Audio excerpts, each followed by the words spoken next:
Anne of Green Gables by Lucy Maud Montgomery. Chapter 1. Rachel Lynde is Surprised.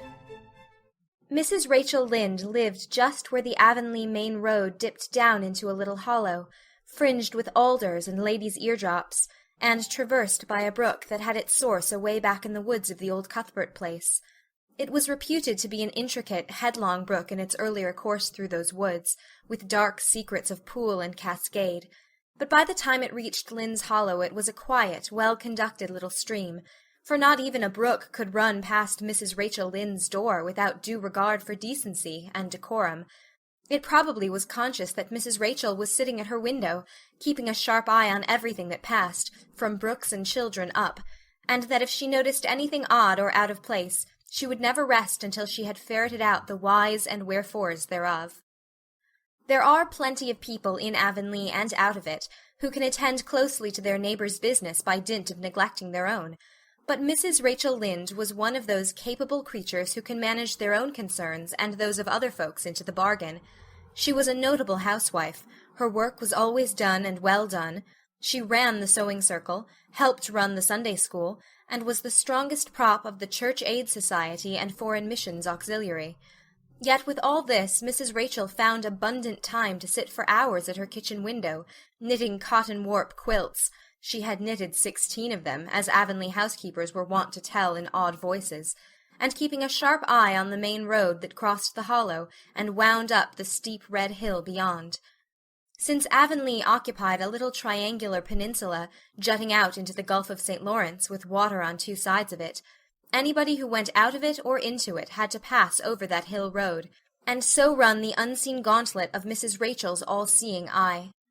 She was sitting there one afternoon in early June. The sun was coming in at the window, warm and bright. The orchard on the slope below the house was in a bridal flush of pinky-white bloom, hummed over by a myriad of bees. Thomas Lynde, a meek little man whom Avonlea people called Rachel Lynde's husband, was sowing his late turnip seed on the hill field beyond the barn, and Matthew Cuthbert ought to have been sowing his on the big red brook field away over by Green Gables. Mrs. Rachel knew that he ought because she had heard him tell Peter Morrison the evening before in William J. Blair's store over at Carmody that he meant to sow his turnip seed the next afternoon. Peter had asked him, of course, for Matthew Cuthbert had never been known to volunteer information about anything in his whole life. And yet here was Matthew Cuthbert, at 3:30 on the afternoon of a busy day, placidly driving over the hollow and up the hill. Moreover, he wore a white collar and his best suit of clothes, which was plain proof that he was going out of Avonlea, and he had the buggy and the sorrel mare, which betokened that he was going a considerable distance. Now where was Matthew Cuthbert going, and why was he going there? Had it been any other man in Avonlea, Mrs. Rachel, deftly putting this and that together, might have given a pretty good guess as to both questions. But Matthew so rarely went from home that it must be something pressing and unusual which was taking him. He was the shyest man alive, and hated to have to go among strangers or to any place where he might have to talk. Matthew, dressed up with a white collar and driving in a buggy, was something that didn't happen often. Mrs. Rachel, ponder as she might, could make nothing of it, and her afternoon's enjoyment was spoiled. "I'll just step over to Green Gables after tea, and find out from Marilla where he's gone, and why," the worthy woman finally concluded. "He doesn't generally go to town this time of year, and he never visits. If he'd run out of turnip seed, he wouldn't dress up and take the buggy to go for more. He wasn't driving fast enough to be going for a doctor.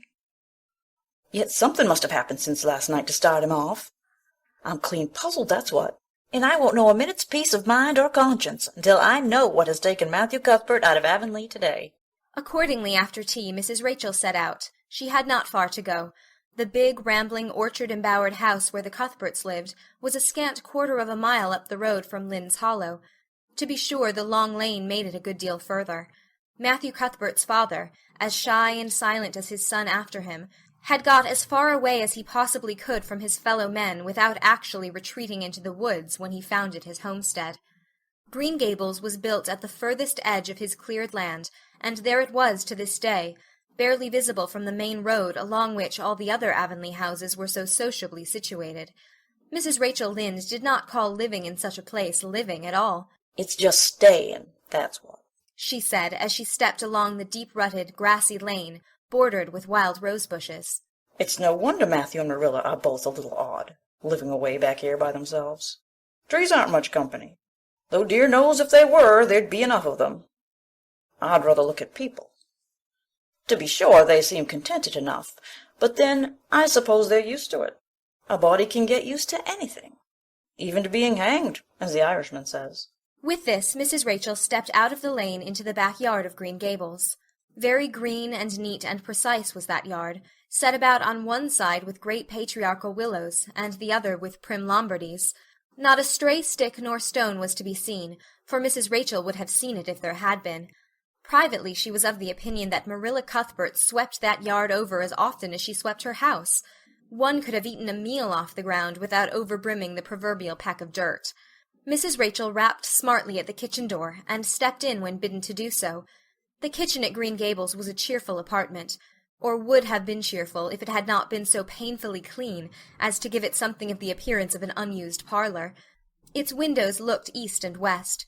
Through the west one, looking out on the backyard, came a flood of mellow June sunlight, but the east one, whence you got a glimpse of the bloom-white cherry trees in the left orchard and nodding, slender birches down in the hollow by the brook, was greened over by a tangle of vines.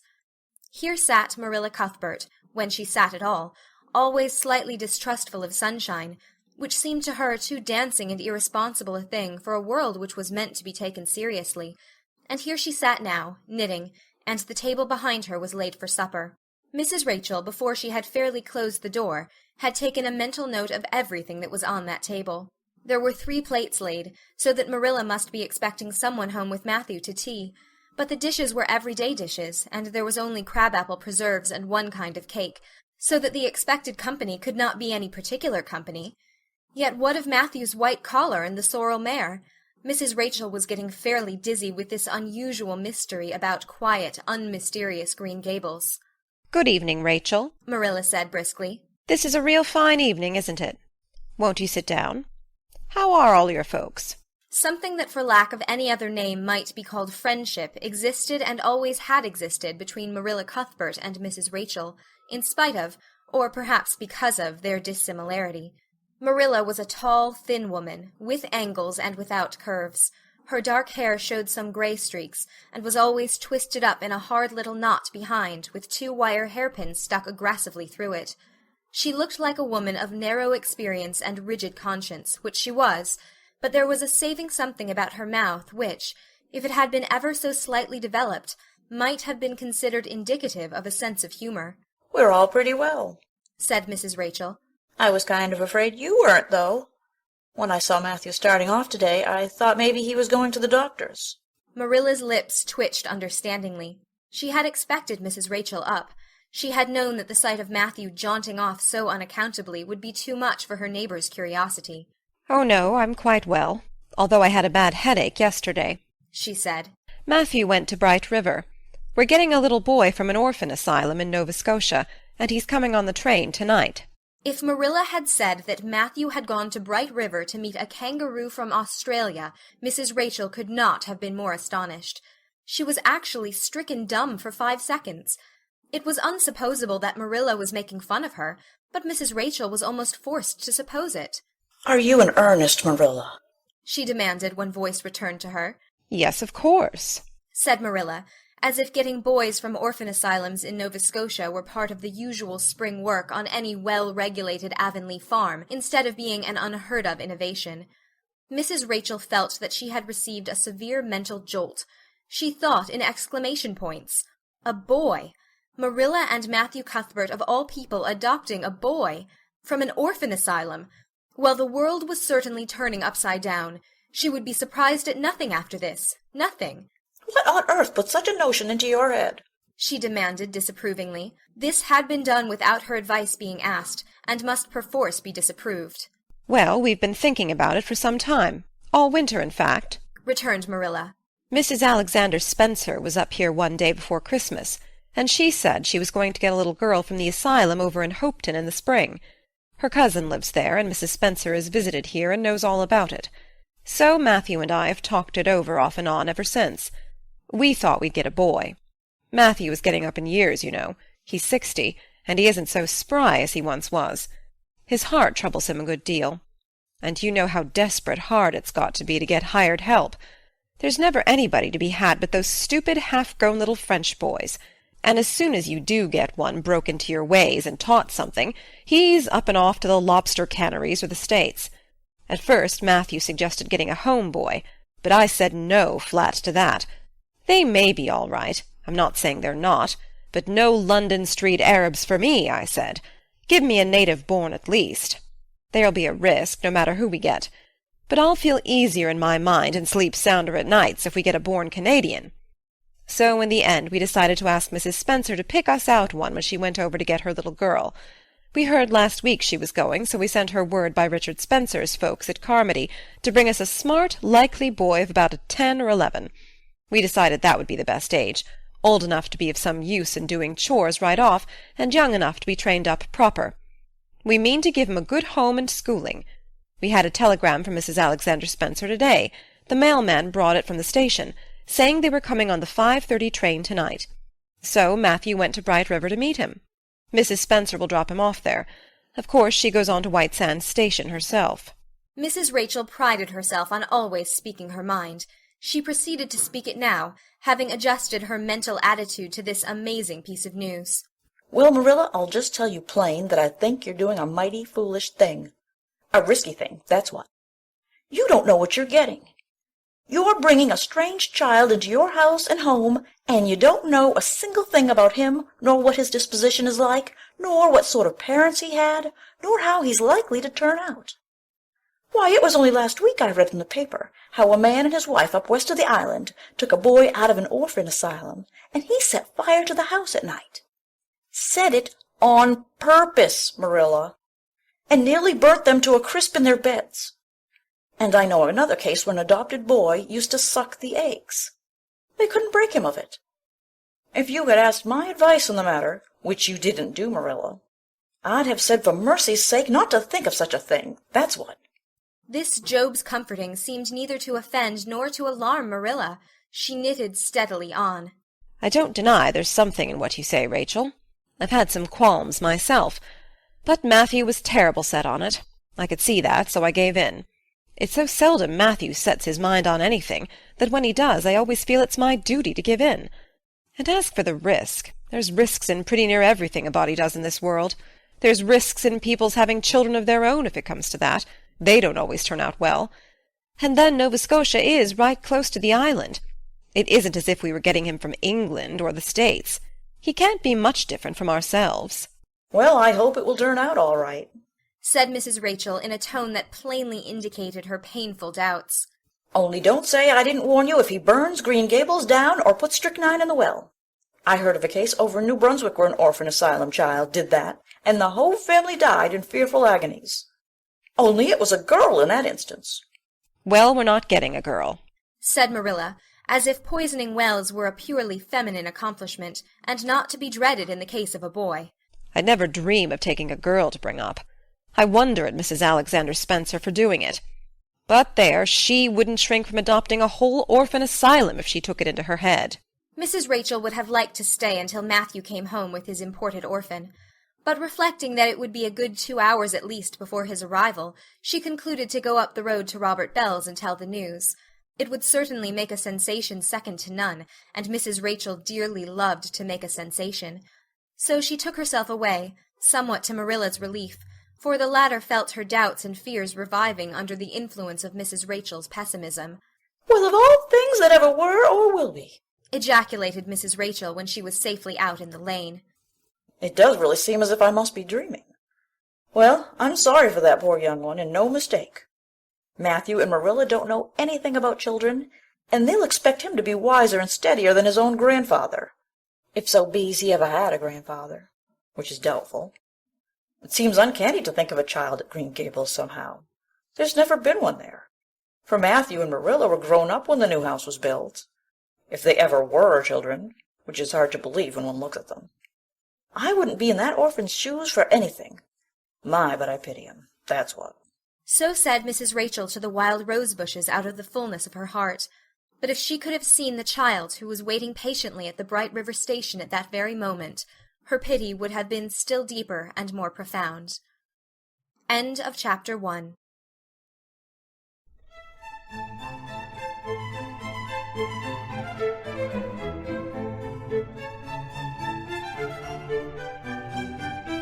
Anne of Green Gables by Lucy Maud Montgomery. Chapter 2. Matthew Cuthbert is Surprised. Matthew Cuthbert and the sorrel mare jogged comfortably over the 8 miles to Bright River.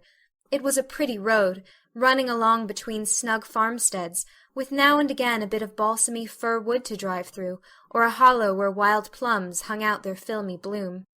The air was sweet with the breath of many apple orchards, and the meadows sloped away in the distance to horizon mists of pearl and purple, while the little birds sang as if it were the one day of summer in all the year.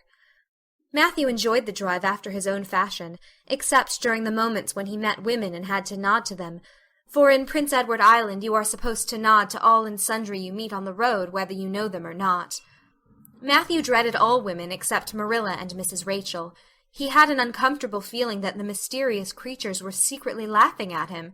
He may have been quite right in thinking so, for he was an odd-looking personage, with an ungainly figure and long iron-gray hair that touched his stooping shoulders, and a full, soft brown beard which he had worn ever since he was 20. In fact, he had looked at 20 very much as he looked at 60, lacking a little of the grayness. When he reached Bright River there was no sign of any train. He thought he was too early, so he tied his horse in the yard of the small Bright River Hotel and went over to the station house. The long platform was almost deserted, the only living creature in sight being a girl who was sitting on a pile of shingles at the extreme end. Matthew, barely noting that it was a girl, sidled past her as quickly as possible without looking at her. Had he looked, he could hardly have failed to notice the tense rigidity and expectation of her attitude and expression. She was sitting there waiting for something or somebody, and, since sitting and waiting was the only thing to do just then, she sat and waited with all her might and main. Matthew encountered the station-master locking up the ticket office, preparatory to going home for supper, and asked him if the 5:30 train would soon be along. "The 5:30 train has been in and gone half an hour ago," answered that brisk official. "But there was a passenger dropped off for you, a little girl. She's sitting out there on the shingles. I asked her to go into the ladies' waiting room, but she informed me gravely that she preferred to stay outside. There was more scope for imagination, she said. She's a case, I should say."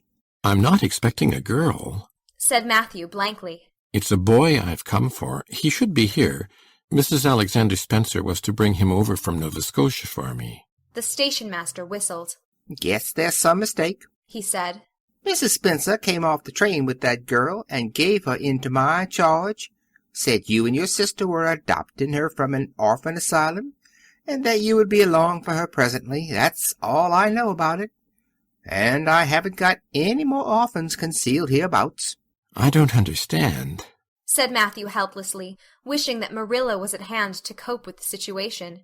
"Well, you'd better question the girl," said the station-master carelessly. "I dare say she'll be able to explain. She's got a tongue of her own, that's certain. Maybe they were out of boys of the brand you wanted."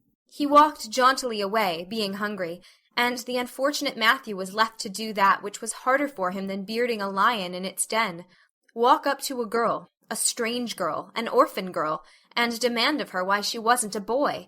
Matthew groaned in spirit as he turned about and shuffled gently down the platform towards her. She had been watching him ever since he had passed her, and she had her eyes on him now. Matthew was not looking at her, and would not have seen what she was really like if he had been, but an ordinary observer would have seen this. A child of about 11, garbed in a very short, very tight, very ugly dress of yellowish-gray wincey. She wore a faded brown sailor hat, and beneath the hat, extending down her back, were 2 braids of very thick, decidedly red hair. Her face was small, white, and thin, also much freckled.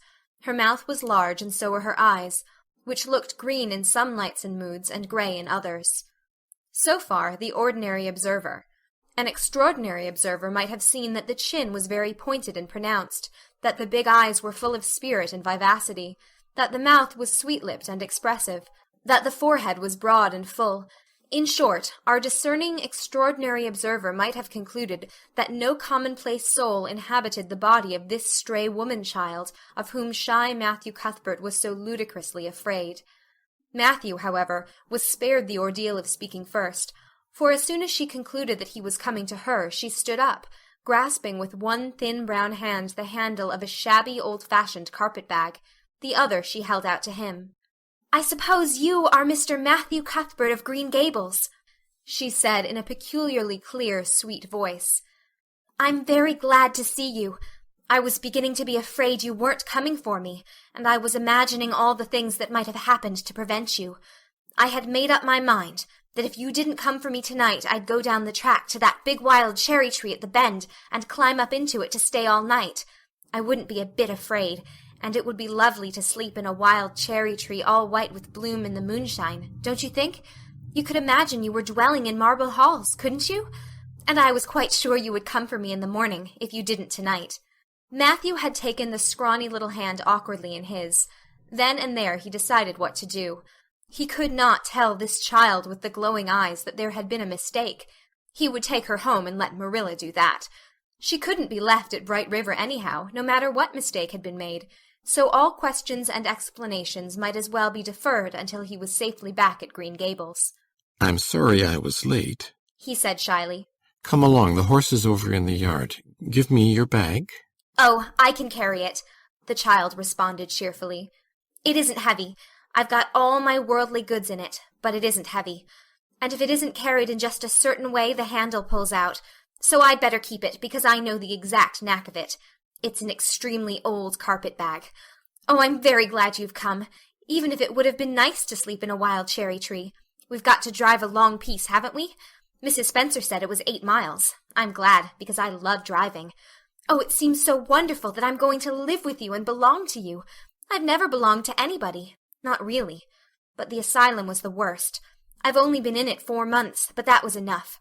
I don't suppose you ever were an orphan in an asylum, so you can't possibly understand what it is like. It's worse than anything you could imagine. Mrs. Spencer said it was wicked of me to talk like that, but I didn't mean to be wicked. It's so easy to be wicked without knowing it, isn't it? They were good, you know, the asylum people. But there is so little scope for the imagination in an asylum, only just in the other orphans. It was pretty interesting to imagine things about them.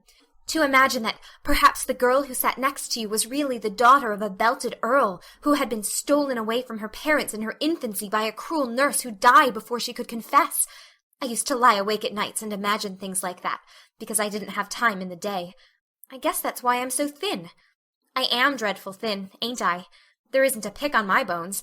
I do love to imagine I'm nice and plump, with dimples in my elbows. With this, Matthew's companion stopped talking, partly because she was out of breath, and partly because they had reached the buggy. Not another word did she say until they had left the village and were driving down a steep little hill, the road part of which had been cut so deeply into the soft soil that the banks, fringed with blooming wild cherry trees and slim white birches, were several feet above their heads. The child put out her hand and broke off a branch of wild plum that brushed against the side of the buggy. "Isn't that beautiful? What did that tree, leaning out from the bank, all white and lacy, make you think of?" she asked. "Well, now, I dunno," said Matthew. "Why, a bride, of course. A bride all in white with a lovely misty veil. I've never seen one, but I can imagine what she would look like. I don't ever expect to be a bride myself. I'm so homely nobody will ever want to marry me, unless it might be a foreign missionary. I suppose a foreign missionary mightn't be very particular. But I do hope that some day I shall have a white dress. That is my highest ideal of earthly bliss. I just love pretty clothes, and I've never had a pretty dress in my life that I can remember. But of course, it's all the more to look forward to, isn't it? And then I can imagine that I'm dressed gorgeously. This morning when I left the asylum I felt so ashamed because I had to wear this horrid old wincey dress. All the orphans had to wear them, you know. A merchant in Hopeton last winter donated 300 yards of wincey to the asylum. Some people said it was because he couldn't sell it, but I'd rather believe that it was out of the kindness of his heart, wouldn't you? When we got on the train I felt as if everybody must be looking at me and pitying me. But I just went to work and imagined that I had on the most beautiful pale blue silk dress, because when you are imagining, you might as well imagine something worthwhile. And a big hat, all flowers and nodding plumes, and a gold watch, and kid gloves and boots. I felt cheered up right away, and I enjoyed my trip to the island with all my might. I wasn't a bit sick coming over in the boat. Neither was Mrs. Spencer, although she generally is. She said she hadn't time to get sick watching to see that I didn't fall overboard. She said she never saw the beat of me for prowling about. But if it kept her from being seasick, it's a mercy I did prowl, isn't it? And I wanted to see everything that was to be seen on that boat, because I didn't know whether I'd ever have another opportunity. Oh, there are a lot more cherry trees all in bloom. This island is the bloomiest place. I just love it already, and I'm so glad I'm going to live here. I've always heard that Prince Edward Island was the prettiest place in the world, and I used to imagine I was living here, but I never really expected I would. It's delightful when your imaginations come true, isn't it? But those red roads are so funny. When we got into the train at Charlottetown, and the red roads began to flash past, I asked Mrs. Spencer what made them red, and she said she didn't know, and for pity's sake not to ask her any more questions. She said I must have asked her 1,000 already. I suppose I had, too, but how are you going to find out about things if you don't ask questions? And what does make the roads red? Well, now, I don't know, said Matthew. Well, that is one of the things to find out sometime. Isn't it splendid to think of all the things there are to find out about? It just makes me feel glad to be alive. It's such an interesting world. It wouldn't be half so interesting if we knew all about everything, would it? There'd be no scope for imagination then, would there? But am I talking too much? People are always telling me I do. Would you rather I didn't talk? If you say so, I'll stop. I can stop when I make up my mind to it, although it's difficult. Matthew, much to his own surprise, was enjoying himself. Like most quiet folks, he liked talkative people when they were willing to do the talking themselves, and did not expect him to keep up his end of it. But he had never expected to enjoy the society of a little girl. Women were bad enough in all conscience, but little girls were worse. He detested the way they had of sidling past him timidly, with sidewise glances, as if they expected him to gobble them up at a mouthful if they ventured to say a word. That was the Avonlea type of well-bred little girl. But this freckled witch was very different, and although he found it rather difficult for his slower intelligence to keep up with her brisk mental processes, he thought that he kind of liked her chatter. So he said as shyly as usual. Oh, you can talk as much as you like. I don't mind. Oh, I'm so glad. I know you and I are going to get along together fine. It's such a relief to talk when one wants to and not be told that children should be seen and not heard. I've had that said to me 1,000,000 times if I have once. And people laugh at me because I use big words. But if you have big ideas, you have to use big words to express them, haven't you? Well, now that seems reasonable, said Matthew. Mrs. Spencer said that my tongue must be hung in the middle. But it isn't. It's firmly fastened at one end. Mrs. Spencer said your place was named Green Gables. I asked her all about it. And she said there were trees all around it. I was gladder than ever. I just love trees. And there weren't any at all about the asylum, only a few poor weeny-teeny things out in front with little whitewashed cagey things about them. They just looked like orphans themselves, those trees did. It used to make me want to cry to look at them. I used to say to them, "Oh, you poor little things! If you were out in a great big woods with other trees all around you and little mosses and June bells growing over your roots and a brook not far away and birds singing in your branches, you could grow, couldn't you? But you can't where you are. I know just exactly how you feel, little trees. I felt sorry to leave them behind this morning. You do get so attached to things like that, don't you? Is there a brook anywhere near Green Gables? I forgot to ask Mrs. Spencer that." Well, now, yes, there's one right below the house. Fancy. It's always been one of my dreams to live near a brook. I never expected I would, though. Dreams don't often come true, do they? Wouldn't it be nice if they did? But just now I feel pretty nearly perfectly happy. I can't feel exactly perfectly happy because, well, what color would you call this? She twitched one of her long glossy braids over her thin shoulder and held it up before Matthew's eyes. Matthew was not used to deciding on the tints of ladies' tresses, but in this case there couldn't be much doubt. It's red, ain't it? He said. The girl let the braid drop back with a sigh that seemed to come from her very toes and to exhale forth all the sorrows of the ages. "Yes, it's red," she said resignedly. "Now you see why I can't be perfectly happy. Nobody could who has red hair. I don't mind the other things so much. The freckles and the green eyes and my skinniness, I can imagine them away. I can imagine that I have a beautiful rose-leaf complexion and lovely starry violet eyes.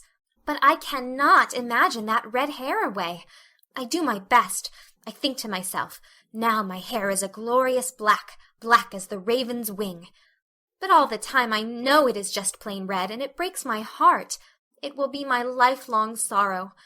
I read of a girl once in a novel who had a lifelong sorrow, but it wasn't red hair. Her hair was pure gold rippling back from her alabaster brow. What is an alabaster brow? I never could find out. Can you tell me? Well, now, I'm afraid I can't, said Matthew, who was getting a little dizzy. He felt as he had once felt in his rash youth when another boy had enticed him on the merry-go-round at a picnic. Well, whatever it was, it must have been something nice because she was divinely beautiful. Have you ever imagined what it must feel like to be divinely beautiful? Well, now, no, I haven't, confessed Matthew ingenuously. I have, often. Which would you rather be if you had the choice? Divinely beautiful, or dazzlingly clever, or angelically good?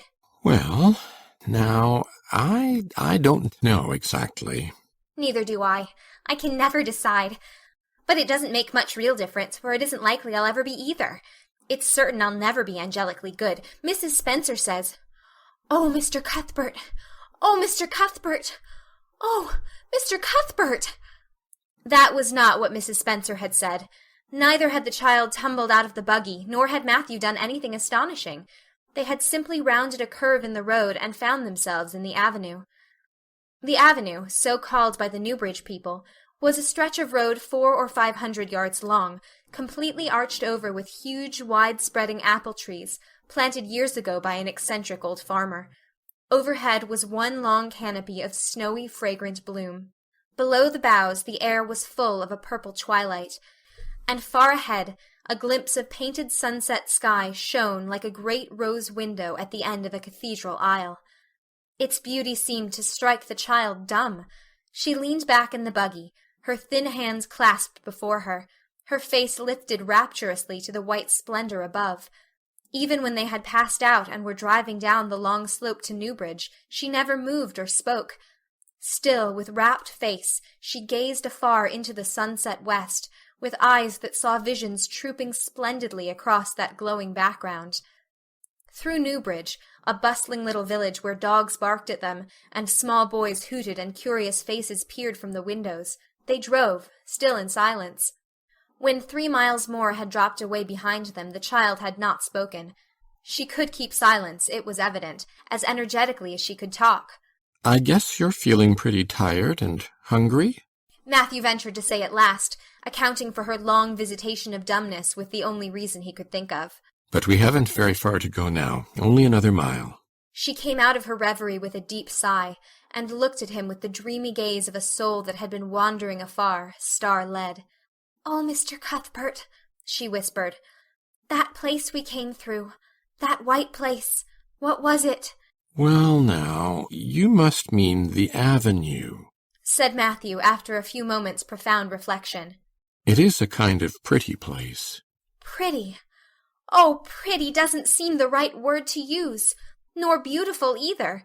They don't go far enough. Oh, it was wonderful, wonderful. It's the first thing I ever saw that couldn't be improved upon by imagination. It just satisfies me here.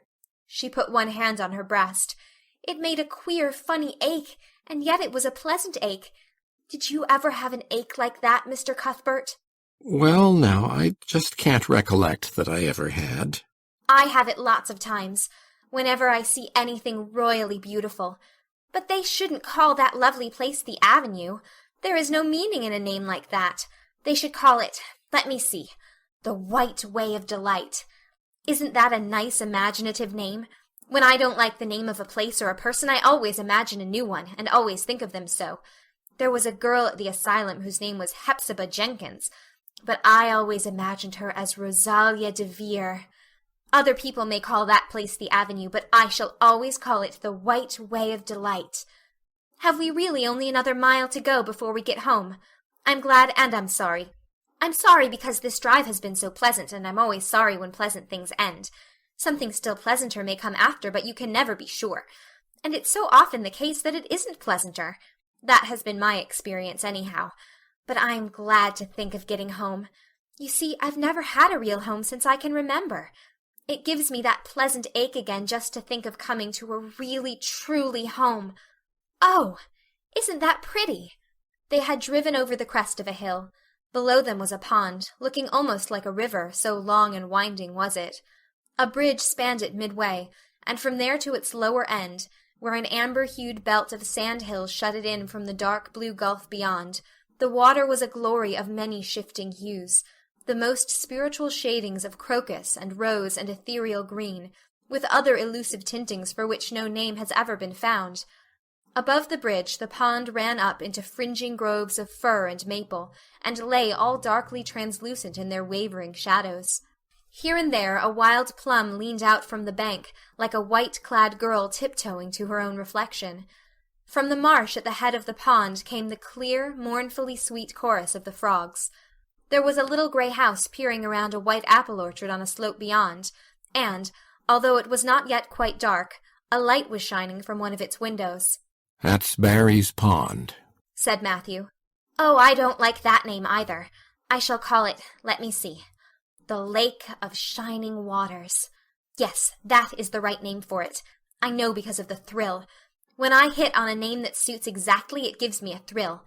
Do things ever give you a thrill?" Matthew ruminated. "Well, now, yes.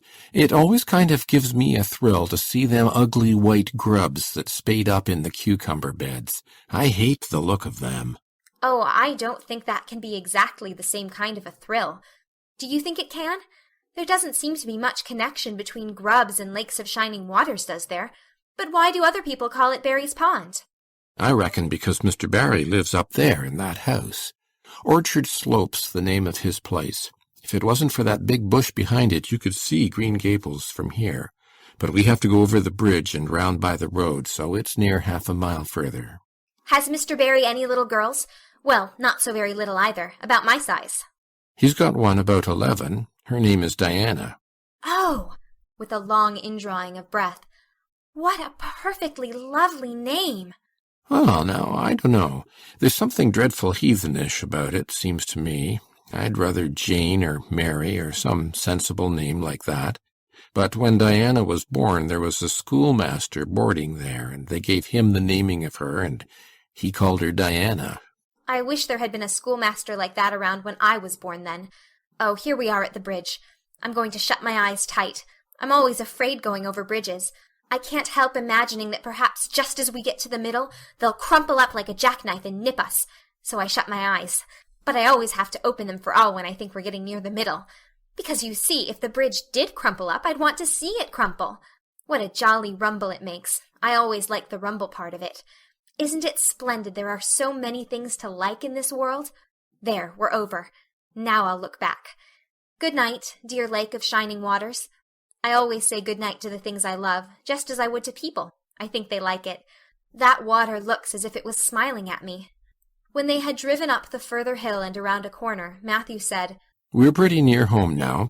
That's Green Gables over—" "Oh, don't tell me," she interrupted breathlessly, catching at his partially raised arm and shutting her eyes that she might not see his gesture. "Let me guess. I'm sure I'll guess right." She opened her eyes and looked about her. They were on the crest of a hill. The sun had set some time since, but the landscape was still clear in the mellow afterlight. To the west a dark church spire rose up against a marigold sky. Below was a little valley, and beyond a long, gently rising slope with snug farmsteads scattered along it. From one to another the child's eyes darted, eager and wistful. At last they lingered on one away to the left, far back from the road, dimly white with blossoming trees in the twilight of the surrounding woods. Over it, in the stainless southwest sky, a great crystal-white star was shining like a lamp of guidance and promise. "That's it, isn't it?" she said, pointing. Matthew slapped the reins on the sorrel's back delightedly. "Well, now, you've guessed it. But I reckon Mrs. Spencer described it so's you could tell." "No, she didn't. Really, she didn't. All she said might just as well have been about most of those other places. I hadn't any real idea what it looked like. But just as soon as I saw it, I felt I was home. Oh, it seems as if I must be in a dream. Do you know, my arm must be black and blue from the elbow up, for I've pinched myself so many times today. Every little while a horrible, sickening feeling would come over me, and I'd be so afraid it was all a dream. Then I'd pinch myself to see if it was real, until suddenly I remembered that even supposing it was only a dream, I'd better go on dreaming as long as I could, so I stopped pinching. But it is real, and we're nearly home. With a sigh of rapture she relapsed into silence. Matthew stirred uneasily. He felt glad that it would be Marilla and not he who would have to tell this waif of the world that the home she longed for was not to be hers after all. They drove over Lynde's Hollow, where it was already quite dark, but not so dark that Mrs. Rachel could not see them from her window vantage, and up the hill, and into the long lane of Green Gables. By the time they arrived at the house, Matthew was shrinking from the approaching revelation with an energy he did not understand. It was not of Marilla or himself he was thinking, or of the trouble this mistake was probably going to make for them, but of the child's disappointment. When he thought of that rapt light being quenched in her eyes, he had an uncomfortable feeling that he was going to assist at murdering something, much the same feeling that came over him when he had to kill a lamb or calf or any other innocent little creature. The yard was quite dark as they turned into it, and the poplar leaves were rustling silkily all round it. "Listen to the trees talking in their sleep," she whispered, as he lifted her to the ground. "What nice dreams they must have." Then, holding tightly to the carpet-bag which contained all her worldly goods, she followed him into the house. End of Chapter 2.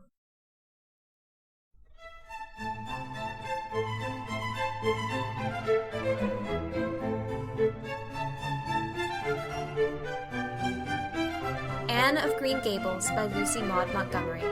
Chapter 3. Marilla Cuthbert is Surprised.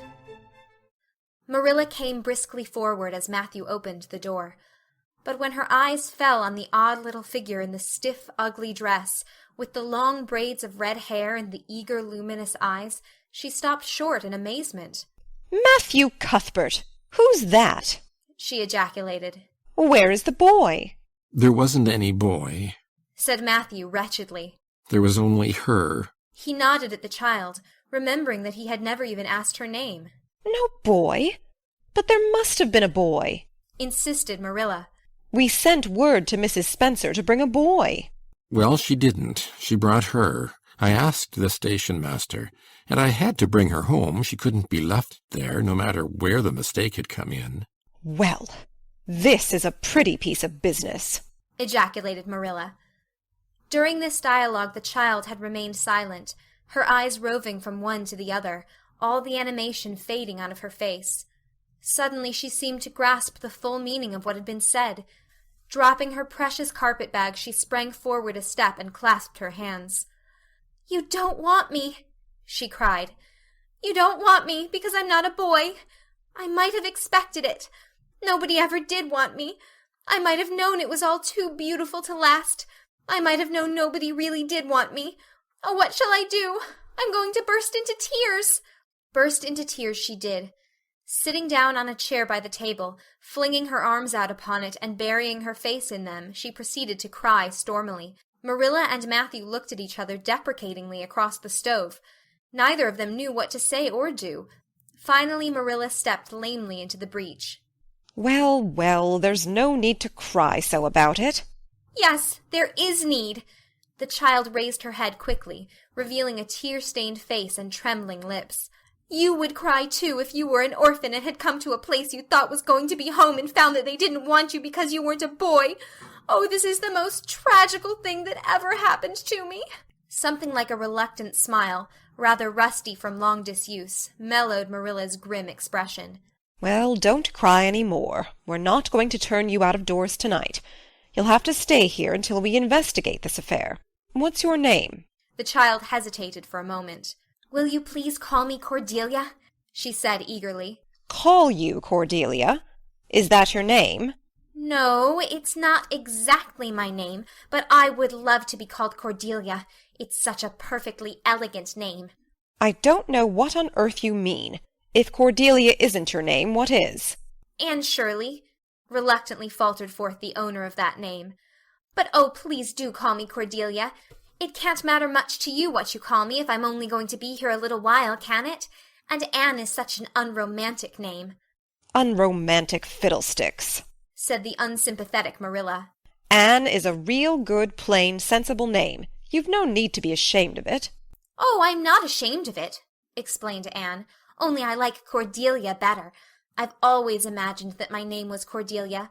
At least, I always have of late years. When I was young, I used to imagine it was Geraldine, but I like Cordelia better now. But if you call me Anne, please call me Anne spelled with an E. What difference does it make how it's spelled?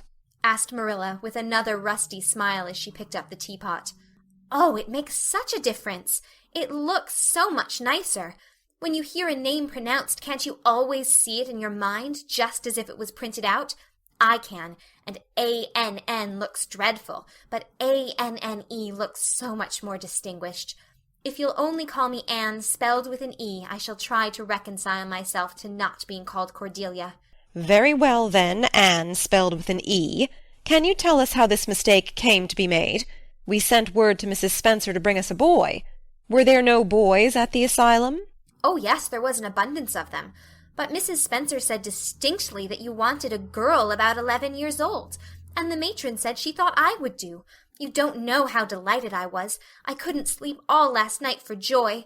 Oh, she added reproachfully, turning to Matthew, why didn't you tell me at the station that you didn't want me and leave me there?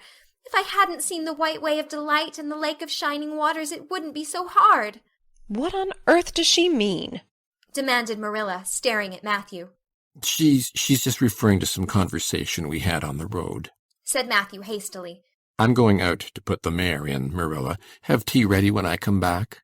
Did Mrs. Spencer bring anybody over besides you? continued Marilla when Matthew had gone out. She brought Lily Jones for herself. Lily is only 5 years old, and she is very beautiful and has nut-brown hair. If I was very beautiful and had nut-brown hair, would you keep me? No. We want a boy to help Matthew on the farm. A girl would be of no use to us. Take off your hat. I'll lay it in your bag on the hall table. Anne took off her hat meekly. Matthew came back presently, and they sat down to supper. But Anne could not eat. In vain she nibbled at the bread and butter and packed at the crab-apple preserve out of the little scalloped glass dish by her plate. She did not really make any headway at all. You're not eating anything, said Marilla sharply, eyeing her as if it were a serious shortcoming. Anne sighed. I can't. I'm in the depths of despair. Can you eat when you are in the depths of despair? I've never been in the depths of despair, so I can't say, responded Marilla. Weren't you? Well, did you ever try to imagine you were in the depths of despair? No, I didn't. Then I don't think you can understand what it's like. It's a very uncomfortable feeling indeed. When you try to eat, a lump comes right up in your throat and you can't swallow anything, not even if it was a chocolate caramel. I had one chocolate caramel once 2 years ago, and it was simply delicious. I've often dreamed since then that I had a lot of chocolate caramels, but I always wake up just when I'm going to eat them. I do hope you won't be offended because I can't eat. Everything is extremely nice, but still I cannot eat. I guess she's tired, said Matthew, who hadn't spoken since his return from the barn. Best put her to bed, Marilla. Marilla had been wondering where Anne should be put to bed. She had prepared a couch in the kitchen chamber for the desired and expected boy. But although it was neat and clean, it did not seem quite the thing to put a girl there somehow. But the spare room was out of the question for such a stray waif, so there remained only the east gable room. Marilla lighted a candle and told Anne to follow her, which Anne spiritlessly did, taking her hat and carpet-bag from the hall table as she passed. The hall was fearsomely clean. The little gable chamber in which she presently found herself seemed still cleaner. Marilla set the candle on a 3-legged, 3-cornered table and turned down the bedclothes. I suppose you have a nightgown? she questioned. Anne nodded. Yes, I have 2. The matron of the asylum made them for me. They're fearfully skimpy. There is never enough to go around in an asylum, so things are always skimpy. At least in a poor asylum like ours. I hate skimpy night-dresses. But one can dream just as well in them as in lovely trailing ones with frills around the neck. That's one consolation. Well, undress as quick as you can and go to bed. I'll come back in a few minutes for the candle. I daren't trust you to put it out yourself. You'd likely set the place on fire. When Marilla had gone, Anne looked around her wistfully. The whitewashed walls were so painfully bare and staring that she thought they must ache over their own bareness. The floor was bare, too, except for a round braided mat in the middle such as Anne had never seen before. In one corner was the bed, a high, old-fashioned one, with 4 dark, low-turned posts. In the other corner was the aforesaid 3-cornered table, adorned with a fat, red velvet pincushion, hard enough to turn the point of the most adventurous pin. Above it hung a little 6-by-8 mirror. Midway between table and bed was the window, with an icy white muslin frill over it, and opposite it was the washstand. The whole apartment was of a rigidity not to be described in words, but which sent a shiver to the very marrow of Anne's bones. With a sob she hastily discarded her garments, put on the skimpy nightgown, and sprang into bed, where she burrowed face downward into the pillow and pulled the clothes over her head. When Marilla came up for the light, various skimpy articles of raiment scattered most untidily over the floor, and a certain tempestuous appearance of the bed, were the only indications of any presence save her own. She deliberately picked up Anne's clothes, placed them neatly on a prim yellow chair, and then, taking up the candle, went over to the bed. "Good night," she said, a little awkwardly but not unkindly. Anne's white face and big eyes appeared over the bedclothes with a startling suddenness. "How can you call it a good night, when you know it must be the very worst night I've ever had?" she said reproachfully. Then she dived down into invisibility again. Marilla went slowly down to the kitchen and proceeded to wash the supper dishes. Matthew was smoking, a sure sign of perturbation of mind. He seldom smoked, for Marilla set her face against it as a filthy habit, but at certain times and seasons he felt driven to it, and then Marilla winked at the practice, realizing that a mere man must have some vent for his emotions. "Well, this is a pretty kettle of fish," she said wrathfully. "This is what comes of sending word instead of going ourselves. Richard Spencer's folks have twisted that message somehow. One of us will have to drive over and see Mrs. Spencer tomorrow, that's certain. This girl will have to be sent back to the asylum." Yes, I suppose so, said Matthew reluctantly. "You suppose so? Don't you know it?" Well, now, she's a real nice little thing, Marilla. It's kind of a pity to send her back when she's so set on staying here.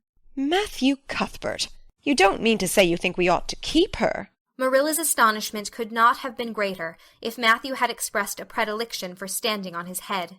Well, now, no, I suppose not. Not exactly, stammered Matthew, uncomfortably driven into a corner for his precise meaning. I suppose we could hardly be expected to keep her. I should say not. What good would she be to us? We might be some good to her, said Matthew suddenly and unexpectedly. Matthew Cuthbert, I believe that child has bewitched you. I can see as plain that you want to keep her.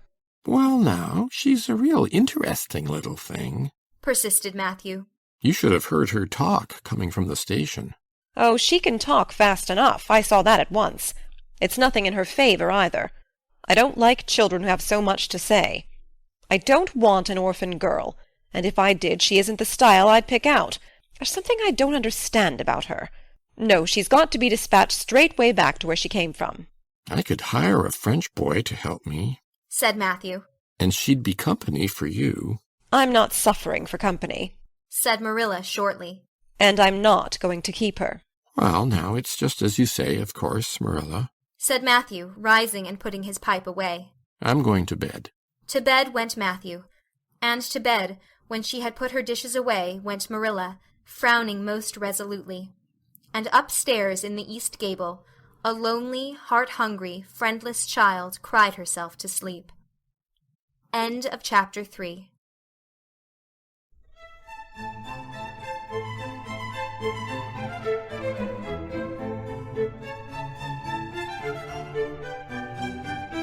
Anne of Green Gables by Lucy Maud Montgomery. Chapter 4.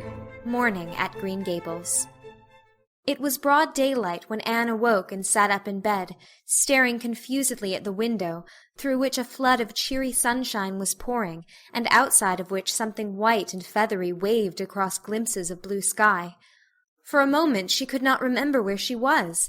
First came a delightful thrill as something very pleasant, then a horrible remembrance. This was Green Gables, and they didn't want her because she wasn't a boy. But it was morning, and yes, it was a cherry-tree in full bloom outside of her window. With a bound she was out of bed and across the floor.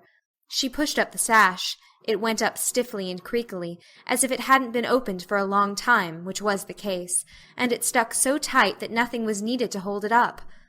Anne dropped on her knees and gazed out into the June morning, her eyes glistening with delight. Oh, wasn't it beautiful? Wasn't it a lovely place? Suppose she wasn't really going to stay here. She would imagine she was. There was scope for imagination here. A huge cherry-tree grew outside, so close that its boughs tapped against the house, and it was so thick-set with blossoms that hardly a leaf was to be seen. On both sides of the house was a big orchard, one of apple-trees and one of cherry-trees, also showered over with blossoms, and their grass was all sprinkled with dandelions. In the garden below were lilac trees purple with flowers, and their dizzily sweet fragrance drifted up to the window on the morning wind.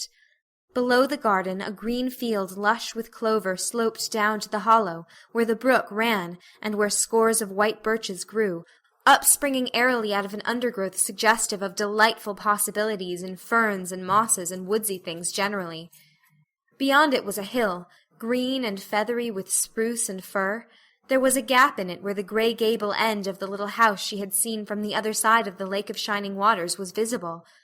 Off to the left were the big barns, and beyond them, away down over green, low-sloping fields, was a sparkling blue glimpse of sea. Anne's beauty-loving eyes lingered on it all, taking everything greedily in. She had looked on so many unlovely places in her life, poor child, but this was as lovely as anything she had ever dreamed. She knelt there, lost to everything but the loveliness around her, until she was startled by a hand on her shoulder. Marilla had come in unheard by the small dreamer. "It's time you were dressed," she said curtly. Marilla really did not know how to talk to the child, and her uncomfortable ignorance made her crisp and curt when she did not mean to be. Anne stood up and drew a long breath. "Oh, isn't it wonderful?" she said, waving her hand comprehensively at the good world outside. "It's a big tree," said Marilla. "and it blooms great, but the fruit don't amount to much never. Small and wormy." "Oh, I don't mean just the tree. Of course it's lovely. Yes, it's radiantly lovely. It blooms as if it meant it. But I meant everything. The garden and the orchard and the brook and the woods. The whole big dear world. Don't you feel as if you just loved the world on a morning like this? And I can hear the brook laughing all the way up here. Have you ever noticed what cheerful things brooks are? They're always laughing. Even in winter-time I've heard them under the ice. I'm so glad there's a brook near Green Gables. Perhaps you think it doesn't make any difference to me when you're not going to keep me, but it does. I shall always like to remember that there is a brook at Green Gables, even if I never see it again. If there wasn't a brook, I'd be haunted by the uncomfortable feeling that there ought to be one. I'm not in the depths of despair this morning. I never can be in the morning. Isn't it a splendid thing that there are mornings? But I feel very sad. I've just been imagining that it was really me you wanted after all, and that I was to stay here forever and ever. It was a great comfort while it lasted. But the worst of imagining things is that the time comes when you have to stop, and that hurts. "You'd better get dressed and come downstairs, and never mind your imaginings," said Marilla as soon as she could get a word in edgewise. "Breakfast is waiting. Wash your face and comb your hair. Leave the window up and turn your bedclothes back over the foot of the bed. Be as smart as you can." Anne could evidently be smart to some purpose, for she was downstairs in 10 minutes' time, with her clothes neatly on, her hair brushed and braided, her face washed, and a comfortable consciousness pervading her soul that she had fulfilled all Marilla's requirements. As a matter of fact, however, she had forgotten to turn back the bedclothes. "I'm pretty hungry this morning," she announced as she slipped into the chair Marilla placed for her. "The world doesn't seem such a howling wilderness as it did last night. I'm so glad it's a sunshiny morning. But I like rainy mornings real well, too. All sorts of mornings are interesting, don't you think? You don't know what's going to happen through the day, and there's so much scope for imagination. But I'm glad it's not rainy today, because it's easier to be cheerful and bear up under affliction on a sunshiny day. I feel that I have a good deal to bear up under. It's all very well to read about sorrows and imagine yourself living through them heroically, but it's not so nice when you really come to have them, is it?" "For pity's sake, hold your tongue," said Marilla. You talk entirely too much for a little girl. Thereupon Anne held her tongue so obediently and thoroughly that her continued silence made Marilla rather nervous, as if in the presence of something not exactly natural. Matthew also held his tongue, but this was natural, so that the meal was a very silent one. As it progressed, Anne became more and more abstracted, eating mechanically, with her big eyes fixed unswervingly and unseeingly on the sky outside the window. This made Marilla more nervous than ever. She had an uncomfortable feeling that while this odd child's body might be there at the table, her spirit was far away in some remote airy cloudland, borne aloft on the wings of imagination. Who would want such a child about the place? Yet Matthew wished to keep her, of all unaccountable things. Marilla felt that he wanted it just as much this morning as he had the night before, and that he would go on wanting it. That was Matthew's way. Take a whim into his head and cling to it with the most amazing silent persistency, a persistency 10 times more potent and effectual in its very silence than if he had talked it out. When the meal was ended, Anne came out of her reverie and offered to wash the dishes. Can you wash dishes right? Asked Marilla distrustfully. Pretty well. I'm better at looking after children, though. I've had so much experience at that. It's such a pity you haven't any here for me to look after. I don't feel as if I wanted any more children to look after than I've got at present. You're problem enough in all conscience. What's to be done with you, I don't know. Matthew is a most ridiculous man. I think he's lovely, said Anne reproachfully. He is so very sympathetic. He didn't mind how much I talked. He seemed to like it. I felt that he was a kindred spirit as soon as ever I saw him. You're both queer enough, if that's what you mean by kindred spirits, said Marilla with a sniff. Yes, you may wash the dishes. Take plenty of hot water, and be sure you dry them well. I've got enough to attend to this morning, for I'll have to drive over to White Sands in the afternoon and see Mrs. Spencer. You'll come with me, and we'll settle what's to be done with you. After you finish the dishes, go upstairs and make your bed. Anne washed the dishes deftly enough, as Marilla, who kept a sharp eye on the process, discerned. Later on she made her bed less successfully, for she had never learned the art of wrestling with a feather tick. But it was done somehow and smoothed down, and then Marilla, to get rid of her, told her she might go out of doors and amuse herself until dinner-time. Anne flew to the door, face alight, eyes glowing. On the very threshold she stopped short, wheeled about, came back and sat down by the table, light and glow as effectually blotted out as if someone had clapped an extinguisher on her. What's the matter now? Demanded Marilla. I don't dare go out, said Anne, in the tone of a martyr relinquishing all earthly joys. If I can't stay here, there is no use in my loving Green Gables. And if I go out there and get acquainted with all those trees and flowers and the orchard and the brook, I'll not be able to help loving it. It's hard enough now, so I won't make it any harder. I want to go out so much. Everything seems to be calling to me. Anne, Anne, come out to us. Anne, we want a playmate. But it's better not. There is no use in loving things if you have to be torn from them, is there?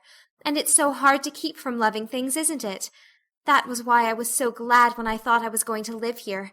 I thought I'd have so many things to love and nothing to hinder me. But that brief dream is over. I am resigned to my fate now, so I don't think I'll go out for fear I'll get unresigned again. What is the name of that geranium on the window-sill, please? That's the apple-scented geranium. Oh, I don't mean that sort of a name. I mean just a name. You gave it yourself. Didn't you give it a name? May I give it one, then? May I call it... Let me see. Bonnie would do. May I call it Bonnie while I'm here? Oh, do let me. Goodness, I don't care. But where on earth is the sense of naming a geranium? Oh, I like things to have handles even if they are only geraniums. It makes them seem more like people. How do you know but that it hurts a geranium's feelings just to be called a geranium and nothing else? You wouldn't like to be called nothing but a woman all the time. Yes, I shall call it Bonnie. I named that cherry tree outside my bedroom window this morning. I called it Snow Queen because it was so white. Of course it won't always be in blossom, but one can imagine that it is, can't one? I never in all my life saw or heard anything to equal her, muttered Marilla, beating a retreat down to the cellar after potatoes. She is kind of interesting, as Matthew says. I can feel already that I'm wondering what on earth she'll say next. She'll be casting a spell over me, too. She's cast it over Matthew. That look he gave me when he went out said everything he said or hinted last night over again. I wish he was like other men and would talk things out. A body could answer back then and argue him into reason. But what's to be done with a man who just looks? Anne had relapsed into reverie, with her chin in her hands and her eyes on the sky, when Marilla returned from her cellar pilgrimage. There Marilla left her until the early dinner was on the table. "I suppose I can have the mare and buggy this afternoon, Matthew?" said Marilla. Matthew nodded and looked wistfully at Anne. Marilla intercepted the look and said grimly, "I'm going to drive over to White Sands and settle this thing. I'll take Anne with me, and Mrs. Spencer will probably make arrangements to send her back to Nova Scotia at once. I'll set your tea out for you and be home in time to milk the cows." Still Matthew said nothing, and Marilla had a sense of having wasted words and breath. There is nothing more aggravating than a man who won't talk back, unless it is a woman who won't. Matthew hitched the sorrel into the buggy in due time, and Marilla and Anne set off. Matthew opened the yard gate for them, and as they drove slowly through, he said, to nobody in particular as it seemed, Little Jerry Biot from the creek was here this morning, and I told him I guessed I'd hire him for the summer. Marilla made no reply, but she hit the unlucky sorrel such a vicious clip with the whip that the fat mare, unused to such treatment, whizzed indignantly down the lane at an alarming pace. Marilla looked back once as the buggy bounced along, and saw that aggravating Matthew leaning over the gate, looking wistfully after them. End of Chapter 4.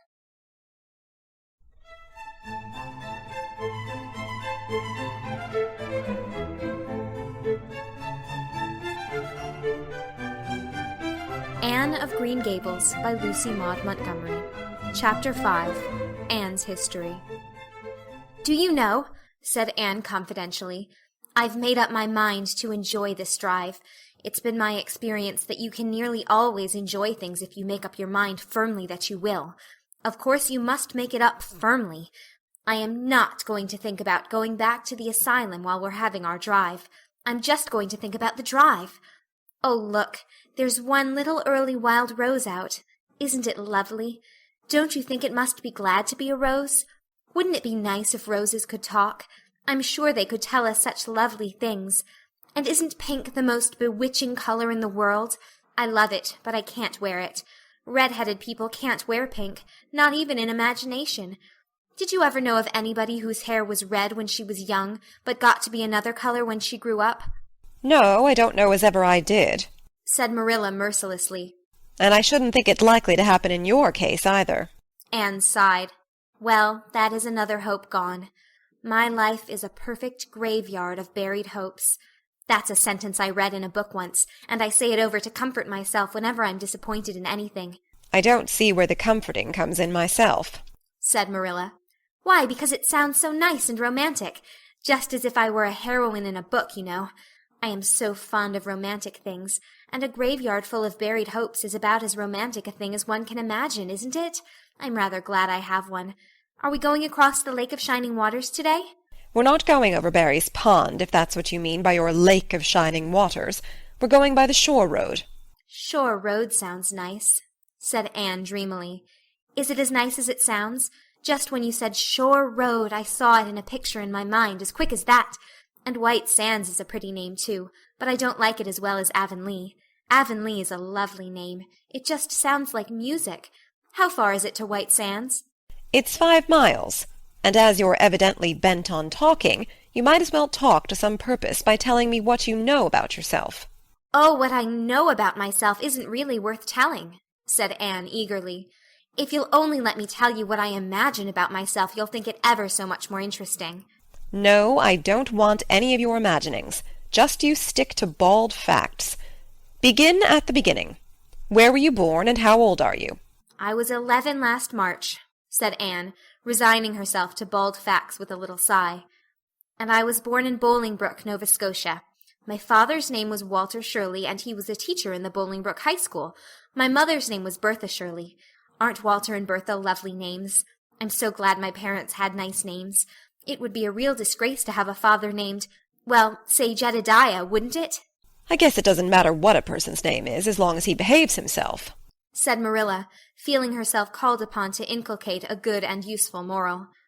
"Well, I don't know," Anne looked thoughtful.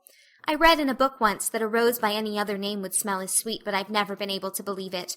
I don't believe a rose would be as nice if it was called a thistle or a skunk cabbage. I suppose my father could have been a good man even if he had been called Jedediah, but I'm sure it would have been a cross. Well, my mother was a teacher in the high school too, but when she married father she gave up teaching, of course. A husband was enough responsibility. Mrs. Thomas said that they were a pair of babies and as poor as church mice. They went to live in a weeny-teeny little yellow house in Bolingbroke. I've never seen that house, but I've imagined it thousands of times. I think it must have had honeysuckle over the parlor window, and lilacs in the front yard, and lilies of the valley just inside the gate.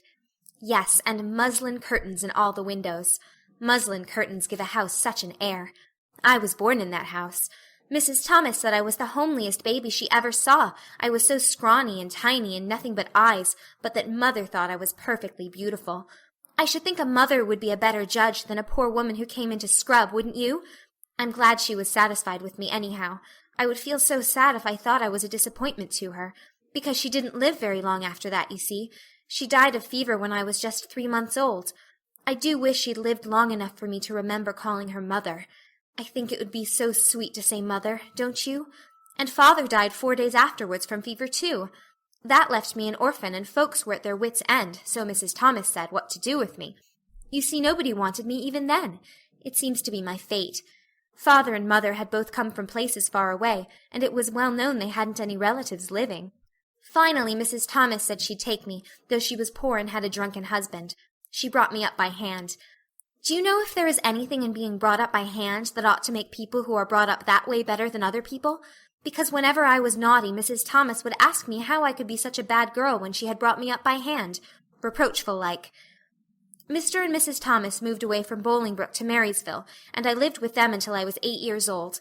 I helped look after the Thomas children. There were 4 of them younger than me, and I can tell you they took a lot of looking after. Then Mr. Thomas was killed falling under a train, and his mother offered to take Mrs. Thomas and the children, but she didn't want me. Mrs. Thomas was at her wits' end, so she said what to do with me. Then Mrs. Hammond from up the river came down and said she'd take me, seeing I was handy with children, and I went up the river to live with her in a little clearing among the stumps. It was a very lonesome place. I'm sure I could never have lived there if I hadn't had an imagination. Mr. Hammond worked a little sawmill up there, and Mrs. Hammond had 8 children. She had twins 3 times. I like babies in moderation, but twins 3 times in succession is too much. I told Mrs. Hammond so firmly when the last pair came. I used to get so dreadfully tired carrying them about.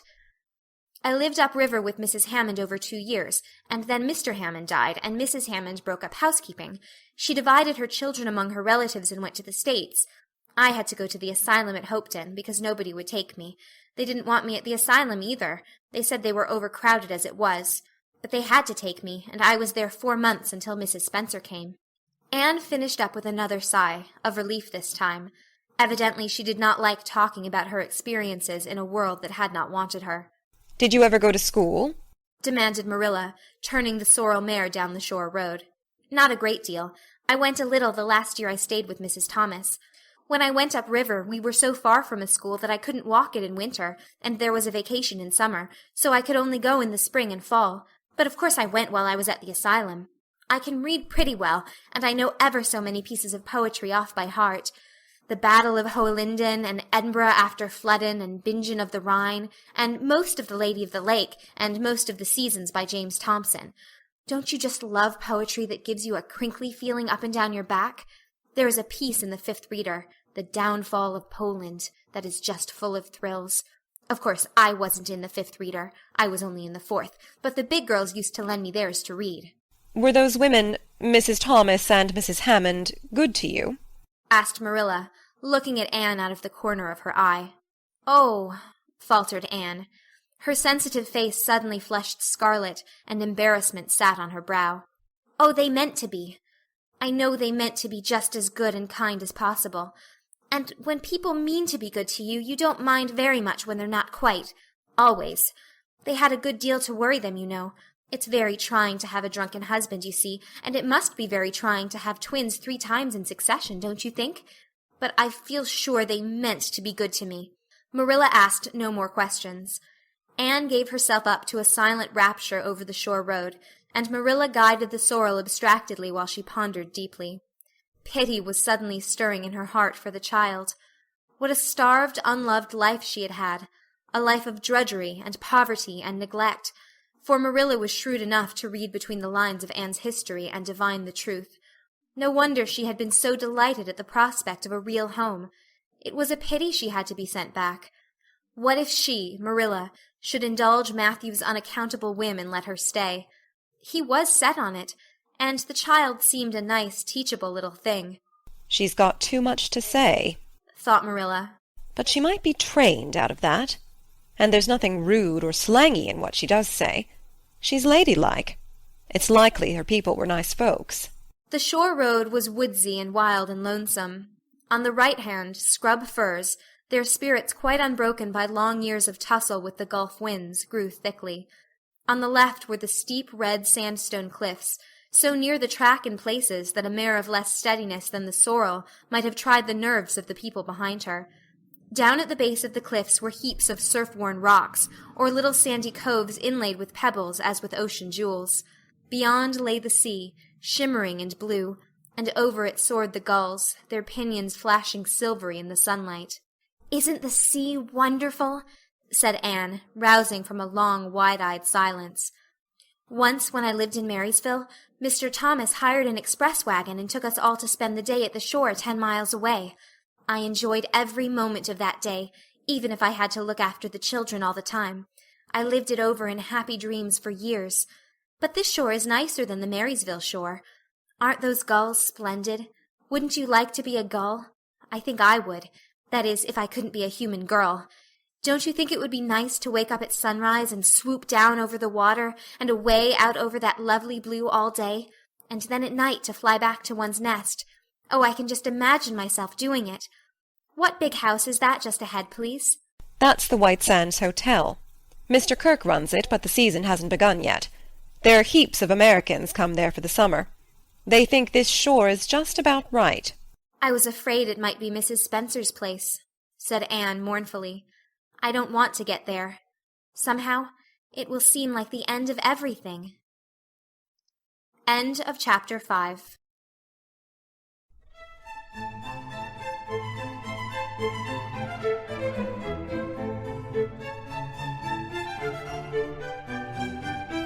Anne of Green Gables by Lucy Maud Montgomery. Chapter 6. Marilla Makes Up Her Mind. Get there they did, however, in due season. Mrs. Spencer lived in a big yellow house at White Sands Cove, and she came to the door with surprise and welcome mingled on her benevolent face. "Dear, dear," she exclaimed. "you're the last folks I was looking for today, but I'm real glad to see you. You'll put your horse in, and how are you, Anne?" "I'm as well as can be expected, thank you," said Anne smilelessly. A blight seemed to have descended on her. "I suppose we'll stay a little while to rest the mare," said Marilla. "but I promised Matthew I'd be home early. The fact is, Mrs. Spencer, there's been a queer mistake somewhere, and I've come over to see where it is. We sent word, Matthew and I, for you to bring us a boy from the asylum. We told your brother Robert to tell you we wanted a boy 10 or 11 years old." "Marilla Cuthbert, you don't say so," said Mrs. Spencer in distress. "Why, Robert sent down word by his daughter Nancy, and she said you wanted a girl. Didn't she, Flora Jane?" Appealing to her daughter who had come out to the steps. "She certainly did, Miss Cuthbert," corroborated Flora Jane earnestly. "I'm dreadfully sorry," said Mrs. Spencer. "It's too bad, but it certainly wasn't my fault. You see, Miss Cuthbert, I did the best I could, and I thought I was following your instructions. Nancy is a terrible flighty thing.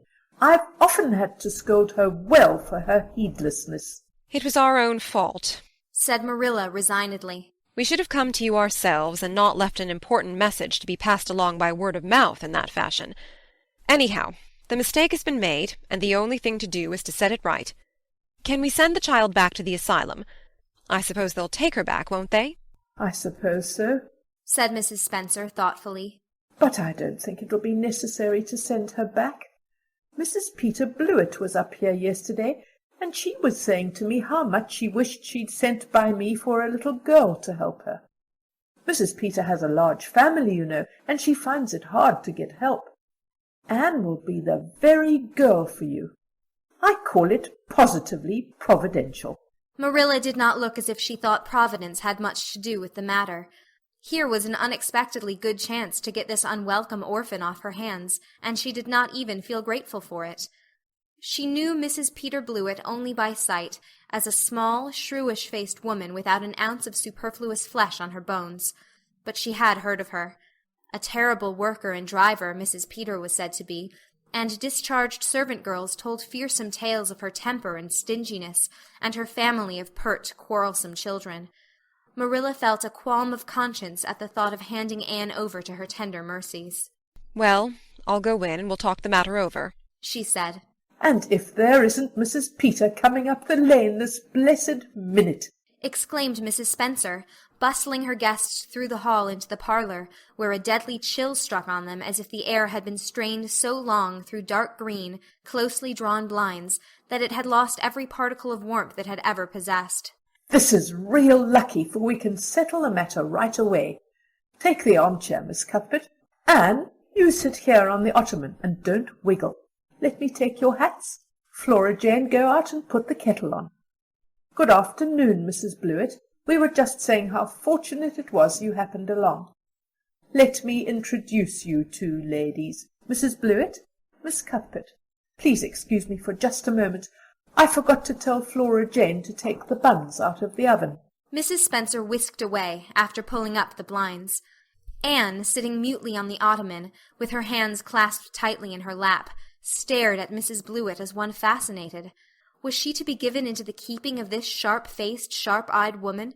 She felt a lump coming up in her throat, and her eyes smarted painfully. She was beginning to be afraid she couldn't keep the tears back when Mrs. Spencer returned, flushed and beaming, quite capable of taking any and every difficulty, physical, mental, or spiritual, into consideration and settling it out of hand. "It seems there has been a mistake about this little girl, Mrs. Blewett," she said. "I was under the impression that Mr. and Miss Cuthbert wanted a little girl to adopt. I was certainly told so, but it seems it was a boy they wanted. So, if you're still of the same mind you were yesterday, I think she'll be just the thing for you." Mrs. Blewett darted her eyes over Anne from head to foot. "How old are you, and what's your name?" she demanded. "Anne Shirley," faltered the shrinking child, not daring to make any stipulations regarding the spelling thereof. "And I'm 11 years old." "Humph! You don't look as if there was much to you, but you're wiry. I don't know, but the wiry ones are the best after all. Well, if I take you, you'll have to be a good girl, you know, good and smart and respectful. I'll expect you to earn your keep, and no mistake about that. Yes, I suppose I might as well take her off your hands, Miss Cuthbert. The baby's awful fractious, and I'm clean worn out attending to him. If you like, I can take her home right now."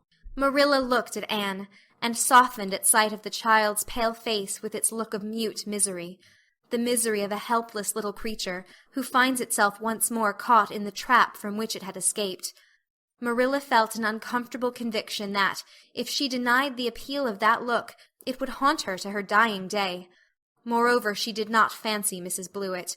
To hand a sensitive, high-strung child over to such a woman! No, she could not take the responsibility of doing that. "Well, I don't know," she said slowly. "I didn't say that Matthew and I had absolutely decided that we wouldn't keep her. In fact, I may say that Matthew is disposed to keep her. I just came over to find out how the mistake had occurred. I think I'd better take her home again and talk it over with Matthew. I feel that I oughtn't to decide on anything without consulting him. If we make up our mind not to keep her, we'll bring or send her over to you tomorrow night. If we don't, you may know that she is going to stay with us. Will that suit you, Mrs. Blewett?" "I suppose it'll have to," said Mrs. Blewett ungraciously. During Marilla's speech a sunrise had been dawning on Anne's face. First the look of despair faded out. Then came a faint flush of hope. Her eyes grew deep and bright as morning stars. The child was quite transfigured, and a moment later, when Mrs. Spencer and Mrs. Blewett went out in quest of a recipe the latter had come to borrow, she sprang up and flew across the room to Marilla. "Oh, Miss Cuthbert, did you really say that perhaps you would let me stay at Green Gables?" she said, in a breathless whisper, as if speaking aloud might shatter the glorious possibility. "Did you really say it, or did I only imagine that you did?" I think you'd better learn to control that imagination of yours, Anne, if you can't distinguish between what is real and what isn't," said Marilla crossly. "Yes, you did hear me say just that, and no more. It isn't decided yet, and perhaps we will conclude to let Mrs. Blewett take you after all. She certainly needs you much more than I do." "I'd rather go back to the asylum than go to live with her," said Anne passionately. "She looks exactly like a gimlet." Marilla smothered a smile under the conviction that Anne must be reproved for such a speech. "A little girl like you should be ashamed of talking so about a lady and a stranger," she said severely. "Go back and sit down quietly and hold your tongue, and behave as a good girl should." "I'll try to do and be anything you want me if you'll only keep me," said Anne, returning meekly to her ottoman. When they arrived back at Green Gables that evening, Matthew met them in the lane. Marilla from afar had noted him prowling along it and guessed his motive. She was prepared for the relief she read in his face when he saw that she had at least brought Anne back with her, but she said nothing to him relative to the affair until they were both out in the yard behind the barn milking the cows. Then she briefly told him Anne's history and the result of the interview with Mrs. Spencer. "I wouldn't give a dog I liked to that Blewett woman," said Matthew with unusual vim. "I don't fancy her style myself," admitted Marilla. "But it's that or keeping her ourselves, Matthew. And since you seem to want her, I suppose I'm willing, or have to be. I've been thinking over the idea until I've got kind of used to it. It seems a sort of duty. I've never brought up a child, especially a girl, and I dare say I'll make a terrible mess of it. But I'll do my best. So far as I'm concerned, Matthew, she may stay." Matthew's shy face was a glow of delight. "Well, now, I reckoned you'd come to see it in that light, Marilla," he said. "She's such an interesting little thing." "It'd be more to the point if you could say she was a useful little thing," retorted Marilla. "But I'll make it my business to see she's trained to be that. And mind, Matthew, you're not to go interfering with my methods. Perhaps an old maid doesn't know much about bringing up a child, but I guess she knows more than an old bachelor. So you just leave me to manage her. When I fail, it'll be time enough to put your oar in." There, Marilla, you can have your own way," said Matthew reassuringly. "Only be as good and kind to her as you can without spoiling her. I kind of think she's one of the sort you can do anything with if you only get her to love you." Marilla sniffed, to express her contempt for Matthew's opinions concerning anything feminine, and walked off to the dairy with the pails. "I won't tell her tonight that she can stay," she reflected, as she strained the milk into the creamers. "She'd be so excited that she wouldn't sleep a wink. Marilla Cuthbert, you're fairly in for it. Did you ever suppose you'd see the day when you'd be adopting an orphan girl? It's surprising enough, but not so surprising as that Matthew should be at the bottom of it, him that always seemed to have such a mortal dread of little girls. Anyhow, we've decided on the experiment, and goodness only knows what will come of it." End of chapter 6.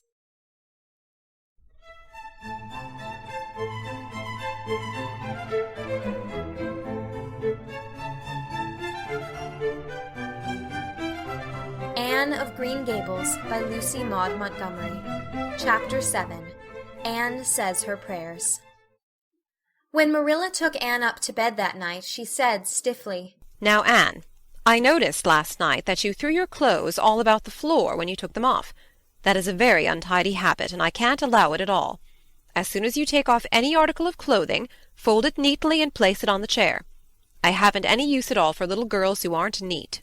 "I was so harrowed up in my mind last night that I didn't think about my clothes at all," said Anne. "I'll fold them nicely tonight. They always made us do that at the asylum. Half the time, though, I'd forget. I'd be in such a hurry to get into bed nice and quiet and imagine things." "You'll have to remember a little better if you stay here," admonished Marilla. "There, that looks something like. Say your prayers now and get into bed." "I never say any prayers," announced Anne. Marilla looked horrified astonishment. "Why, Anne, what do you mean? Were you never taught to say your prayers? God always wants little girls to say their prayers. Don't you know who God is, Anne?" God is a spirit, infinite, eternal, and unchangeable in his being, wisdom, power, holiness, justice, goodness, and truth, responded Anne promptly and glibly. Marilla looked rather relieved. So you do know something, then, thank goodness. You're not quite a heathen. Where did you learn that? Oh, at the Asylum Sunday School. They made us learn the whole catechism. I liked it pretty well. There's something splendid about some of the words. Infinite, eternal, and unchangeable. Isn't that grand? It has such a roll to it, just like a big organ playing. You couldn't quite call it poetry, I suppose, but it sounds a lot like it, doesn't it? We're not talking about poetry, Anne. We are talking about saying your prayers. Don't you know it's a terrible wicked thing not to say your prayers every night? I'm afraid you are a very bad little girl. You'd find it easier to be bad than good if you had red hair, said Anne reproachfully. People who haven't red hair don't know what trouble is. Mrs. Thomas told me that God made my hair red on purpose, and I've never cared about him since. And anyhow, I'd always be too tired at night to bother saying prayers. People who have to look after twins can't be expected to say their prayers.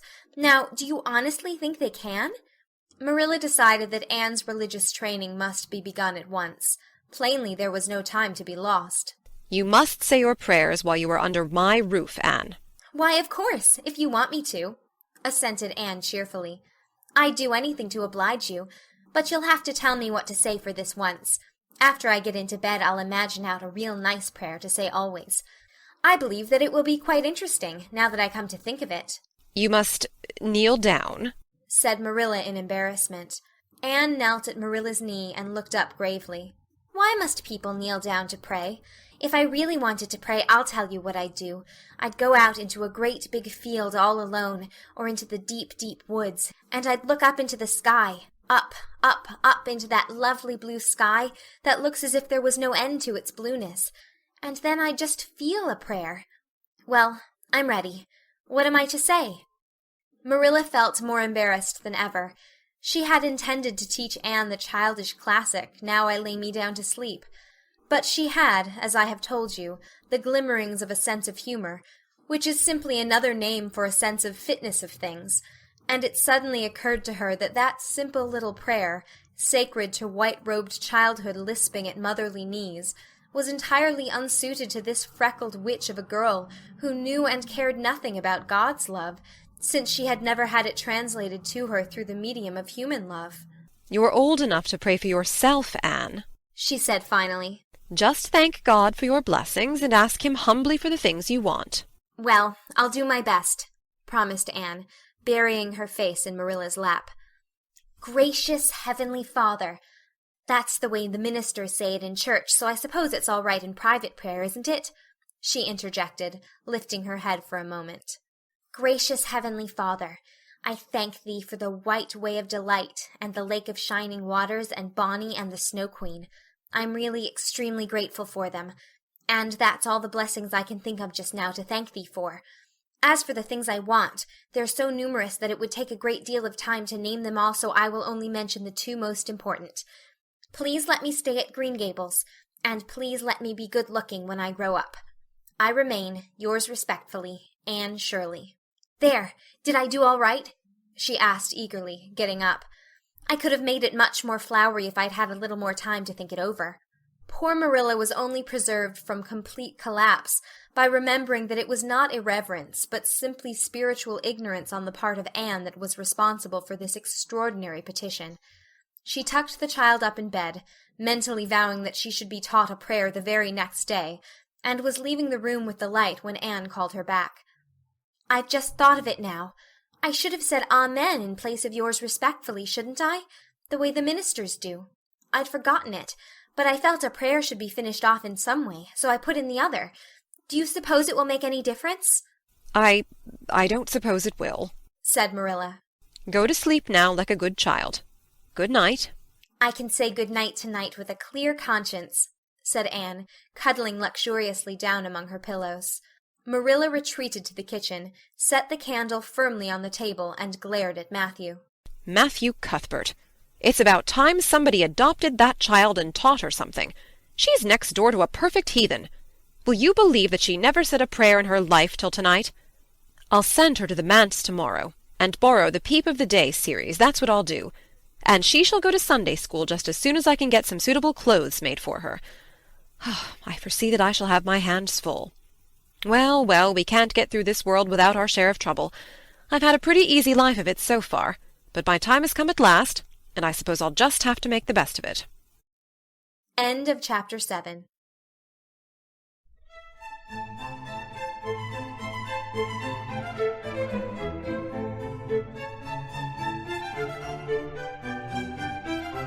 Anne of Green Gables by Lucy Maud Montgomery. Chapter 8. Anne's bringing up is begun. For reasons best known to herself, Marilla did not tell Anne that she was to stay at Green Gables until the next afternoon. During the forenoon she kept the child busy with various tasks and watched over her with a keen eye while she did them.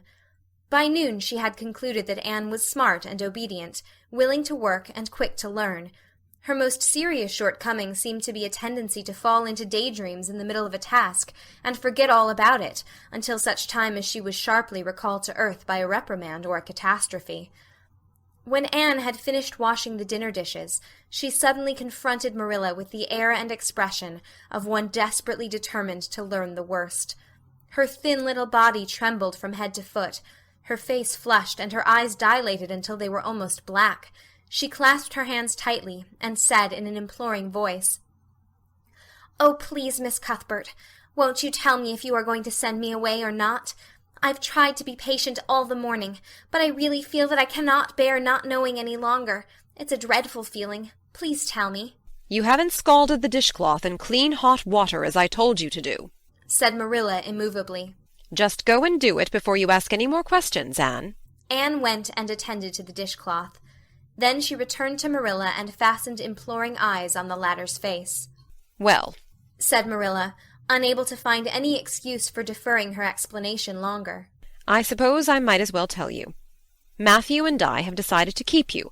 That is, if you will try to be a good little girl and show yourself grateful. Why, child, whatever is the matter?" "I'm crying," said Anne in a tone of bewilderment. "I can't think why. I'm as glad can be. Oh, glad doesn't seem the right word at all. I was glad about the White Way and the cherry blossoms. But this, oh, it's something more than glad. I'm so happy. I'll try to be so good. It will be uphill work, I expect, for Mrs. Thomas often told me I was desperately wicked. However, I'll do my very best. But can you tell me why I'm crying?"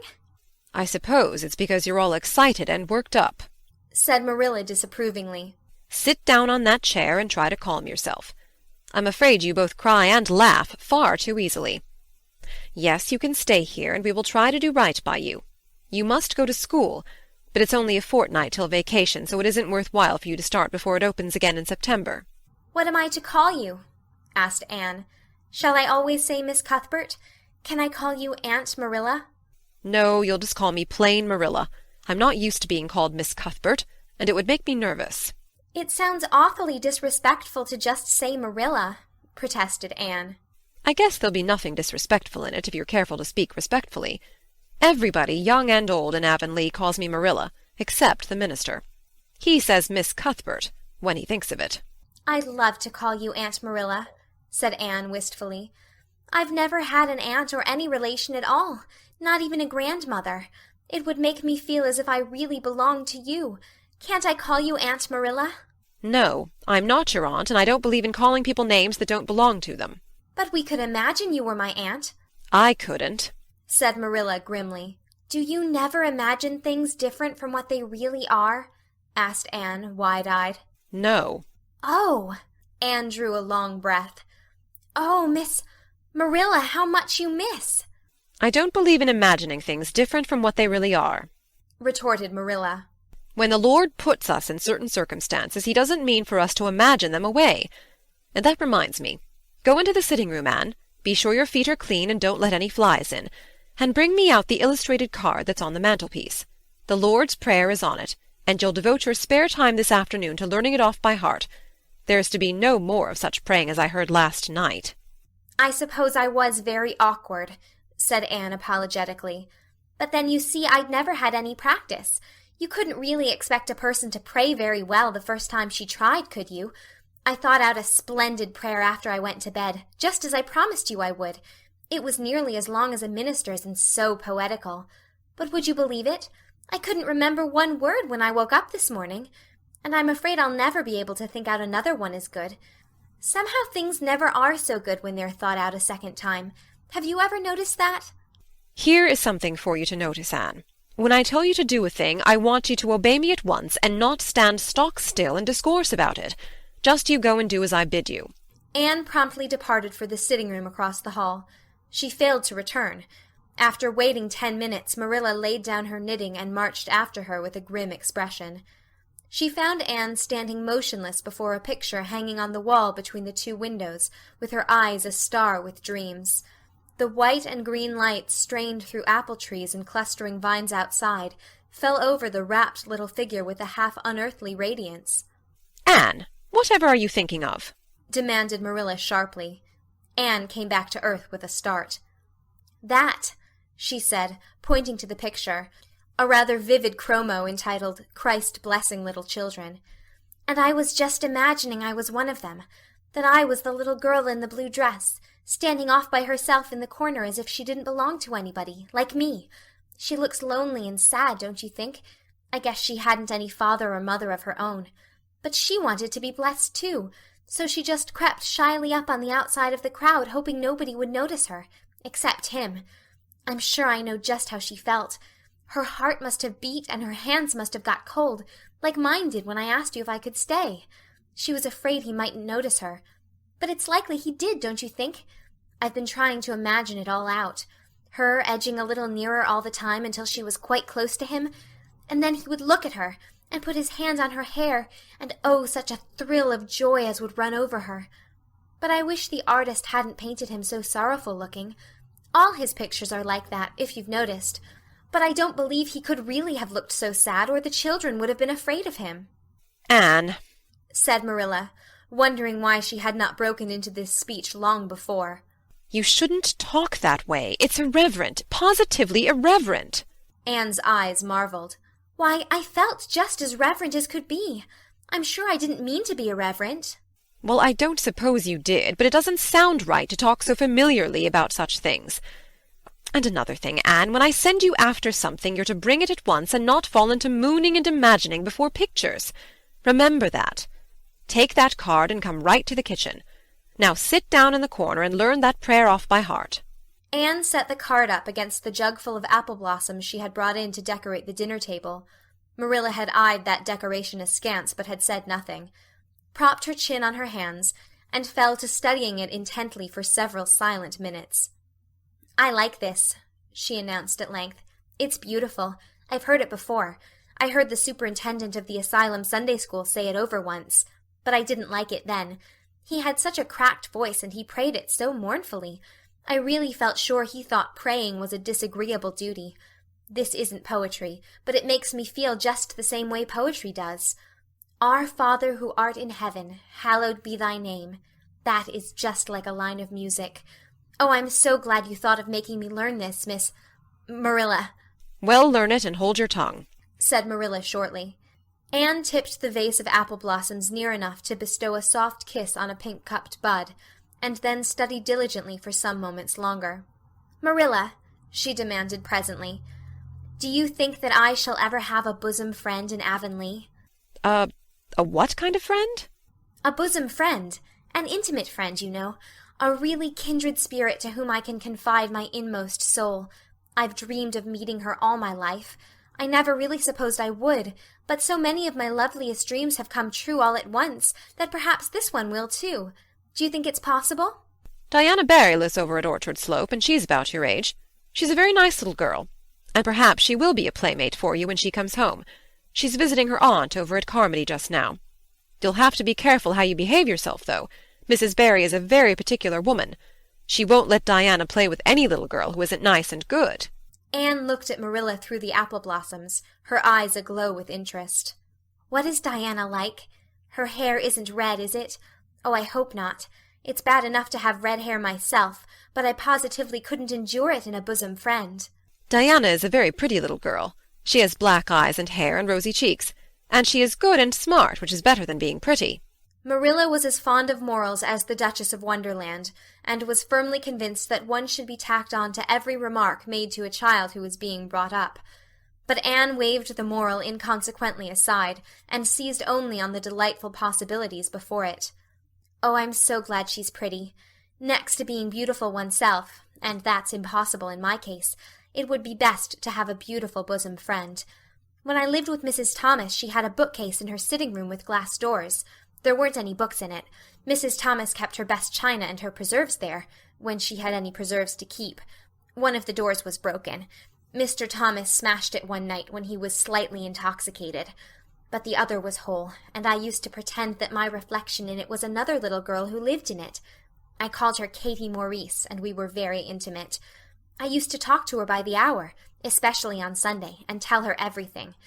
Katie was the comfort and consolation of my life. We used to pretend that the bookcase was enchanted, and that if I only knew the spell I could open the door and step right into the room where Katie Maurice lived, instead of into Mrs. Thomas's shelves of preserves and china. And then Katie Maurice would have taken me by the hand and led me out into a wonderful place, all flowers and sunshine and fairies, and we would have lived there happy forever after. When I went to live with Mrs. Hammond it just broke my heart to leave Katie Maurice. She felt it dreadfully, too. I know she did, for she was crying when she kissed me good-bye through the bookcase door. There was no bookcase at Mrs. Hammond's, but just up the river a little way from the house there was a long green little valley, and the loveliest echo lived there. It echoed back every word you said, even if you didn't talk a bit loud. So I imagined that it was a little girl called Violetta, and we were great friends, and I loved her almost as well as I loved Katie Maurice. Not quite, but almost, you know. The night before I went to the asylum I said good-bye to Violetta, and oh, her good-bye came back to me in such sad, sad tones. I had become so attached to her that I hadn't the heart to imagine a bosom friend at the asylum, even if there had been any scope for imagination there. "I think it's just as well there wasn't," said Marilla dryly. "I don't approve of such goings-on. You seem to half believe your own imaginations. It'll be well for you to have a real live friend to put such nonsense out of your head. But don't let Mrs. Barry hear you talking about your Katie Maurices and your Violettas, or she'll think you tell stories." "Oh, I won't. I couldn't talk of them to everybody. Their memories are too sacred for that. But I thought I'd like to have you know about them. Oh, look, here's a big bee just tumbled out of an apple blossom. Just think what a lovely place to live, in an apple blossom. Fancy going to sleep in it when the wind was rocking it. If I wasn't a human girl, I think I'd like to be a bee and live among the flowers." "Yesterday you wanted to be a seagull," sniffed Marilla. "I think you are very fickle-minded. I told you to learn that prayer and not talk. But it seems impossible for you to stop talking if you've got anybody that will listen to you. So go up to your room and learn it." "Oh, I know it pretty nearly all now. All but just the last line." "Well, never mind. Do as I tell you. Go to your room and finish learning it well. And stay there until I call you down to help me get tea." "Can I take the apple blossoms with me for company?" pleaded Anne. "No, you don't want your room cluttered up with flowers. You should have left them on the tree in the first place." "I did feel a little that way, too," said Anne. "I kind of felt I shouldn't shorten their lovely lives by picking them. I wouldn't want to be picked if I were an apple blossom. But the temptation was irresistible. What do you do when you meet with an irresistible temptation?" "Anne, did you hear me tell you to go to your room?" Anne sighed, retreated to the east gable, and sat down in a chair by the window. "There, I know this prayer. I learned that last sentence coming upstairs. Now I'm going to imagine things into this room so that they'll always stay imagined. The floor is covered with a white velvet carpet with pink roses all over it, and there are pink silk curtains at the windows. The walls are hung with gold and silver brocade tapestry. The furniture is mahogany. I never saw any mahogany, but it does sound so luxurious. This is a couch all heaped with gorgeous silken cushions, pink and blue and crimson and gold, and I am reclining gracefully on it. I can see my reflection in that splendid big mirror hanging on the wall.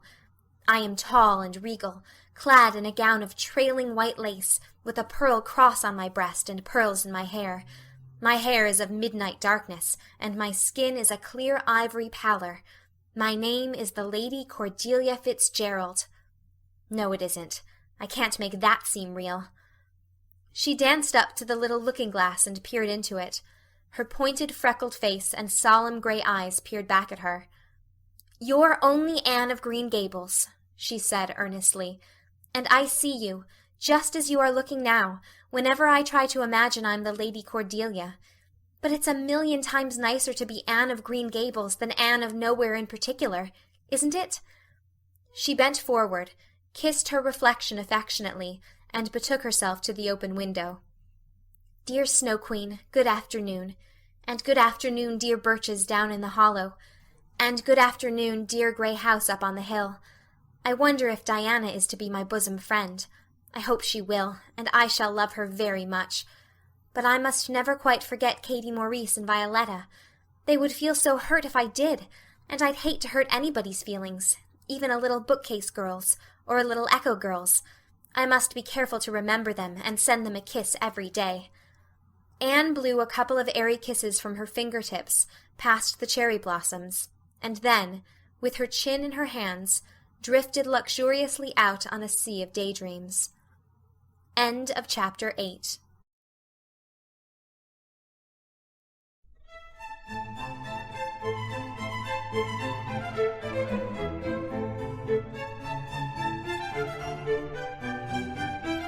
Anne of Green Gables by Lucy Maud Montgomery. Chapter 9. Mrs. Rachel Lynde is properly horrified. Anne had been a fortnight at Green Gables before Mrs. Lynde arrived to inspect her. Mrs. Rachel, to do her justice, was not to blame for this. A severe and unseasonable attack of grippe had confined that good lady to her house ever since the occasion of her last visit to Green Gables. Mrs. Rachel was not often sick, and had a well-defined contempt for people who were, but grippe, she asserted, was like no other illness on earth, and could only be interpreted as one of the special visitations of Providence. As soon as her doctor allowed her to put her foot out of doors, she hurried up to Green Gables, bursting with curiosity to see Matthew and Marilla's orphan, concerning whom all sorts of stories and suppositions had gone abroad in Avonlea. Anne had made good use of every waking moment of that fortnight. Already she was acquainted with every tree and shrub about the place. She had discovered that a lane opened out below the apple orchard and ran up through a belt of woodland, and she had explored it to its furthest end in all its delicious vagaries of brook and bridge, fir coppice and wild cherry arch, corners thick with fern and branching byways of maple and mountain ash. She had made friends with the spring down in the hollow, that wonderful deep, clear, icy-cold spring. It was set about with smooth red sandstones and rimmed in by great palm-like clumps of water-fern, and beyond it was a log bridge over the brook. That bridge led Anne's dancing feet up over a wooded hill beyond, where perpetual twilight reigned under the straight, thick-growing firs and spruces. The only flowers there were myriads of delicate June bells, those shyest and sweetest of woodland blooms, and a few pale aerial star-flowers, like the spirits of last year's blossoms. Gossamers glimmered like threads of silver among the trees, and the fir boughs and tassels seemed to utter friendly speech. All these raptured voyages of exploration were made in the odd half-hours which she was allowed for play, and Anne talked Matthew and Marilla half-deaf over her discoveries. Not that Matthew complained, to be sure. He listened to it all with a wordless smile of enjoyment on his face. Marilla permitted the chatter until she found herself becoming too interested in it, whereupon she always promptly quenched Anne by a curt command to hold her tongue. Anne was out in the orchard when Mrs. Rachel came, wandering at her own sweet will through the lush, tremulous grasses splashed with ruddy evening sunshine. So that good lady had an excellent chance to talk her illness fully over, describing every ache and pulse-beat with such evident enjoyment that Marilla thought even grippe must bring its compensations. When details were exhausted, Mrs. Rachel introduced the real reason of her call. "I've been hearing some surprising things about you and Matthew." "I don't suppose you are any more surprised than I am myself," said Marilla. "I'm getting over my surprise now." "It was too bad there was such a mistake," said Mrs. Rachel sympathetically. "Couldn't you have sent her back?" "I suppose we could, but we decided not to. Matthew took a fancy to her. And I must say I like her myself, although I admit she has her faults. The house seems a different place already. She's a real bright little thing." Marilla said more than she had intended to say when she began, for she read disapproval in Mrs. Rachel's expression. "It's a great responsibility you've taken on yourself," said that lady gloomily. especially when you've never had any experience with children. You don't know much about her, or her real disposition, I suppose, and there's no guessing how a child like that will turn out. But I don't want to discourage you, I'm sure, Marilla." I'm not feeling discouraged, was Marilla's dry response. When I make my mind up to do a thing, it stays made up. I suppose you'd like to see Anne. I'll call her in. Anne came running in presently, her face sparkling with the delight of her orchard rovings. But, abashed at finding herself in the unexpected presence of a stranger, she halted confusedly inside the door. She certainly was an odd-looking little creature in the short, tight, wincey dress she had worn from the asylum, below which her thin legs seemed ungracefully long. Her freckles were more numerous and obtrusive than ever. The wind had ruffled her hatless hair into over-brilliant disorder. It had never looked redder than at that moment. "Well, they didn't pick you for your looks, that's sure and certain," was Mrs. Rachel Lynde's emphatic comment. Mrs. Rachel was one of those delightful and popular people who pride themselves on speaking their mind without fear or favor. "She's terrible skinny and homely, Marilla. Come here, child, and let me have a look at you. Lawful heart, did anyone ever see such freckles? And hair as red as carrots. Come here, child, I say." Anne came there, but not exactly as Mrs. Rachel expected. With one bound she crossed the kitchen floor and stood before Mrs. Rachel, her face scarlet with anger, her lips quivering, and her whole slender form trembling from head to foot. "I hate you!" she cried in a choked voice, stamping her foot on the floor. "I hate you! I hate you! I hate you!" A louder stamp with each assertion of hatred. "How dare you call me skinny and ugly? How dare you say I'm freckled and red-headed? You are a rude, impolite, unfeeling woman." "Anne!" exclaimed Marilla in consternation. But Anne continued to face Mrs. Rachel undauntedly, head up, eyes blazing, hands clenched, passionate indignation exhaling from her like an atmosphere. "How dare you say such things about me?" she repeated vehemently. "How would you like to have such things said about you? How would you like to be told that you are fat and clumsy and probably hadn't a spark of imagination in you? I don't care if I do hurt your feelings by saying so. I hope I hurt them. You have hurt mine worse than they were ever hurt before, even by Mrs. Thomas's intoxicated husband. And I'll never forgive you for it. Never, never." Stamp, stamp. "Did anybody ever see such a temper?" exclaimed the horrified Mrs. Rachel. "Anne, go to your room and stay there until I come up," said Marilla, recovering her powers of speech with difficulty. Anne, bursting into tears, rushed to the hall door, slammed it until the tins on the porch wall outside rattled in sympathy, and fled through the hall and up the stairs like a whirlwind. A subdued slam above told that the door of the east gable had been shut with equal vehemence. "Well, I don't envy you your job bringing that up, Marilla," said Mrs. Rachel with unspeakable solemnity. Marilla opened her lips to say she knew not what of apology or deprecation. What she did say was a surprise to herself then and ever afterwards. "You shouldn't have twitted her about her looks, Rachel." "Marilla Cuthbert, you don't mean to say that you are upholding her in such a terrible display of temper as we've just seen?" demanded Mrs. Rachel indignantly. "No," said Marilla slowly. "I'm not trying to excuse her. She's been very naughty, and I'll have to give her a talking to about it. But we must make allowances for her. She's never been taught what is right. And you were too hard on her, Rachel." Marilla could not help tacking on that last sentence, although she was again surprised at herself for doing it. Mrs. Rachel got up with an air of offended dignity. "Well, I see that I'll have to be very careful what I say after this, Marilla, since the fine feelings of orphans, brought from goodness knows where, have to be considered before anything else. Oh, no, I'm not vexed, don't worry yourself. I'm too sorry for you to leave any room for anger in my mind. You'll have your own troubles with that child. But if you'll take my advice, which I suppose you won't do, although I've brought up 10 children and buried 2, you'll do that talking to you mentioned with a fair-sized birch switch. I should think that would be the most effective language for that kind of a child. Her temper matches her hair, I guess. Well, good evening, Marilla. I hope you'll come down to see me often as usual. But you can't expect me to visit here again in a hurry, if I'm liable to be flown at and insulted in such a fashion. It's something new in my experience." Whereat Mrs. Rachel swept out and away, if a fat woman who always waddled could be said to sweep away, and Marilla, with a very solemn face, betook herself to the east gable. On the way upstairs she pondered uneasily as to what she ought to do. She felt no little dismay over the scene that had just been enacted. How unfortunate that Anne should have displayed such temper before Mrs. Rachel Lynde, of all people.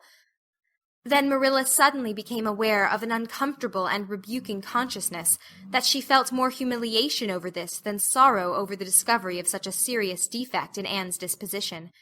And how was she to punish her?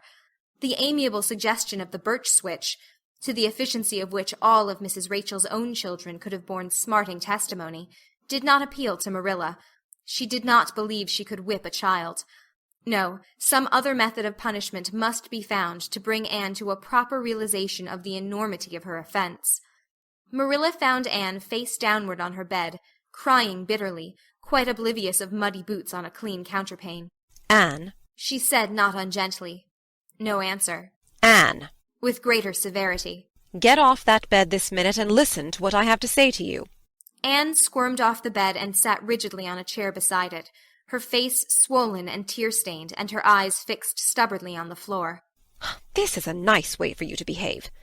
Anne, aren't you ashamed of yourself?" "She hadn't any right to call me ugly and red-headed," retorted Anne, evasive and defiant. "You hadn't any right to fly into such a fury and talk the way you did to her, Anne. I was ashamed of you, thoroughly ashamed of you. I wanted you to behave nicely to Mrs. Lynde, and instead of that you have disgraced me. I'm sure I don't know why you should lose your temper like that just because Mrs. Lynde said you were red-haired and homely. You say it yourself often enough." "Oh, but there's such a difference between saying a thing yourself and hearing other people say it," wailed Anne. "You may know a thing is so, but you can't help hoping other people don't quite think it is. I suppose you think I have an awful temper, but I couldn't help it. When she said those things, something just rose right up in me and choked me. I had to fly out at her." "Well, you made a fine exhibition of yourself, I must say. Mrs. Lynde will have a nice story to tell about you everywhere, and she'll tell it, too. It was a dreadful thing for you to lose your temper like that, Anne." "Just imagine how you would feel if somebody told you to your face that you were skinny and ugly," pleaded Anne tearfully. An old remembrance suddenly rose up before Marilla. She had been a very small child when she had heard one aunt say of her to another, "What a pity she is such a dark, homely little thing." Marilla was every day of 50 before the sting had gone out of that memory. "I don't say that I think Mrs. Lynde was exactly right in saying what she did to you, Anne," she admitted in a softer tone. "Rachel is too outspoken. But that is no excuse for such behavior on your part. She was a stranger and an elderly person and my visitor, all three very good reasons for why you should have been respectful to her. You were rude and saucy and—" Marilla had a saving inspiration of punishment. "You must go to her and tell her you are very sorry for your bad temper, and ask her to forgive you." "I can never do that," said Anne determinedly and darkly. "You can punish me in any way you like, Marilla. You can shut me up in a dark, damp dungeon inhabited by snakes and toads, and feed me only on bread and water, and I shall not complain. But I cannot ask Mrs. Lynde to forgive me." "We're not in the habit of shutting people up in dark, damp dungeons," said Marilla dryly, "especially as they're rather scarce in Avonlea. But apologize to Mrs. Lynde you must and shall, and you'll stay here in your room until you can tell me you're willing to do it." "I shall have to stay here forever, then," said Anne mournfully, "because I can't tell Mrs. Lynde I'm sorry I said those things to her. How can I? I'm not sorry. I'm sorry I vexed you, but I'm glad I told her just what I did. It was a great satisfaction. I can't say I'm sorry when I'm not, can I? I can't even imagine I'm sorry." "Perhaps your imagination will be in better working order by the morning," said Marilla, rising to depart. "You'll have the night to think over your conduct in, and come to a better frame of mind. You said you would try to be a very good girl if we kept you at Green Gables, but I must say it hasn't seemed very much like it this evening." Leaving this Parthian shaft to rankle in Anne's stormy bosom, Marilla descended to the kitchen, grievously troubled in mind and vexed in soul. She was as angry with herself as with Anne, because, whenever she recalled Mrs. Rachel's dumbfounded countenance, her lips twitched with amusement, and she felt a most reprehensible desire to laugh. End of Chapter 9.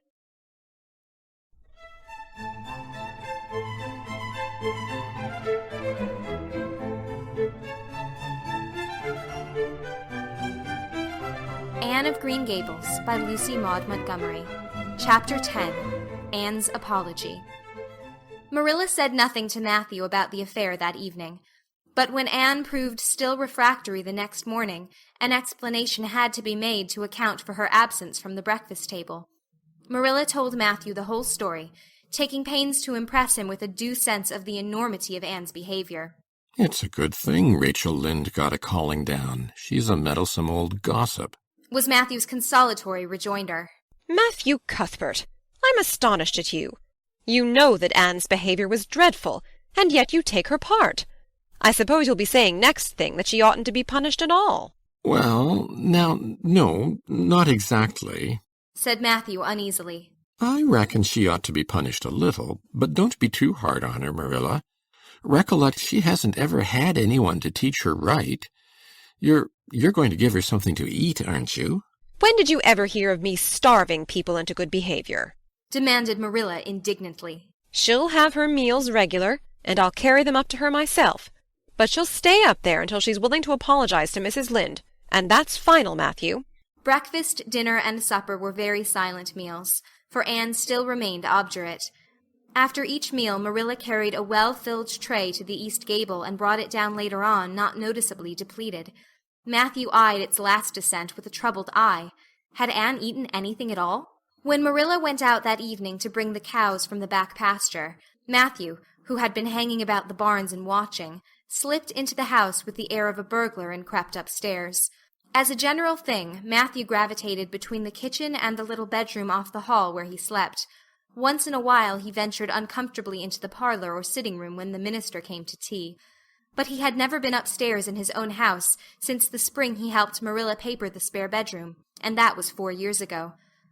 He tiptoed along the hall and stood for several minutes outside the door of the east gable before he summoned courage to tap on it with his fingers and then open the door to peep in. Anne was sitting on the yellow chair by the window, gazing mournfully out into the garden.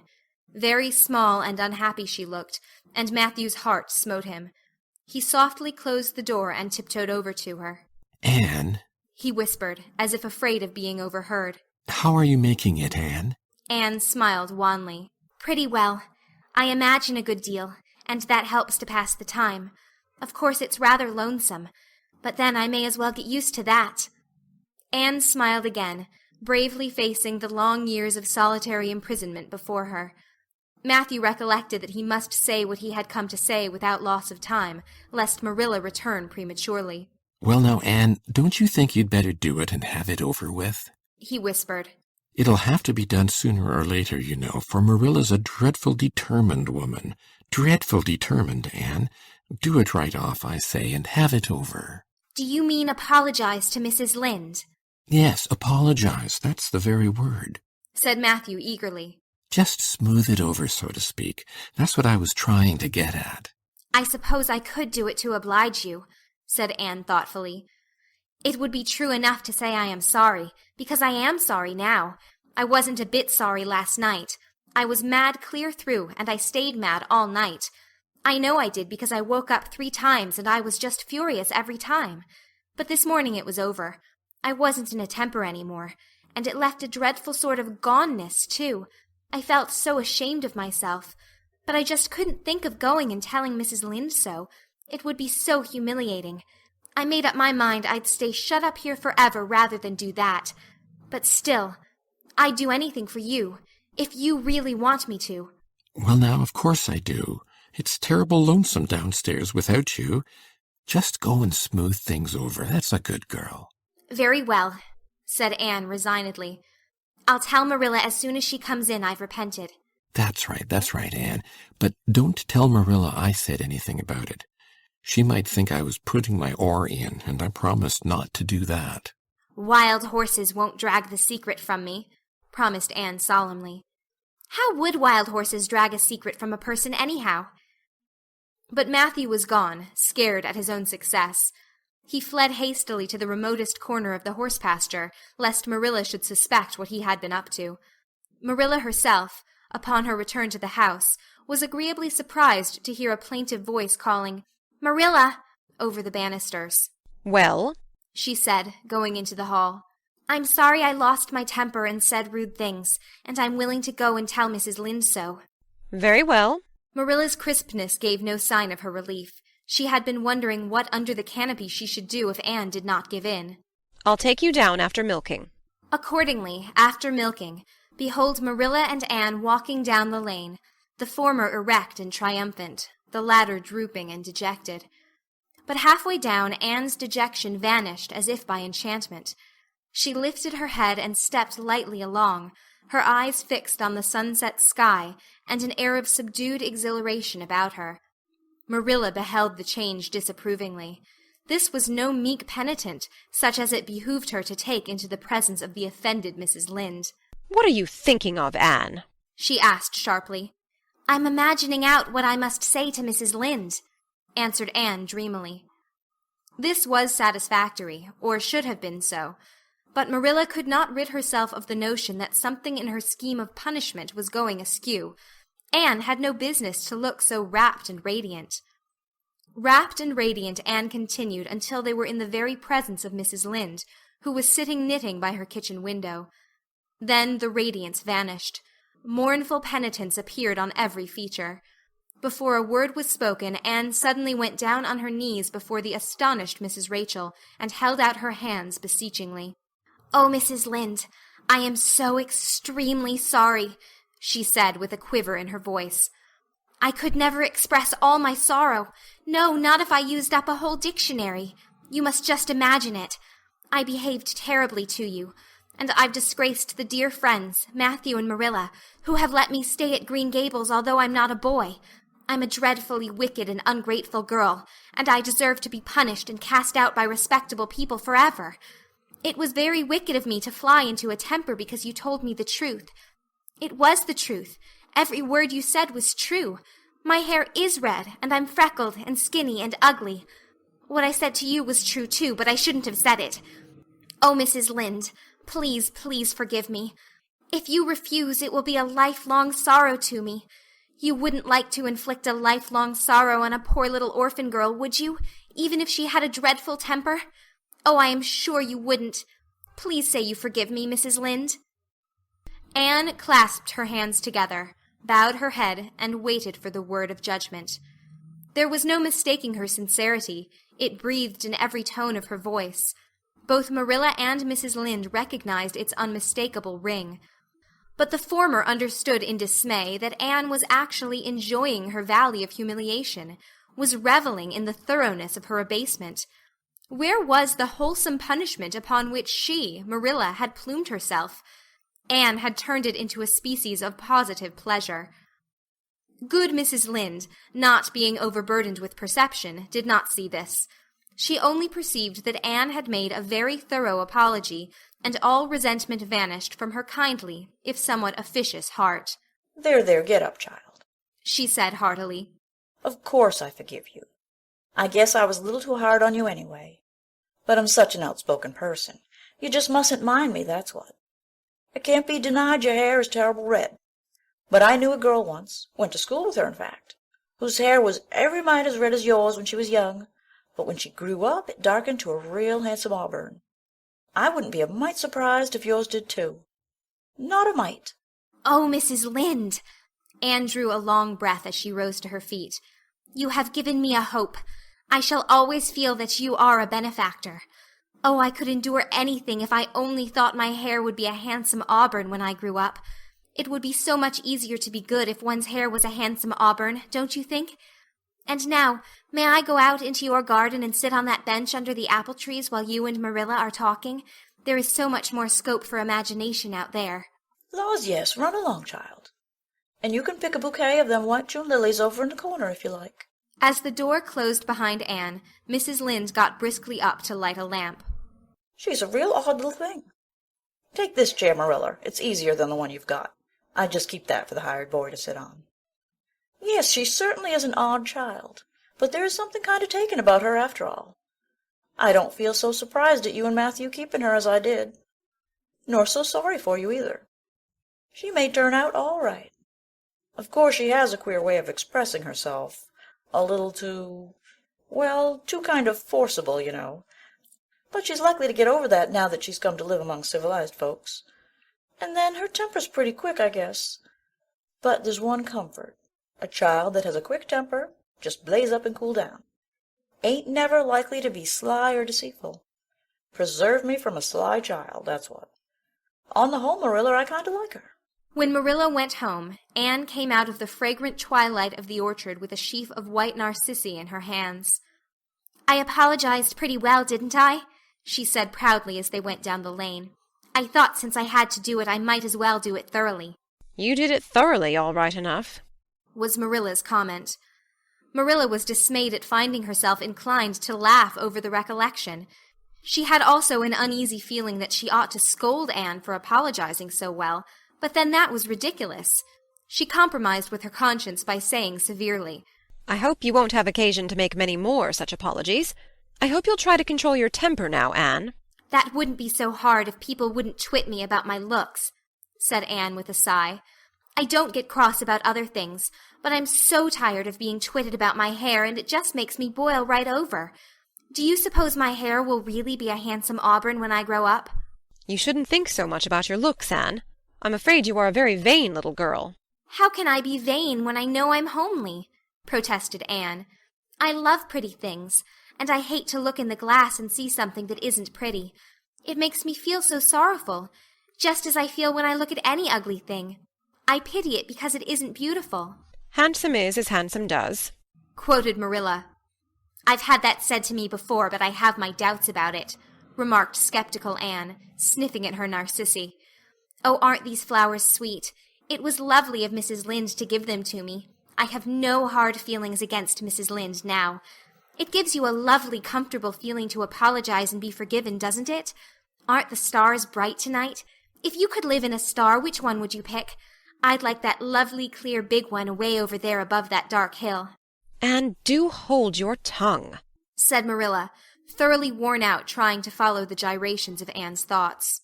Anne said no more until they turned into their own lane. A little gypsy wind came down it to meet them, laden with the spicy perfume of young, dew-wet ferns. Far up in the shadows a cheerful light gleamed out through the trees from the kitchen at Green Gables. Anne suddenly came close to Marilla and slipped her hand into the older woman's hard palm. "It's lovely to be going home and know it's home," she said. "I love Green Gables already, and I never loved any place before. No place ever seemed like home. Oh, Marilla, I'm so happy. I could pray right now and not find it a bit hard." Something warm and pleasant welled up in Marilla's heart at touch of that thin little hand in her own. A throb of the maternity she had missed, perhaps. Its very unaccustomedness and sweetness disturbed her. She hastened to restore her sensations to their normal calm by inculcating a moral. "If you'll be a good girl, you'll always be happy, Anne. And you should never find it hard to say your prayers." "Saying one's prayers isn't exactly the same thing as praying," said Anne meditatively. "But I'm going to imagine that I'm the wind that is blowing up there in those treetops. When I get tired of the trees, I'll imagine I'm gently waving down here in the ferns. And then I'll fly over to Mrs. Lynde's garden and set the flowers dancing. And then I'll go with one great swoop over the clover field. And then I'll blow over the lake of shining waters and ripple it all up into little sparkling waves. Oh, there's so much scope for imagination in a wind. So I'll not talk any more just now, Marilla." "Thanks be to goodness for that," breathed Marilla in devout relief. End of chapter 10.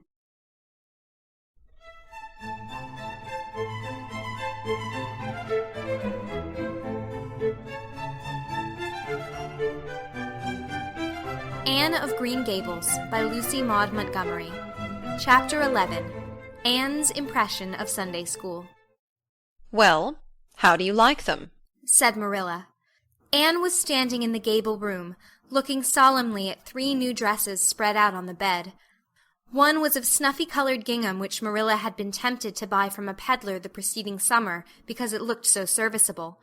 One was of black and white checkered sateen which she had picked up at a bargain counter in the winter, and one was a stiff print of an ugly blue shade which she had purchased that week at a Carmody store. She had made them up herself, and they were all made alike, plain skirts fulled tightly to plain waists, with sleeves as plain as waist and skirt and tight as sleeves could be. "I'll imagine that I like them," said Anne soberly. "I don't want you to imagine it," said Marilla, offended. "Oh, I can see you don't like the dresses. What is the matter with them? Aren't they neat and clean and new? Yes. Then why don't you like them? They're not pretty, said Anne reluctantly. Pretty? Marilla sniffed. I didn't trouble my head about getting pretty dresses for you. I don't believe in pampering Vanity, Anne, I'll tell you that right off. Those dresses are good, sensible, serviceable dresses, without any frills or furbelows about them, and they're all you'll get this summer. The brown gingham and the blue print will do you for school when you begin to go. The sateen is for church and Sunday school. I'll expect you to keep them neat and clean and not to tear them. I should think you'd be grateful to get most anything after those skimpy, wincey things you've been wearing. Oh, I am grateful, protested Anne. But I'd be ever so much gratefuler if you'd made just one of them with puffed sleeves. Puffed sleeves are so fashionable now. It would give me such a thrill, Marilla, just to wear a dress with puffed sleeves. Well, you'll have to do without your thrill. I hadn't any material to waste on puffed sleeves. I think they are ridiculous-looking things anyhow. I prefer the plain, sensible ones. But I'd rather look ridiculous when everybody else does than plain and sensible all by myself, persisted Anne mournfully. Trust you for that. Well, hang those dresses carefully up in your closet, and then sit down and learn the Sunday school lesson. I got a quarterly from Mr. Bell for you, and you'll go to Sunday school tomorrow, said Marilla, disappearing downstairs in high dudgeon. Anne clasped her hands and looked at the dresses. I did hope there would be a white one with puffed sleeves, she whispered disconsolately. I prayed for one, but I didn't much expect it on that account. I didn't suppose God would have time to bother about a little orphan girl's dress. I knew I'd just have to depend on Marilla for it. Well, fortunately I can imagine that one of them is of snow-white muslin with lovely lace frills and 3 puffed sleeves. The next morning, warnings of a sick headache prevented Marilla from going to Sunday school with Anne. You'll have to go down and call for Mrs. Lynde, Anne, she said. She'll see that you get into the right class. Now mind you behave yourself properly. Stay to preaching afterwards, and ask Mrs. Lynde to show you our pew. Here's a cent for collection. Don't stare at people, and don't fidget. I shall expect you to tell me the text when you come home. Anne started off irreproachable, arrayed in the stiff black and white sateen, which, while decent as regards length and certainly not open to the charge of skimpiness, contrived to emphasize every corner and angle of her thin figure. Her hat was a little, flat, glossy new sailor, the extreme plainness of which had likewise much disappointed Anne, who had permitted herself secret visions of ribbon and flowers. The latter, however, were supplied before Anne reached the main road, for being confronted halfway down the lane with a golden frenzy of wind-stirred buttercups and a glory of wild roses, Anne promptly and liberally garlanded her hat with a heavy wreath of them. Whatever other people might have thought of the result, it satisfied Anne, and she tripped gaily down the road, holding her ruddy head with its decoration of pink and yellow very proudly. When she had reached Mrs. Lynde's house, she found that lady gone. Nothing daunted, Anne proceeded onward to the church alone. In the porch she found a crowd of little girls, all more or less gaily attired in whites and blues and pinks, and all staring with curious eyes at this stranger in their midst, with her extraordinary head adornment. Avonlea little girls had already heard queer stories about Anne. Mrs. Lynde said she had an awful temper. Jerry Biot, the hired boy at Green Gables, said she talked all the time to herself or to the trees and flowers like a crazy girl. They looked at her and whispered to each other behind their quarterlies. Nobody made any friendly advances, then or later on when the opening exercises were over and Anne found herself in Miss Rogerson's class. Miss Rogerson was a middle-aged lady who had taught a Sunday school class for 20 years. Her method of teaching was to ask the printed questions from the quarterly and look sternly over its edge at the particular little girl she thought ought to answer the question. She looked very often at Anne, and Anne, thanks to Marilla's drilling, answered promptly, but it may be questioned if she understood very much about either question or answer. She did not think she liked Miss Rogerson, and she felt very miserable. Every other little girl in the class had puffed sleeves. Anne felt that life was really not worth living without puffed sleeves. Well, how did you like Sunday school? Marilla wanted to know when Anne came home. Her wreath having faded, Anne had discarded it in the lane, so Marilla was spared the knowledge of that for a time. "I didn't like it a bit. It was horrid." "Anne Shirley!" said Marilla rebukingly. Anne sat down on the rocker with a long sigh, kissed one of Bonny's leaves, and waved her hand to a blossoming fuchsia. "They might have been lonesome while I was away," she explained. "And now about the Sunday school. I behaved well, just as you told me. Mrs. Lynde was gone, but I went right on myself. I went into the church with a lot of other little girls, and I sat in the corner of a pew by the window while the opening exercises went on. Mr. Bell made an awfully long prayer. I would have been dreadfully tired before he got through if I hadn't been sitting by that window, but it looked right out on the lake of shining waters, so I just gazed at that and imagined all sorts of splendid things." "You shouldn't have done anything of the sort. You should have listened to Mr. Bell." "But he wasn't talking to me," protested Anne. "He was talking to God, and he didn't seem to be very much interested in it either. I think he thought God was too far off to make it worth while. I said a little prayer myself, though. There was a long row of white birches hanging over the lake, and the sunshine fell down through them, way, way down deep into the water. Oh, Marilla, it was like a beautiful dream. It gave me a thrill, and I just said, 'Thank you for it, God,' 2 or 3 times. "Not out loud, I hope," said Marilla anxiously. "Oh, no, just under my breath.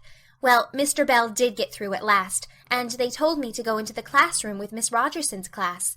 There were 9 other girls in it. They all had puffed sleeves. I tried to imagine mine were puffed too, but I couldn't.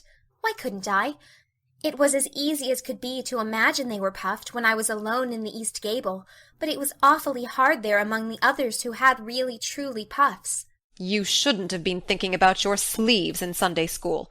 You should have been attending to the lesson. I hope you knew it." "Oh, yes, and I answered a lot of questions. Miss Rogerson asked ever so many. I don't think it was fair for her to do all the asking. There were lots I wanted to ask her, but I didn't like to because I didn't think she was a kindred spirit. Then all the other little girls recited a paraphrase. She asked me if I knew any.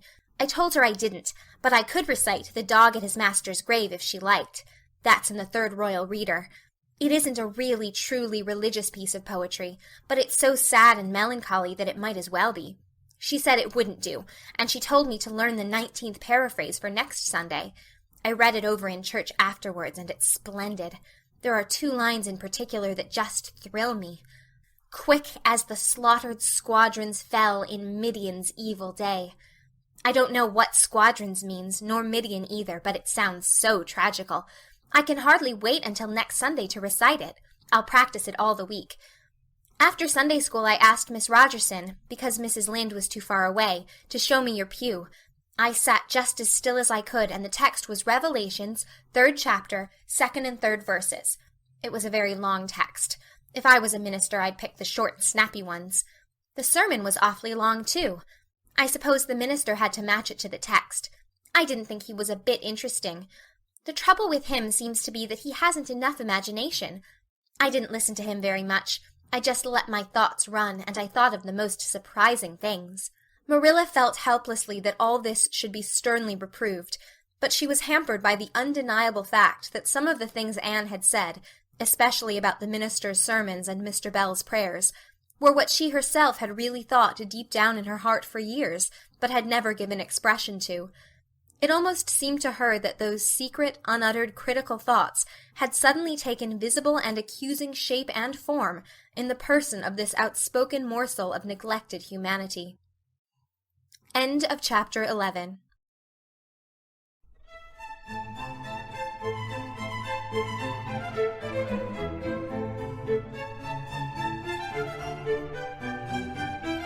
Anne of Green Gables by Lucy Maud Montgomery. Chapter 12. A Solemn Vow and Promise. It was not until the next Friday that Marilla heard the story of the flower-wreathed hat. She came home from Mrs. Lynde's and called Anne to account. "Anne, Mrs. Rachel says you went to church last Sunday with your hat rigged out ridiculous with roses and buttercups. What on earth put you up to such a caper? A pretty-looking object you must have been." "Oh, I know pink and yellow aren't becoming to me," began Anne. "Becoming fiddlesticks! It was putting flowers on your hat at all, no matter what color they were, that was ridiculous. You are the most aggravating child." I don't see why it's any more ridiculous to wear flowers on your hat than on your dress, protested Anne. Lots of little girls there had bouquets pinned on their dresses. What's the difference? Marilla was not to be drawn from the safe concrete into dubious paths of the abstract. "Don't answer me back like that, Anne. It was very silly of you to do such a thing. Never let me catch you at such a trick again. Mrs. Rachel says she thought she would sink through the floor when she saw you come in all rigged out like that. She couldn't get near enough to tell you to take them off till it was too late. She says people talked about it something dreadful. Of course they would think I had no better sense than to let you go decked out like that." "Oh, I'm so sorry," said Anne, tears welling into her eyes. "I never thought you'd mind. The roses and buttercups were so sweet and pretty, I thought they'd look lovely on my hat. Lots of the little girls had artificial flowers on their hats. I'm afraid I'm going to be a dreadful trial to you. Maybe you'd better send me back to the asylum. That would be terrible. I don't think I could endure it. Most likely I would go into consumption. I'm so thin as it is, you see. But that would be better than being a trial to you." "Nonsense," said Marilla, vexed at herself for having made the child cry. "I don't want to send you back to the asylum, I'm sure. All I want is that you should behave like other little girls and not make yourself ridiculous. Don't cry any more. I've got some news for you. Diana Barry came home this afternoon.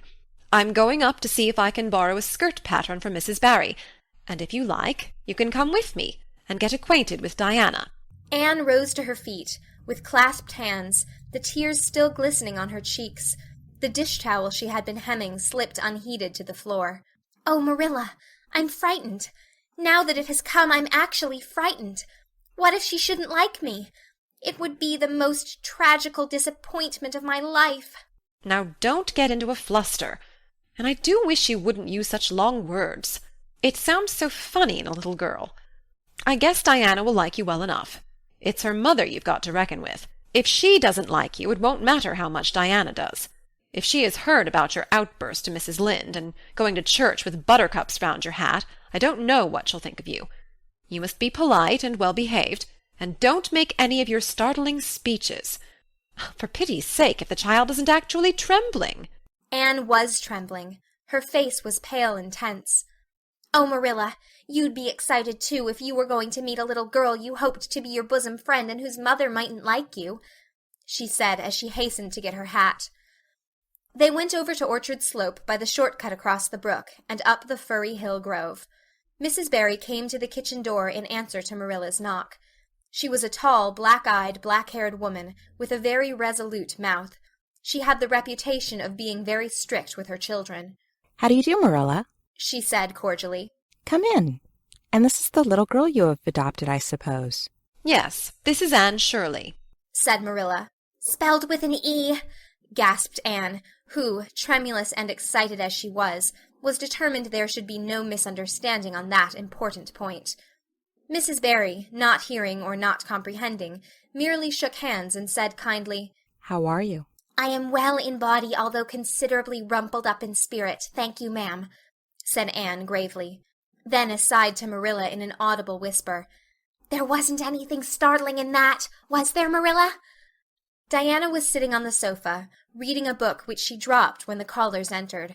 She was a very pretty little girl, with her mother's black eyes and hair, and rosy cheeks, and the merry expression which was her inheritance from her father. "This is my little girl, Diana," said Mrs. Barry.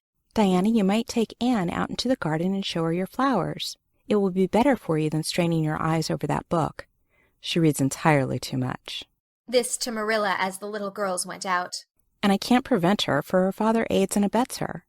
She's always poring over a book. I'm glad she has the prospect of a playmate. Perhaps it will take her more out of doors." Outside in the garden, which was full of mellow sunset light streaming through the dark old firs to the west of it, stood Anne and Diana, gazing bashfully at each other over a clump of gorgeous tiger lilies.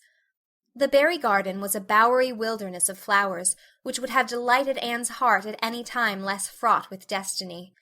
It was encircled by huge old willows and tall firs, beneath which flourished flowers that loved the shade. Prim, right-angled paths neatly bordered with clamshells intersected it like moist red ribbons, and in the beds between old-fashioned flowers ran riot. There were rosy bleeding hearts and great splendid crimson peonies, white fragrant narcissi and thorny sweet Scotch roses, pink and blue and white columbines and lilac-tinted bouncing bets, clumps of southernwood and ribbon grass and mint, purple Adam and Eve, daffodils, and masses of sweet clover white with its delicate, fragrant, feathery sprays, scarlet lightning that shot its fiery lances over prim white musk flowers. A garden it was where sunshine lingered and bees hummed, and winds, beguiled into loitering, purred and rustled. "Oh, Diana," said Anne at last, clasping her hands and speaking almost in a whisper. "Oh, do you think you can like me a little? Enough to be my bosom friend?" Diana laughed. Diana always laughed before she spoke. "Why, I guess so," she said frankly. "I'm awfully glad you've come to live at Green Gables. It will be jolly good to have somebody to play with. There isn't any other girl who lives near enough to play with, and I've no sisters big enough." "Will you swear to be my friend for ever and ever?" demanded Anne eagerly. Diana looked shocked. "Why, it's dreadfully wicked to swear," she said rebukingly. "Oh, no, not my kind of swearing. There are two kinds, you know." "I never heard of but one kind," said Diana doubtfully. "There really is another. Oh, it isn't wicked at all. It just means vowing and promising solemnly." "Well, I don't mind doing that," agreed Diana, relieved. "How do you do it?" "We must join hands, so," said Anne gravely. "It ought to be over running water. We'll just imagine this path is running water. I'll repeat the oath first. I solemnly swear to be faithful to my bosom friend, Diana Barry, as long as the sun and moon shall endure. Now you say it and put my name in it." Diana repeated the oath with a laugh fore and aft. Then she said, "You're a queer girl, Anne. I heard before that you were queer, but I believe I'm going to like you real well." When Marilla and Anne went home, Diana went with them as far as the log bridge. The two little girls walked with their arms about each other. At the brook they parted, with many promises to spend the next afternoon together. "Well, did you find Diana a kindred spirit?" asked Marilla as they went up through the garden of Green Gables. "Oh, yes," sighed Anne, blissfully unconscious of any sarcasm on Marilla's part. "Oh, Marilla, I'm the happiest girl on Prince Edward Island this very moment. I assure you I'll say my prayers with a right good will tonight. Diana and I are going to build a playhouse in Mr. William Bell's birch grove tomorrow. Can I have those broken pieces of china that are out in the woodshed? Diana's birthday is in February, and mine is in March. Don't you think that is a very strange coincidence? Diana is going to lend me a book to read. She says it's perfectly splendid and tremendously exciting. She's going to show me a place back in the woods where rice lilies grow. Don't you think Diana has got very soulful eyes? I wish I had soulful eyes. Diana is going to teach me to sing a song called Nellie in the Hazel Dell. She's going to give me a picture to put up in my room. It's a perfectly beautiful picture, she says. A lovely lady in a pale blue silk dress. A sewing machine agent gave it to her. I wish I had something to give Diana. I'm an inch taller than Diana, but she is ever so much fatter.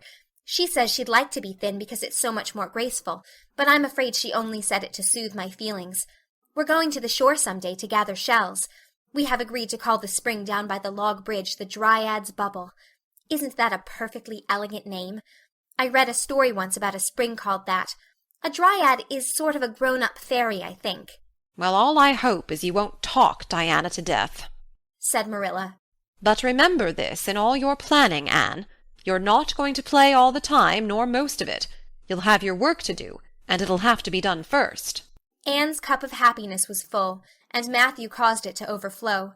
He had just got home from a trip to the store at Carmody, and he sheepishly produced a small parcel from his pocket and handed it to Anne, with a deprecatory look at Marilla.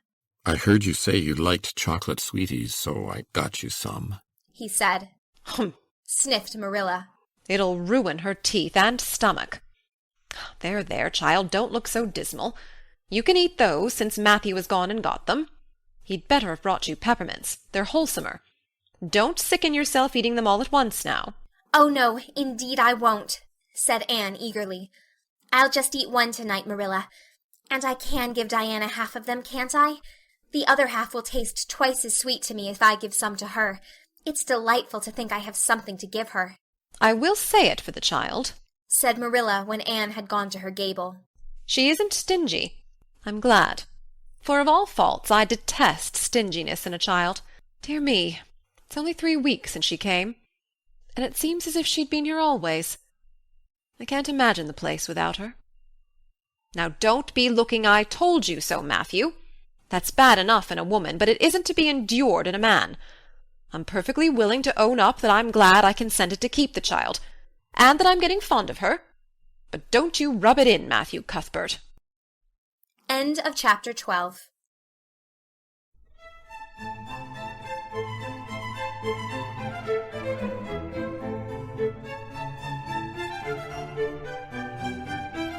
Anne of Green Gables by Lucy Maud Montgomery. Chapter 13. The Delights of Anticipation. It's time Anne was in to do her sewing, said Marilla, glancing at the clock and then out into the yellow August afternoon where everything drowsed in the heat. She stayed playing with Diana more than half an hour more'n I gave her leave to, and now she's perched out there on the wood-pile talking to Matthew, 19 to the dozen, when she knows perfectly well she ought to be at her work. And of course he's listening to her like a perfect ninny. I never saw such an infatuated man. The more she talks, and the odder the things she says, the more he's delighted, evidently. Anne Shirley, you come right in here this minute. Do you hear me? A series of staccato taps on the west window brought Anne flying in from the yard, eyes shining, cheeks faintly flushed with pink, unbraided hair streaming behind her in a torrent of brightness. "Oh, Marilla!" she exclaimed breathlessly. "There's going to be a Sunday school picnic next week, in Mr. Harmon Andrews's field, right near the Lake of Shining Waters. And Mrs. Superintendent Bell and Mrs. Rachel Lynde are going to make ice cream. Think of it, Marilla. Ice cream. And oh, Marilla, can I go to it?" Just look at the clock, if you please, Anne. What time did I tell you to come in? 2:00. But isn't it splendid about the picnic, Marilla? Please, can I go?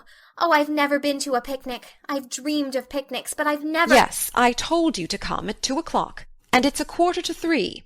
I'd like to know why you didn't obey me, Anne. Why, I meant to, Marilla, as much as could be. But you have no idea how fascinating Idlewild is. And then, of course, I had to tell Matthew about the picnic. Matthew is such a sympathetic listener. Please, can I go? You'll have to learn to resist the fascination of idle whatever you call it. When I tell you to come in at a certain time, I mean that time, and not half an hour later. And you needn't stop to discourse with sympathetic listeners on your way either. As for the picnic, of course you can go. You're a Sunday school scholar, and it's not likely I'd refuse to let you go when all the other little girls are going. But, faltered Anne, Diana says that everybody must take a basket of things to eat. I can't cook, as you know, Marilla, and I don't mind going to a picnic without puffed sleeves so much, but I'd feel terribly humiliated if I had to go without a basket. It's been preying on my mind ever since Diana told me. Well, it needn't prey any longer. I'll bake you a basket. Oh, you dear good Marilla. Oh, you are so kind to me. Oh, I'm so much obliged to you. Getting through with her ohs, Anne cast herself into Marilla's arms and rapturously kissed her sallow cheek. It was the first time in her whole life that childish lips had voluntarily touched Marilla's face. Again that sudden sensation of startling sweetness thrilled her. She was secretly vastly pleased at Anne's impulsive caress, which was probably the reason why she said brusquely, There, never mind your kissing nonsense. I'd sooner see you doing strictly as you're told. As for cooking, I mean to begin giving you lessons in that some of these days. But you're so feather-brained, Anne, I've been waiting to see if you'd sober down a little and learn to be steady before I begin. You've got to keep your wits about you in cooking, and not stop in the middle of things to let your thoughts rove all over creation. Now get out your patchwork and have your square done before tea-time. I do not like patchwork, said Anne dolefully, hunting out her work-basket and sitting down before a little heap of red and white diamonds with a sigh. I think some kinds of sewing would be nice, but there's no scope for imagination in patchwork. It's just one little seam after another, and you never seem to be getting anywhere. But of course I'd rather be Anne of Green Gables sewing patchwork than Anne of any other place with nothing to do but play. I wish time went as quick sewing patches as it does when I'm playing with Diana, though. Oh, we do have such elegant times, Marilla. I have to furnish most of the imagination, but I'm well able to do that. Diana is simply perfect in every other way. You know that little piece of land across the brook that runs up between our farm and Mr. Barry's? It belongs to Mr. William Bell, and right in the corner there is a little ring of wild birch trees. The most romantic spot, Marilla. Diana and I have our playhouse there. We call it Idlewild. Isn't that a poetical name? I assure you it took me some time to think it out.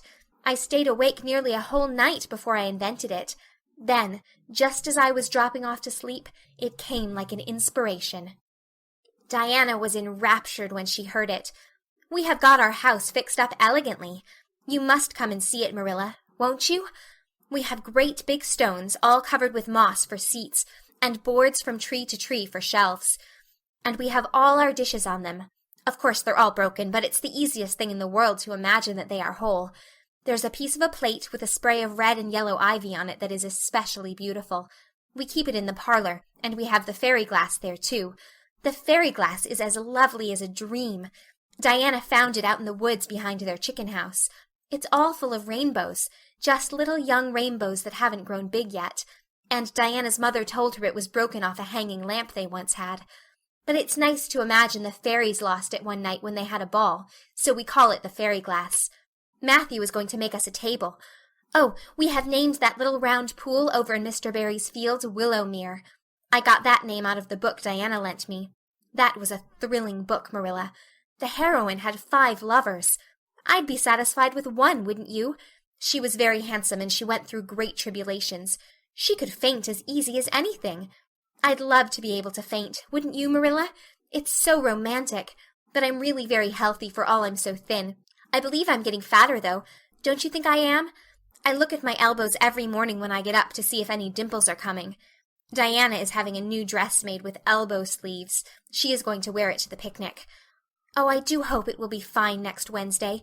I don't feel that I could endure the disappointment if anything happened to prevent me from getting to the picnic. I suppose I'd live through it, but I'm certain it would be a lifelong sorrow. It wouldn't matter if I got to 100 picnics in after years. They wouldn't make up for missing this one. They're going to have boats on the Lake of Shining Waters, and ice cream, as I told you.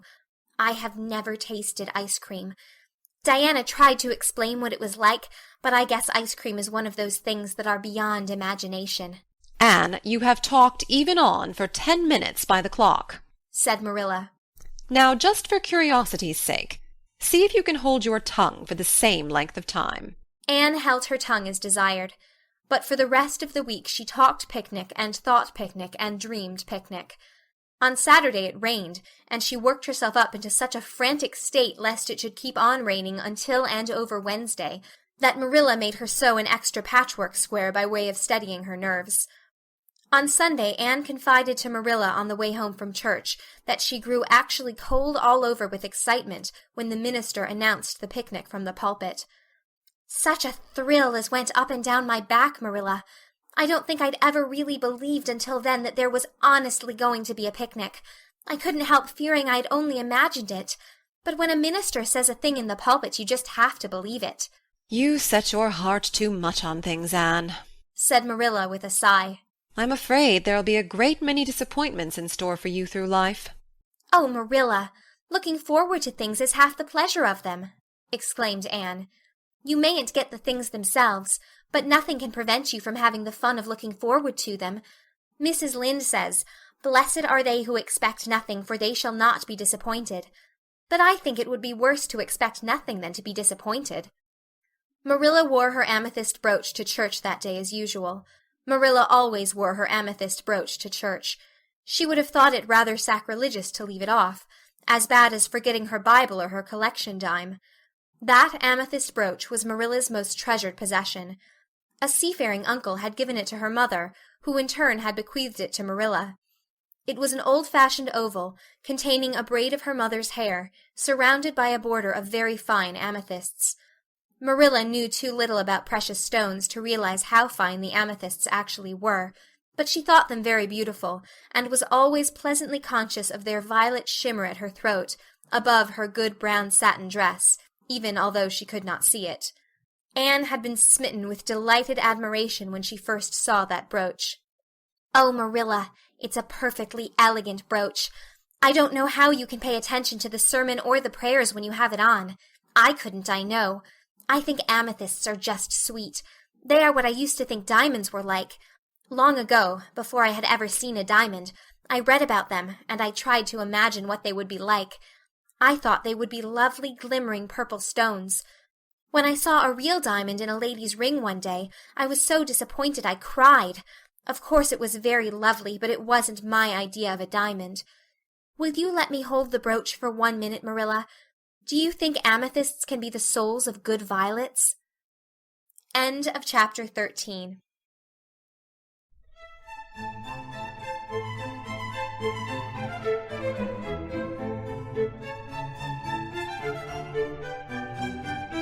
Anne of Green Gables by Lucy Maud Montgomery. Chapter 14. Anne's Confession. On the Monday evening before the picnic, Marilla came down from her room with a troubled face. "Anne," she said to that small personage, who was shelling peas by the spotless table and singing Nellie of the Hazel Dell with a vigor and expression that did credit to Diana's teaching. "did you see anything of my amethyst brooch? I thought I stuck it in my pincushion when I came home from church yesterday evening, but I can't find it anywhere." I saw it this afternoon when you were away at the Aid Society," said Anne, a little slowly. "I was passing your door when I saw it on the cushion, so I went in to look at it." "Did you touch it?" said Marilla sternly. "Yes," admitted Anne. "I took it up and I pinned it on my breast just to see how it would look." "You had no business to do anything of the sort. It's very wrong in a little girl to meddle. You shouldn't have gone into my room in the first place, and you shouldn't have touched a brooch that didn't belong to you in the second. Where did you put it?" "Oh, I put it back on the bureau. I hadn't it on a minute. Truly, I didn't mean to meddle, Marilla. I didn't think about its being wrong to go in and try on the brooch, but I see now that it was, and I'll never do it again. That's one good thing about me. I never do the same naughty thing twice." "You didn't put it back," said Marilla. "That brooch isn't anywhere on the bureau. You've taken it out or something, Anne." "I did put it back," said Anne quickly. Pertly, Marilla thought. "I don't just remember whether I stuck it on the pincushion or laid it in the china tray, but I'm perfectly certain I put it back." "I'll go and have another look," said Marilla, determining to be just. "If you put that brooch back, it's there still. If it isn't, I'll know you didn't, that's all." Marilla went to her room and made a thorough search, not only over the bureau but in every other place she thought the brooch might possibly be. It was not to be found, and she returned to the kitchen. "Anne, the brooch is gone. By your own admission, you were the last person to handle it. Now what have you done with it? Tell me the truth at once. Did you take it out and lose it?" "No, I didn't," said Anne solemnly, meeting Marilla's angry gaze squarely. "I never took the brooch out of your room, and that is the truth if I was to be led to the block for it, although I'm not very certain what a block is. So there, Marilla." Anne's "so there" was only intended to emphasize her assertion, but Marilla took it as a display of defiance. "I believe you are telling me a falsehood, Anne," she said sharply. "I know you are. There now, don't say anything more unless you are prepared to tell the whole truth. Go to your room and stay there until you are ready to confess." "Will I take the peas with me?" said Anne meekly. "No, I'll finish shelling them myself. Do as I bid you." When Anne had gone, Marilla went about her evening tasks in a very disturbed state of mind. She was worried about her valuable brooch. What if Anne had lost it? And how wicked of the child to deny having taken it, when anybody could see she must have. With such an innocent face, too. "I don't know what I wouldn't sooner have had happen," thought Marilla, as she nervously shelled the peas. "Of course, I don't suppose she meant to steal it or anything like that. She's just taken it to play with, or help along that imagination of hers. She must have taken it, that's clear, for there hasn't been a soul in that room since she was in it, by her own story, until I went up tonight. And the brooch is gone, there's nothing sure. I suppose she has lost it, and is afraid to own up for fear she'll be punished. It's a dreadful thing to think she tells falsehoods. It's a far worse thing than her fit of temper. It's a fearful responsibility to have a child in your house you can't trust. Slyness and untruthfulness, that's what she has displayed. I declare I feel worse about that than about the brooch. If she'd only have told the truth about it, I wouldn't mind so much. Marilla went to her room at intervals all through the evening and searched for the brooch, without finding it. A bedtime visit to the east gable produced no result. Anne persisted in denying that she knew anything about the brooch, but Marilla was only the more firmly convinced that she did. She told Matthew the story the next morning. Matthew was confounded and puzzled. He could not so quickly lose faith in Anne, but he had to admit that circumstances were against her. "You're sure it hasn't fell down behind the bureau?" was the only suggestion he could offer. I've moved the bureau, and I've taken out the drawers, and I've looked in every crack and cranny, was Marilla's positive answer. The brooch is gone, and that child has taken it and lied about it. That's the plain, ugly truth, Matthew Cuthbert, and we might as well look it in the face. "Well, now, what are you going to do about it?" Matthew asked forlornly, feeling secretly thankful that Marilla and not he had to deal with the situation. He felt no desire to put his oar in this time. She'll stay in her room until she confesses, said Marilla grimly, remembering the success of this method in the former case. Then we'll see. Perhaps we'll be able to find the brooch if she'll only tell where she took it. But in any case, she'll have to be severely punished, Matthew. "Well, now, you'll have to punish her," said Matthew, reaching for his hat.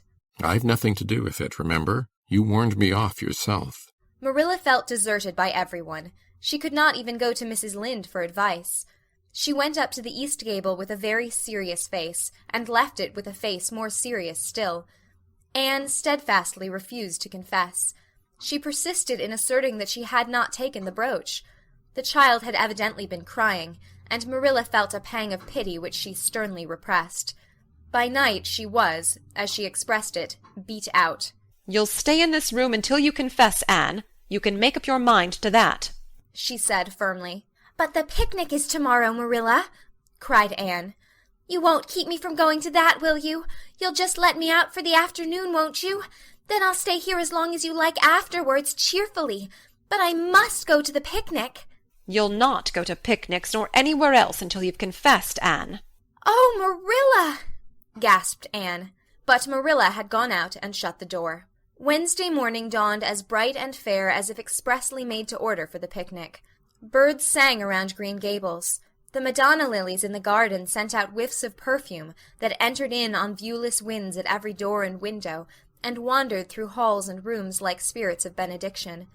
The birches in the hollow waved joyful hands, as if watching for Anne's usual morning greeting from the east gable. But Anne was not at her window.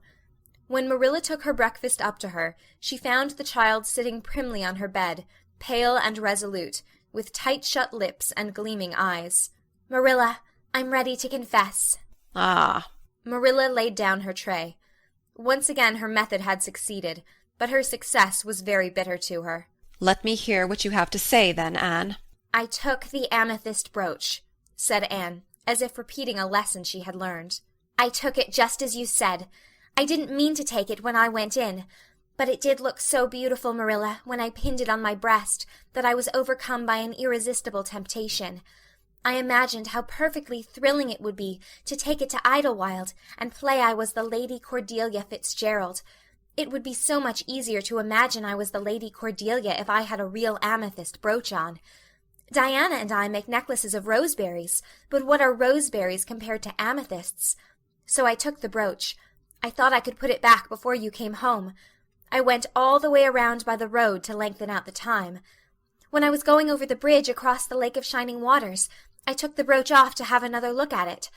Oh, how it did shine in the sunlight! And then, when I was leaning over the bridge, it just slipped through my fingers, so, and went down, down, down, all purply sparkling, and sank forevermore beneath the Lake of Shining Waters. And that's the best I can do at confessing, Marilla." Marilla felt hot anger surge up into her heart again.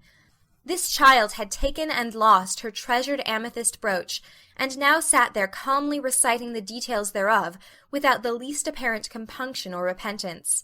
"Anne, this is terrible," she said, trying to speak calmly. You are the very wickedest girl I ever heard of. Yes, I suppose I am, agreed Anne tranquilly. And I know I'll have to be punished. It'll be your duty to punish me, Marilla. Won't you please get it over right off? Because I'd like to go to the picnic with nothing on my mind. Picnic, indeed! You'll go to no picnic today, Anne Shirley. That shall be your punishment. And it isn't half severe enough either for what you've done. Not go to the picnic! Anne sprang to her feet and clutched Marilla's hand. But you promised me I might. Oh, Marilla, I must go to the picnic. That was why I confessed. Punish me any way you like but that. Oh, Marilla, please, please let me go to the picnic. Think of the ice cream. For anything you know, I may never have a chance to taste ice cream again. Marilla disengaged Anne's clinging hands stonily. You needn't plead, Anne. You are not going to the picnic, and that's final. No, not a word. Anne realized that Marilla was not to be moved. She clasped her hands together, gave a piercing shriek, and then flung herself face downward on the bed, crying and writhing in an utter abandonment of disappointment and despair. For the land's sake! Gasped Marilla, hastening from the room. I believe the child is crazy. No child in her senses would behave as she does. If she isn't, she's utterly bad. Oh, dear, I'm afraid Rachel was right from the first. But I've put my hand to the plough, and I won't look back. That was a dismal morning. Marilla worked fiercely and scrubbed the porch floor and the dairy shelves when she could find nothing else to do. Neither the shelves nor the porch needed it, but Marilla did. Then she went out and raked the yard. When dinner was ready, she went to the stairs and called Anne. A tear-stained face appeared, looking tragically over the banisters. Come down to your dinner, Anne. I don't want any dinner, Marilla, said Anne sobbingly. I couldn't eat anything. My heart is broken. You'll feel remorse of conscience some day, I expect, for breaking it, Marilla, but I forgive you. Remember, when the time comes, that I forgive you. But please don't ask me to eat anything, especially boiled pork and greens. Boiled pork and greens are so unromantic when one is in affliction. Exasperated, Marilla returned to the kitchen and poured out her tale of woe to Matthew, who, between his sense of justice and his unlawful sympathy with Anne, was a miserable man.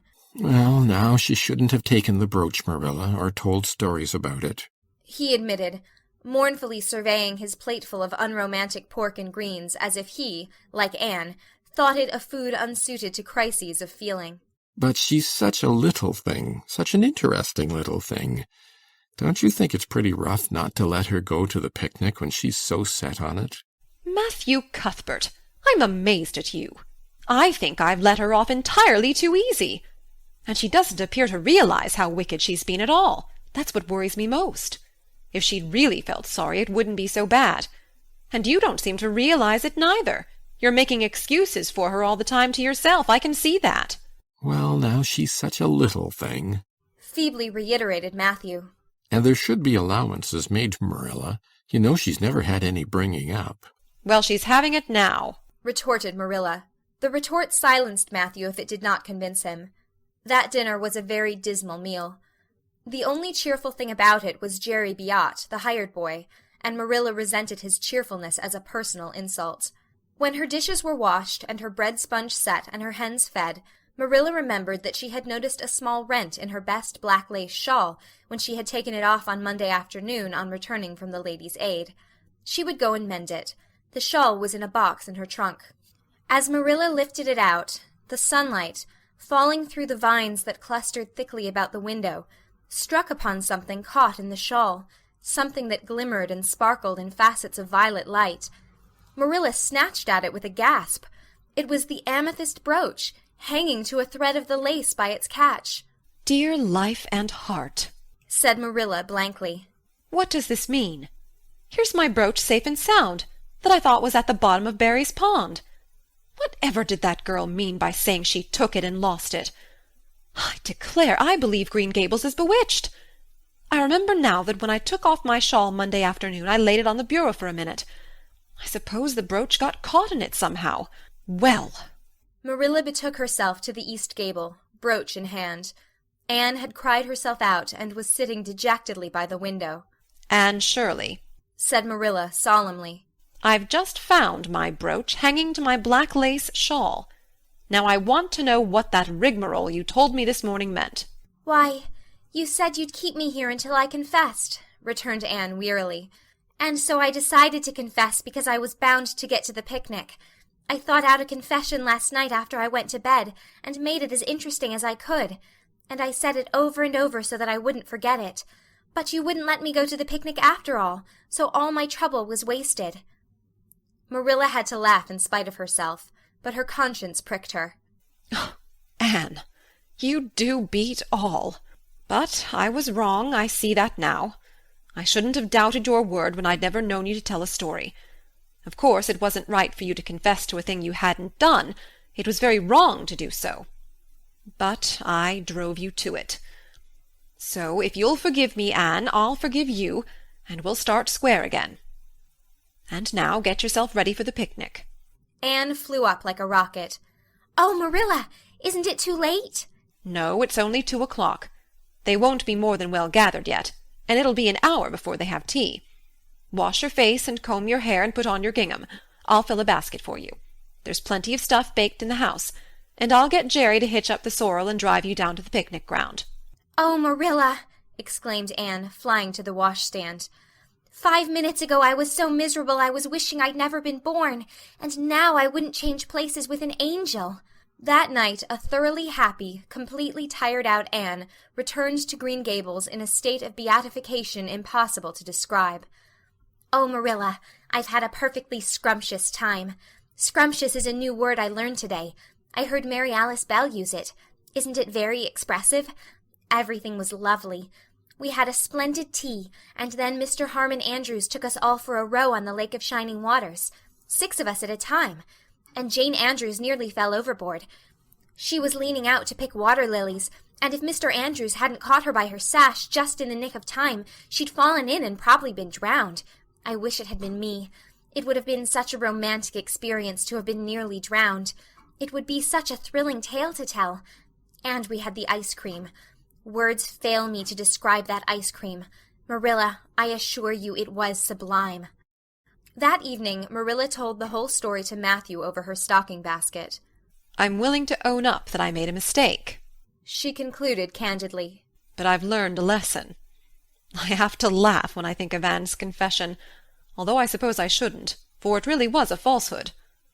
But it doesn't seem as bad as the other would have been somehow, and anyway I'm responsible for it.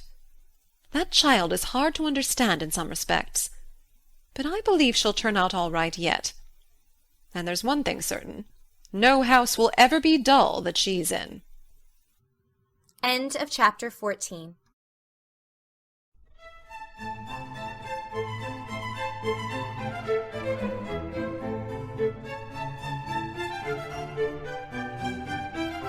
Anne of Green Gables by Lucy Maud Montgomery.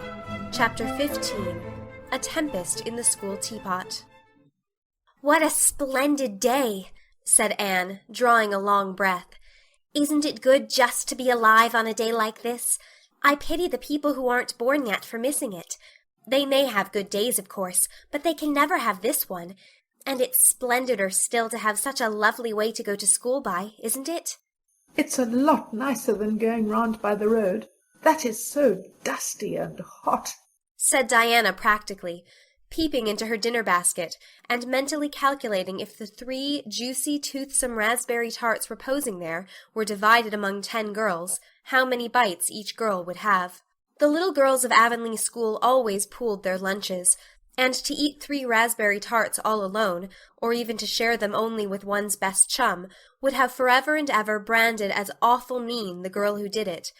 And yet, when the tarts were divided among 10 girls, you just got enough to tantalize you. The way Anne and Diana went to school was a pretty one. Anne thought those walks to and from school with Diana couldn't be improved upon even by imagination. Going around by the main road would have been so unromantic, but to go by Lover's Lane and Willowmere and Violet Vale and the Birch Path was romantic, if ever anything was. Lover's Lane opened out below the orchard at Green Gables, and stretched far up into the woods to the end of the Cuthbert farm. It was the way by which the cows were taken to the back pasture, and the wood hauled home in winter. Anne had named it Lover's Lane before she had been a month at Green Gables. Not that lovers ever really walk there, she explained to Marilla. But Diana and I are reading a perfectly magnificent book, and there's a lover's lane in it. So we want to have one too. And it's a very pretty name, don't you think? So romantic. We can imagine the lovers into it, you know. I like that lane because you can think out loud there without people calling you crazy. Anne, starting out alone in the morning, went down Lover's Lane as far as the brook. Here Diana met her, and the two little girls went on up the lane under the leafy arch of maples.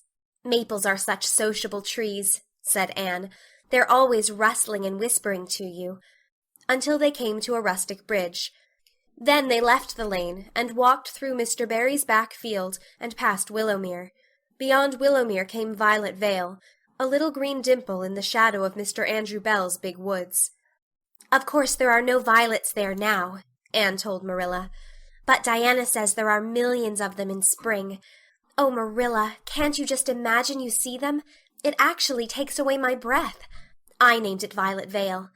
Diana says she never saw the beat of me for hitting on fancy names for places. It's nice to be clever at something, isn't it? But Diana named the Birch Path.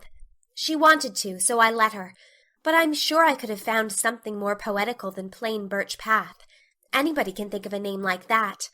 But the Birch Path is one of the prettiest places in the world, Marilla. It was. Other people besides Anne thought so when they stumbled on it. It was a little narrow, twisting path, winding down over a long hill straight through Mr. Bell's woods, where the light came down sifted through so many emerald screens that it was as flawless as the heart of a diamond. It was fringed in all its length with slim young birches, white-stemmed and lissom-boughed. Ferns and starflowers and wild lilies of the valley and scarlet tufts of pigeonberries grew thickly along it, and always there was a delightful spiciness in the air, and music of bird calls and the murmur and laugh of wood winds in the trees overhead. Now and then you might see a rabbit skipping across the road if you were quiet, which, with Anne and Diana, happened about once in a blue moon. Down in the valley the path came out to the main road, and then it was just up the spruce hill to the school. The Avonlea School was a whitewashed building, low in the eaves and wide in the windows, furnished inside with comfortable, substantial, old-fashioned desks that opened and shut, and were carved all over their lids with the initials and hieroglyphics of 3 generations of schoolchildren.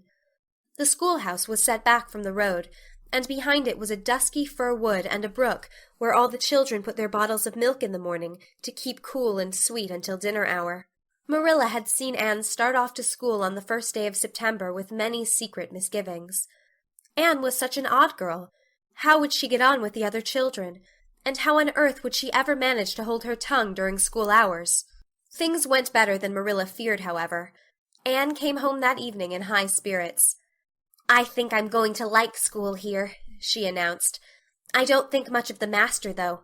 He's all the time curling his mustache and making eyes at Prissy Andrews. Prissy is grown up, you know. She's 16 and she's studying for the entrance examination into Queen's Academy at Charlottetown next year. Tilly Boulter says the master is dead gone on her. She's got a beautiful complexion and curly brown hair, and she does it up so elegantly. She sits in the long seat at the back, and he sits there too most of the time, to explain her lessons, he says. But Ruby Gillis says she saw him writing something on her slate, and when Prissy read it she blushed as red as a beet and giggled, and Ruby Gillis says she doesn't believe it had anything to do with the lesson." "Anne Shirley, don't let me hear you talking about your teacher in that way again," said Marilla sharply. "You don't go to school to criticize the master. I guess he can teach you something, and it's your business to learn. And I want you to understand right off that you are not to come home telling tales about him. That is something I won't encourage. I hope you were a good girl." "Indeed I was," said Anne comfortably. "It wasn't so hard as you might imagine either. I sit with Diana. Our seat is right by the window, and we can look down to the Lake of Shining Waters. There are a lot of nice girls in school, and we had scrumptious fun playing at dinner time. It's so nice to have a lot of little girls to play with. But of course I like Diana best and always will. I adore Diana. I'm dreadfully far behind the others. They're all in the 5th book, and I'm only in the 4th. I feel that it's kind of a disgrace. But there's not one of them has such an imagination as I have, and I soon found that out. We had reading and geography and Canadian history and dictation today. Mr. Phillips said my spelling was disgraceful, and he held up my slate so that everybody could see it all marked over. I felt so mortified, Marilla. He might have been politer to a stranger, I think. Ruby Gillis gave me an apple, and Sophia Sloane lent me a lovely pink card with "May I see you home" on it. I'm to give it back to her tomorrow. And Tilly Boulter let me wear her bead ring all the afternoon. Can I have some of those pearl beads off the old pincushion in the garret to make myself a ring? And oh, Marilla, Jane Andrews told me that Minnie McPherson told her that she heard Prissy Andrews tell Sarah Gillis that I had a very pretty nose. Marilla, that is the first compliment I have ever had in my life, and you can't imagine what a strange feeling it gave me. Marilla, have I really a pretty nose? I know you'll tell me the truth. Your nose is well enough, said Marilla shortly. Secretly she thought Anne's nose was a remarkably pretty one, but she had no intention of telling her so. That was 3 weeks ago, and all had gone smoothly so far. And now, this crisp September morning, Anne and Diana were tripping blithely down the birch path, 2 of the happiest little girls in Avonlea. "I guess Gilbert Blythe will be in school today," said Diana. "He's been visiting his cousins over in New Brunswick all summer, and he only came home Saturday night. He's awfully handsome, Anne, and he teases the girls something terrible. He just torments our lives out." Diana's voice indicated that she rather liked having her life tormented out than not. "Gilbert Blythe," said Anne.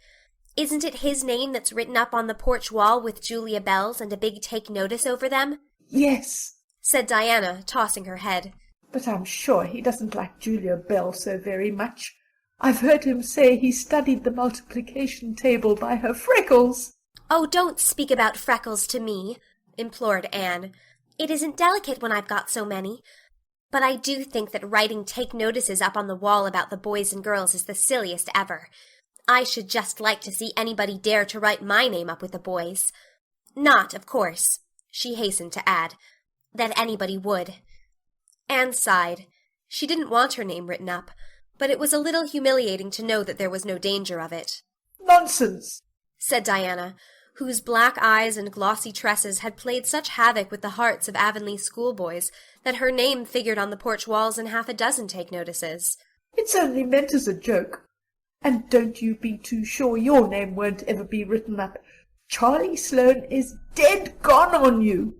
He told his mother, mind you, that you were the smartest girl in school. That's better than being good-looking." "No, it isn't," said Anne, feminine to the core. "I'd rather be pretty than clever, and I hate Charlie Sloane. I can't bear a boy with goggle eyes. If anyone wrote my name up with his, I'd never get over it, Diana Barry. But it is nice to keep head of your class." "You'll have Gilbert in your class after this," said Diana. "and he's used to being head of his class, I can tell you. He's only in the 4th book, although he's nearly 14. 4 years ago his father was sick and had to go out to Alberta for his health, and Gilbert went with him. They were there 3 years, and Gil didn't go to school hardly any until they came back. You won't find it so easy to keep head after this, Anne." "I'm glad," said Anne quickly. "I couldn't really feel proud of keeping head of little boys and girls of just 9 or 10. I got up yesterday spelling ebullition. Josie Pye was head, and mind you, she peeped in her book. Mr. Phillips didn't see her. He was looking at Prissy Andrews, but I did. I just swept her a look of freezing scorn, and she got as red as a beet and spelled it wrong after all. "Those Pye girls are cheats all round," said Diana indignantly as they climbed the fence of the main road. "Gertie Pye actually went and put her milk bottle in my place in the brook yesterday. Did you ever? I don't speak to her now." When Mr. Phillips was in the back of the room hearing Prissy Andrews's Latin, Diana whispered to Anne, "That's Gilbert Blythe sitting across the aisle from you, Anne. Just look at him and see if you don't think he's handsome." Anne looked accordingly. She had a good chance to do so, for the said Gilbert Blythe was absorbed in stealthily pinning the long yellow braid of Ruby Gillis, who sat in front of him, to the back of her seat. He was a tall boy, with curly brown hair, roguish hazel eyes, and a mouth twisted into a teasing smile. Presently Ruby Gillis started up to take a sum to the master. She fell back into her seat with a little shriek, believing that her hair was pulled out by the roots. Everybody looked at her, and Mr. Phillips glared so sternly that Ruby began to cry. Gilbert had whisked the pin out of sight, and was studying his history with the soberest face in the world. But when the commotion subsided he looked at Anne, and winked with inexpressible drollery. "I think your Gilbert Blythe is handsome," confided Anne to Diana, "but I think he's very bold. It isn't good manners to wink at a strange girl." But it was not until the afternoon that things really began to happen.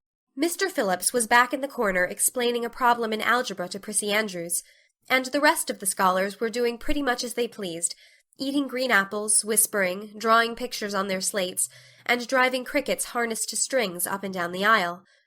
Gilbert Blythe was trying to make Anne Shirley look at him, and failing utterly, because Anne was at that moment totally oblivious not only to the very existence of Gilbert Blythe, but of every other scholar in Avonlea School itself.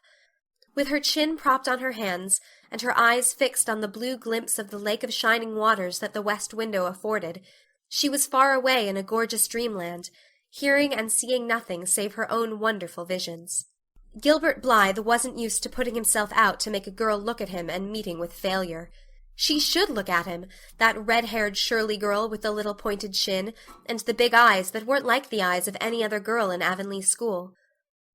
Gilbert reached across the aisle, picked up the end of Anne's long red braid, held it out at arm's length, and said in a piercing whisper, "Carrots! Carrots!" Then Anne looked at him with a vengeance. She did more than look. She sprang to her feet, her bright fancies fallen into cureless ruin. She flashed one indignant glance at Gilbert, from eyes whose angry sparkle was swiftly quenched in equally angry tears. "You mean, hateful boy!" she exclaimed passionately. "How dare you!" And then, thwack! Anne had brought her slate down on Gilbert's head and cracked it, slate, not head, clear across. Avonlea School always enjoyed a scene. This was an especially enjoyable one. Everybody said "Oh!" in horrified delight. Diana gasped. Ruby Gillis, who was inclined to be hysterical, began to cry. Tommy Sloane let his team of crickets escape him altogether, while he stared open-mouthed at the tableau. Mr. Phillips stalked down the aisle, and laid his hand heavily on Anne's shoulder. "Anne Shirley, what does this mean?" he said angrily. Anne returned no answer. It was asking too much of flesh and blood to expect her to tell before the whole school that she had been called carrots. Gilbert it was who spoke up stoutly. "It was my fault, Mr. Phillips. I teased her." Mr. Phillips paid no heed to Gilbert. "I am sorry to see a pupil of mine displaying such a temper and such a vindictive spirit," he said in a solemn tone, as if the mere fact of being a pupil of his ought to root out all evil passions from the hearts of small imperfect mortals. "Anne, go and stand on the platform in front of the blackboard for the rest of the afternoon." Anne would have infinitely preferred a whipping to this punishment, under which her sensitive spirit quivered as from a whiplash. With a white, set face she obeyed. Mr. Phillips took a chalk crayon and wrote on the blackboard above her head, "Anne Shirley has a very bad temper. Anne Shirley must learn to control her temper." and then read it out loud, so that even the primer class, who couldn't read writing, should understand it. Anne stood there the rest of the afternoon with that legend above her. She did not cry or hang her head. Anger was still too hot in her heart for that, and it sustained her amid all her agony of humiliation. With resentful eyes and passion-red cheeks, she confronted alike Diana's sympathetic gaze, and Charlie Sloane's indignant nods, and Josie Pye's malicious smiles. As for Gilbert Blythe, she would not even look at him. She would never look at him again. She would never speak to him. When school was dismissed, Anne marched out with her red head held high. Gilbert Blythe tried to intercept her at the porch door. "I'm awfully sorry I made fun of your hair, Anne," he whispered contritely. "Honest I am. Don't be mad for keeps now." Anne swept by disdainfully, without look or sign of hearing. "Oh, how could you, Anne?" breathed Diana as they went down the road, half reproachfully, half admiringly. Diana felt that she could never have resisted Gilbert's plea. "I shall never forgive Gilbert Blythe," said Anne firmly. "And Mr. Phillips spelled my name without an E, too. The iron has entered into my soul, Diana." Diana hadn't the least idea what Anne meant, but she understood it was something terrible. "You mustn't mind Gilbert making fun of your hair," she said soothingly. "Why, he makes fun of all the girls. He laughs at mine because it's so black. He's called me a crow 12 times, and I never heard him apologize for anything before either." "There's a great deal of difference between being called a crow and being called carrots," said Anne with dignity. "Gilbert Blythe has hurt my feelings excruciatingly, Diana. It is possible the matter might have blown over without more excruciation if nothing else had happened. But when things begin to happen they are apt to keep on. Avonlea scholars often spent noon hour picking gum in Mr. Bell's spruce grove over the hill and across his big pasture field. From there they could keep an eye on Eben Wright's house, where the master boarded. When they saw Mr. Phillips emerging therefrom, they ran for the schoolhouse. But the distance being about 3 times longer than Mr. Wright's lane, they were very apt to arrive there, breathless and gasping, some 3 minutes too late. On the following day, Mr. Phillips was seized with one of his spasmodic fits of reform, and announced, before going home to dinner, that he should expect to find all the scholars in their seats when he returned. Anyone who came in late would be punished. All the boys and some of the girls went to Mr. Bell's spruce grove as usual, fully intending to stay only long enough to pick a chew. But spruce groves are seductive, and yellow nuts of gum beguiling. They picked and loitered and strayed, and as usual the first thing that recalled them to a sense of the flight of time was Jimmy Glover shouting from the top of a patriarchal old spruce, "Master's coming!" The girls, who were on the ground, started first and managed to reach the schoolhouse in time, but without a second to spare. The boys, who had to wriggle hastily down from the trees, were later, and Anne, who had not been picking gum at all, but was wandering happily in the far end of the grove, waist-deep among the bracken, singing softly to herself, with a wreath of rice-lilies on her hair as if she were some wild divinity of the shadowy places, was latest of all. Anne could run like a deer, however. Run she did, with the impish result that she overtook the boys at the door, and was swept into the schoolhouse among them just as Mr. Phillips was in the act of hanging up his hat. Mr. Phillips's brief reforming energy was over. He didn't want the bother of punishing a dozen pupils, but it was necessary to do something to save his word, so he looked about for a scapegoat and found it in Anne, who had dropped into her seat, gasping for breath, with a forgotten lily wreath hanging askew over one ear, and giving her a particularly rakish and dishevelled appearance. "Anne Shirley, since you seem to be so fond of the boys' company, we shall indulge your taste for it this afternoon," he said sarcastically. "Take those flowers out of your hair and sit with Gilbert Blythe." The other boys snickered. Diana, turning pale with pity, plucked the wreath from Anne's hair and squeezed her hand. Anne stared at the master as if turned to stone. "Did you hear what I said, Anne?" queried Mr. Phillips sternly. "Yes, sir," said Anne slowly, "but I didn't suppose you really meant it." "I assure you I did." Still with the sarcastic inflection which all the children, and Anne especially, hated. It flicked on the raw. "Obey me at once." For a moment Anne looked as if she meant to disobey. Then, realizing that there was no help for it, she rose haughtily, stepped across the aisle, sat down beside Gilbert Blythe, and buried her face in her arms on the desk. Ruby Gillis, who got a glimpse of it as it went down, told the others going home from school that she'd actually never seen anything like it. It was so white, with awful little red spots in it. To Anne this was as the end of all things. It was bad enough to be singled out for punishment from among a dozen equally guilty ones. It was worse still to be sent to sit with a boy, but that boy should be Gilbert Blythe was heaping insult on injury to a degree utterly unbearable. Anne felt that she could not bear it, and it would be of no use to try. Her whole being seethed with shame and anger and humiliation. At first the other scholars looked and whispered and giggled and nudged, but as Anne never lifted her head, and as Gilbert worked fractions as if his whole soul was absorbed in them and them only, they soon returned to their own tasks, and Anne was forgotten. When Mr. Phillips called the history class out, Anne should have gone, But Anne did not move, and Mr. Phillips, who had been writing some verses to Priscilla before he called the class, was thinking about an obstinate rhyme still and never missed her. Once, when nobody was looking, Gilbert took from his desk a little pink candy heart with a gold motto on it, "You are sweet," and slipped it under the curve of Anne's arm.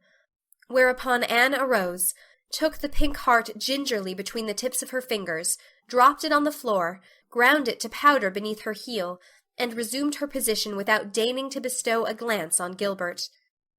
When school went out, Anne marched to her desk, ostentatiously took out everything therein, books and writing tablet, pen and ink, testament and arithmetic, and piled them neatly on her cracked slate.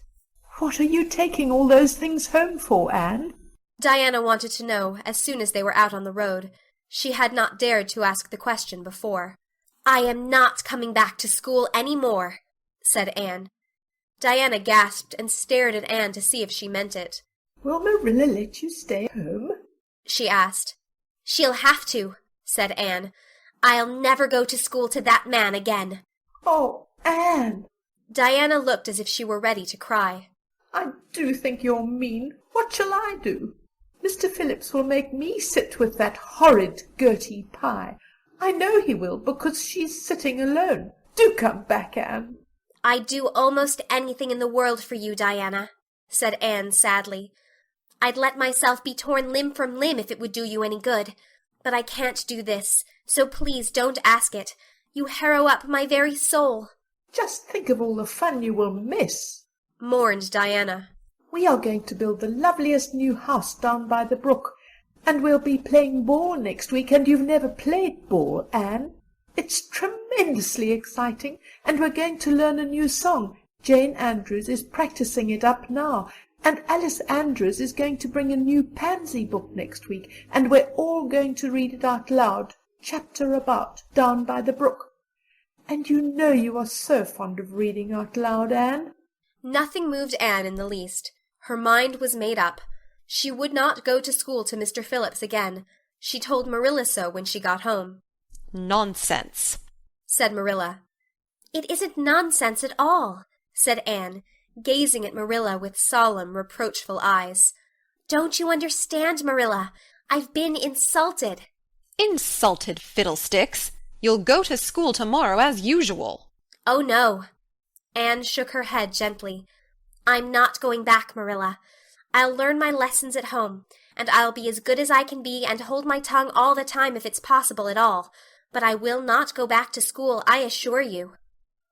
Marilla saw something remarkably like unyielding stubbornness looking out of Anne's small face.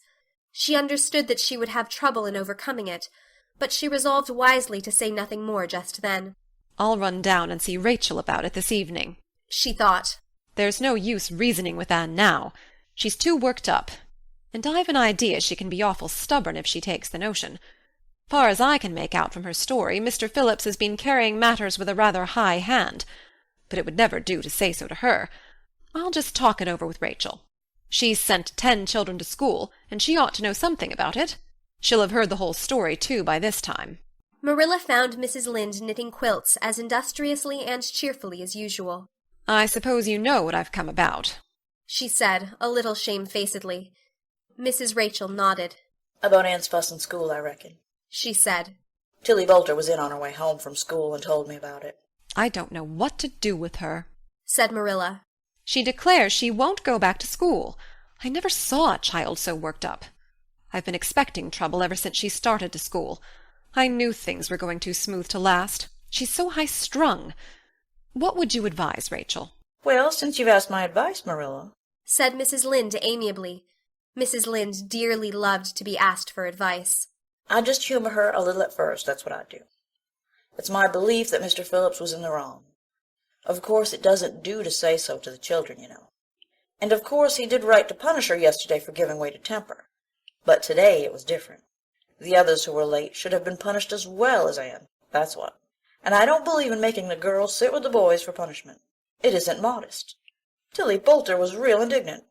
She took Anne's part right through and said all the scholars did too. Anne seems real popular among them somehow. I never thought she'd take with them so well." "Then you really think I'd better let her stay home?"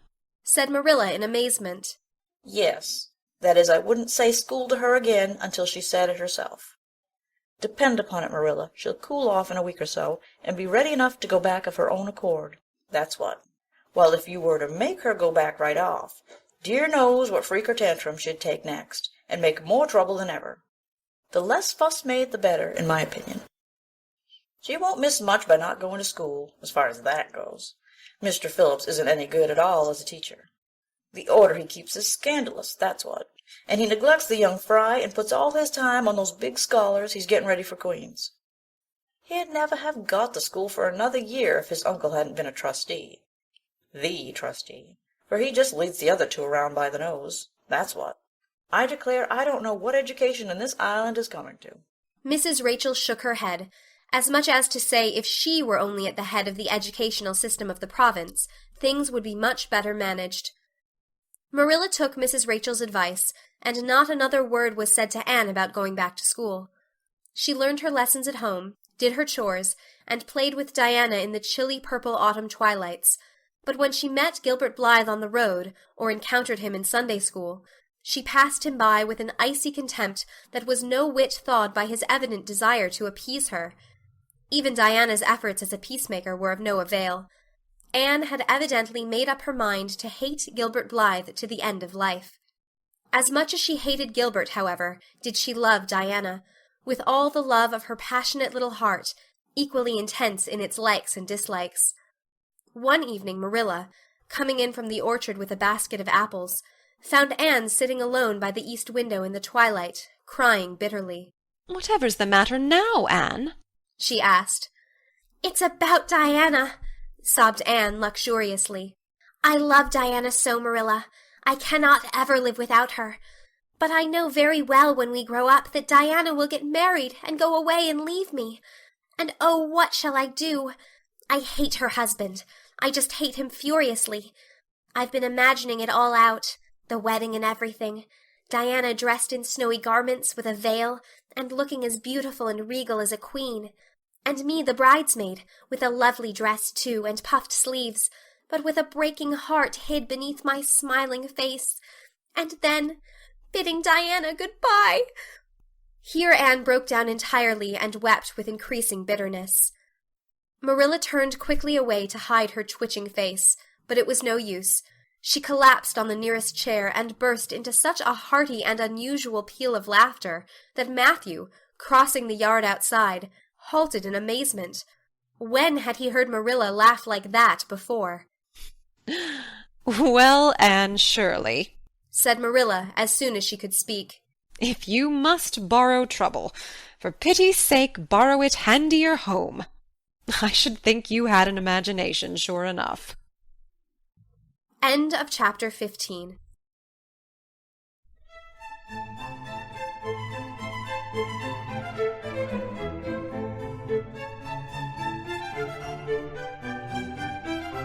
Anne of Green Gables by Lucy Maud Montgomery. Chapter 16. Diana is invited to tea with tragic results. October was a beautiful month at Green Gables, when the birches in the hollow turned as golden as sunshine, and the maples behind the orchard were royal crimson, and the wild cherry trees along the lane put on the loveliest shades of dark red and bronzy green, while the fields sunned themselves in aftermaths. Anne revelled in the world of color about her. "Oh, Marilla," she exclaimed one Saturday morning, coming dancing in with her arms full of gorgeous boughs. "I'm so glad I live in a world where there are Octobers. It would be terrible if we just skipped from September to November, wouldn't it? Look at these maple branches. Don't they give you a thrill? Several thrills. I'm going to decorate my room with them." "Messy things," said Marilla, whose aesthetic sense was not noticeably developed. "You clutter up your room entirely too much with out-of-doors stuff, Anne. Bedrooms were made to sleep in." "Oh, and dream in too, Marilla. And you know one can dream so much better in a room where there are pretty things. I'm going to put these boughs in the old blue jug and set them on my table." "Mind you don't drop leaves all over the stairs, then. I'm going on a meeting of the Aid Society at Carmody this afternoon, Anne, and I won't likely be home before dark. You'll have to get Matthew and Jerry their supper. so mind you don't forget to put the tea to draw until you sit down at the table as you did last time." "It was dreadful of me to forget," said Anne apologetically. "But that was the afternoon I was trying to think of a name for Violet Vale, and it crowded other things out. Matthew was so good. He never scolded a bit. He put the tea down himself and said we could wait a while as well as not. And I told him a lovely fairy story while we were waiting, so he didn't find the time long at all. It was a beautiful fairy story, Marilla. I forgot the end of it, so I made up an end for it myself, and Matthew said he couldn't tell where the join came in." "Matthew would think it all right, Anne, if you took a notion to get up and have dinner in the middle of the night. But you keep your wits about you this time. And I don't really know if I'm doing right. It may make you more addle-pated than ever. But you can ask Diana to come over and spend the afternoon with you and have tea here."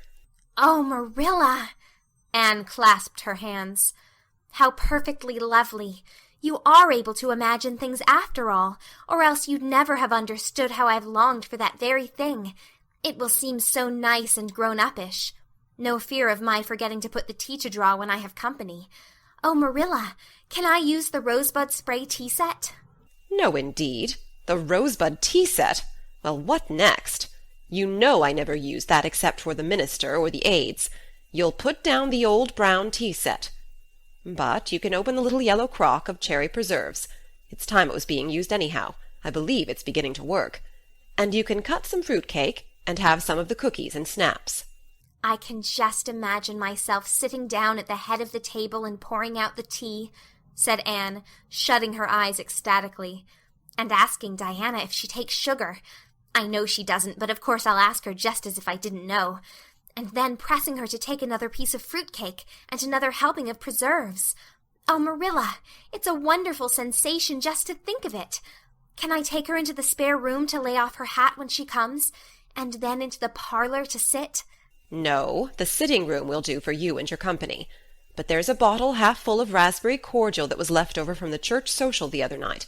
It's on the second shelf of the sitting room closet, and you and Diana can have it if you like, and a cookie to eat with it along in the afternoon, for I dare say Matthew'll be late coming in to tea, since he's hauling potatoes to the vessel. Anne flew down the hollow, past the Dryad's Bubble and up the spruce path to Orchard Slope to ask Diana to tea.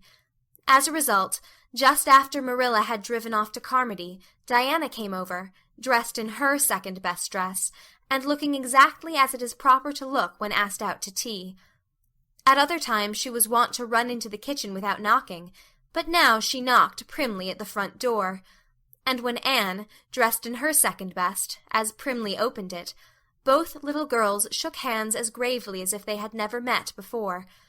This unnatural solemnity lasted until after Diana had been taken to the east gable to lay off her hat, and then had sat for 10 minutes in the sitting-room, toes in position.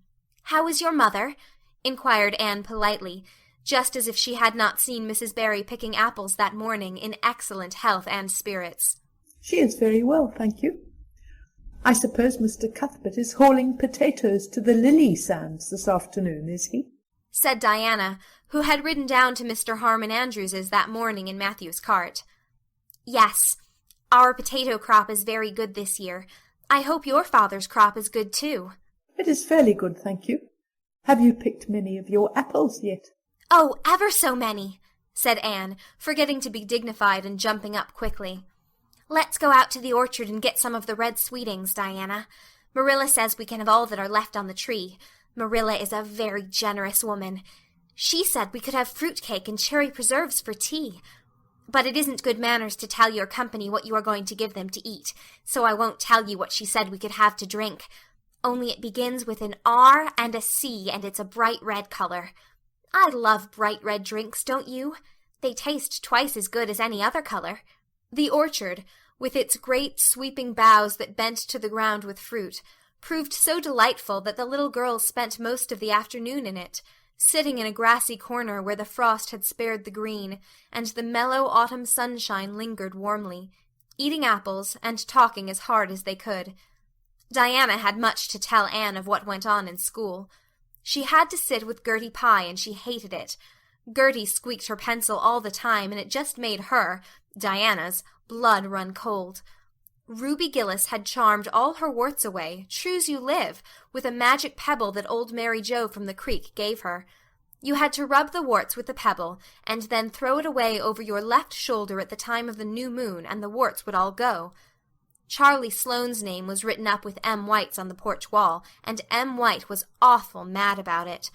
Sam Bolter had sassed Mr. Phillips in class, and Mr. Phillips whipped him, and Sam's father came down to the school and dared Mr. Phillips to lay a hand on one of his children again, and Mattie Andrews had a new red hood and a blue crossover with tassels on it, and the airs she put on about it were perfectly sickening, and Lizzie Wright didn't speak to Mamie Wilson, because Mamie Wilson's grown-up sister had cut out Lizzie Wright's grown-up sister with her bow, and everybody missed Anne so and wished she'd come to school again, and Gilbert Blythe.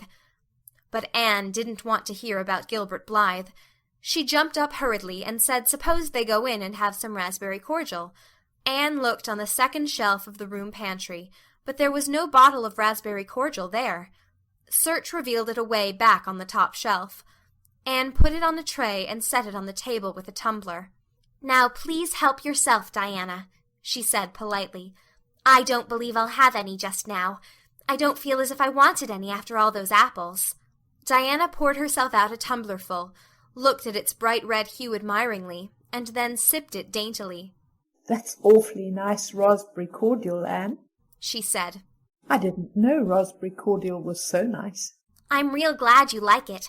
Take as much as you want. I'm going to run out and stir the fire up. There are so many responsibilities on a person's mind when they're keeping house, isn't there?" When Anne came back from the kitchen, Diana was drinking her second glassful of cordial, and, being entreated thereto by Anne, she offered no particular objection to the drinking of a third. The tumblerfuls were generous ones, and the raspberry cordial was certainly very nice. "The nicest I ever drank," said Diana. "It's ever so much nicer than Mrs. Lynde's, although she brags of hers so much. It doesn't taste a bit like hers." "I should think Marilla's raspberry cordial would probably be much nicer than Mrs. Lynde's," said Anne loyally. "Marilla is a famous cook. She is trying to teach me to cook, but I assure you, Diana, it is uphill work. There's so little scope for imagination in cookery. You just have to go by rules. The last time I made a cake, I forgot to put the flour in. I was thinking the loveliest story about you and me, Diana. I thought you were desperately ill with smallpox and everybody deserted you, but I went boldly to your bedside and nursed you back to life.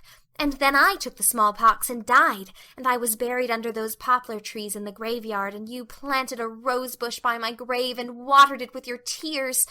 And you never, never forgot the friend of your youth who sacrificed her life for you. Oh, it was such a pathetic tale, Diana.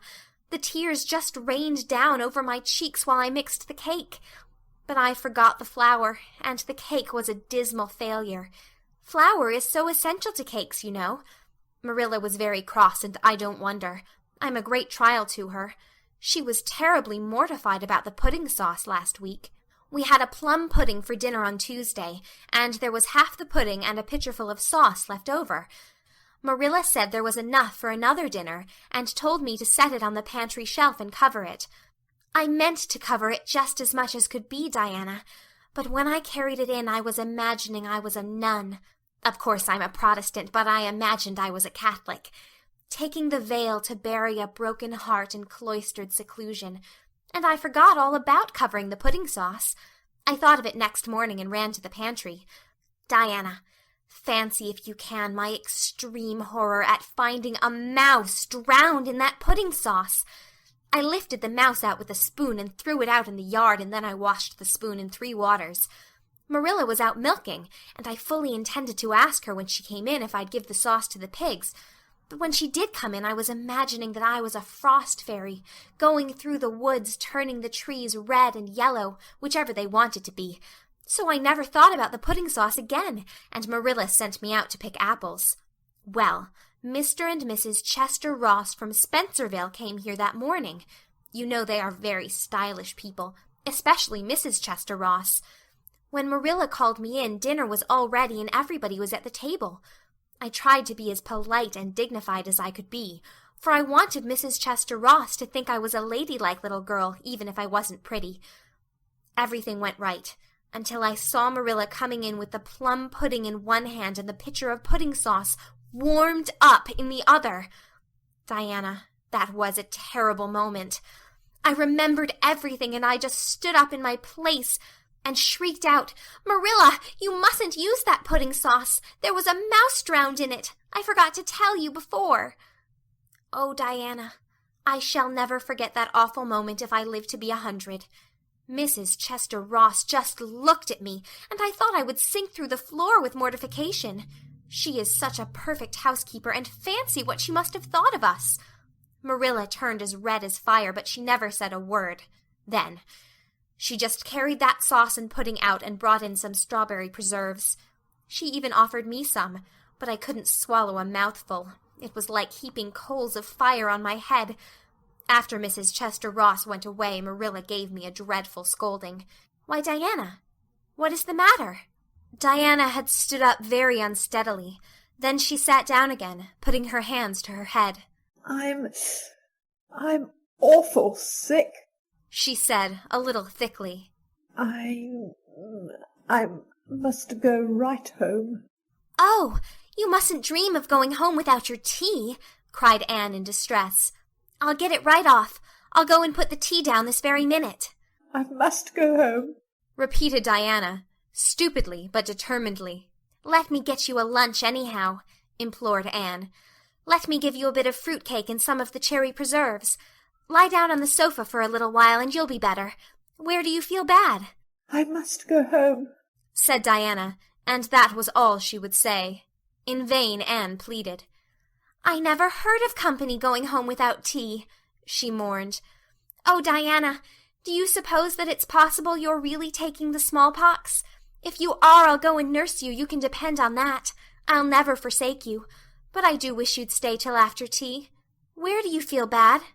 "I'm awful dizzy," said Diana. And indeed she walked very dizzily. Anne, with tears of disappointment in her eyes, got Diana's hat and went with her as far as the Barry Yard fence. Then she wept all the way back to Green Gables, where she sorrowfully put the remainder of the raspberry cordial back in the pantry, and got tea ready for Matthew and Jerry, with all the zest gone out of the performance. The next day was Sunday, and as the rain poured down in torrents from dawn till dusk, Anne did not stir abroad from Green Gables. Monday afternoon, Marilla sent her down to Mrs. Lynde's on an errand. In a very short space of time, Anne came flying back up the lane with tears rolling down her cheeks. Into the kitchen she dashed and flung herself face downward on the sofa in an agony. "Whatever has gone wrong now, Anne?" queried Marilla in doubt and dismay. "I do hope you haven't gone and been saucy to Mrs. Lynde again." No answer from Anne save more tears and stormier sobs. "Anne Shirley, when I ask you a question, I want to be answered. Sit right up this very minute and tell me what you were crying about." Anne sat up, tragedy personified. "Mrs. Lynde was up to see Mrs. Barry today, and Mrs. Barry was in an awful state," she wailed. "She says that I set Diana drunk Saturday and sent her home in a disgraceful condition. And she says that I must be a thoroughly bad, wicked little girl, and she's never going to let Diana play with me again. Oh, Marilla, I'm just overcome with woe." Marilla stared in blank amazement. "Set Diana drunk?" she said when she found her voice. "Anne, are you or Mrs. Barry crazy? What on earth did you give her?" "Not a thing but raspberry cordial," sobbed Anne. "I never thought raspberry cordial would set people drunk, Marilla. Not even if they drank 3 big tumblerfuls as Diana did. Oh, it sounds so like Mrs. Thomas's husband. But I didn't mean to set her drunk." "Drunk fiddlesticks," said Marilla, marching to the sitting-room pantry. There on the shelf was a bottle which she at once recognized as one containing some of her 3-year-old home-made currant wine, for which she was celebrated in Avonlea, although certain of the stricter sort, Mrs. Barry among them, disapproved strongly of it. And at the same time Marilla recollected that she had put the bottle of raspberry cordial down in the cellar, instead of in the pantry as she had told Anne. She went back to the kitchen with the wine bottle in her hand. Her face was twitching in spite of herself. Anne, you certainly have a genius for getting into trouble. You went and gave Diana currant wine instead of raspberry cordial. Didn't you know the difference yourself? I never tasted it, said Anne. I thought it was the cordial. I meant to be so hospitable. Diana got awfully sick and had to go home. Mrs. Barry told Mrs. Lynde she was simply dead drunk. She just laughed silly-like when her mother asked her what was the matter, and went to sleep and slept for hours. Her mother smelled her breath and knew she was drunk. She had a fearful headache all day yesterday. Mrs. Barry is so indignant. She will never believe but what I did it on purpose. I should think she would better punish Diana for being so greedy as to drink 3 glassfuls of anything, said Marilla shortly. Why, 3 of those big glasses would have made her sick even if it had only been cordial. Well, this story will be a nice handle for those folks who were so down on me for making currant wine, although I haven't made any for 3 years, ever since I found out that the minister didn't approve. I just kept that bottle for sickness. There, child, don't cry. I can't see as you were to blame, although I'm sorry it happened so. I must cry, said Anne. My heart is broken. The stars in their courses fight against me, Marilla. Diana and I are parted forever. Oh, Marilla, I little dreamed of this when first we swore our vows of friendship. Don't be foolish, Anne. Mrs. Barry will think better of it when she finds you're not to blame. I suppose she thinks you've done it for a silly joke or something of that sort. You'd best go up this evening and tell her how it was. My courage fails me at the thought of facing Diana's injured mother, sighed Anne. I wish you'd go, Marilla. You're so much more dignified than I am. Likely she'd listen to you quicker than to me. Well, I will, said Marilla, reflecting that it would probably be the wiser course. Don't cry any more, Anne. It'll be all right. Marilla had changed her mind about it being all right by the time she got back from Orchard Slope. Anne was watching for her coming and flew to the porch door to meet her. Oh, Marilla, I know by your face that it's been no use, she said sorrowfully. Mrs. Barry won't forgive me? Mrs. Barry, indeed, snapped Marilla. Of all the unreasonable women I ever saw, she's the worst. I told her it was all a mistake and you weren't to blame, but she just simply didn't believe me. And she rubbed it well in about my currant wine, and how I'd always said it couldn't have the least effect on anybody. I just told her plainly that currant wine wasn't meant to be drunk 3 tumblerfuls at a time, and that if a child I had to do with was so greedy, I'd sober her up with a right good spanking. Marilla whisked into the kitchen, grievously disturbed, leaving a very much distracted little soul in the porch behind her. Presently Anne stepped out bareheaded into the chill autumn dusk. Very determinedly and steadily she took her way, down through the sere clover field over the log bridge and up through the spruce grove, lighted by a pale little moon hanging low over the western woods. Mrs. Barry, coming to the door in answer to a timid knock, found a white-lipped, eager-eyed suppliant on the doorstep. Her face hardened. Mrs. Barry was a woman of strong prejudices and dislikes, and her anger was of the cold, sullen sort which is always hardest to overcome. To do her justice, she really believed Anne had made Diana drunk out of sheer malice prepense, and she was honestly anxious to preserve her little daughter from the contamination of further intimacy with such a child. What do you want? She said stiffly. Anne clasped her hands. Oh, Mrs. Barry, please forgive me. I did not mean to intoxicate Diana. How could I? Just imagine if you were a poor little orphan girl that kind people had adopted, and you had just one bosom friend in all the world. Do you think you would intoxicate her on purpose? I thought it was only raspberry cordial. I was firmly convinced it was raspberry cordial. Oh, please don't say that you won't let Diana play with me any more. If you do, you will cover my life with a dark cloud of woe. This speech, which would have softened good Mrs. Lynde's heart in a twinkling, had no effect on Mrs. Barry except to irritate her still more. She was suspicious of Anne's big words and dramatic gestures, and imagined that the child was making fun of her. So she said, coldly and cruelly, I don't think you are a fit little girl for Diana to associate with. You'd better go home and behave yourself. Anne's lips quivered. "Won't you let me see Diana just once to say farewell?" she implored. Diana has gone over to Carmody with her father, said Mrs. Barry, going in and shutting the door. Anne went back to Green Gables, calm with despair. "My last hope is gone," she told Marilla. "I went up and saw Mrs. Barry myself, and she treated me very insultingly. Marilla, I do not think she is a well-bred woman. There is nothing more to do except to pray, and I haven't much hope that that'll do much good, because, Marilla, I do not believe that God himself can do very much with such an obstinate person as Mrs. Barry." "Anne, you shouldn't say such things," rebuked Marilla, striving to overcome that unholy tendency to laughter which she was dismayed to find growing upon her. And indeed, when she told the whole story to Matthew that night, she did laugh heartily over Anne's tribulations. But when she slipped into the east gable before going to bed, and found that Anne had cried herself to sleep, an unaccustomed softness crept into her face. "Poor little soul," she murmured, lifting a loose curl of hair from the child's tear-stained face. Then she bent down and kissed the flushed cheek on the pillow. End of chapter 16.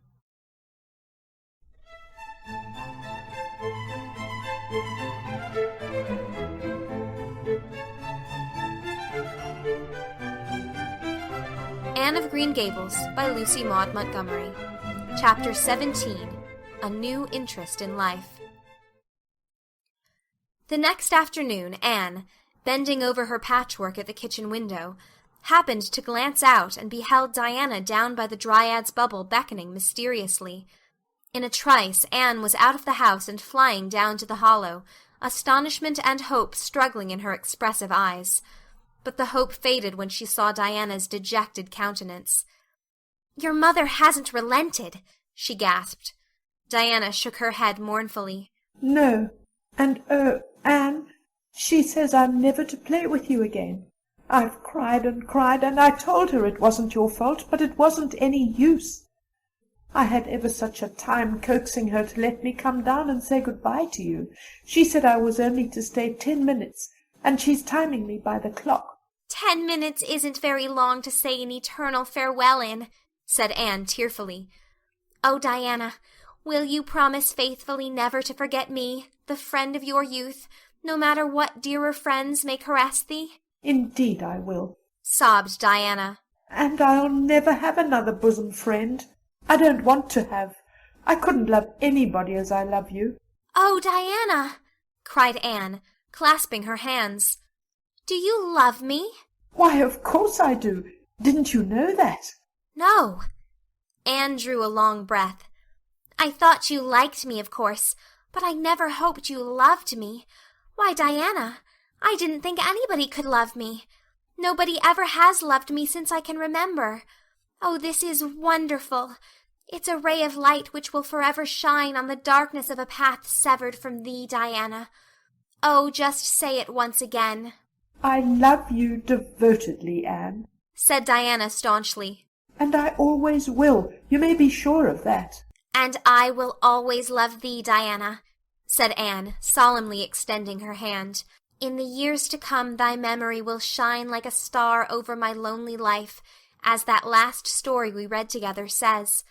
Diana, wilt thou give me a lock of thy jet-black tresses in parting to treasure forevermore?" "Have you got anything to cut it with?"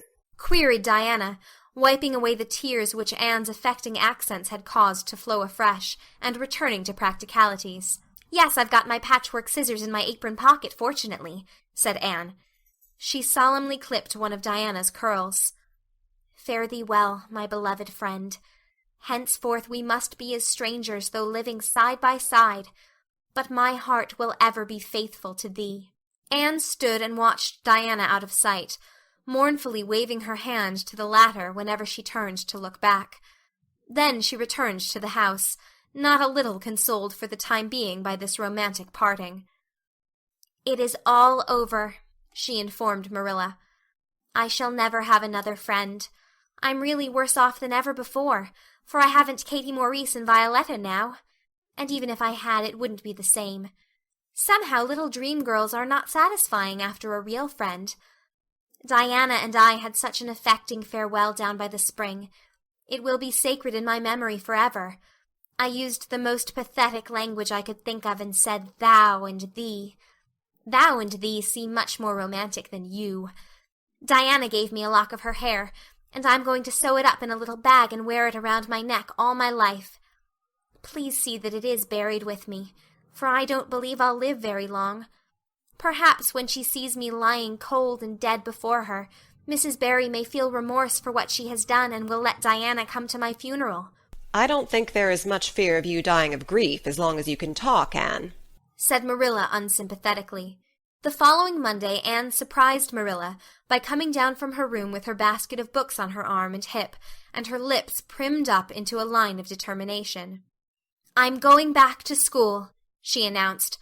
"That is all there is left in life for me, now that my friend has been ruthlessly torn from me.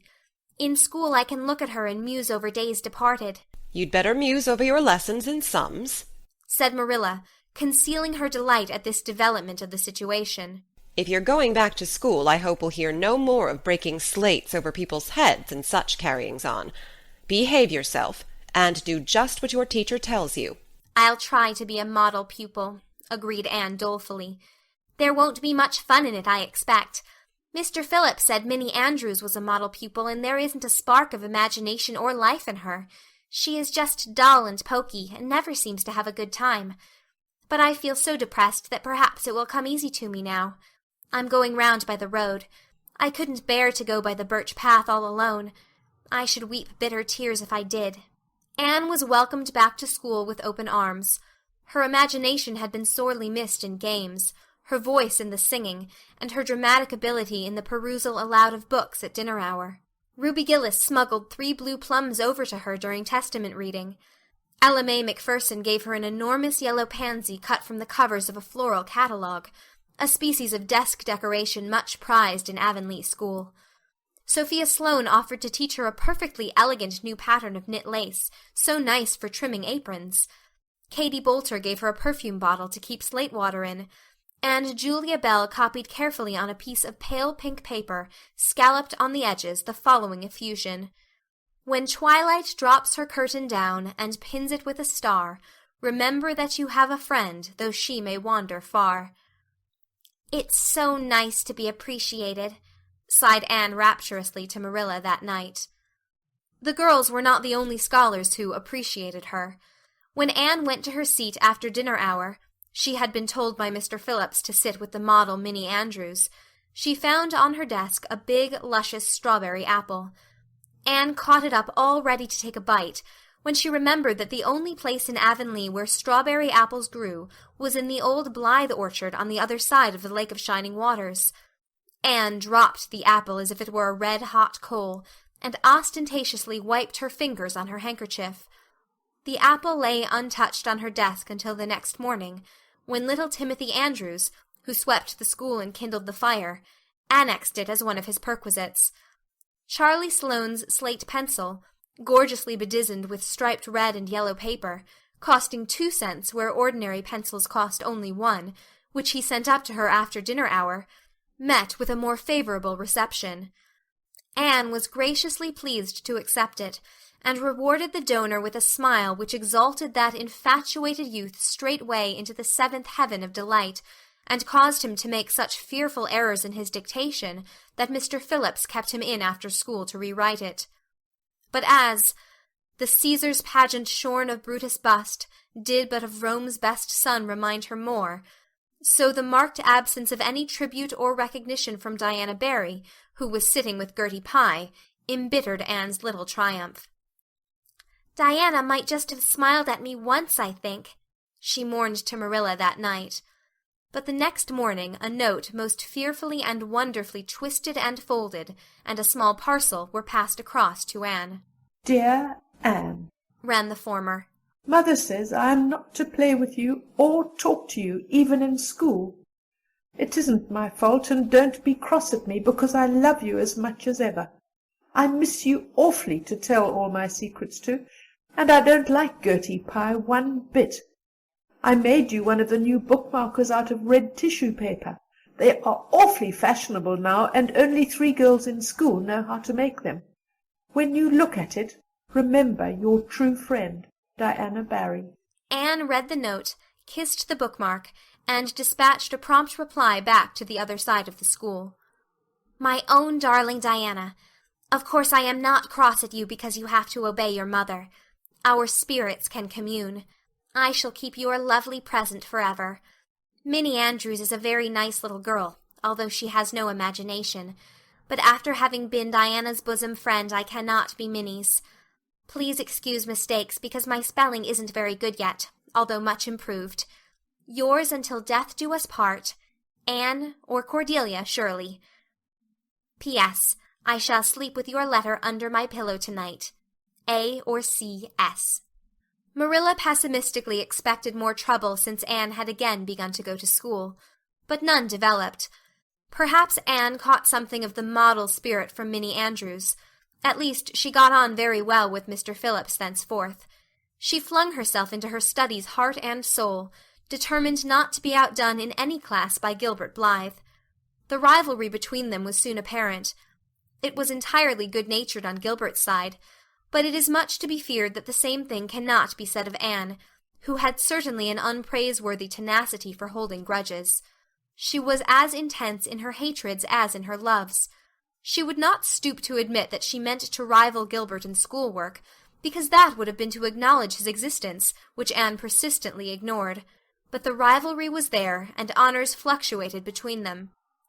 Now Gilbert was head of the spelling class. Now Anne, with a toss of her long red braids, spelled him down. One morning Gilbert had all his sums done correctly, and had his name written on the blackboard on the roll of honor. The next morning Anne, having wrestled wildly with decimals the entire evening before, would be first. One awful day they were ties, and their names were written up together.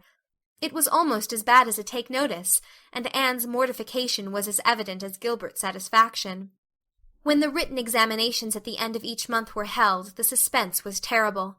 The first month Gilbert came out 3 marks ahead. The second Anne beat him by 5. But her triumph was marred by the fact that Gilbert congratulated her heartily before the whole school. It would have been ever so much sweeter to her if he had felt the sting of his defeat. Mr. Phillips might not be a very good teacher, but a pupil so inflexibly determined on learning as Anne was could hardly escape making progress under any kind of teacher. By the end of the term, Anne and Gilbert were both promoted into the 5th class, and allowed to begin studying the elements of the branches, by which Latin, geometry, French, and algebra were meant. In geometry Anne met her Waterloo. "It's perfectly awful stuff, Marilla," she groaned. "I'm sure I'll never be able to make head or tail of it. There is no scope for imagination in it at all. Mr. Phillips says I'm the worst dunce he ever saw at it. And some of the others are so smart at it. It is extremely mortifying, Marilla. Even Diana gets along better than I do, but I don't mind being beaten by Diana. Even although we meet as strangers now, I still love her with an inextinguishable love. It makes me very sad at times to think about her. But really, Marilla, one can't stay sad very long in such an interesting world, can one?" End of chapter 17.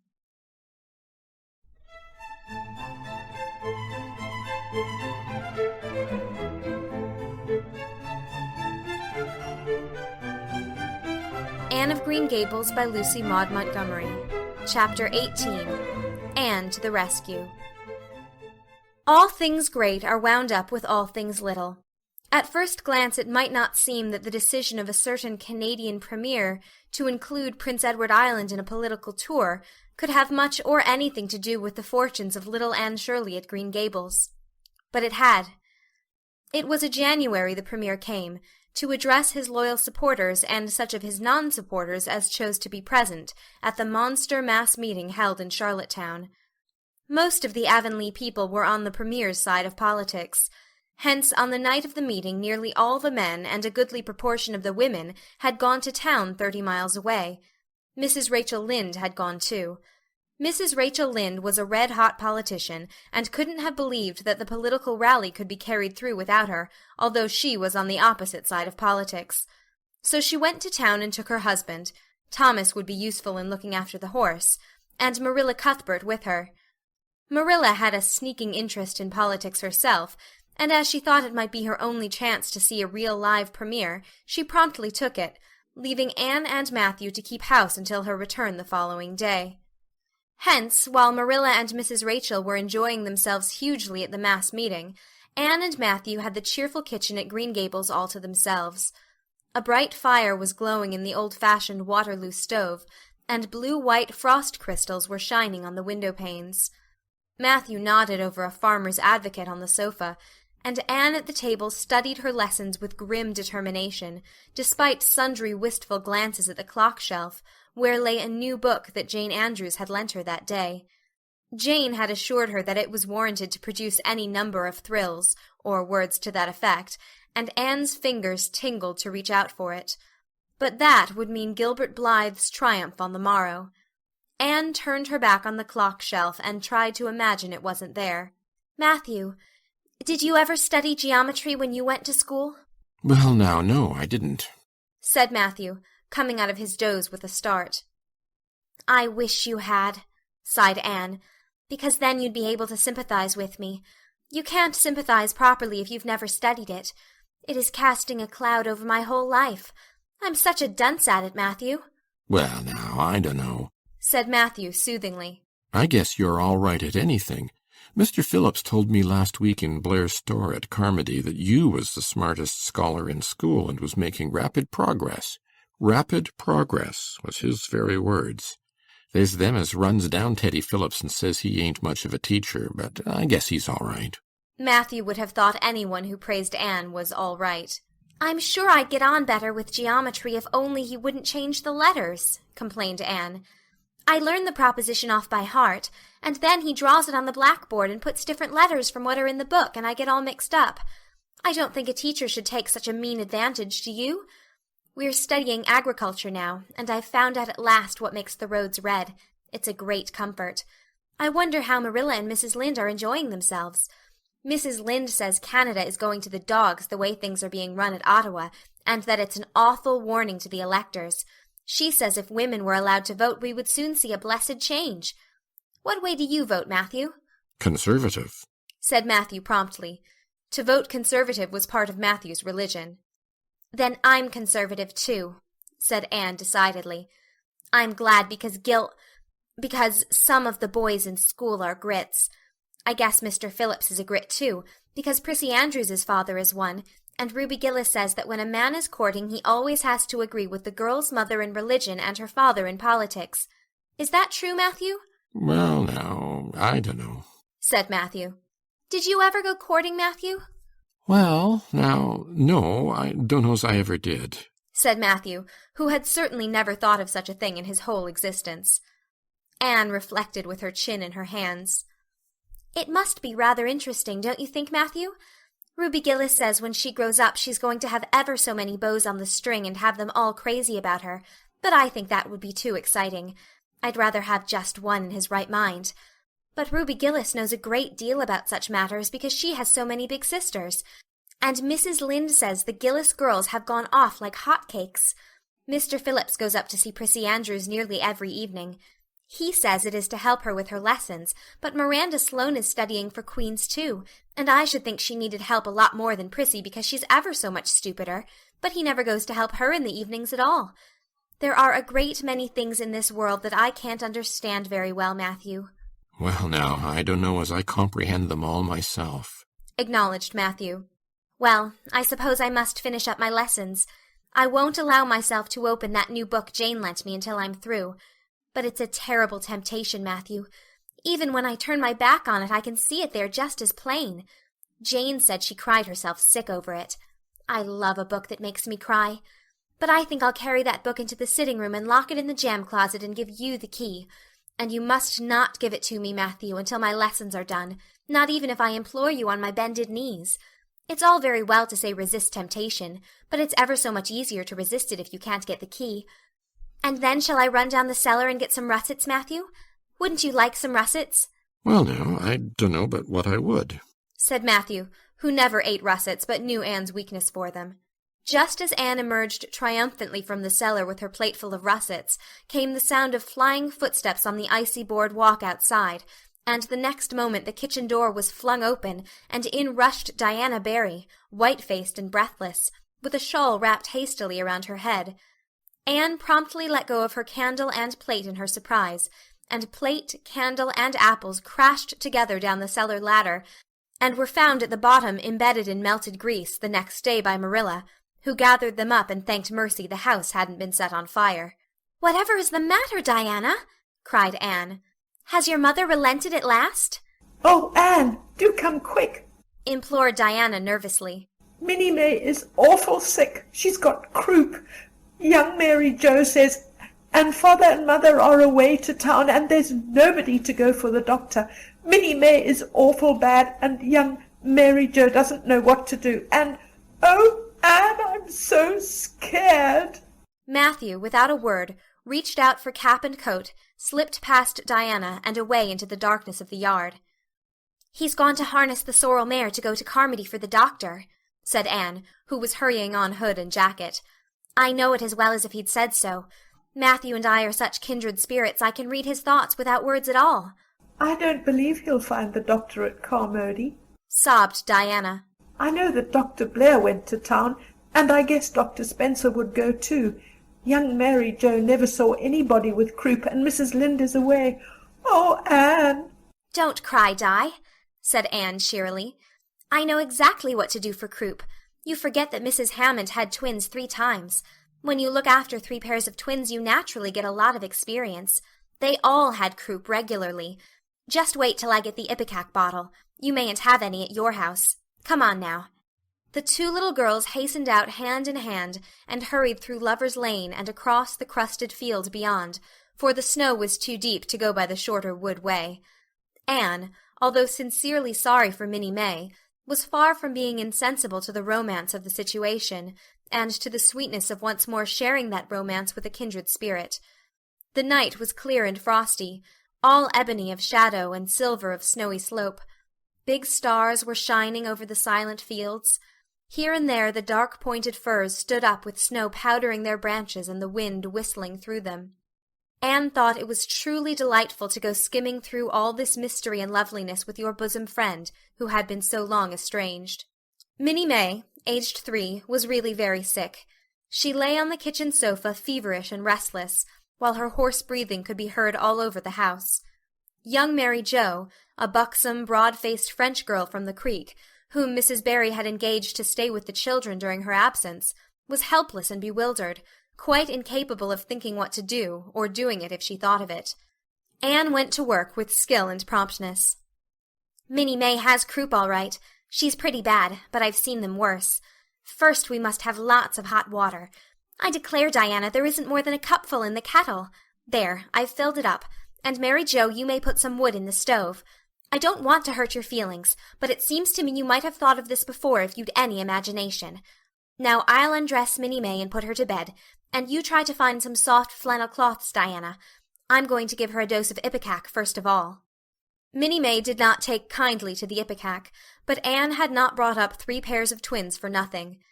Down that ipecac went, not only once, but many times during the long, anxious night when the 2 little girls worked patiently over the suffering Minnie May, and young Mary Joe, honestly anxious to do all she could, kept up a roaring fire and heated more water than would have been needed for a hospital of croupy babies.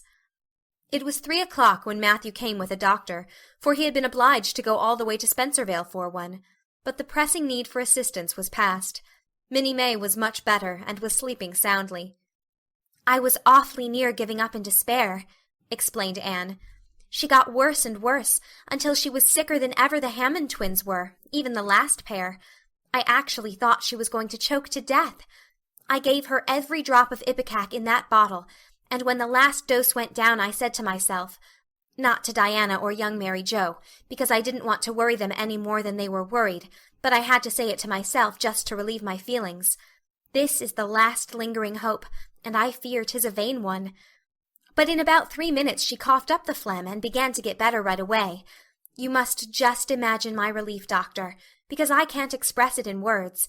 You know, there are some things that cannot be expressed in words. Yes, I know, nodded the doctor. He looked at Anne as if he were thinking some things about her that couldn't be expressed in words. Later on, however, he expressed them to Mr. and Mrs. Barry. That little red-headed girl they have over at Cuthbert's is as smart as they make 'em. I tell you, she saved that baby's life, for it would have been too late by the time I got there. She seems to have a skill and presence of mind perfectly wonderful in a child of her age. I never saw anything like the eyes of her when she was explaining the case to me. Anne had gone home in the wonderful white-frosted winter morning, heavy-eyed from loss of sleep, but still talking unweariedly to Matthew as they crossed the long white field and walked under the glittering fairy arch of the Lovers' Lane maples. "Oh, Matthew, isn't it a wonderful morning? The world looks like something God had just imagined for his own pleasure, doesn't it? Those trees look as if I could blow them away with a breath. Poof! I'm so glad I live in a world where there are white frosts, aren't you? And I'm so glad Mrs. Hammond had 3 pairs of twins after all. If she hadn't, I mightn't have known what to do for Minnie May. I'm real sorry I was ever cross with Mrs. Hammond for having twins. But oh, Matthew, I'm so sleepy. I can't go to school. I just know I couldn't keep my eyes open, and I'd be so stupid. But I hate to stay home, for some of the others will get head of the class, and it's so hard to get up again. Although, of course, the harder it is, the more satisfaction you have when you do get up, haven't you?" Well, now, I guess you'll manage all right, said Matthew, looking at Anne's white little face and the dark shadows under her eyes. You just go right to bed and have a good sleep. I'll do all the chores. Anne accordingly went to bed, and slept so long and soundly that it was well on in the white and rosy winter afternoon when she awoke, and descended to the kitchen, where Marilla, who had arrived home in the meantime, was sitting knitting. "Oh, did you see the premier?" exclaimed Anne at once. "What did he look like, Marilla?" Well, he never got to be premier on account of his looks, said Marilla. Such a nose as that man had. But he can speak. I was proud of being a conservative. Rachel Lynde, of course, being a liberal, had no use for him. Your dinner is in the oven, Anne, and you can get yourself some blue plum preserve out of the pantry. I guess you're hungry. Matthew has been telling me about last night. I must say it was fortunate you knew what to do. I wouldn't have had any idea myself, for I never saw a case of croup. There now, never mind talking till you've had your dinner. I can tell by the look of you that you're just full up with speeches, but they'll keep. Marilla had something to tell Anne, but she did not tell it just then, for she knew if she did, Anne's consequent excitement would lift her clear out of the region of such material matters as appetite or dinner. Not until Anne had finished her saucer of blue plums did Marilla say, Mrs. Barry was here this afternoon, Anne. She wanted to see you, but I wouldn't wake you up. She says you saved Minnie May's life, and she is very sorry she acted as she did in that affair of the currant wine. She says she knows now you didn't mean to set Diana drunk, and she hopes you'll forgive her, and be good friends with Diana again. You're to go over this evening if you like, for Diana can't stir outside the door on account of a bad cold she caught last night. Now, Anne Shirley, for pity's sake, don't fly up into the air. The warning seemed not unnecessary, so uplifted and aerial was Anne's expression and attitude as she sprang to her feet, her face irradiated with the flame of her spirit. "Oh, Marilla, can I go right now, without washing my dishes? I'll wash them when I come back, but I cannot tie myself down to anything so unromantic as dishwashing at this thrilling moment." Yes, yes, run along, said Marilla indulgently. Anne Shirley, are you crazy? Come back this instant and put something on you. I might as well call to the wind. She's gone without a cap or wrap. Look at her tearing through the orchard with her hair streaming. It'll be a mercy if she doesn't catch her death of cold. Anne came dancing home in the purple winter twilight across the snowy places. Afar in the southwest was the great shimmering pearl-like sparkle of an evening star in a sky that was pale golden and ethereal rose over gleaming white spaces and dark glens of spruce. The tinkles of sleigh bells among the snowy hills came like elfin chimes through the frosty air, but their music was not sweeter than the song in Anne's heart and on her lips. "You see before you a perfectly happy person, Marilla," she announced. "I'm perfectly happy. Yes, in spite of my red hair. Just at present I have a soul above red hair. Mrs. Barry kissed me and cried and said she was so sorry and she could never repay me. I felt fearfully embarrassed, Marilla, but I just said as politely as I could, "I have no hard feelings for you, Mrs. Barry. I assure you once for all that I did not mean to intoxicate Diana, and henceforth I shall cover the past with the mantle of oblivion." That was a pretty dignified way of speaking, wasn't it, Marilla? I felt that I was heaping coals of fire on Mrs. Barry's head, and Diana and I had a lovely afternoon. Diana showed me a new fancy crochet stitch her aunt over at Carmody taught her. Not a soul in Avonlea knows it but us, and we pledged a solemn vow never to reveal it to anyone else. Diana gave me a beautiful card with a wreath of roses on it and a verse of poetry. "If you love me as I love you, nothing but death can part us two." And that is true, Marilla. We're going to ask Mr. Phillips to let us sit together in school again, and Gertie Pye can go with Minnie Andrews. We had an elegant tea. Mrs. Barry had the very best china set out, Marilla, just as if I was real company. I can't tell you what a thrill it gave me. Nobody ever used their very best china on my account before. And we had fruit cake and pound cake and doughnuts, and 2 kinds of preserves, Marilla. And Mrs. Barry asked me if I took tea, and said, "Pa, why don't you pass the biscuits to Anne?" It must be lovely to be grown up, Marilla, when just being treated as if you were is so nice. I don't know about that, said Marilla with a brief sigh. "Well, anyway, when I am grown up," said Anne decidedly, "I'm always going to talk to little girls as if they were too, and I'll never laugh when they use big words. I know from sorrowful experience how that hurts one's feelings. After tea, Diana and I made taffy. The taffy wasn't very good, I suppose because neither Diana nor I had ever made any before. Diana left me to stir it while she buttered the plates, and I forgot and let it burn. And then when we set it out on the platform to cool, the cat walked over one plate, and that had to be thrown away. But the making of it was splendid fun. Then when I came home, Mrs. Barry asked me to come over as often as I could, and Diana stood at the window and threw kisses to me all the way down Lover's Lane. I assure you, Marilla, that I feel like praying tonight, and I'm going to think out a special brand-new prayer in honor of the occasion. End of Chapter 18.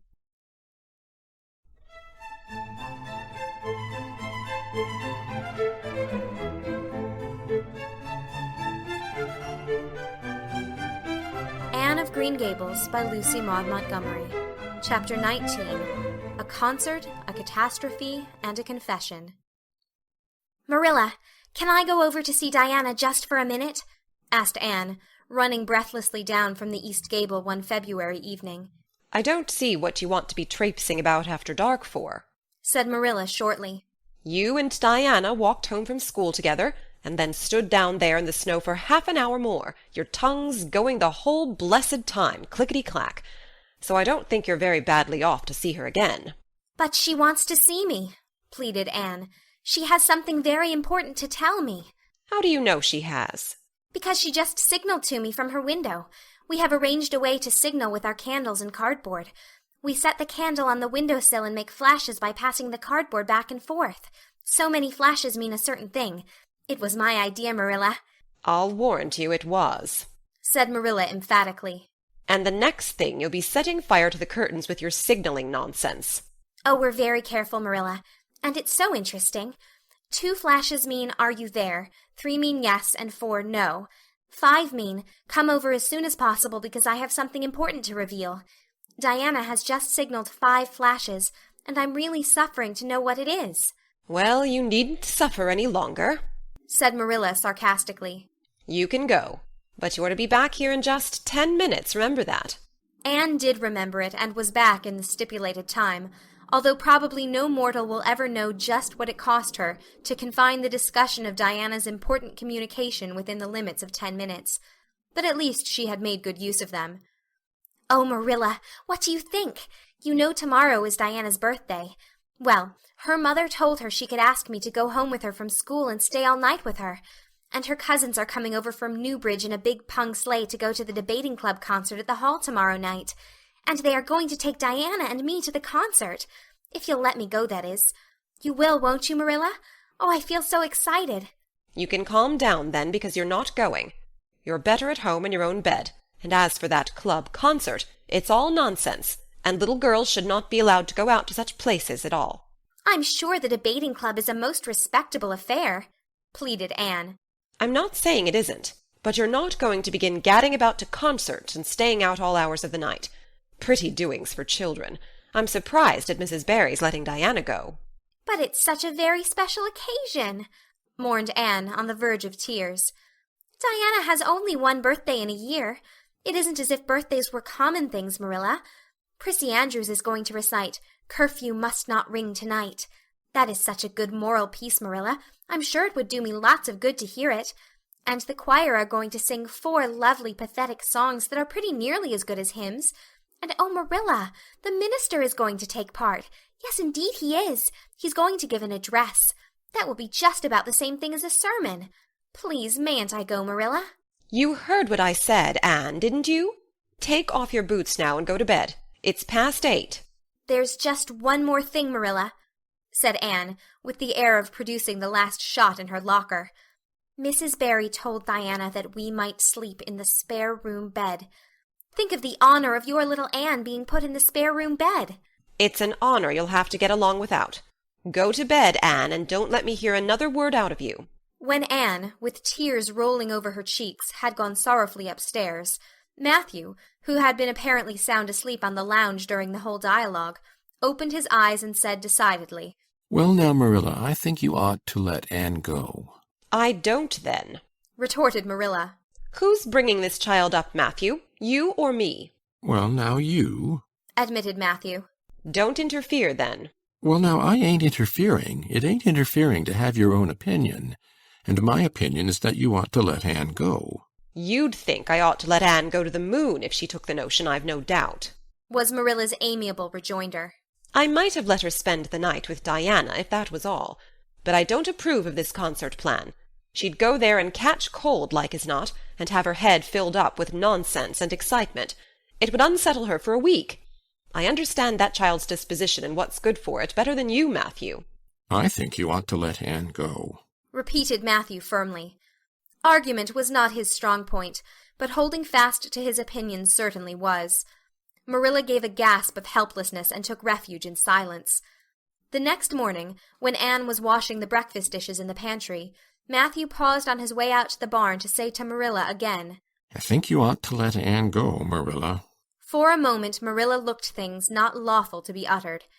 Then she yielded to the inevitable and said tartly, "Very well, she can go, since nothing else will please you." Anne flew out of the pantry, dripping dishcloth in hand. "Oh, Marilla, Marilla, say those blessed words again." "I guess once is enough to say them. This is Matthew's doings, and I wash my hands of it. If you catch pneumonia sleeping in a strange bed or coming out of that hot hall in the middle of the night, don't blame me, blame Matthew. Anne Shirley, you're dripping greasy water all over the floor. I never saw such a careless child." "Oh, I know I'm a great trial to you, Marilla," said Anne repentantly. "I make so many mistakes.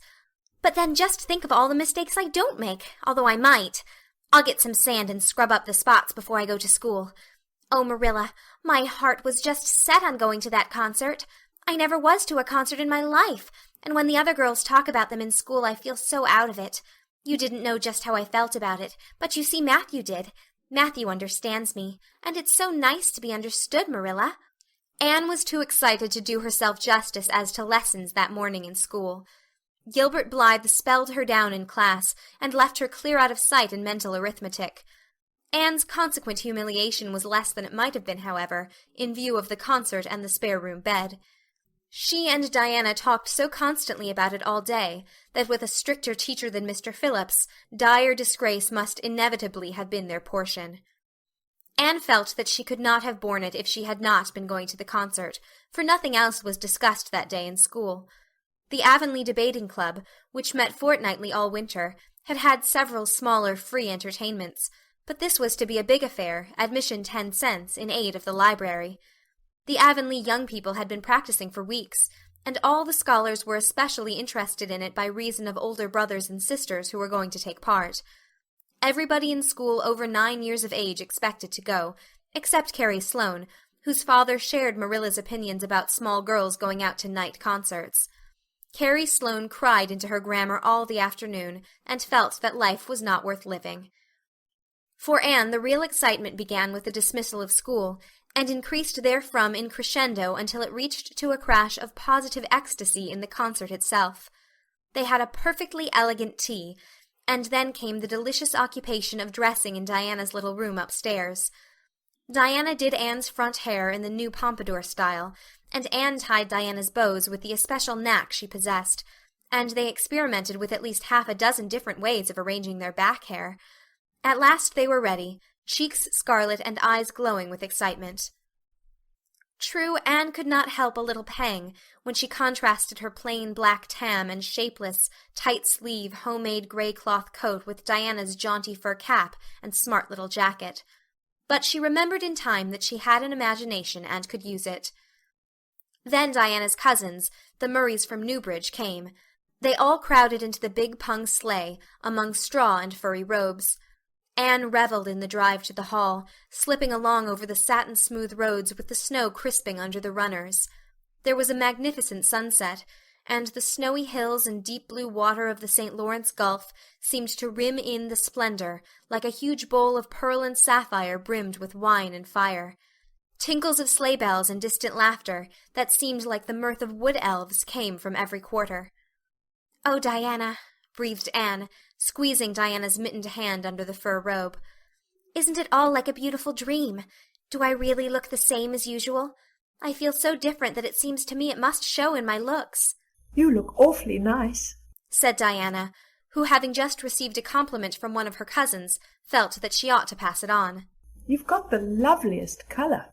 The program that night was a series of thrills for at least one listener in the audience, and, as Anne assured Diana, every succeeding thrill was thrillier than the last. When Prissy Andrews, attired in a new pink silk waist with a string of pearls about her smooth white throat and real carnations in her hair, rumor whispered that the master had sent all the way to town for them for her, climbed the slimy ladder, dark without one ray of light, Anne shivered in luxurious sympathy. When the choir sang, "Far above the gentle daisies," Anne gazed at the ceiling as if it were frescoed with angels. When Sam Sloane proceeded to explain and illustrate how Sockery set a hen, Anne laughed until people sitting near her laughed too, more out of sympathy with her than with amusement at a selection that was rather threadbare even in Avonlea. And when Mr. Phillips gave Mark Antony's oration over the dead body of Caesar in the most heart-stirring tones, looking at Prissy Andrews at the end of every sentence, Anne felt that she could rise and mutiny on the spot if but one Roman citizen led the way. Only one number on the program failed to interest her. When Gilbert Blythe recited Bingen on the Rhine, Anne picked up Rhoda Murray's library book and read it until he had finished, when she sat rigidly stiff and motionless while Diana clapped her hands until they tingled. It was 11 when they got home, sated with dissipation, but with the exceeding sweet pleasure of talking it all over still to come. Everybody seemed asleep, and the house was dark and silent. Anne and Diana tiptoed into the parlor, a long, narrow room out of which the spare room opened. It was pleasantly warm, and dimly lighted by the embers of a fire in the grate. "Let's undress here," said Diana. "It's so nice and warm." "Hasn't it been a delightful time?" sighed Anne rapturously.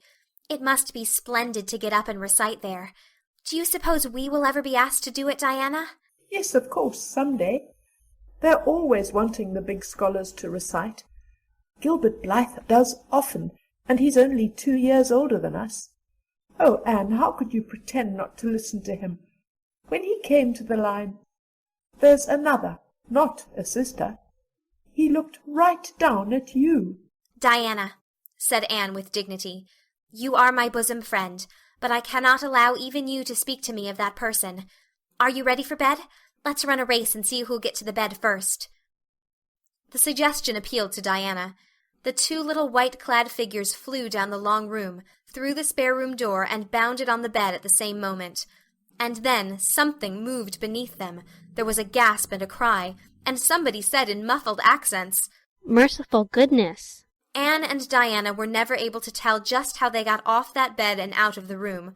They only knew that after one frantic rush they found themselves tiptoeing shiveringly upstairs. "Oh, who was it? What was it?" whispered Anne, her teeth chattering with cold and fright. "It was Aunt Josephine," said Diana, gasping with laughter. Oh, Anne, it was Aunt Josephine, however she came to be there. Oh, and I know she will be furious. It's dreadful. It's really dreadful. But did you ever know anything so funny, Anne? Who is your Aunt Josephine? She's father's aunt, and she lives in Charlottetown. She's awfully old, 70 anyhow, and I don't believe she was ever a little girl. We were expecting her out for a visit, but not so soon. She's awfully prim and proper, and she'll scold dreadfully about this, I know. Well, we'll have to sleep with Minnie May, and you can't think how she kicks. Miss Josephine Barry did not appear at the early breakfast the next morning. Mrs. Barry smiled kindly at the two little girls. Did you have a good time last night? I tried to stay awake until you came home, for I wanted to tell you Aunt Josephine had come and that you would have to go upstairs after all, but I was so tired I fell asleep. I hope you didn't disturb your aunt, Diana. Diana preserved a discreet silence, but she and Anne exchanged furtive smiles of guilty amusement across the table. Anne hurried home after breakfast, and so remained in blissful ignorance of the disturbance which presently resulted in the Barry household until the late afternoon, when she went down to Mrs. Lynde's on an errand for Marilla. "So you and Diana nearly frightened poor old Miss Barry to death last night," said Mrs. Lynde severely, but with a twinkle in her eye. "Mrs. Barry was here a few minutes ago on her way to Carmody. She's feeling real worried over it. Old Miss Barry was in a terrible temper when she got up this morning, and Josephine Barry's temper is no joke, I can tell you that. She wouldn't speak to Diana at all." "It wasn't Diana's fault," said Anne contritely. "It was mine. I suggested racing to see who would get into bed first." "I knew it," said Mrs. Lynde, with the exultation of a correct guesser. "I knew that idea came out of your head. Well, it's made a nice lot of trouble, that's what. Old Miss Barry came out to stay for a month, but she declares she won't stay another day and is going right back to town tomorrow, Sunday and all as it is. She'd have gone today if they could have taken her. She had promised to pay for a quarter's music lessons for Diana, but now she is determined to do nothing at all for such a tomboy. Oh, I guess they had a lively time of it there this morning. The Barrys must feel cut up. Old Miss Barry is rich, and they'd like to keep on the good side of her. Of course, Mrs. Barry didn't say just that to me, but I'm a pretty good judge of human nature, that's what." "I'm such an unlucky girl," mourned Anne. "I'm always getting into scrapes myself and getting my best friends, people I'd shed my heart's blood for, into them too. Can you tell me why it is so, Mrs. Lynde?" "It's because you're too heedless and impulsive, child, that's what. You never stop to think. Whatever comes into your head to say or do, you say or do it without a moment's reflection." "Oh, but that's the best of it," protested Anne. "Something just flashes into your mind, so exciting, and you must out with it. If you stop to think it over, you spoil it all.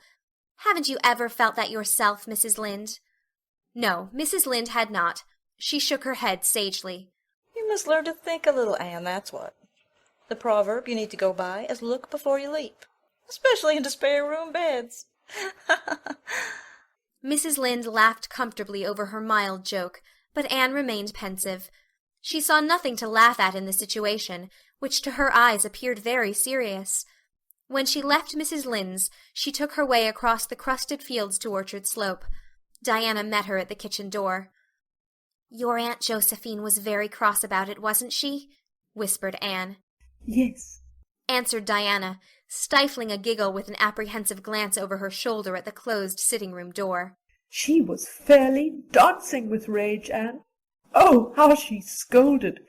She said I was the worst-behaved girl she ever saw, and that my parents ought to be ashamed of the way they had brought me up.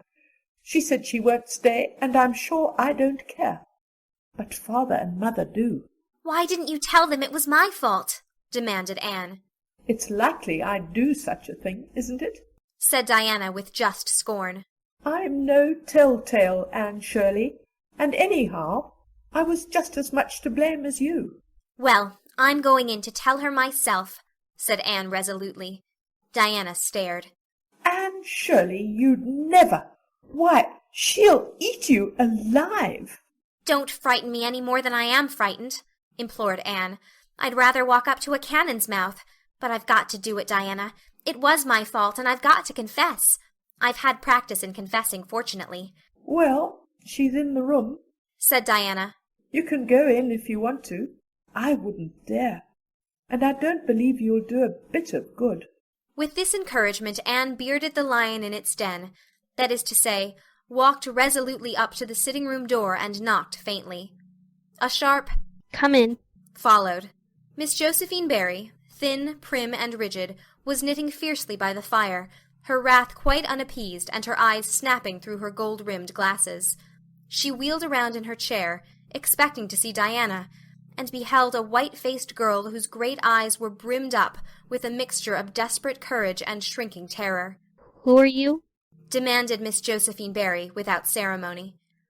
"I'm Anne of Green Gables," said the small visitor tremulously, clasping her hands with her characteristic gesture. "And I've come to confess, if you please." "Confess what?" "That it was all my fault about jumping into bed on you last night. I suggested it. Diana would never have thought of such a thing, I am sure. Diana is a very ladylike girl, Miss Barry, so you must see how unjust it is to blame her." "Oh, I must say, I rather think Diana did her share of the jumping at least. Such carryings in a respectable house." "But we were only in fun," persisted Anne. "I think you ought to forgive us, Miss Barry, now that we've apologized. And anyhow, please forgive Diana and let her have her music lessons. Diana's heart is set on her music lessons, Miss Barry, and I know too well what it is to set your heart on a thing and not get it. If you must be cross with anyone, be cross with me. I've been so used in my early days to having people cross at me that I can endure it much better than Diana can." Much of the snap had gone out of the old lady's eyes by this time, and was replaced by a twinkle of amused interest. But she still said severely, "I don't think it is any excuse for you that you were only in fun. Little girls never indulged in that kind of fun when I was young. You don't know what it's like to be awakened out of a sound sleep after a long and arduous journey by two great girls coming bounce down on you." "I don't know, but I can imagine," said Anne eagerly. "I'm sure it must have been very disturbing. But then there is our side of it, too.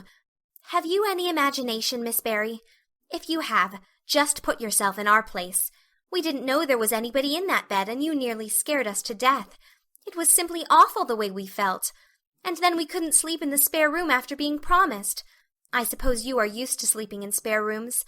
But just imagine what you would feel like if you were a little orphan girl who had never had such an honor." All the snap had gone by this time. Miss Barry actually laughed, a sound which caused Diana, waiting in speechless anxiety in the kitchen outside, to give a great gasp of relief. "I'm afraid my imagination is a little rusty. It's so long since I used it," she said. "I dare say your claim to sympathy is just as strong as mine. It all depends on the way we look at it. Sit down here and tell me about yourself." "I am very sorry I can't," said Anne firmly. "I would like to, because you seem like an interesting lady, and you might even be a kindred spirit, although you don't look very much like it. But it is my duty to go home to Miss Marilla Cuthbert. Miss Marilla Cuthbert is a very kind lady who has taken me to bring up properly. She is doing her best, but it is very discouraging work. You must not blame her because I jumped on the bed. But before I go, I do wish you would tell me if you will forgive Diana and stay just as long as you meant to in Avonlea." "I think perhaps I will, if you will come over and talk to me occasionally," said Miss Barry. That evening Miss Barry gave Diana a silver bangle bracelet, and told the senior members of the household that she had unpacked her valise. "I have made up my mind to stay, simply for the sake of getting better acquainted with that Anne girl," she said frankly. "She amuses me, and at my time of life an amusing person is a rarity." Marilla's only comment when she heard the story was, "I told you so." This was for Matthew's benefit. Miss Barry stayed her month out and over. She was a more agreeable guest than usual, for Anne kept her in good humor. They became firm friends. When Miss Barry went away, she said, "Remember, you Anne girl, when you come to town you're to visit me, and I'll put you in my very sparest spare-room bed to sleep." Miss Barry was a kindred spirit after all, Anne confided to Marilla. "You wouldn't think so to look at her, but she is. You don't find it right out at first, as in Matthew's case, but after a while you come to see it. Kindred spirits are not so scarce as I used to think. It's splendid to find out there are so many of them in the world." End of chapter 19.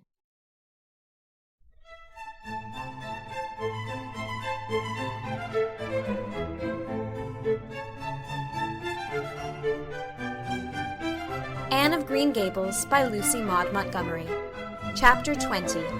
A good imagination gone wrong. Spring had come once more to Green Gables, the beautiful, capricious, reluctant Canadian spring, lingering along through April and May in a succession of sweet, fresh, chilly days, with pink sunsets and miracles of resurrection and growth. The maples in Lover's Lane were red-budded, and little curly ferns pushed up around the Dryad's bubble. Away up in the barrens, behind Mr. Silas Sloane's place, the mayflowers blossomed out, pink and white stars of sweetness under their brown leaves. All the schoolgirls and boys had one golden afternoon gathering them, coming home in the clear, echoing twilight with arms and baskets full of flowery spoil. "I'm so sorry for people who live in lands where there are no mayflowers," said Anne. "Diana says perhaps they have something better, but there couldn't be anything better than mayflowers, could there, Marilla? And Diana says if they don't know what they are like, they don't miss them. But I think that is the saddest thing of all. I think it would be tragic, Marilla, not to know what mayflowers are like and not to miss them.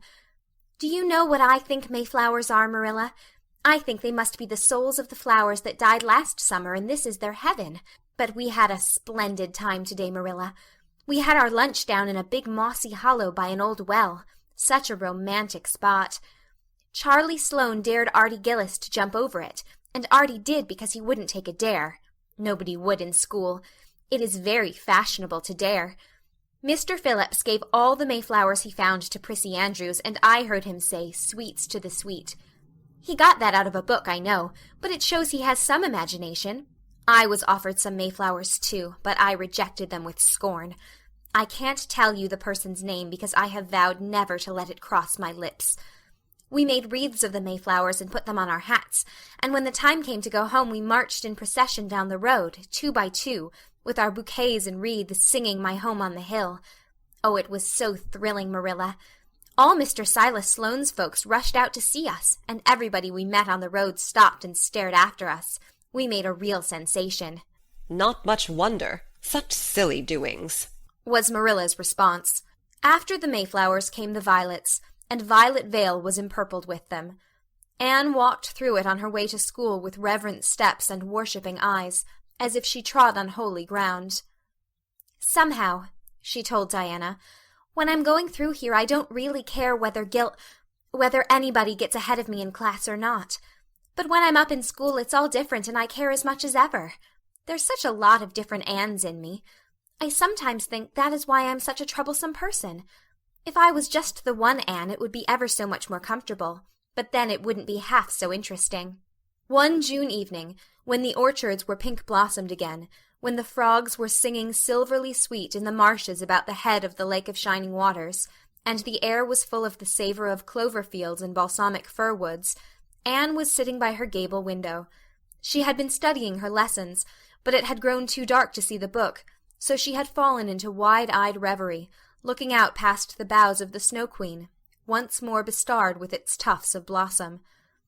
In all essential respects the little gable chamber was unchanged. The walls were as white, the pincushion as hard, the chairs as stiffly and yellowly upright as ever. Yet the whole character of the room was altered. It was full of a new, vital, pulsing personality that seemed to pervade it, and to be quite independent of schoolgirl books and dresses and ribbons, and even of the cracked blue jug full of apple blossoms on the table. It was as if all the dreams, sleeping and waking, of its vivid occupant had taken a visible although unmaterial form, and had tapestried the bare room with splendid filmy tissues of rainbow and moonshine. Presently Marilla came briskly in with some of Anne's freshly ironed school aprons. She hung them over a chair and sat down with a short sigh. She had had one of her headaches that afternoon, and although the pain had gone she felt weak and tuckered out, as she expressed it. Anne looked at her with eyes limpid with sympathy. "I do truly wish I could have had the headache in your place, Marilla. I would have endured it joyfully for your sake."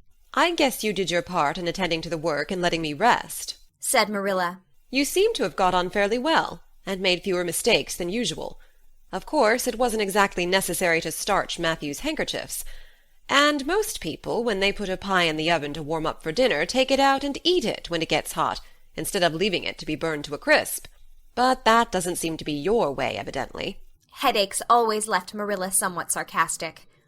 "Oh, I'm so sorry," said Anne penitently. "I never thought about that pie from the moment I put it in the oven till now, although I felt instinctively that there was something missing on the dinner table. I was firmly resolved when you left me in charge this morning not to imagine anything but keep my thoughts on facts. I did pretty well until I put the pie in, and then an irresistible temptation came to me to imagine I was an enchanted princess shut up in a lonely tower with a handsome knight riding to my rescue on a coal-black steed. So that is how I came to forget the pie. I didn't know I starched the handkerchiefs. All the time I was ironing I was trying to think of a name for a new island Diana and I have discovered up the brook. It's the most ravishing spot, Marilla. There are 2 maple trees on it, and the brook flows right around it. At last it struck me that it would be splendid to call it Victoria Island because we found it on the Queen's birthday. Both Diana and I are very loyal. But I'm sorry about that pie and the handkerchiefs. I wanted to be extra good today because it's an anniversary. Do you remember what happened this day last year, Marilla? No, I can't think of anything special. Oh, Marilla, it was the day I came to Green Gables. I shall never forget it. It was the turning point in my life. Of course, it wouldn't seem so important to you. I've been here for a year, and I've been so happy. Of course, I've had my troubles, but one can live down troubles. Are you sorry you kept me, Marilla? No, I can't say I'm sorry, said Marilla, who sometimes wondered how she could have lived before Anne came to Green Gables. No, not exactly sorry. If you've finished your lessons, Anne, I want you to run over and ask Mrs. Barry if she'll lend me Diana's apron pattern. Oh, it's too dark, cried Anne. Too dark? Why, it's only twilight. And goodness knows you've gone over often enough after dark. I'll go over early in the morning, said Anne eagerly. I'll get up at sunrise and go over, Marilla. What has got into your head now, Anne Shirley? I want that pattern to cut out your new apron this evening. Go at once and be smart, too. I'll have to go around by the road then, said Anne, taking up her hat reluctantly. Go by the road and waste half an hour? I'd like to catch you. I can't go through the haunted wood, Marilla, cried Anne desperately. Marilla stared. The haunted wood? Are you crazy? What under the canopy is the haunted wood? The spruce wood over the brook, said Anne in a whisper. Fiddlesticks! There is no such thing as a haunted wood anywhere. Who has been telling you such stuff? Nobody, confessed Anne. Diana and I just imagined the wood was haunted. All the places around here are so commonplace. We just got this up for our own amusement. We began it in April. A haunted wood is so very romantic, Marilla. We chose the spruce grove because it's so gloomy. Oh, we have imagined the most harrowing things. There's a white lady walks along the brook just about this time of the night and wrings her hands and utters wailing cries. She appears when there is to be a death in the family. And the ghost of a little murdered child haunts the corner up by Idlewild. It creeps up behind you and lays its cold fingers on your hand. So. Oh, Marilla, it gives me a shudder to think of it. And there's a headless man stalks up and down the path, and skeletons glower at you between the boughs. Oh, Marilla, I wouldn't go through the haunted wood after dark now for anything. I'd be sure that white things would reach out from behind the trees and grab me. Did ever anyone hear the like? Ejaculated Marilla, who had listened in dumb amazement. Anne Shirley, do you mean to tell me you believe all that wicked nonsense of your own imagination? Not believe exactly, faltered Anne. At least I don't believe it in daylight.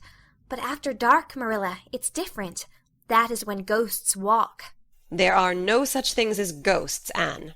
Oh, but there are, Marilla, cried Anne eagerly. I know people who have seen them, and they are respectable people. Charlie Sloane says that his grandmother saw his grandfather driving home the cows one night after he'd been buried for a year. You know Charlie Sloane's grandmother wouldn't tell a story for anything. She's a very religious woman. And Mrs. Thomas's father was pursued home one night by a lamb of fire with its head cut off hanging by a strip of skin. He said he knew it was the spirit of his brother, and that it was a warning he would die within 9 days. He didn't, but he died 2 years after, so you see it was really true. And Ruby Gillis says— Anne Shirley, interrupted Marilla firmly. I never want to hear you talking in this fashion again.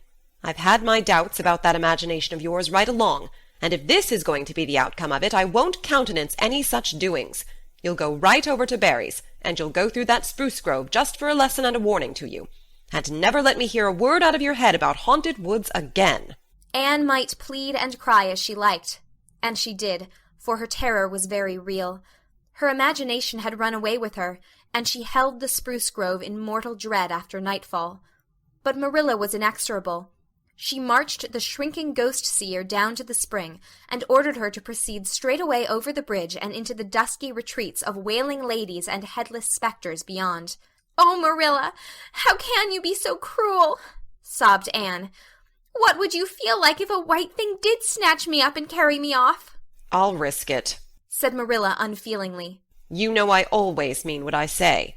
I'll cure you of imagining ghosts into places. March now." Anne marched. That is, she stumbled over the bridge and went shuddering up the horrible dim path beyond. Anne never forgot that walk. Bitterly did she repent the license she had given to her imagination. The goblins of her fancy lurked in every shadow about her, reaching out their cold, fleshless hands to grasp the terrified small girl who had called them into being. A white strip of birch bark blowing up from the hollow over the brown floor of the grove made her heart stand still. The long-drawn wail of two old boughs rubbing against each other brought out the perspiration in beads on her forehead. The swoop of bats in the darkness over her was as the wings of unearthly creatures.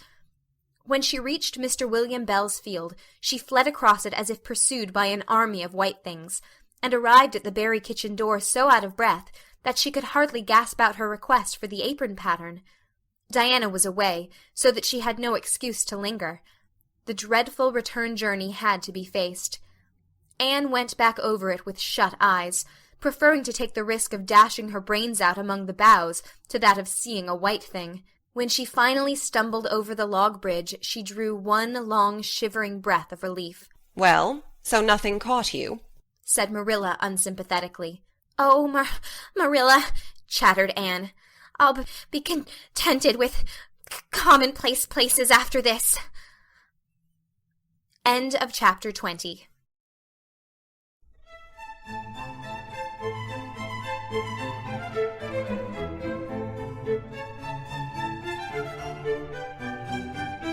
Anne of Green Gables by Lucy Maud Montgomery. Chapter 21. A New Departure in Flavorings. "Dear me, there is nothing but meetings and partings in this world, as Mrs. Lynde says," remarked Anne plaintively, putting her slate and books down on the kitchen table on the last day of June, and wiping her red eyes with a very damp handkerchief. "Wasn't it fortunate, Marilla, that I took an extra handkerchief to school today? I had a presentiment that it would be needed." "I never thought you were so fond of Mr. Phillips that you'd require 2 handkerchiefs to dry your tears just because he was going away," said Marilla. "I don't think I was crying because I was really so very fond of him," reflected Anne. "I just cried because all the others did. It was Ruby Gillis started it. Ruby Gillis has always declared she hated Mr. Phillips, but just as soon as he got up to make his farewell speech, she burst into tears. Then all the girls began to cry, one after the other. I tried to hold out, Marilla. I tried to remember the time Mr. Phillips made me sit with a boy, and the time he spelled my name without an E on the blackboard, and how he said I was the worst dunce he ever saw at geometry and laughed at my spelling, and all the times he had been so horrid and sarcastic. But somehow I couldn't, Marilla, and I just had to cry too. Jane Andrews has been talking for a month about how glad she'd be when Mr. Phillips went away, and she declared she'd never shed a tear. Well, she was worse than any of us and had to borrow a handkerchief from her brother. Of course the boys didn't cry, because she hadn't brought one of her own, not expecting to need it. Oh, Marilla, it was heartrending. Mr. Phillips made such a beautiful farewell speech beginning, "The time has come for us to part." It was very affecting, and he had tears in his eyes too, Marilla. Oh, I felt dreadfully sorry and remorseful for all the times I'd talked in school and drawn pictures of him on my slate and made fun of him and Prissy. I can tell you I wished I'd been a model pupil like Minnie Andrews. She hadn't anything on her conscience. The girls cried all the way home from school. Carrie Sloane kept saying every few minutes, "The time has come for us to part," and that would start us off again whenever we were in any danger of cheering up. I do feel dreadfully sad, Marilla, but one can't feel quite in the depths of despair with 2 months' vacation before them, can they, Marilla? And besides, we met the new minister and his wife coming from the station. For all I was feeling so bad about Mr. Phillips going away, I couldn't help taking a little interest in a new minister, could I? His wife is very pretty. Not exactly regally lovely, of course. It wouldn't do, I suppose, for a minister to have a regally lovely wife, because it might set a bad example. Mrs. Lynde says the minister's wife over at Newbridge sets a very bad example because she dresses so fashionably. Our new minister's wife was dressed in blue muslin, with lovely puffed sleeves and a hat trimmed with roses. Jane Andrews said she thought puffed sleeves were too worldly for a minister's wife, but I didn't make any such uncharitable remark, Marilla, because I know what it is to long for puffed sleeves. Besides, she's only been a minister's wife for a little while, so one should make allowances, shouldn't they? They are going to board with Mrs. Lynde until the manse is ready. If Marilla, in going down to Mrs. Lynde's that evening, was actuated by any motive save her avowed one of returning the quilting frames she had borrowed the preceding winter, it was an amiable weakness shared by most of the Avonlea people. Many a thing Mrs. Lynde had lent, sometimes never expecting to see it again, came home that night in charge of the borrowers thereof. A new minister, and moreover a minister with a wife, was a lawful object of curiosity in a quiet little country settlement where sensations were few and far between. Old Mr. Bentley, the minister whom Anne had found lacking in imagination, had been pastor of Avonlea for 18 years. He was a widower when he came, and a widower he remained, despite the fact that gossip regularly married him to this or that or the other one every year of his sojourn. In the preceding February he had resigned his charge and departed amid the regrets of his people, most of whom had the affection born of long intercourse for their good old minister, in spite of his shortcomings as an orator. Since then the Avonlea church had enjoyed a variety of religious dissipation in listening to the many and various candidates and supplies who came Sunday after Sunday to preach on trial. These stood or fell by the judgment of the fathers and mothers in Israel, but a certain small, red-haired girl, who sat meekly in the corner of the old Cuthbert pew, also had her opinions about them, and discussed the same in full with Matthew, Marilla always declining from principle to criticize ministers in any shape or form. "I don't think Mr. Smith would have done, Matthew," was Anne's final summing up. "Mrs. Lynde says his delivery was so poor, but I think his worst fault was just like Mr. Bentley's. He had no imagination. And Mr. Terry had too much. He let it run away with him just as I did mine in the matter of the haunted wood. Besides, Mrs. Lynde says his theology wasn't sound. Mr. Gresham was a very good man, and a very religious man, but he told too many funny stories and made the people laugh in church.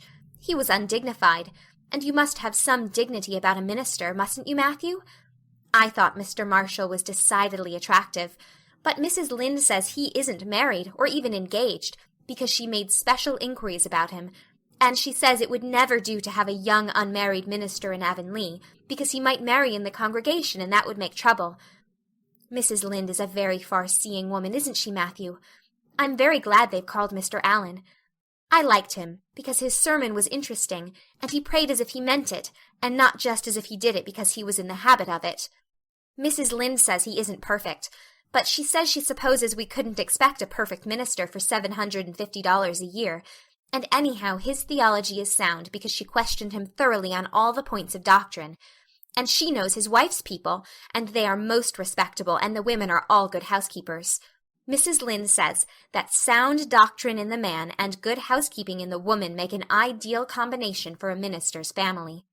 The new minister and his wife were a young, pleasant-faced couple, still on their honeymoon, and full of all good and beautiful enthusiasms for their chosen life work. Avonlea opened its heart to them from the start. Old and young liked the frank, cheerful young man with his high ideals, and the bright, gentle little lady who assumed the mistress-ship of the manse.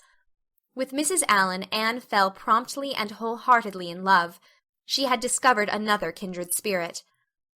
"Mrs. Allen is perfectly lovely," she announced one Sunday afternoon. "She's taken our class, and she's a splendid teacher.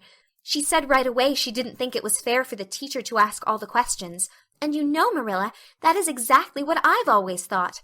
She said we could ask her any question we liked, and I asked ever so many. I'm good at asking questions, Marilla." "I believe you," was Marilla's emphatic comment. Nobody else asked any except Ruby Gillis, and she asked if there was to be a Sunday school picnic this summer. I didn't think that was a very proper question to ask, because it hadn't any connection with the lesson. The lesson was about Daniel in the lion's den. But Mrs. Allen just smiled and said she thought there would be. Mrs. Allen has a lovely smile. She has such exquisite dimples in her cheeks. I wish I had dimples in my cheeks, Marilla.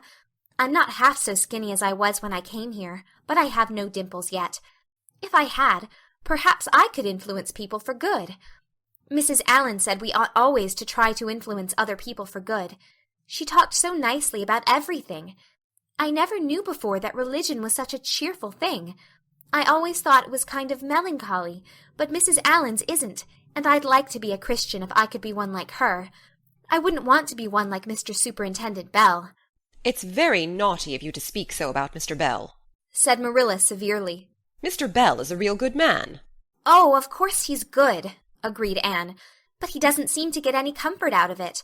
If I could be good, I'd dance and sing all day because I was glad of it. I suppose Mrs. Allen is too old to dance and sing, and of course it wouldn't be dignified in a minister's wife. But I can just feel she's glad she's a Christian, and that she'd be one even if she could get to heaven without it. I suppose we must have Mr. and Mrs. Allen up to tea some day soon, said Marilla reflectively. They've been most everywhere but here. Let me see. Next Wednesday would be a good time to have them. But don't say a word to Matthew about it, for if he knew they were coming he'd find some excuse to be away that day. He'd got so used to Mr. Bentley he didn't mind him, but he's going to find it hard to get acquainted with a new minister, and a new minister's wife will frighten him to death. I'll be as secret as the dead, assured Anne. But oh, Marilla, will you let me make a cake for the occasion? I'd love to do something for Mrs. Allen, and you know I can make a pretty good cake by this time. You can make a layer cake, promised Marilla. Monday and Tuesday great preparations went on at Green Gables. Having the minister and his wife to tea was a serious and important undertaking, and Marilla was determined not to be eclipsed by any of the Avonlea housekeepers. Anne was wild with excitement and delight. She talked it all over with Diana Tuesday night in the twilight, as they sat on the big red stones by the Dryad's Bubble and made rainbows in the water with little twigs dipped in fir balsam. Everything is ready, Diana, except my cake, which I'm to make in the morning, and the baking powder biscuits, which Marilla will make just before tea time. I assure you, Diana, that Marilla and I have had a busy 2 days of it. It's such a responsibility having a minister's family to tea. I never went through such an experience before. You should just see our pantry. It's a sight to behold. We're going to have jellied chicken and cold tongue. We're to have 2 kinds of jelly, red and yellow, and whipped cream and lemon pie, and cherry pie, and 3 kinds of cookies and fruit cake, and Marilla's famous yellow plum preserves that she keeps especially for ministers, and pound cake and layer cake, and biscuits as aforesaid, and new bread and old both, in case the minister is dyspeptic and can't eat new. Mrs. Lynde says ministers are dyspeptic, but I don't think Mr. Allen has been a minister long enough for it to have had a bad effect on him. I just grow cold when I think of my layer cake. Oh, Diana, what if it shouldn't be good? I dreamed last night that I was chased all around by a fearful goblin with a big layer cake for a head. It'll be good, all right, assured Diana, who was a very comfortable sort of friend. I'm sure that piece of the one you made that we had for lunch in Idlewild 2 weeks ago was perfectly elegant. Yes, but cakes have such a terrible habit of turning out bad just when you especially want them to be good, sighed Anne, setting a particularly well-balsamed twig afloat. However, I suppose I shall just have to trust to Providence and be careful to put in the flour. Oh, look, Diana, what a lovely rainbow! Do you suppose the Dryad will come out after we go away and take it for a scarf? You know there's no such thing as a Dryad, said Diana. Diana's mother had found out about the haunted wood and had been decidedly angry over it. As a result, Diana had abstained from any further imitative flights of imagination, and did not think it prudent to cultivate a spirit of belief even in harmless dryads. But it's so easy to imagine there is, said Anne. Every night before I go to bed, I look out of my window and wonder if the Dryad is really sitting here, combing her locks with the spring for a mirror. Sometimes I look for her footprints in the dew in the morning. Oh, Diana, don't give up your faith in the Dryad. Wednesday morning came. Anne got up at sunrise because she was too excited to sleep. She had caught a severe cold in the head by reason of her dabbling in the spring on the preceding evening, but nothing short of absolute pneumonia could have quenched her interest in culinary matters that morning. After breakfast, she proceeded to make her cake. When she finally shut the oven door upon it, she drew a long breath. "I'm sure I haven't forgotten anything this time, Marilla. But do you think it will rise? Just suppose perhaps the baking powder isn't good. I used it out of the new can. And Mrs. Lynde says you can never be sure of getting good baking powder nowadays when everything is so adulterated. Mrs. Lynde says the government ought to take the matter up, but she says we'll never see the day when a Tory government will do it. Marilla, what if that cake doesn't rise?" "We'll have plenty without it," was Marilla's unimpassioned way of looking at the subject. The cake did rise, however, and came out of the oven as light and feathery as golden foam. Anne, flushed with delight, clapped it together with layers of ruby jelly, and, in imagination, saw Mrs. Allen eating it, and possibly asking for another piece. "You'll be using the best tea set, of course, Marilla," she said. "Can I fix the table with ferns and wild roses?" "I think that's all nonsense," sniffed Marilla. "In my opinion, it's the eatables that matter, and not flummery decorations." "Mrs. Barry had her table decorated," said Anne, who was not entirely guiltless of the wisdom of the serpent. "And the minister paid her an elegant compliment. He said it was a feast for the eye as well as the palate." "Well, do as you like," said Marilla, who was quite determined not to be surpassed by Mrs. Barry or anybody else. "Only mind you leave enough room for the dishes and the food." Anne laid herself out to decorate in a manner and after a fashion that should leave Mrs. Barry's nowhere. Having abundance of roses and ferns and a very artistic taste of her own, she made that tea-table such a thing of beauty that when the minister and his wife sat down to it, they exclaimed in chorus over its loveliness. "It's Anne's doings," said Marilla, grimly just, and Anne felt that Mrs. Allen's approving smile was almost too much happiness for this world. Matthew was there, having been inveigled into the party only goodness and Anne knew how. He had been in such a state of shyness and nervousness that Marilla had given him up in despair, but Anne took him in hand so successfully that he now sat at the table in his best clothes and white collar and talked to the minister not uninterestingly. He never said a word to Mrs. Allen, but that perhaps was not to be expected. All went merry as a marriage bell until Anne's layer cake was passed. Mrs. Allen, having already been helped to a bewildering variety, declined it. But Marilla, seeing the disappointment on Anne's face, said smilingly, "Oh, you must take a piece of this, Mrs. Allen. Anne made it on purpose for you." "In that case I must sample it," laughed Mrs. Allen, helping herself to a plump triangle, as did also the minister and Marilla. Mrs. Allen took a mouthful of hers, and a most peculiar expression crossed her face. Not a word did she say, however, but steadily ate away at it. Marilla saw the expression and hastened to taste the cake. "Anne Shirley!" she exclaimed. "What on earth did you put into that cake?" "Nothing but what the recipe said, Marilla," cried Anne with a look of anguish. "Oh, isn't it all right?" "All right? It's simply horrible. Mr. Allen, don't try to eat it. Anne, taste it yourself. What flavoring did you use?" "Vanilla," said Anne, her face scarlet with mortification after tasting the cake. "Only vanilla. Oh, Marilla, it must have been the baking powder. I had my suspicions of that baking powder fiddlesticks. Go and bring me the bottle of vanilla you used." Anne fled to the pantry and returned with a small bottle partially filled with a brown liquid and labeled yellowly, "Best Vanilla." Marilla took it, uncorked it, smelled it. "Mercy on us, Anne, you've flavored that cake with anodyne liniment. I broke the liniment bottle last week and poured what was left into an old empty vanilla bottle. I suppose it's partly my fault. I should have warned you. But for pity's sake, why couldn't you have smelled it?" Anne dissolved into tears under this double disgrace. "I couldn't! I had such a cold!" And with this she fairly fled to the gable chamber, where she cast herself on the bed and wept as one who refuses to be comforted. Presently a light step sounded on the stairs, and somebody entered the room. "Oh, Marilla," sobbed Anne, without looking up, "I'm disgraced forever. I shall never be able to live this down. It will get out. Things always do get out in Avonlea. Diana will ask me how my cake turned out, and I shall have to tell her the truth. I shall always be pointed at as the girl who flavored a cake with anodyne liniment.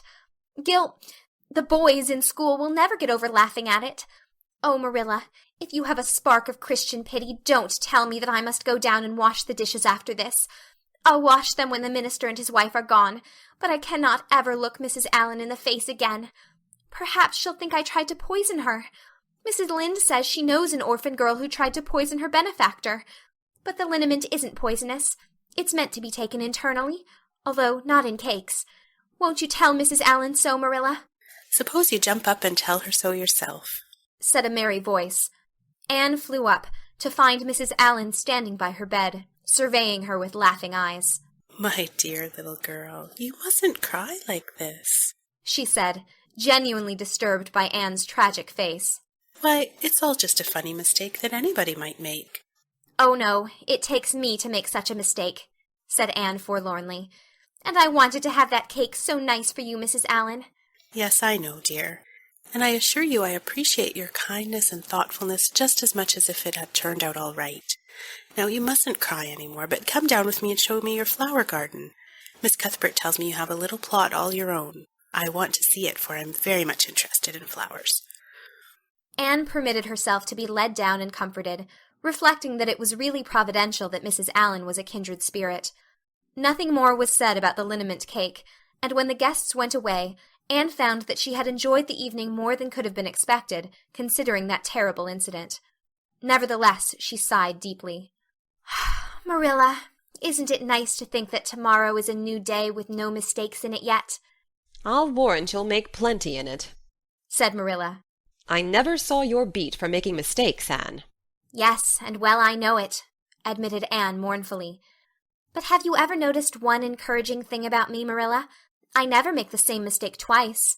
I don't know as that's much benefit when you're always making new ones. Oh, don't you see, Marilla? There must be a limit to the mistakes one person can make, and when I get to the end of them, then I'll be through with them. That's a very comforting thought. Well, you'd better go and give that cake to the pigs, said Marilla. It isn't fit for any human to eat, not even Jerry Biot. End of chapter 21.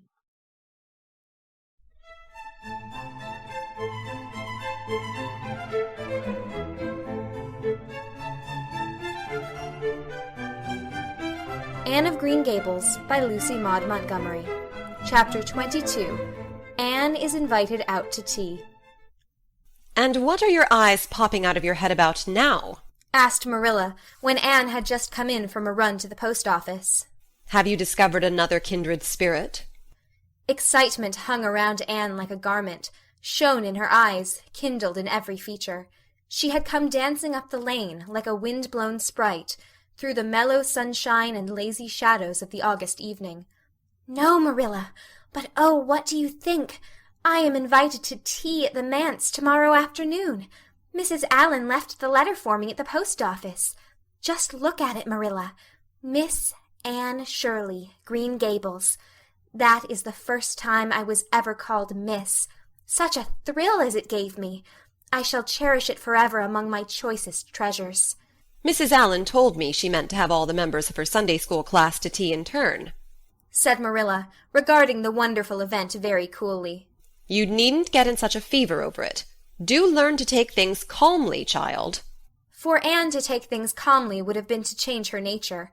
All spirit and fire and dew as she was, the pleasures and pains of life came to her with trebled intensity. Marilla felt this and was vaguely troubled over it, realizing that the ups and downs of existence would probably bear hardly on this impulsive soul, and not sufficiently understanding that the equally great capacity for delight might more than compensate. Therefore Marilla conceived it to be her duty to drill Anne into a tranquil uniformity of disposition, as impossible and alien to her as to a dancing sunbeam in one of the brook shallows. She did not make much headway, as she sorrowfully admitted to herself. The downfall of some dear hope or plan plunged Anne into deeps of affliction. The fulfillment thereof exalted her to dizzy realms of delight. Marilla had almost begun to despair of ever fashioning this waif of the world into her model little girl of demure manners and prim deportment. Neither would she have believed that she really liked Anne much better as she was. Anne went to bed that night speechless with misery, because Matthew had said the wind was round northeast, and he feared it would be a rainy day tomorrow. The rustle of the poplar leaves about the house worried her, it sounded so like pattering raindrops, and the full, far-away roar of the gulf, to which she listened delightedly at other times, loving its strange, sonorous, haunting rhythm, now seemed like a prophecy of storm and disaster to a small maiden who particularly wanted a fine day. Anne thought that the morning would never come. But all things have an end, even nights before the day on which you were invited to take tea at the manse. The morning, in spite of Matthew's predictions, was fine, and Anne's spirits soared to their highest. "Oh, Marilla, there is something in me today that makes me just love everybody I see," she exclaimed as she washed the breakfast dishes. "You don't know how good I feel. Wouldn't it be nice if it could last? I believe I could be a model child if I were just invited out to tea every day. But oh, Marilla, it's a solemn occasion, too. I feel so anxious. What if I shouldn't behave properly? You know I never had tea at a manse before, and I'm not sure that I know all the rules of etiquette, although I've been studying the rules given in the etiquette department of the Family Herald ever since I came here. I'm so afraid I'll do something silly or forget to do something I should do. Would it be good manners to take a second helping of anything if you wanted to very much?" The trouble with you, Anne, is that you're thinking too much about yourself. You should just think of Mrs. Allen, and what would be nicest and most agreeable to her," said Marilla, hitting for once in her life on a very sound and pithy piece of advice. Anne instantly realized this. "You are right, Marilla. I'll try not to think about myself at all." Anne evidently got through her visit without any serious breach of etiquette, for she came home through the twilight, under a great high-sprung sky gloried over with trails of saffron and rosy cloud, in a beatified state of mind, and told Marilla all about it happily, sitting on the big red sandstone slab at the kitchen door, with her tired curly head in Marilla's gingham lap. A cool wind was blowing down over the long harvest fields from the rims of furry western hills, and whistling through the poplars. One clear star hung over the orchard, and the fireflies were flitting over in Lover's Lane, in and out among the ferns and rustling boughs. Anne watched them as she talked, and somehow felt that wind and stars and fireflies were all tangled up together into something unutterably sweet and enchanting. "Oh, Marilla, I've had a most fascinating time. I feel that I have not lived in vain, and I shall always feel like that even if I should never be invited to tea at a manse again. When I got there, Mrs. Allen met me at the door. She was dressed in the sweetest dress of pale pink organdy, with dozens of frills and elbow sleeves, and she looked just like a seraph. I really think I'd like to be a minister's wife when I grow up, Marilla. A minister mightn't mind my red hair because he wouldn't be thinking of such worldly things. But then, of course, one would have to be naturally good, and I'll never be that, so I suppose there's no use in thinking about it. Some people are naturally good, you know, and others are not. I'm one of the others. Mrs. Lynde says I'm full of original sin. No matter how hard I try to be good, I can never make such a success of it as those who are naturally good. It's a good deal like geometry, I expect. But don't you think the trying so hard ought to count for something? Mrs. Allen is one of the naturally good people. I love her passionately. You know there are some people, like Matthew and Mrs. Allen, that you can love right off without any trouble. And there are others, like Mrs. Lynde, that you have to try very hard to love. You know you ought to love them because they know so much and are such active workers in the church, but you have to keep reminding yourself of it all the time or else you forget. There was another little girl at the manse to tea, from the White Sands Sunday School. Her name was Loretta Bradley, and she was a very nice little girl. Not exactly a kindred spirit, you know, but still very nice. We had an elegant tea, and I think I kept all the rules of etiquette pretty well. After tea, Mrs. Allen played and sang, and she got Loretta and me to sing too. Mrs. Allen says I have a good voice, and she says I must sing in the Sunday school choir after this. You can't think how I was thrilled at the mere thought. I've longed so to sing in the Sunday school choir, as Diana does, but I feared it was an honor I could never aspire to.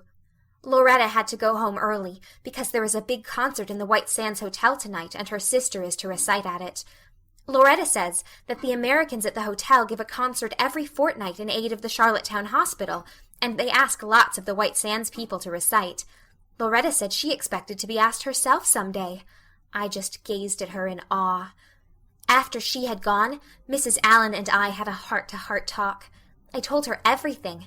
About Mrs. Thomas and the twins and Katie Maurice and Violetta and coming to Green Gables and my troubles over geometry.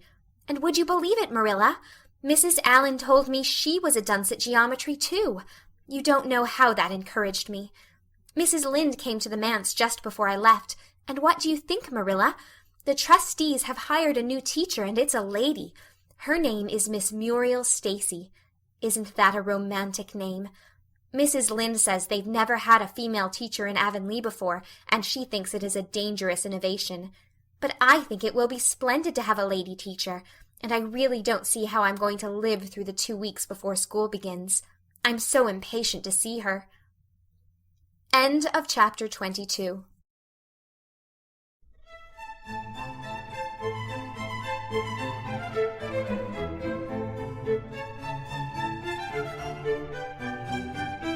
Anne of Green Gables by Lucy Maud Montgomery.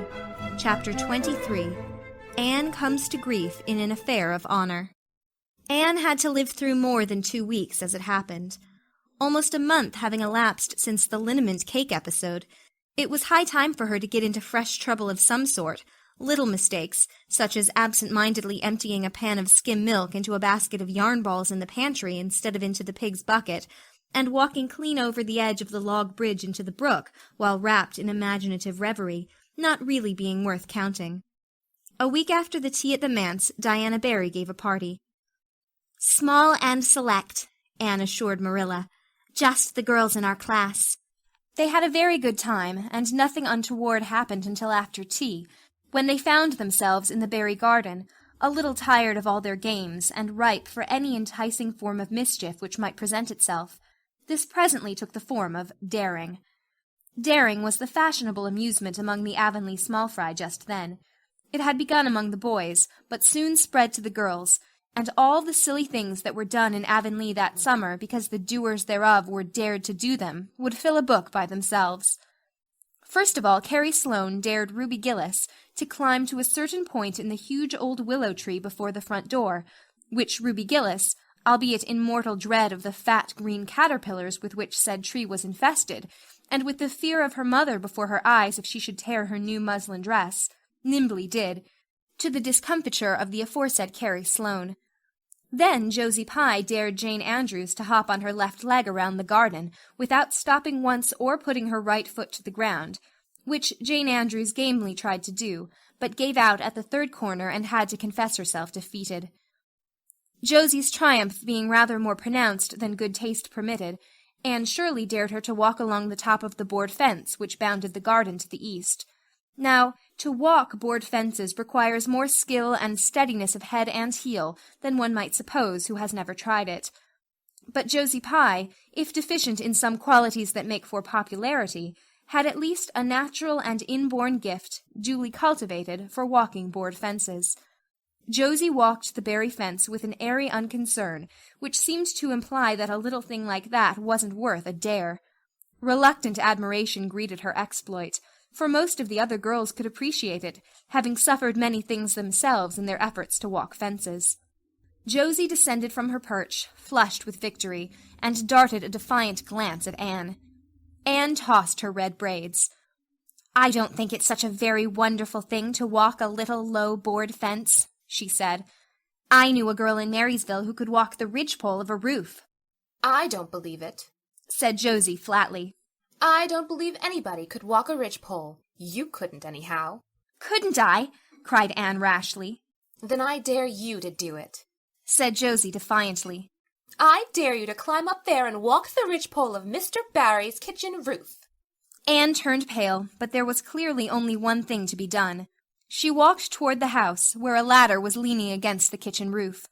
All the fifth-class girls said, "Oh!" partly in excitement, partly in dismay. "Don't you do it, Anne," entreated Diana. "You'll fall off and be killed. Never mind Josie Pye. It isn't fair to dare anybody to do anything so dangerous." "I must do it. My honor is at stake," said Anne solemnly. "I shall walk that ridgepole, Diana, or perish in the attempt. If I am killed, you are to have my pearl bead ring." Anne climbed the ladder amid breathless silence, gained the ridgepole, balanced herself uprightly on that precarious footing, and started to walk along it, dizzily conscious that she was uncomfortably high up in the world, and that walking ridgepoles was not a thing in which your imagination helped you out much. Nevertheless, she managed to take several steps before the catastrophe came. Then she swayed, lost her balance, stumbled, staggered, and fell, sliding down over the sun-baked roof and crashing off it through the tangle of Virginia creeper beneath, all before the dismayed circle below could give a simultaneous, terrified shriek. If Anne had tumbled off the roof on the side up which she had ascended, Diana would probably have fallen heir to the pearl bead ring then and there. Fortunately, she fell on the other side, where the roof extended down over the porch so nearly to the ground that a fall therefrom was a much less serious thing. Nevertheless, when Diana and the other girls had rushed frantically around the house, except Ruby Gillis, who remained as if rooted to the ground and went into hysterics, they found Anne lying all white and limp among the wreck and ruin of the Virginia creeper. Anne, are you killed? Shrieked Diana, throwing herself on her knees beside her friend. Oh, Anne, dear Anne, speak just one word to me and tell me if you're killed. To the immense relief of all the girls, and especially of Josie Pye, who, in spite of lack of imagination, had been seized with horrible visions of a future branded as the girl who was the cause of Anne Shirley's early and tragic death, Anne sat dizzily up and answered uncertainly, "No, Diana, I am not killed, but I think I am rendered unconscious." Where? Sobbed Carrie Sloane. Oh, where? Before Anne could answer, Mrs. Barry appeared on the scene. At sight of her, Anne tried to scramble to her feet, but sank back again with a sharp little cry of pain. "What's the matter? Where have you hurt yourself?" demanded Mrs. Barry. "My ankle," gasped Anne. "Oh, Diana, please find your father and ask him to take me home. I know I can never walk there, and I'm sure I couldn't hop so far on one foot when Jane couldn't even hop around the garden." Marilla was out in the orchard picking a handful of summer apples when she saw Mr. Barry coming over the log bridge and up the slope, with Mrs. Barry beside him and a whole procession of little girls trailing after him. In his arms he carried Anne, whose head lay limply against her shoulder. At that moment Marilla had a revelation. In the sudden stab of fear that pierced her very heart, she realized what Anne had come to mean to her. She would have admitted that she liked Anne, nay, that she was very fond of Anne.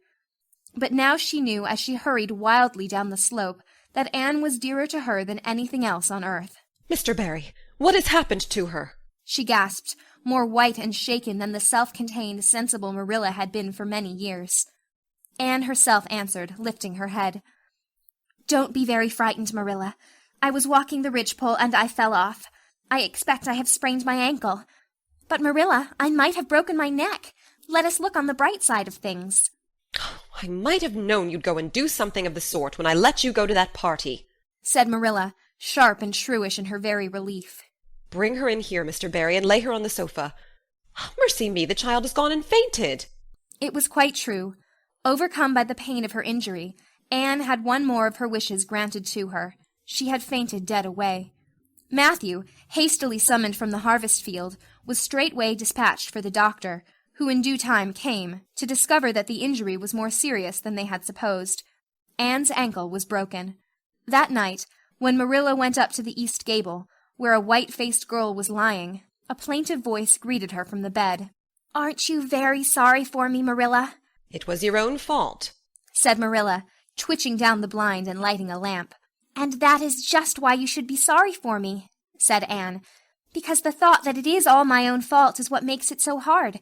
If I could blame it on anybody, I would feel so much better. But what would you have done, Marilla, if you had been dared to walk a ridgepole?" "I'd have stayed on good firm ground and let them dare away. Such absurdity," said Marilla. Anne sighed. "But you have such strength of mind, Marilla. I haven't. I just felt that I couldn't bear Josie Pye's scorn. She would have crowed over me all my life. And I think I have been punished so much that you needn't be very cross with me, Marilla. It's not a bit nice to faint after all. And the doctor hurt me dreadfully when he was setting my ankle.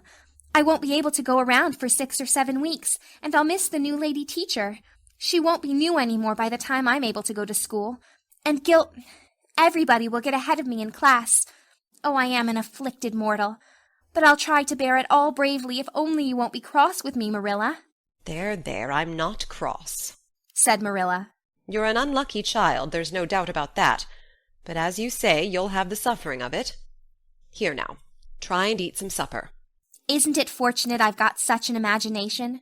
Said Anne. It will help me through splendidly, I expect. What do people who haven't any imagination do when they break their bones, do you suppose, Marilla? Anne had good reason to bless her imagination many a time and oft during the tedious 7 weeks that followed, but she was not solely dependent on it.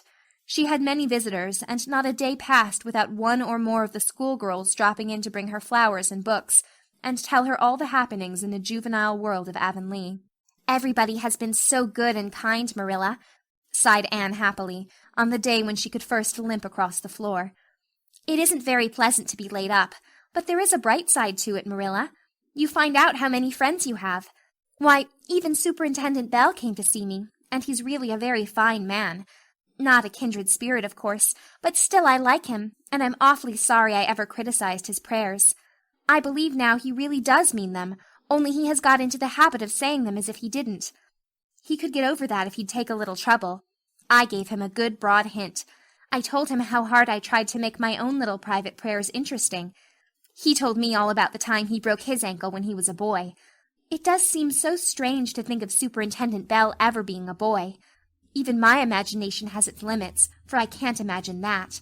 When I try to imagine him as a boy, I see him with gray whiskers and spectacles, just as he looks in Sunday school, only small. Now it's so easy to imagine Mrs. Allen as a little girl. Mrs. Allen has been to see me 14 times.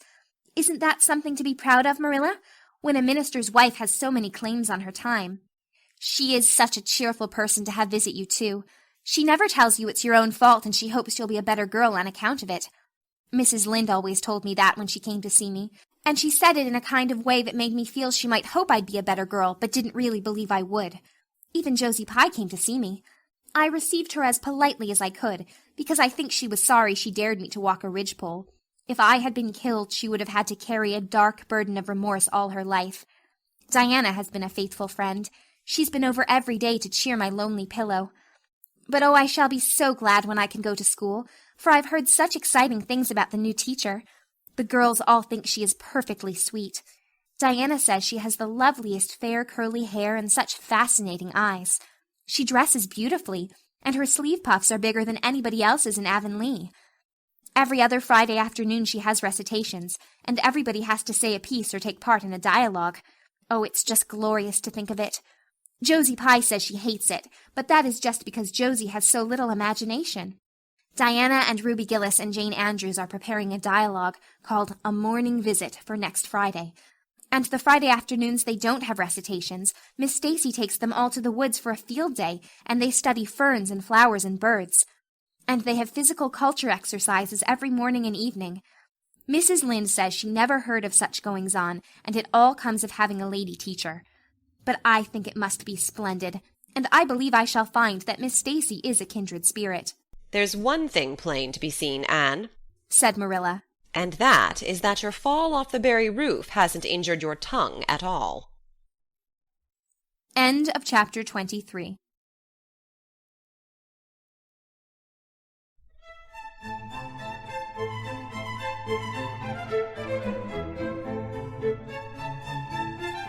Anne of Green Gables by Lucy Maud Montgomery. Chapter 24. Miss Stacy and her pupils get up a concert. It was October again when Anne was ready to go back to school. A glorious October, all red and gold, with mellow mornings when the valleys were filled with delicate mists, as if the spirit of autumn had poured them in for the sun to drain. Amethyst, pearl, silver, rose, and smoke blue. The dews were so heavy that the fields glistened like cloth of silver, and there were such heaps of rustling leaves in the hollows of many-stemmed woods to run crisply through. The birch path was a canopy of yellow, and the ferns were sere and brown all along it. There was a tang in the very air that inspired the hearts of small maidens tripping, unlike snails, swiftly and willingly to school. And it was jolly to be back again at the little brown desk beside Diana, with Ruby Gillis nodding across the aisle, and Carrie Sloane sending up notes, and Julia Bell passing a chew of gum down from the back seat. Anne drew a long breath of happiness as she sharpened her pencil and arranged her picture cards in her desk. Life was certainly very interesting. In the new teacher she found another true and helpful friend. Miss Stacy was a bright, sympathetic young woman, with the happy gift of winning and holding the affections of her pupils, and bringing out the best that was in them mentally and morally. Anne expanded like a flower under this wholesome influence, and carried home to the admiring Matthew and the critical Marilla glowing accounts of schoolwork and aims. "I love Miss Stacy with my whole heart, Marilla. She is so ladylike, and she has such a sweet voice. When she pronounces my name, I feel instinctively that she's spelling it with an E. We had recitations this afternoon. I just wish you could have been there to hear me recite Mary, Queen of Scots. I just put my whole soul into it. Ruby Gillis told me coming home that the way I said the line, 'Now for my father's arm,' she said, 'my woman's heart farewell,' just made her blood run cold." Well, now, you might recite it for me some of these days out in the barn, suggested Matthew. "Of course I will," said Anne meditatively. "But I won't be able to do it so well, I know. It won't be so exciting as it is when you have a whole schoolful before you hanging breathlessly on your words. I know I won't be able to make your blood run cold." Mrs. Lynde says it made her blood run cold to see the boys climbing to the very tops of those big trees on Bell's Hill after crow's nests last Friday, said Marilla. "I wonder at Miss Stacy for encouraging it." "But we wanted a crow's nest for nature study," explained Anne. "That was on our field afternoon. Field afternoons are splendid, Marilla. And Miss Stacy explains everything so beautifully. We have to write compositions on our field afternoons, and I write the best ones." "It's very vain of you to say so, then. You'd better let your teacher say it." "But she did say it, Marilla. And indeed I'm not vain about it. How can I be when I'm such a dunce at geometry? Although I'm really beginning to see through it a little, too. Miss Stacy makes it so clear. Still, I'll never be good at it, and I assure you it is a humbling reflection. But I love writing compositions. Mostly Miss Stacy lets us choose our own subjects, but next week we are to write a composition on some remarkable person. It's hard to choose among so many remarkable people who have lived. Mustn't it be splendid to be remarkable and have compositions written about you after you're dead? Oh, I would dearly love to be remarkable. I think when I grow up, I'll be a trained nurse and go with the Red Crosses to the field of battle as a messenger of mercy. That is, if I don't go out as a foreign missionary. That would be very romantic. But one would have to be very good to be a missionary, and that would be a stumbling block. We have physical culture exercises every day, too. They make you graceful and promote digestion. "Promote fiddlesticks," said Marilla, who honestly thought it was all nonsense. But all the field afternoons and recitation Fridays and physical culture contortions paled before a project which Miss Stacy brought forward in November. This was that the scholars of Avonlea School should get up a concert and hold it in the hall on Christmas night, for the laudable purpose of helping to pay for a schoolhouse flag. The pupils one and all taking graciously to this plan, the preparations for a program were begun at once. And of all the excited performers-elect, none was so excited as Anne Shirley, who threw herself into the undertaking heart and soul, hampered as she was by Marilla's disapproval. Marilla thought it all rank foolishness. "It's just filling our heads up with nonsense and taking time that ought to be put on your lessons," she grumbled. "I don't approve of children's getting up concerts and racing about to practices. It makes them vain and forward, and fond of gadding." "But think of the worthy object," pleaded Anne. "A flag will cultivate a spirit of patriotism, Marilla." "Fudge! There's precious little patriotism in the thoughts of any of you. All you want is a good time." "Well, when you can combine patriotism and fun, isn't it all right? Of course, it's real nice to be getting up a concert. We're going to have 6 choruses, and Diana is to sing a solo. I'm in 2 dialogues, the Society for the Suppression of Gossip and the Fairy Queen. The boys are going to have a dialogue, too. And I'm to have 2 recitations, Marilla. I just tremble when I think of it, but it's a nice, thrilly kind of tremble. And we're to have a tableau at the last, Faith, Hope, and Charity. Diana and Ruby and I are to be in it, all draped in white with flowing hair. I'm to be Hope, with my hands clasped, so, and my eyes uplifted. I'm going to practice my recitations in the garret. Don't be alarmed if you hear me groaning. I have to groan heart-rendingly in one of them, and it's really hard to get up a good artistic groan, Marilla. Josie Pye is sulky, because she didn't get the part she wanted in the dialogue. She wanted to be the fairy queen. That would have been ridiculous, for who ever heard of a fairy queen as fat as Josie? Fairy queens must be slender. Jane Andrews is to be the queen, and I am to be one of her maids of honor. Josie says she thinks a red-haired fairy is just as ridiculous as a fat one, but I do not let myself mind what Josie says. I'm to have a wreath of white roses on my hair, and Ruby Gillis is going to lend me her slippers because I haven't any of my own. It's necessary for fairies to have slippers, you know. You couldn't imagine a fairy wearing boots, could you? Especially with copper toes. We are going to decorate the hall with creeping spruce and fir mottos with pink tissue paper roses in them. And we are all to march in 2 by 2 after the audience is seated, while Emma White plays a march on the organ. Oh, Marilla, I know you are not so enthusiastic about it as I am, but don't you hope your little Anne will distinguish herself? All I hope is that you'll behave yourself. I'll be heartily glad when all this fuss is over and you'll be able to settle down. You are simply good for nothing just now, with your head stuffed full of dialogues and groans and tableaux. As for your tongue, it's a marvel it's not clean worn out. Anne sighed and betook herself to the backyard, over which a young new moon was shining through the leafless poplar boughs from an apple-green western sky, and where Matthew was splitting wood. Anne perched herself on a block and talked the concert over with him, sure of an appreciative and sympathetic listener in this instance at least. Well, now, I reckon it's going to be a pretty good concert, and I expect you'll do your part fine, he said, smiling down into her eager, vivacious little face. Anne smiled back at him. Those two were the best of friends, and Matthew thanked his stars many a time and oft that he had nothing to do with bringing her up. That was Marilla's exclusive duty. If it had been his, he would have been worried over frequent conflicts between inclination and said duty. As it was, he was free to spoil Anne, Marilla's phrasing, as much as he liked. But it was not such a bad arrangement after all. A little appreciation sometimes does quite as much good as all the conscientious bringing up in the world. End of chapter 24.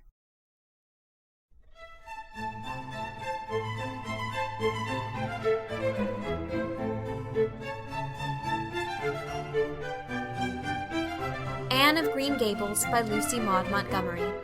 Chapter 25. Matthew insists on puffed sleeves. Matthew was having a bad 10 minutes of it. He had come into the kitchen, in the twilight of a cold, gray December evening, and had sat down in the woodbox corner to take off his heavy boots, unconscious of the fact that Anne and a bevy of her schoolmates were having a practice of the Fairy Queen in the sitting-room. Presently they came trooping through the hall and out into the kitchen, laughing and chattering gaily. They did not see Matthew, who shrank bashfully back into the shadows beyond the woodbox, with a boot in one hand and a boot-jack in the other, and he watched them shyly for the aforesaid 10 minutes, as they put on caps and jackets, and talked about the dialogue and the concert. Anne stood among them, bright-eyed and animated as they, but Matthew suddenly became conscious that there was something about her different from her mates, and what worried Matthew was that the difference impressed him as being something that should not exist. Anne had a brighter face, and bigger, starrier eyes, and more delicate features than the others.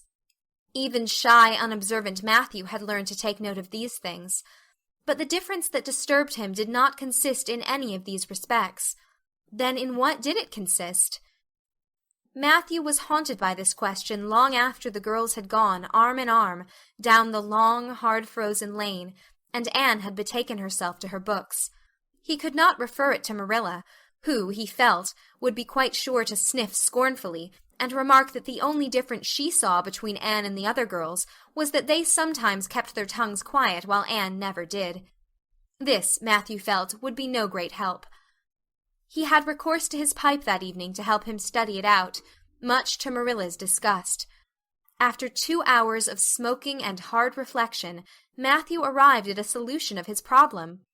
Anne was not dressed like the other girls. The more Matthew thought about the matter, the more he was convinced that Anne never had been dressed like the other girls, never since she had come to Green Gables. Marilla kept her clothed in plain, dark dresses, all made after the same unvarying pattern. If Matthew knew there was such a thing as fashion in dress, it was as much as he did. But he was quite sure that Anne's sleeves did not look at all like the sleeves the other girls wore. He recalled the cluster of little girls he had seen around her that evening, all gay in waists of red and blue and pink and white, and he wondered why Marilla always kept her so plainly and soberly gowned. Of course it must be all right. Marilla knew best, and Marilla was bringing her up. Probably some wise, inscrutable motive was to be served thereby. But surely it would do no harm to let the child have one pretty dress, something like Diana Barry always wore. Matthew decided that he would give her one. That surely could not be objected to as an unwarranted putting in of his oar. Christmas was only a fortnight off. A nice new dress would be the very thing for a present. Matthew, with a sigh of satisfaction, put away his pipe and went to bed, while Marilla opened all the doors and aired the house. The very next evening Matthew betook himself to Carmody to buy the dress, determined to get the worst over and have done with it. It would be, he felt assured, no trifling ordeal. There were some things Matthew could buy and prove himself no mean bargainer, but he knew he would be at the mercy of shopkeepers when it came to buying a girl's dress. After much cogitation, Matthew resolved to go to Samuel Lawson's store instead of William Blair's. To be sure, the Cuthberts always had gone to William Blair's. It was almost as much a matter of conscience with them as to attend the Presbyterian church and vote Conservative. But William Blair's 2 daughters frequently waited on customers there, and Matthew held them in absolute dread. He could contrive to deal with them when he knew exactly what he wanted and could point it out, but in such a matter as this, requiring explanation and consultation, Matthew felt that he must be sure of a man behind the counter. So he would go to Lawson's, where Samuel or his son would wait on him. Alas, Matthew did not know that Samuel, in the recent expansion of his business, had set up a lady clerk also. She was a niece of his wife's, and a very dashing young person indeed, with a huge drooping pompadour, big rolling brown eyes, and a most extensive and bewildering smile. She was dressed with exceeding smartness, and wore several bangle bracelets that glittered and rattled and tinkled with every movement of her hands. Matthew was covered with confusion at finding her there at all, and those bangles completely wrecked his wits at one fell swoop. "What can I do for you this evening, Mr. Cuthbert?" Miss Lucilla Harris inquired, briskly and ingratiatingly, tapping the counter with both hands. Have you any, well now, say any garden rakes? Stammered Matthew. Miss Harris looked somewhat surprised, as well she might, to hear a man inquiring for garden rakes in the middle of December. "I believe we have 1 or 2 left over," she said. "but they're upstairs in the lumber room. I'll go and see." During her absence Matthew collected his scattered senses for another effort. When Miss Harris returned with the rake and cheerfully inquired, "Anything else tonight, Mr. Cuthbert?"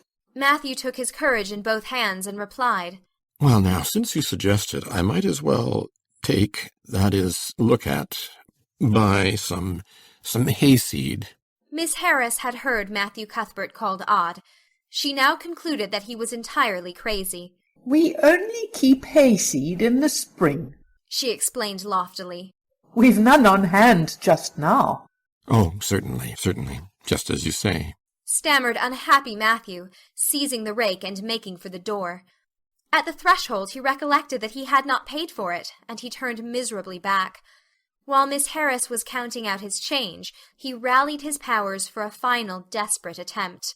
Well now, if it isn't too much trouble, I might as well, I'd like to look at some sugar. "White or brown?" queried Miss Harris patiently. Oh, well now, brown, said Matthew feebly. "There's a barrel of it over there," said Miss Harris, shaking her bangles at it. "It's the only kind we have." I'll take 20 pounds of it, said Matthew, with beads of perspiration standing on his forehead. Matthew had driven halfway home before he was his own man again. It had been a gruesome experience, but it served him right, he thought, for committing the heresy of going to a strange store. When he reached home he hid the rake in the tool-house, but the sugar he carried in to Marilla. Brown sugar? exclaimed Marilla. Whatever possessed you to get so much? You know I never use it except for the hired man's porridge or black fruit cake. Jerry's gone, and I've made my cake long ago. It's not good sugar either. It's coarse and dark. William Blair doesn't usually keep sugar like that. I thought it might come in handy sometime, said Matthew, making good his escape. When Matthew came to think the matter over, he decided that a woman was required to cope with the situation. Marilla was out of the question.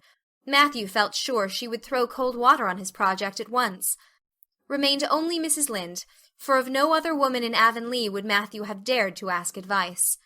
To Mrs. Lynde he went accordingly, and that good lady promptly took the matter out of the harassed man's hands. Pick out a dress for you to give Anne? To be sure I will. I'm going to Carmody tomorrow, and I'll attend to it. Have you something particular in mind? No? Well, I'll just go by my own judgment, then. I believe a nice rich brown would just suit Anne, and William Blair has some new Gloria in that's real pretty. Perhaps you'd like me to make it up for her, too, seeing that if Marilla was to make it, Anne would probably get wind of it before the time and spoil the surprise. Well, I'll do it. No, it isn't a mite of trouble. I like sewing. I'll make it to fit my niece Jenny Gillis, for she and Anne are as like as two peas as far as figure goes. Well, now, I'm much obliged, said Matthew. And I don't know, but I think they make the sleeves different nowadays to what they used to be. If it wouldn't be asking too much, I'd like them made in the new way. Puffs? Of course. You needn't worry a speck more about it, Matthew. I'll make it up in the very latest fashion, said Mrs. Lynde. To herself she added when Matthew had gone, It'll be a real satisfaction to see that poor child wearing something decent for once. The way Marilla dresses her is positively ridiculous, that's what. And I've ached to tell her so plainly a dozen times. I've held my tongue, though, for I can see Marilla doesn't want advice, and she thinks she knows more about bringing children up than I do, for all she's an old maid. But that's always the way. Folks that has brought up children know that there's no hard and fast method in the world that'll suit every child. But them as never have think it's all as plain and easy as rule of 3. Just set your 3 terms down so fashion, and the sum'll work out correct. But flesh and blood don't come under the head of arithmetic, and that's where Marilla Cuthbert makes her mistake.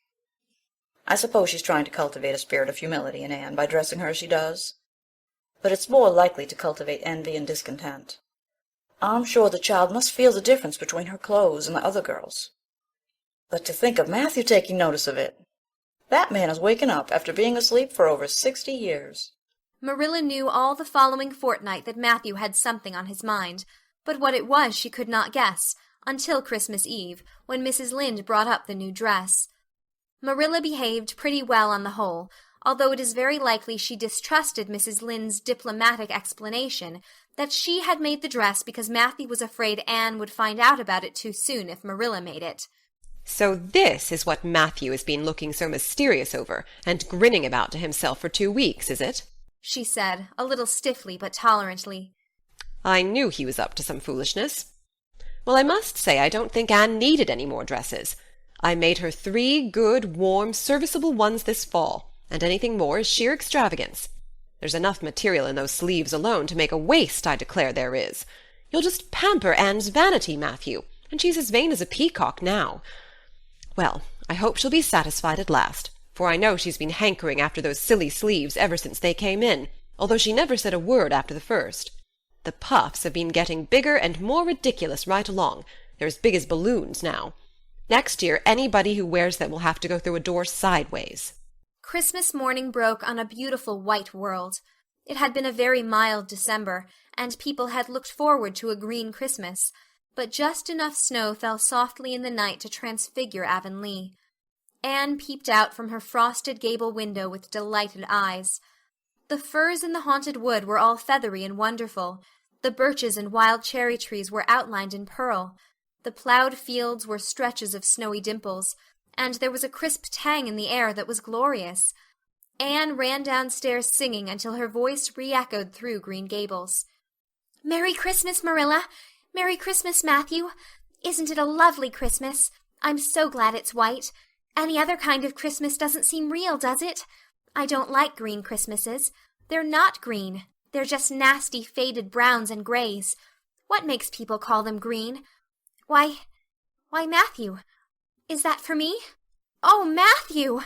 Matthew had sheepishly unfolded the dress from its paper swathings and held it out with a deprecatory glance at Marilla, who feigned to be contemptuously filling the teapot, but nevertheless watched the scene out of the corner of her eye with a rather interested air. Anne took the dress and looked at it in reverent silence. Oh, how pretty it was! A lovely soft brown gloria with all the gloss of silk, a skirt with dainty frills and shirrings, a waist elaborately pin-tucked in the most fashionable way, with a little ruffle of filmy lace at the neck. But the sleeves, they were the crowning glory. Long elbow cuffs, and above them 2 beautiful puffs divided by rows of shirring and bows of brown silk ribbon. "That's a Christmas present for you, Anne," said Matthew shyly. Why, Anne, don't you like it? Well, now, well, now. For Anne's eyes had suddenly filled with tears. Like it? Oh, Matthew! Anne laid the dress over a chair and clasped her hands. Matthew, it's perfectly exquisite. Oh, I can never thank you enough. Look at those sleeves. Oh, it seems to me this must be a happy dream.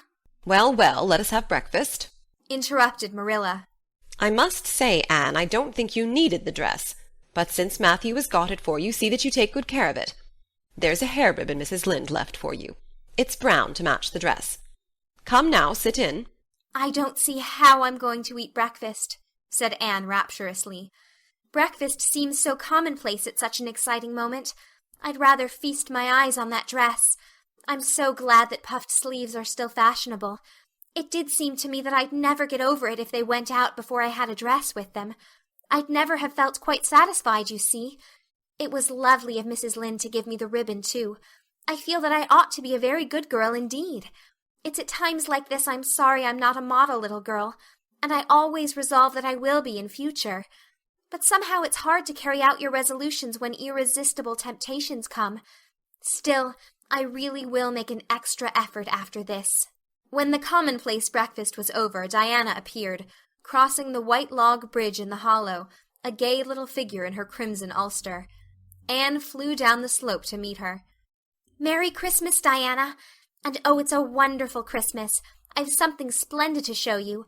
Matthew has given me the loveliest dress, with such sleeves. I couldn't even imagine any nicer. I've got something more for you, said Diana breathlessly. Here, this box. Aunt Josephine sent us out a big box with ever so many things in it, and this is for you. I'd have brought it over last night, but it didn't come until after dark, and I never feel very comfortable coming through the haunted wood in the dark now. Anne opened the box and peeped in. First a card with, "For the Anne girl and Merry Christmas," written on it, and then a pair of the daintiest little kid slippers, with beaded toes and satin bows and glistening buckles. "Oh," said Anne, "Diana, this is too much. I must be dreaming." "I call it providential," said Diana. "You won't have to borrow Ruby's slippers now, and that's a blessing, for they're 2 sizes too big for you, and it would be awful to hear a fairy shuffling. Josie Pye would be delighted. Mind you, Rob Wright went home with Gertie Pye from the practice night before last. Did you ever hear anything equal to that?" All the Avonlea scholars were in a fever of excitement that day, for the hall had to be decorated and a last grand rehearsal held. The concert came off in the evening and was a pronounced success. The little hall was crowded. All the performers did excellently well, but Anne was the bright particular star of the occasion, as even envy, in the shape of Josie Pye, dared not deny. "Oh, hasn't it been a brilliant evening?" sighed Anne, when it was all over and she and Diana were walking home together under a dark, starry sky. "Everything went off very well," said Diana practically. "I guess we must have made as much as $10. Mind you, Mr. Allen is going to send an account of it to the Charlottetown papers." "Oh, Diana, will we really see our names in print? It makes me thrill to think of it. Your solo was perfectly elegant, Diana. I felt prouder than you did when it was encored. I just said to myself, it is my dear bosom friend who is so honored." "Well, your recitations just brought down the house, Anne. That sad one was simply splendid." "Oh, I was so nervous, Diana. When Mr. Allen called out my name, I really cannot tell how I ever got up on that platform. I felt as if a million eyes were looking at me and through me, and for one dreadful moment I was sure I couldn't begin at all. Then I thought of my lovely puffed sleeves and took courage. I knew that I must live up to those sleeves, Diana. So I started in, and my voice seemed to be coming from ever so far away. I just felt like a parrot. It's providential that I practiced those recitations so often up in the garret, or I'd never have been able to get through. Did I groan all right?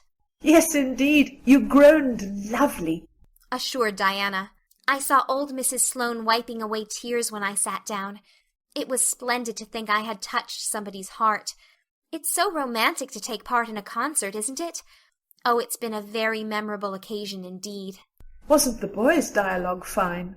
Said Diana. Gilbert Blythe was just splendid. Anne, I do think it's awful mean the way you treat Gil.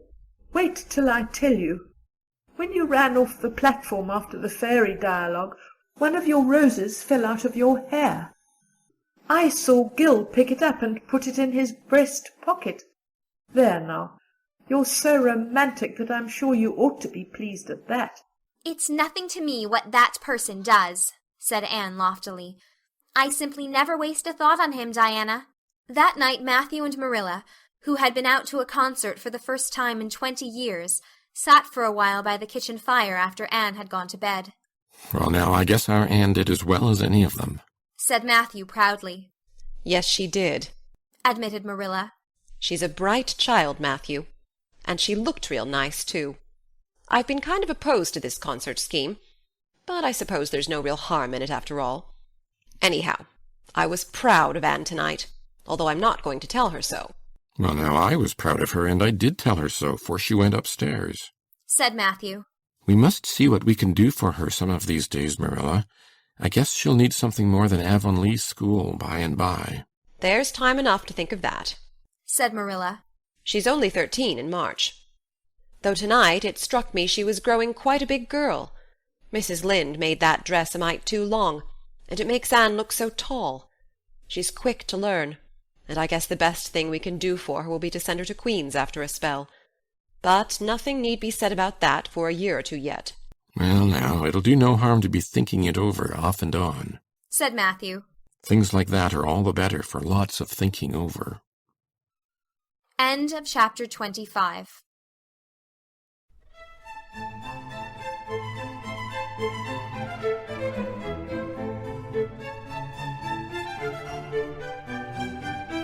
Anne of Green Gables by Lucy Maud Montgomery. Chapter 26. The Story Club is formed. Junior Avonlea found it hard to settle down to humdrum existence again. To Anne in particular, things seemed fearfully flat, stale, and unprofitable after the goblet of excitement she had been sipping for weeks. Could she go back to the former quiet pleasures of those far-away days before the concert? At first, as she told Diana, she did not really think she could. I'm positively certain, Diana, that life can never be quite the same again as it was in those olden days, she said mournfully, as if referring to a period of at least 50 years back. Perhaps after a while I'll get used to it, but I'm afraid concerts spoil people for everyday life. I suppose that is why Marilla disapproves of them. Marilla is such a sensible woman. It must be a great deal better to be sensible, but still I don't believe I'd really want to be a sensible person, because they are so unromantic. Mrs. Lynde says there is no danger of my ever being one, but you can never tell. I feel just now that I may grow up to be sensible yet, but perhaps that is only because I'm tired. I simply couldn't sleep last night for ever so long. I just lay awake and imagined the concert over and over again. That's one splendid thing about such affairs. It's so lovely to look back to them. Eventually, however, Avonlea School slipped back into its old groove and took up its old interests. To be sure, the concert left traces. Ruby Gillis and Emma White, who had quarreled over a point of precedence in their platform seats, no longer sat at the same desk, and a promising friendship of 3 years was broken up. Josie Pye and Julia Bell did not speak for 3 months, because Josie Pye had told Bessie Wright that Julia Bell's bow when she got up to recite made her think of a chicken jerking its head, and Bessie told Julia. None of the Sloanes would have any dealings with the Bells, because the Bells had declared that the Sloanes had too much to do in the program, and the Sloanes had retorted that the Bells were not capable of doing the little they had to do properly. Finally, Charlie Sloane fought Moody Spurgeon McPherson, because Moody Spurgeon had said that Anne Shirley put on airs about her recitations, and Moody Spurgeon was licked. Consequently, Moody Spurgeon's sister, Ella May, would not speak to Anne Shirley all the rest of the winter. With the exception of these trifling frictions, work in Miss Stacy's little kingdom went on with regularity and smoothness. The winter weeks slipped by. It was an unusually mild winter, with so little snow that Anne and Diana could go to school nearly every day by way of the Birch Path. On Anne's birthday they were tripping lightly down it, keeping eyes and ears alert amid all their chatter, for Miss Stacy had told them that they must soon write a composition on A Winter's Walk in the Woods, and it behooved them to be observant. "Just think, Diana, I'm 13 years old today," remarked Anne in an odd voice. "I can scarcely realize that I'm in my teens. When I woke this morning it seemed to me that everything must be different. You've been 13 for a month, so I suppose it doesn't seem such a novelty to you as it does to me. It makes life seem so much more interesting. In 2 more years I'll be really grown up. It's a great comfort to think that I'll be able to use big words then without being laughed at." Ruby Gillis says she means to have a beau as soon as she's 15, said Diana. "Ruby Gillis thinks of nothing but beaux," said Anne disdainfully. "She's actually delighted when anyone writes her name up in a take notice for all she pretends to be so mad. But I'm afraid that is an uncharitable speech. Mrs. Allen says we should never make uncharitable speeches, but they do slip out so often before you think, don't they? I simply can't talk about Josie Pye without making an uncharitable speech, so I never mention her at all. You may have noticed that. I'm trying to be as much like Mrs. Allen as I possibly can, for I think she's perfect. Mr. Allen thinks so too. Mrs. Lynde says he just worships the ground she treads on, and she doesn't really think it right for a minister to set his affections so much on a mortal being. But then, Diana, even ministers are human, and have their besetting sins just like everybody else. I had such an interesting talk with Mrs. Allen about besetting sins last Sunday afternoon. There are just a few things it's proper to talk about on Sundays, and that is one of them. My besetting sin is imagining too much and forgetting my duties. I'm striving very hard to overcome it, and now that I'm really 13, perhaps I'll get on better. "In 4 more years we'll be able to put our hair up," said Diana. "Alice Bell is only 16 and she's wearing hers up, but I think that's ridiculous. I shall wait till I'm 17. "If I had Alice Bell's crooked nose," said Anne decidedly, "I wouldn't— But there, I won't say what I was going to because it was extremely uncharitable. Besides, I was comparing it with my own nose, and that's vanity. I'm afraid I think too much about my nose ever since I heard that compliment about it long ago. It really is a great comfort to me. Oh, Diana, look, there's a rabbit. That's something to remember for our woods composition. I really think the woods are just as lovely in winter as in summer. They're so white and still, as if they were asleep and dreaming pretty dreams." "I won't mind writing that composition when its time comes," sighed Diana. "I can manage to write about the woods, but the one we're to hand in on Monday is terrible. The idea of Miss Stacy telling us to write a story out of our own heads." "Why, it's as easy as wink," said Anne. "It's easy for you because you have an imagination," retorted Diana. "But what would you do if you'd been born without one? I suppose you have your composition all done." Anne nodded, trying hard not to look virtuously complacent and failing miserably. "I wrote it last Monday evening. It's called The Jealous Rival, or In Death Not Divided. I read it to Marilla, and she said it was stuff and nonsense. Then I read it to Matthew, and he said it was fine. That is the kind of critic I like. It's a sad, sweet story. I just cried like a child while I was writing it. It's about 2 beautiful maidens called Cordelia Montmorency and Geraldine Seymour, who lived in the same village and were devotedly attached to each other. Cordelia was a regal brunette, with a coronet of midnight hair and duskily flashing eyes. Geraldine was a queenly blonde, with hair like spun gold and velvety purple eyes. "I never saw anybody with purple eyes," said Diana dubiously. "Neither did I just imagined them. I wanted something out of the common. Geraldine had an alabaster brow, too. I've found out what an alabaster brow is.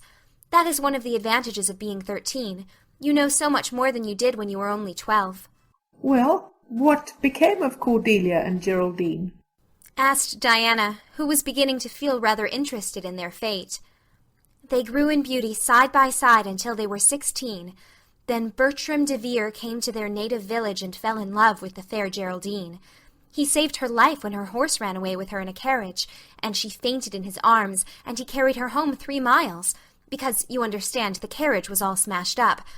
I found it rather hard to imagine the proposal, because I had no experience to go by. I asked Ruby Gillis if she knew anything about how men proposed, because I thought she'd likely be an authority on the subject, having so many sisters married. Ruby told me she was hid in the hall pantry when Malcolm Andrews proposed to her sister Susan. She said Malcolm told Susan that his dad had given him the farm in his own name, and then said, "What do you say, darling pet, if we get hitched this fall?" And Susan said, "Yes, no, I don't know, let me see." And there they were, engaged as quick as that. But I didn't think that sort of a proposal was a very romantic one, so in the end I had to imagine it out as well as I could. I made it very flowery and poetical, and Bertram went on his knees, although Ruby Gillis says it isn't done nowadays. Geraldine accepted him in a speech a page long. I can tell you I took a lot of trouble with that speech. I rewrote it 5 times, and I look upon it as my masterpiece. Bertram gave her a diamond ring and a ruby necklace, and told her they would go to Europe for a wedding tour, for he was immensely wealthy. But then, alas, shadows began to darken over their path. Cordelia was secretly in love with Bertram herself, and when Geraldine told her about the engagement she was simply furious, especially when she saw the necklace and the diamond ring. All her affection for Geraldine turned to bitter hate, and she vowed that she should never marry Bertram. But she pretended to be Geraldine's friend the same as ever. One evening they were standing on the bridge over a rushing, turbulent stream, and Cordelia, thinking they were alone, pushed Geraldine over the brink with a wild, mocking "Ha, ha, ha!" But Bertram saw it all, and he at once plunged into the current, exclaiming, "I will save thee, my peerless Geraldine!" But alas, he had forgotten he couldn't swim, and they were both drowned, clasped in each other's arms. Their bodies were washed ashore soon afterwards. They were buried in the one grave, and their funeral was most imposing, Diana. It's so much more romantic to end a story up with a funeral than a wedding. As for Cordelia, she went insane with remorse and was shut up in a lunatic asylum. I thought that was a poetical retribution for her crime. How perfectly lovely, sighed Diana, who belonged to Matthew's school of critics. I don't see how you can make up such thrilling things out of your own head, Anne. I wish my imagination was as good as yours. It would be if you'd only cultivate it, said Anne cheeringly. I've just thought of a plan, Diana. Let you and me have a story club all our own and write stories for practice. I'll help you along until you can do them by yourself. You ought to cultivate your imagination, you know. Miss Stacy says so. Only we must take the right way. I told her about the haunted wood, but she said we went the wrong way about it in that. This was how the story club came into existence. It was limited to Diana and Anne at first, but soon it was extended to include Jane Andrews and Ruby Gillis, and 1 or 2 others who felt that their imaginations needed cultivating. No boys were allowed in it, although Ruby Gillis opined that their admission would make it more exciting, and each member had to produce 1 story a week. It's extremely interesting, Anne told Marilla. Each girl has to read her story out loud, and then we talk it over. We are going to keep them all sacredly and have them to read to our descendants. We each write under a nom de plume. Mine is Rosamond Montmorency. All the girls do pretty well. Ruby Gillis is rather sentimental. She puts too much love-making into her stories, and you know too much is worse than too little. Jane never puts any, because she says it makes her feel so silly when she had to read it out loud. Jane's stories are extremely sensible. Then Diana puts too many murders into hers. She says most of the time she doesn't know what to do with the people, so she kills them off to get rid of them. I mostly always have to tell them what to write about, but that isn't hard, for I've millions of ideas. I think this story-writing business is the foolishest yet, scoffed Marilla. You'll get a pack of nonsense into your heads and waste time that should be put on your lessons. Reading stories is bad enough, but writing them is worse. But we're so careful to put a moral into them all, Marilla, explained Anne. I insist upon that.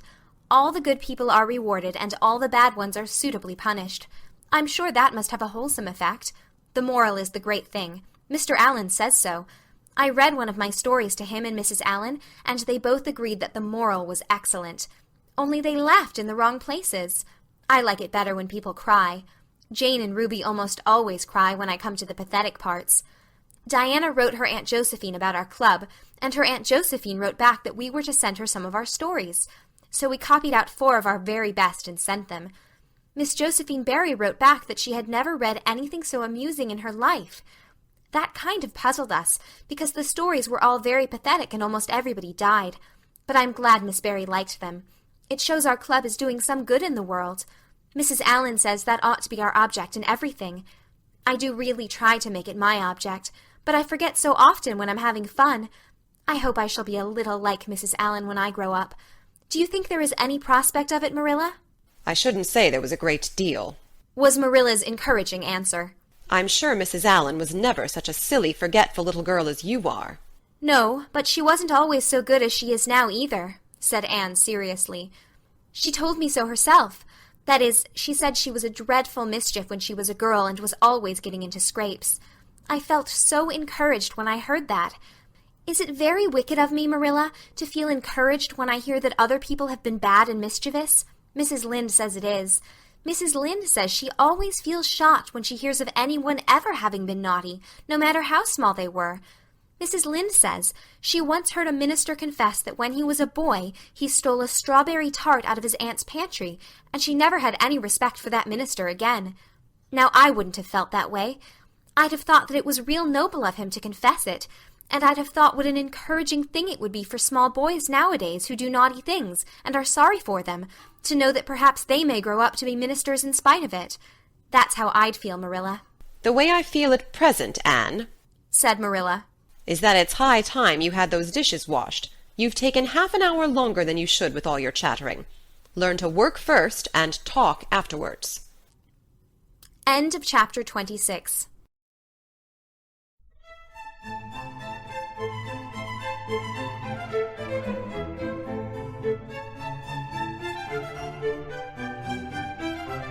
Anne of Green Gables by Lucy Maud Montgomery. Chapter 27. Vanity and Vexation of Spirit. Marilla, walking home one late April evening from an aid meeting, realized that the winter was over and gone, with the thrill of delight that spring never fails to bring to the oldest and saddest, as well as to the youngest and merriest. Marilla was not given to subjective analysis of her thoughts and feelings. She probably imagined that she was thinking about the aids and their missionary box, and the new carpet for the vestry room, but under these reflections was a harmonious consciousness of red fields, smoking into pale purply mists in the declining sun, of long, sharp-pointed fir shadows falling over the meadow beyond the brook, of still, crimson-budded maples around a mirror-like wood pool, of awakening in the world and a stir of hidden pulses under the gray sod. The spring was abroad in the land, and Marilla's sober middle-aged step was lighter and swifter because of its deep, primal gladness.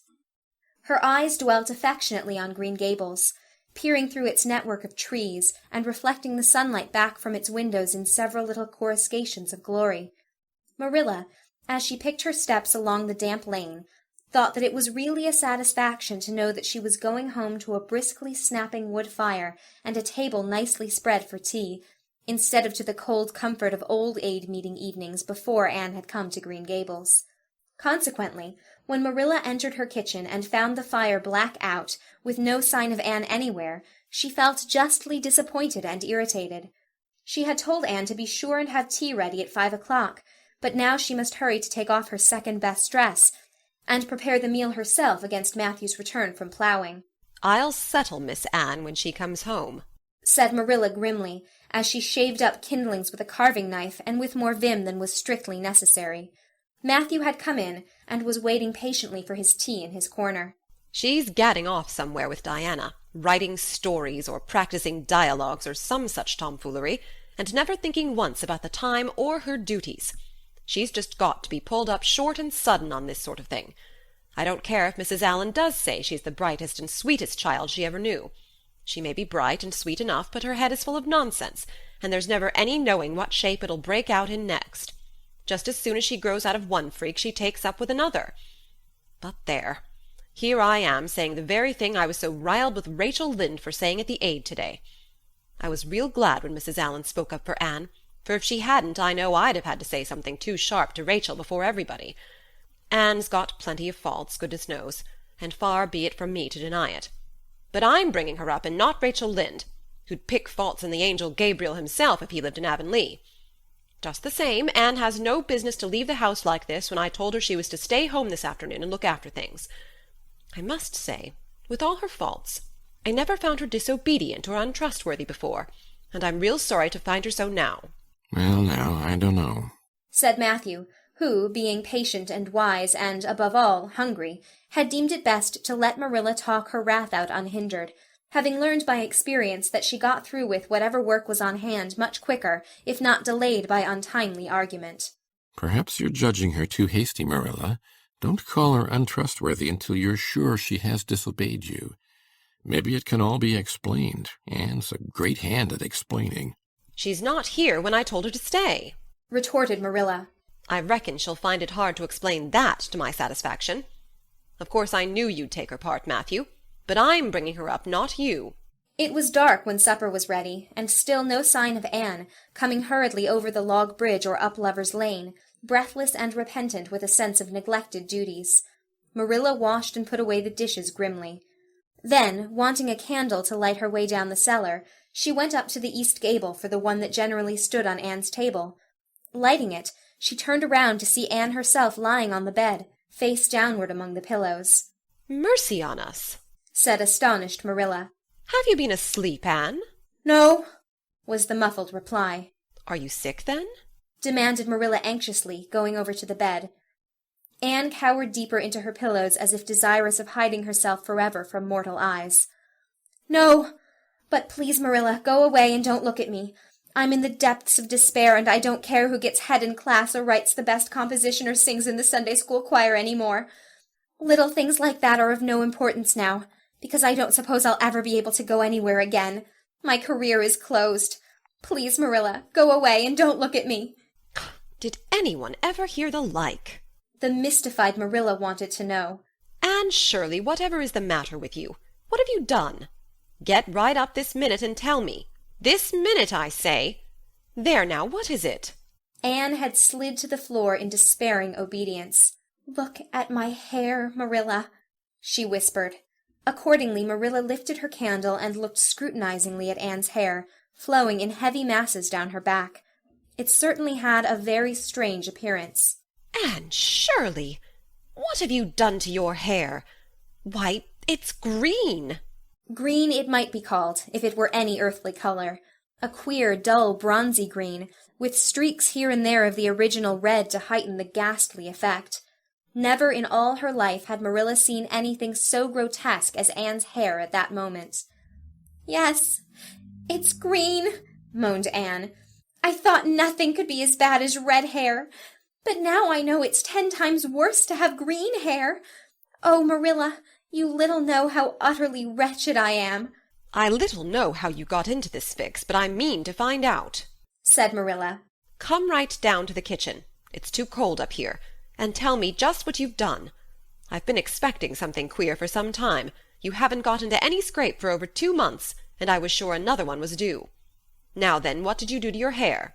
I dyed it. Dyed it? Dyed your hair? Anne Shirley, didn't you know it was a wicked thing to do? Yes, I knew it was a little wicked, admitted Anne, but I thought it was worthwhile to be a little wicked to get rid of red hair. I counted the cost, Marilla. Besides, I meant to be extra good in other ways to make up for it. Well, said Marilla sarcastically, if I'd decided it was worthwhile to dye my hair, I'd have dyed it a decent color at least. I wouldn't have dyed it green. But I didn't mean to dye it green, Marilla, protested Anne dejectedly. If I was wicked, I meant to be wicked to some purpose. He said it would turn my hair a beautiful raven black. He positively assured me that it would. How could I doubt his word, Marilla? I know what it feels like to have your word doubted. And Mrs. Allan says we should never suspect anyone of not telling us the truth unless we have proof that they're not. I have proof now. Green hair is proof enough for anybody. But I hadn't then, and I believed every word he said implicitly. Who said? Who are you talking about? The peddler that was here this afternoon. I bought the dye from him. Anne Shirley, how often have I told you never to let one of those Italians in the house? I don't believe in encouraging them to come around at all. Oh, I didn't let him in the house. I remembered what you told me, and I went out, carefully shut the door, and looked at his things on the step. Besides, he wasn't an Italian. He was a German Jew. He had a big box full of very interesting things, and he told me he was working hard to make enough money to bring his wife and children out from Germany. He spoke so feelingly about them that it touched my heart. I wanted to buy something from him to help him in such a worthy object. Then all at once I saw the bottle of hair dye. The peddler said it was warranted to dye any hair a beautiful raven black and wouldn't wash off. In a trice I saw myself with beautiful raven black hair, and the temptation was irresistible. But the price of the bottle was 75 cents, and I had only 50 cents left out of my chicken money. I think the peddler had a very kind heart, for he said that, seeing it was me, he'd sell it for 50 cents, and that was just giving it away. So I bought it, and as soon as he had gone, I came up here and applied it with an old hairbrush as the directions said. I used up the whole bottle, and oh, Marilla, when I saw the dreadful color it turned my hair, I repented of being wicked, I can tell you, and I've been repenting ever since. Well, I hope you'll repent to good purpose, said Marilla severely. And that you've got your eyes opened to where your vanity has led you, Anne. Goodness knows what's to be done. I suppose the first thing is to give your hair a good washing and see if that will do any good. Accordingly, Anne washed her hair, scrubbing it vigorously with soap and water, but for all the difference it made, she might as well have been scouring its original red. The peddler had certainly spoken the truth when he declared that the dye wouldn't wash off, however his veracity might be impeached in other respects. "Oh, Marilla, what shall I do?" questioned Anne in tears. "I can never live this down. People have pretty well forgotten my other mistakes, the liniment cake and setting Diana drunk and flying into a temper with Mrs. Lynde, but they'll never forget this. They will think I am not respectable. Oh, Marilla, what a tangled web we weave when first we practice to deceive. That is poetry, but it is true. And oh, how Josie Pye will laugh. I cannot face Josie Pye. I am the unhappiest girl in Prince Edward Island." Anne's unhappiness continued for a week. During that time she went nowhere and shampooed her hair every day. Diana alone of outsiders knew the fatal secret, but she promised solemnly never to tell, and it may be stated here and now that she kept her word. At the end of the week Marilla said decidedly, "It's no use, Anne. That is fast dye if ever there was any. Your hair must be cut off. There is no other way. You can't go out with it looking like that." Anne's lips quivered, but she realized the bitter truth of Marilla's remarks. With a dismal sigh she went for the scissors. "Please cut it off at once, Marilla, and have it over. Oh, I feel that my heart is broken. This is such an unromantic affliction. The girls in books lose their hair in fevers or sell it to get money for some good deed, and I'm sure I wouldn't mind losing my hair in some such fashion half so much. But there is nothing comforting in having your hair cut off because you've dyed it a dreadful color, is there? I'm going to weep all the time you're cutting it off, if it won't interfere. It seems such a tragic thing." Anne wept then, but later on, when she went upstairs and looked in the glass, she was calm with despair. Marilla had done her work thoroughly, and it had been necessary to shingle the hair as closely as possible. The result was not becoming, to state the case as mildly as may be. Anne promptly turned her glass to the wall. "I'll never, never look at myself again until my hair grows," she exclaimed passionately. Then she suddenly righted the glass. "Yes, I will, too. I do penance for being wicked that way. I'll look at myself every time I come to my room and see how ugly I am, and I won't try to imagine it away either. I never thought I was vain about my hair, of all things, but now I know I was, in spite of its being red, because it was so long and thick and curly. I expect something will happen to my nose next." Anne's clipped head made a sensation in school on the following Monday, but to her relief nobody guessed the real reason for it, not even Josie Pye, who, however, did not fail to inform Anne that she looked like a perfect scarecrow. "I didn't say anything when Josie said that to me," Anne confided that evening to Marilla, who was lying on the sofa after one of her headaches, "because I thought it was part of my punishment and I ought to bear it patiently. It's hard to be told you look like a scarecrow, and I wanted to say something back, but I didn't. I just swept her one scornful look, and then I forgave her. It makes you feel very virtuous when you forgive people, doesn't it? I mean to devote all my energies to being good after this, and I shall never try to be beautiful again. Of course it's better to be good. I know it is, but it's sometimes so hard to believe a thing even when you know it. I do really want to be good, Marilla, like you and Mrs. Allan and Miss Stacy, and grow up to be a credit to you. Diana says when my hair begins to grow, to tie a black velvet ribbon around my head with a bow at one side. She says she thinks it will be very becoming. I will call it a snood. That sounds so romantic. But am I talking too much, Marilla? Does it hurt your head? My head is better now. It was terrible bad this afternoon, though. These headaches of mine are getting worse and worse. I'll have to see a doctor about them. As for your chatter, I don't know that I mind it. I've got so used to it. Which was Marilla's way of saying that she liked to hear it. End of chapter 27.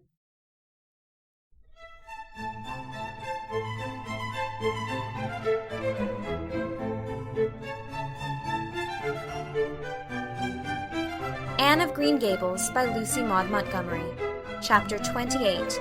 An Unfortunate Lily Maid. Of course you must be Elaine, Anne, said Diana. I could never have the courage to float down there. Nor I, said Ruby Gillis with a shiver. I don't mind floating down when there's 2 or 3 of us in the flat and we can sit up. It's fun then. But to lie down and pretend I was dead, I just couldn't. I'd really die of fright. Of course, it would be romantic, conceded Jane Andrews. But I know I couldn't keep still. I'd be popping up every minute or so to see where I was and if I wasn't drifting too far out. And you know, Anne, that would spoil the effect. But it's so ridiculous to have a red-headed Elaine, mourned Anne. I'm not afraid to float down, and I'd love to be Elaine. But it's ridiculous just the same. Ruby ought to be Elaine because she is so fair and has such lovely long golden hair. Elaine had all her bright hair streaming down, you know. And Elaine was the Lily Maid. Now, a red-haired person cannot be a Lily Maid.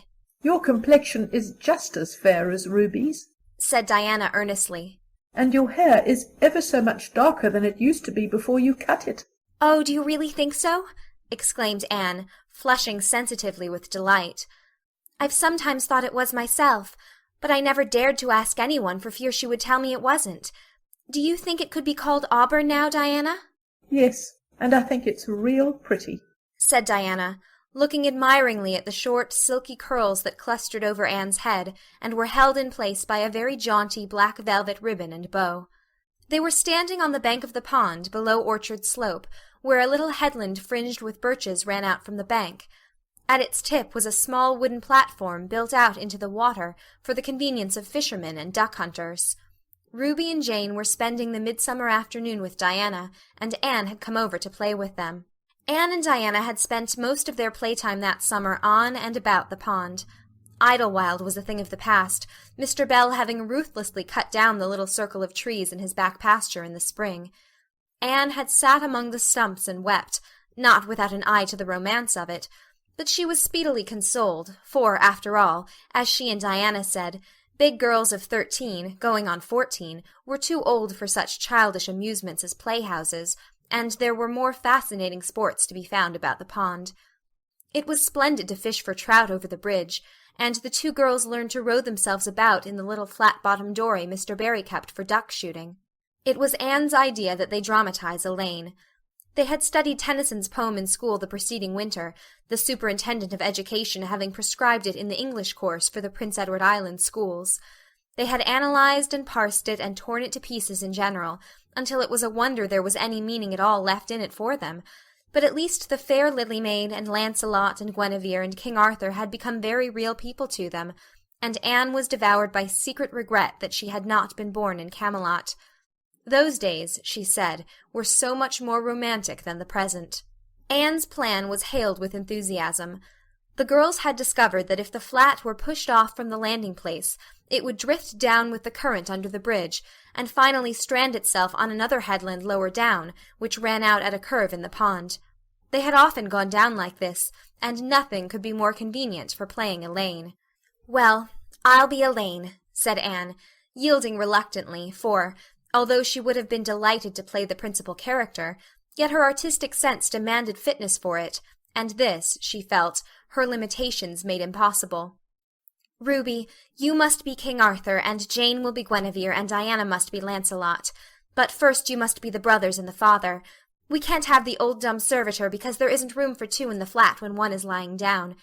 We must pall the barge all its length in blackest samite. That old black shawl of your mother's will be just the thing, Diana." The black shawl having been procured, Anne spread it over the flat, and then lay down on the bottom, with closed eyes and hands folded over her breast. "Oh, she does look really dead," whispered Ruby Gillis nervously, watching the still, white little face under the flickering shadows of the birches. "It makes me feel frightened, girls. Do you suppose it's really right to act like this? Mrs. Lynde says that all play acting is abominably wicked." "Ruby, you shouldn't talk about Mrs. Lynde," said Anne severely. "It spoils the effect because this is hundreds of years before Mrs. Lynde was born. Jane, you arrange this. It's silly for Elaine to be talking when she's dead." Jane rose to the occasion. Cloth of gold for coverlet there was none, but an old piano scarf of yellow Japanese crepe was an excellent substitute. A white lily was not obtainable just then, but the effect of a tall blue iris placed in one of Anne's folded hands was all that could be desired. "Now, she's all ready," said Jane. "We must kiss her quiet brows, and Diana, you say, 'Sister, farewell forever,' and Ruby, you say, 'Farewell, sweet sister,' both of you, as sorrowfully as you possibly can. And for goodness sake, smile a little. You know Elaine lay as though she smiled. That's better. Now push the flat off." The flat was accordingly pushed off, scraping roughly over an old embedded stake in the process. Diana and Jane and Ruby only waited long enough to see it caught in the current and headed for the bridge, before scampering up through the woods, across the road, and down to the lower headland, where, as Lancelot and Guinevere and the king, they were to be in readiness to receive the Lily Maid. For a few minutes Anne, drifting slowly down, enjoyed the romance of her situation to the full. Then something happened not at all romantic. The flat began to leak. In a very few moments it was necessary for Elaine to scramble to her feet, pick up her cloth of gold coverlet and pall of blackest samite, and gaze blankly at a big crack in the bottom of her barge through which the water was literally pouring. That sharp stake at the landing had torn off the strip of batting nailed on the flat. Anne did not know this, but it did not take her long to realize that she was in a dangerous plight. At this rate the flat would fill and sink long before it could drift to the lower headland. Where were the oars? Left behind at the landing. Anne gave one gasping little scream which nobody ever heard. She was white to the lips, but she did not lose her self-possession. There was one chance, just one. "I was horribly frightened," she told Mrs. Allen the next day, "and it seemed like years while the flat was drifting down to the bridge and the water rising in it every moment. I prayed, Mrs. Allen, most earnestly, but I didn't shut my eyes to pray, for I knew the only way God could save me was to let the flat float close enough to one of the bridge piles for me to climb up on it. You know the piles are just old tree trunks, and there are lots of knots and old branch stubs on them. It was proper to pray, but I had to do my part by watching out, and right well I knew it. I just said, 'Dear God, please take the flat close to a pile and I'll do the rest,' over and over again. Under such circumstances you don't think much about making a flowery prayer. But mine was answered, for the flat bumped right into a pile for a minute, and I flung the scarf and the shawl over my shoulder and scrambled up on a big providential stub. And there I was, Mrs. Allen, clinging to that slippery old pile with no way of getting up or down. It was a very unromantic position, but I didn't think about that at the time. You don't think much about romance when you have just escaped from a watery grave. I said a grateful prayer at once, and then I gave all my attention to holding on tight, for I knew I should probably have to depend on human aid to get back to dry land. The flat drifted under the bridge and then promptly sank in midstream. Ruby, Jane, and Diana, already awaiting it on the lower headland, saw it disappear before their very eyes, and had not a doubt but that Anne had gone down with it. For a moment they stood still, white as sheets, frozen with horror at the tragedy. Then, shrieking at the tops of their voices, they started on a frantic run up through the woods, never pausing as they crossed the main road to glance the way of the bridge. Anne, clinging desperately to her precarious foothold, saw their flying forms and heard their shrieks. Help would soon come, but meanwhile her position was a very uncomfortable one. The minutes passed by, each seeming an hour to the unfortunate Lily Maid. Why didn't somebody come? Where had the girls gone? Suppose they had fainted, one and all. Suppose nobody ever came. Suppose she grew so tired and cramped that she could hold on no longer. Anne looked at the wicked green depths below her, wavering with long, oily shadows, and shivered. Her imagination began to suggest all manner of gruesome possibilities to her. Then, just as she thought she really could not endure the ache in her arms and wrists another moment, Gilbert Blythe came rowing under the bridge in Harmon Andrews's dory. Gilbert glanced up, and, much to his amazement, beheld a little white scornful face looking down upon him, with big, frightened, but also scornful grey eyes. Anne Shirley! How on earth did you get there? He exclaimed. Without waiting for an answer, he pulled close to the pile and extended his hand. There was no help for it. Anne, clinging to Gilbert Blythe's hand, scrambled down into the dory, where she sat, drabbled and furious, in the stern, with her arms full of dripping shawl and wet crape. It was certainly extremely difficult to be dignified under the circumstances. What has happened, Anne? Asked Gilbert, taking up his oars. We were playing Elaine, explained Anne frigidly, without even looking at her rescuer.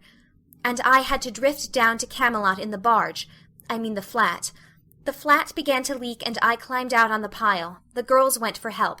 Will you be kind enough to row me to the landing?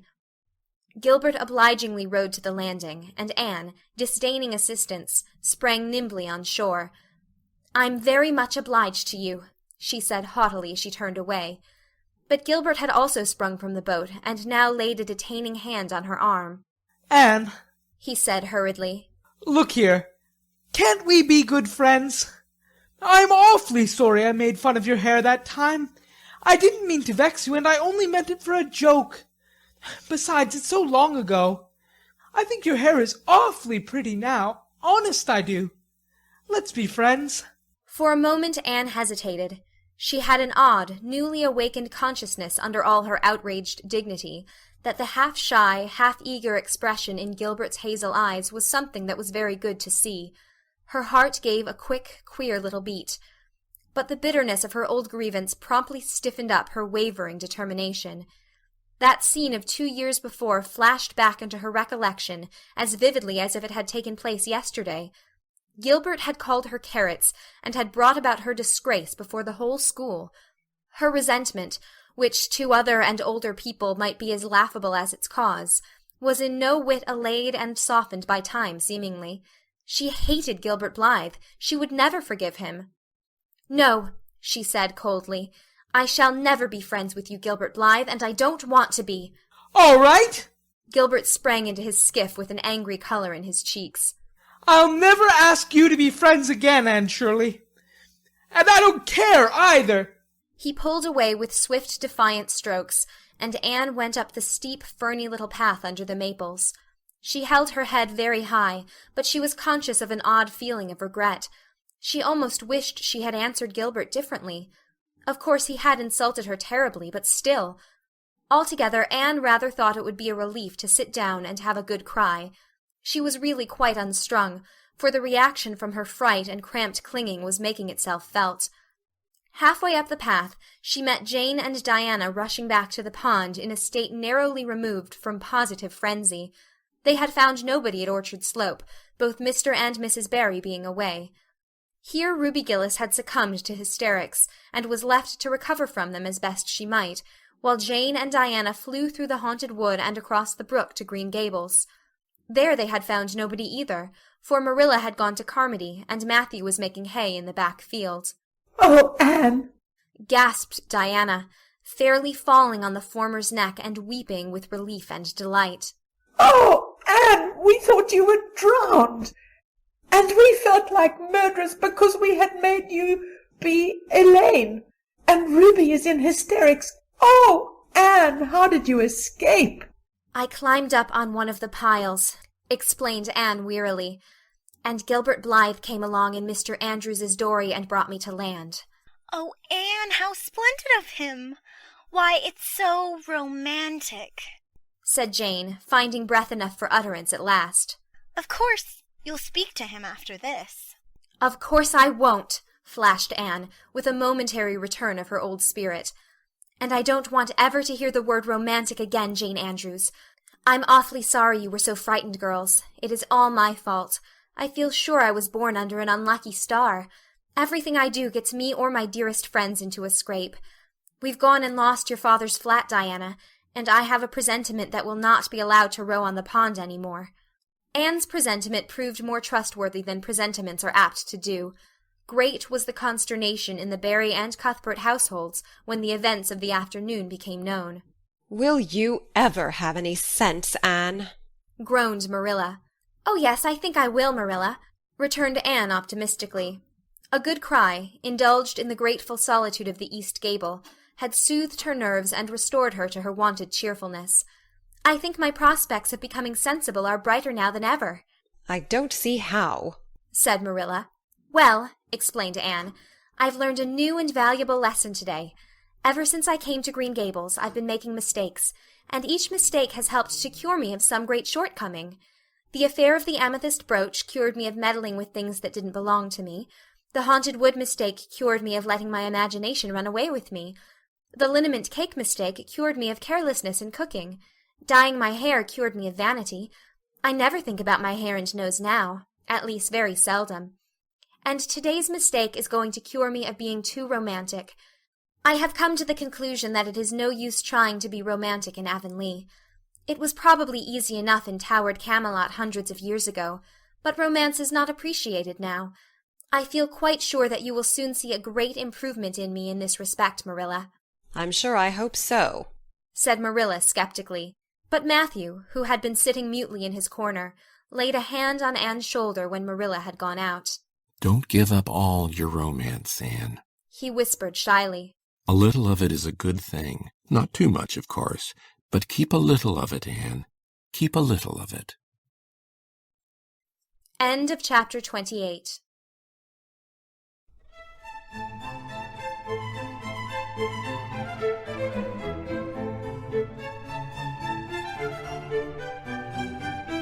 Anne of Green Gables by Lucy Maud Montgomery. Chapter 29. An Epoch in Anne's Life. Anne was bringing the cows home from the back pasture by way of Lover's Lane. It was a September evening, and all the gaps and clearings in the woods were brimmed up with ruby sunset light. Here and there the lane was splashed with it, but for the most part it was already quite shadowy beneath the maples, and the spaces under the firs were filled with a clear violet dusk like airy wine. The winds were out in their tops, and there is no sweeter music on earth than that which the wind makes in the fir trees at evening. The cows swung placidly down the lane, and Anne followed them dreamily, repeating aloud the battle canto from Marmion, which had also been part of their English course in the preceding winter, and which Miss Stacy had made them learn off by heart, and exulting in its rushing lines and the clash of spears in its imagery.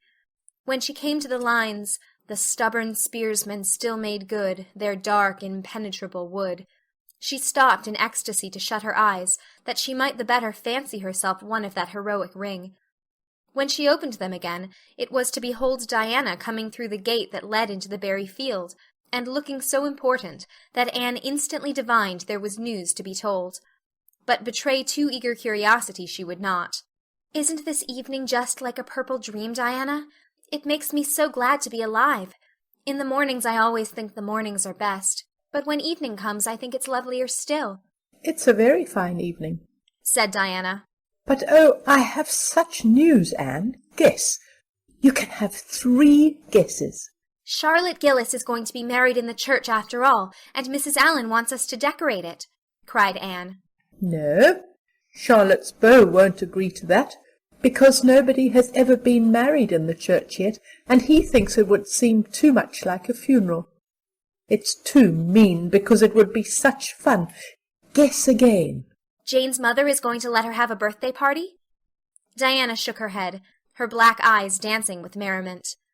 "I can't think what it can be," said Anne in despair, "unless it's that Moody Spurgeon Macpherson saw you home from prayer meeting last night. Did he?" "I should think not," exclaimed Diana indignantly. I wouldn't be likely to boast of it if he did, the horrid creature. I knew you couldn't guess it. Mother had a letter from Aunt Josephine today, and Aunt Josephine wants you and me to go to town next Tuesday and stop with her for the exhibition. There! Oh, Diana, whispered Anne, finding it necessary to lean up against a maple tree for support. Do you really mean it? But I'm afraid Marilla won't let me go. She will say that she can't encourage gadding about. That was what she said last week when Jane invited me to go with them in their double-seated buggy to the American concert at the White Sands Hotel.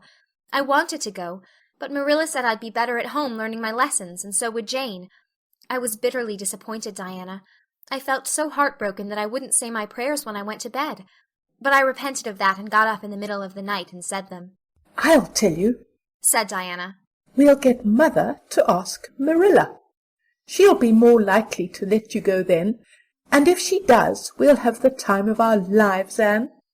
I've never been to an exhibition, and it's so aggravating to hear the other girls talking about their trips. Jane and Ruby have been twice, and they're going this year again. I'm not going to think about it at all until I know whether I can go or not, said Anne resolutely. If I did and then was disappointed, it would be more than I could bear. But in case I do go, I'm very glad my new coat will be ready by that time. Marilla didn't think I needed a new coat. She said my old one would do very well for another winter, and that I ought to be satisfied with having a new dress. The dress is very pretty, Diana, navy blue and made so fashionably. Marilla always makes my dresses fashionably now, because she says she doesn't intend to have Matthew going to Mrs. Lynde to make them. I'm so glad. It is ever so much easier to be good if your clothes are fashionable. At least it is easier for me. I suppose it doesn't make such a difference to naturally good people. But Matthew said I must have a new coat, so Marilla bought a lovely piece of blue broadcloth, and it's being made by a real dressmaker over at Carmody. It's to be done Saturday night, and I'm trying not to imagine myself walking up the church aisle on Sunday in my new suit and cap, because I'm afraid it isn't right to imagine such things. But it just slips into my mind in spite of me. My cap is so pretty. Matthew bought it for me the day we were over at Carmody. It is one of those little blue velvet ones that are all the rage, with gold cord and tassels. Your new hat is elegant, Diana, and so becoming. When I saw you come into church last Sunday, my heart swelled with pride to think you were my dearest friend. Do you suppose it's wrong for us to think so much about our clothes? Marilla says it is very sinful. But it is such an interesting subject, isn't it? Marilla agreed to let Anne go to town, and it was arranged that Mr. Barry should take the girls in on the following Tuesday. As Charlottetown was 30 miles away, and Mr. Barry wished to go and return the same day, it was necessary to make a very early start. But Anne counted it all joy, and was up before sunrise on Tuesday morning. A glance from her window assured her that the day would be fine, for the eastern sky behind the firs of the haunted wood was all silvery and cloudless. Through the gap in the trees a light was shining in the western gable of Orchard Slope, a token that Diana was also up. Anne was dressed by the time Matthew had the fire on, and had the breakfast ready when Marilla came down, but for her own part was much too excited to eat. After breakfast the jaunty new cap and jacket were donned, and Anne hastened over the brook and up through the firs to Orchard Slope. Mr. Barry and Diana were waiting for her, and they were soon on the road. It was a long drive, but Anne and Diana enjoyed every minute of it. It was delightful to rattle along over the moist roads in the early red sunlight that was creeping across the shorn harvest fields. The air was fresh and crisp, and little smoke-blue mists curled through the valleys and floated off from the hills. Sometimes the road went through woods where maples were beginning to hang out scarlet banners. Sometimes it crossed rivers on bridges that made Anne's flesh cringe with the old, half-delightful fear. Sometimes it wound along a harbor shore, and passed by a little cluster of weather-gray fishing huts. Again it mounted to hills, whence a far sweep of curving upland or misty blue sky could be seen. But wherever it went there was much of interest to discuss. It was almost noon when they reached town and found their way to Beechwood. It was quite a fine old mansion, set back from the street in a seclusion of green elms and branching beeches. Miss Barry met them at the door with a twinkle in her sharp black eyes. "So you've come to see me at last, you Anne girl," she said. "Mercy, child, how you have grown! You're taller than I am, I declare. And you're ever so much better looking than you used to be, too. but I dare say you know that without being told. Indeed I didn't, said Anne radiantly. I know I'm not so freckled as I used to be, so I've much to be thankful for, but I really hadn't dared to hope there was any other improvement. I'm so glad you think there is, Miss Barry. Miss Barry's house was furnished with great magnificence, as Anne told Marilla afterward. The two little country girls were rather abashed by the splendor of the parlor, where Miss Barry left them when she went to see about dinner. "Isn't it just like a palace?" whispered Diana. "I never was in Aunt Josephine's house before, and I'd no idea it was so grand. I just wish Julia Bell could see this. She puts on such airs about her mother's parlor." Velvet carpet, sighed Anne luxuriously, and silk curtains. I've dreamed of such things, Diana, but you know I don't believe I feel very comfortable with them after all. There are so many things in this room, and all so splendid, that there is no scope for imagination. That is one consolation when you are poor. There are so many more things you can imagine about. Their sojourn in town was something that Anne and Diana dated from for years. From first to last it was crowded with delights. On Wednesday Miss Barry took them to the exhibition grounds and kept them there all day. It was splendid, Anne related to Marilla later on. I never imagined anything so interesting. I don't really know which department was the most interesting. I think I liked the horses and the flowers and the fancy work best. Josie Pye took first prize for knitted lace. I was real glad she did. And I was glad that I felt glad, for it shows I'm improving, don't you think, Marilla, when I can rejoice in Josie's success? Mr. Harmon Andrews took second prize for Gravenstein apples, and Mr. Bell took first prize for a pig. Diana said she thought it was ridiculous for a Sunday school superintendent to take a prize in pigs, but I don't see why. Do you? She said she would always think of it after this when he was praying so solemnly. Clara Louise McPherson took a prize for painting, and Mrs. Lynde got first prize for homemade butter and cheese. So Avonlea was pretty well represented, wasn't it? Mrs. Lynde was there that day, and I never knew how much I really liked her until I saw her familiar face among all those strangers. There were thousands of people there, Marilla. It made me feel dreadfully insignificant. And Miss Barry took us up to the grandstand to see the horse races. Mrs. Lynde wouldn't go. She said horse racing was an abomination, and she, being a church member, thought it her bounden duty to set a good example by staying away. But there were so many there I don't believe Mrs. Lynde's absence would ever be noticed. I don't think, though, that I ought to go very often to horse races, because they are awfully fascinating. Diana got so excited that she offered to bet me 10 cents that the red horse would win. I didn't believe he would, but I refused to bet, because I wanted to tell Mrs. Allen all about everything, and I felt sure it wouldn't do to tell her that. It's always wrong to do anything you can't tell the minister's wife. It's as good as an extra conscience to have a minister's wife for your friend. And I was very glad I didn't bet, because the red horse did win, and I would have lost 10 cents. So you see that virtue was its own reward. We saw a man go up in a balloon. I'd love to go up in a balloon, Marilla. It would be simply thrilling. And we saw a man selling fortunes. You paid him 10 cents, and a little bird picked out your fortune for you. Miss Barry gave Diana and me 10 cents each to have our fortunes told. Mine was that I would marry a dark-complected man who was very wealthy, and I would go across water to live. I looked carefully at all the dark men I saw after that, but I didn't care much for any of them, and anyhow I suppose it's too early to be looking out for him yet.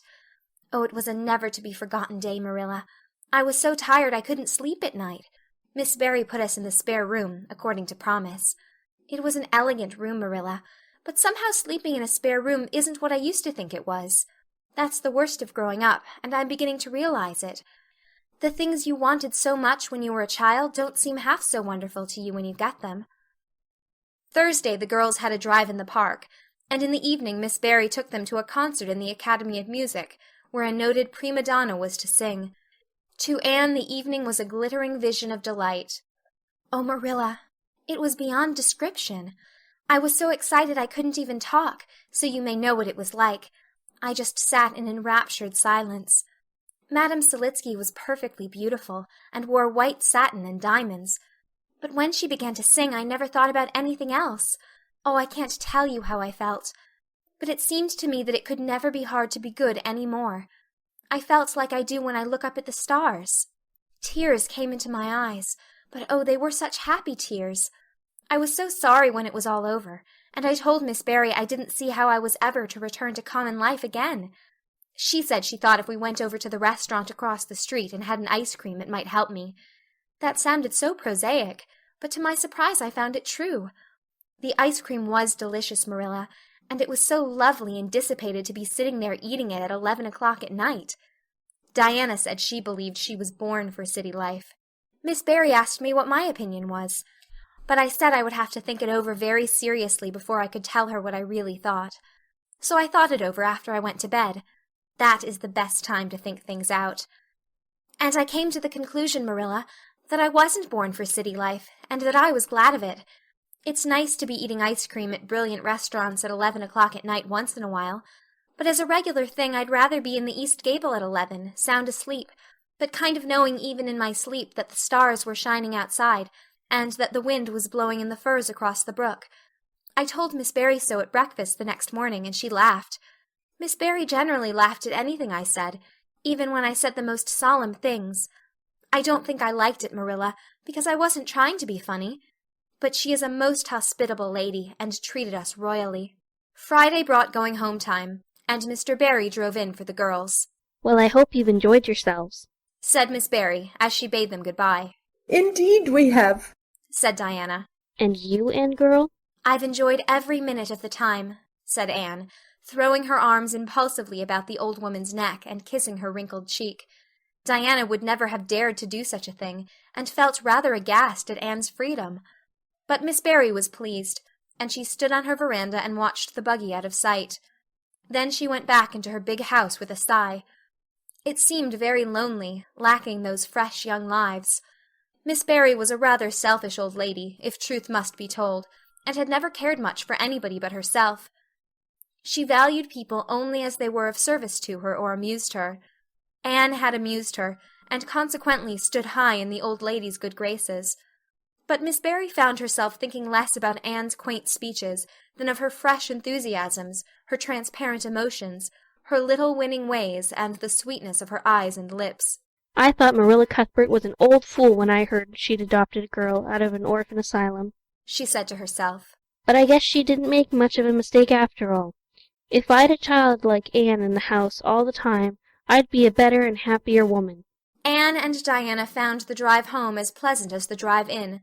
Pleasanter, indeed, since there was the delightful consciousness of home waiting at the end of it. It was sunset when they passed through White Sands and turned into the shore road. Beyond, the Avonlea hills came out darkly against the saffron sky. Behind them the moon was rising out of the sea that grew all radiant and transfigured in her light. Every little cove along the curving road was a marvel of dancing ripples. The waves broke with a soft swish on the rocks below them, and the tang of the sea was in the strong, fresh air. "Oh, but it's good to be alive and to be going home," breathed Anne. When she crossed the log bridge over the brook, the kitchen light of Green Gables winked her a friendly welcome back, and through the open door shone the hearth fire, sending out its warm red glow athwart the chilly autumn night. Anne ran blithely up the hill and into the kitchen, where a hot supper was waiting on the table. "So you've got back?" said Marilla, folding up her knitting. "Yes, and oh, it's so good to be back," said Anne joyously. "I could kiss everything, even to the clock. Marilla, a broiled chicken! You don't mean to say you cooked that for me?" "Yes, I did," said Marilla. "I thought you'd be hungry after such a drive and need something real appetizing.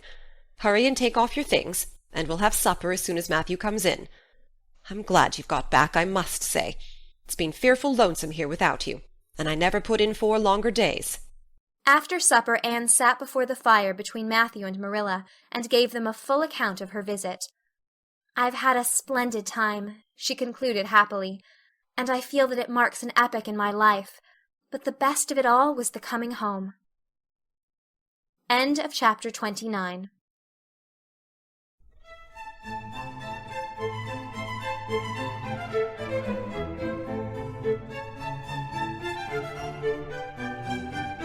Anne of Green Gables by Lucy Maud Montgomery.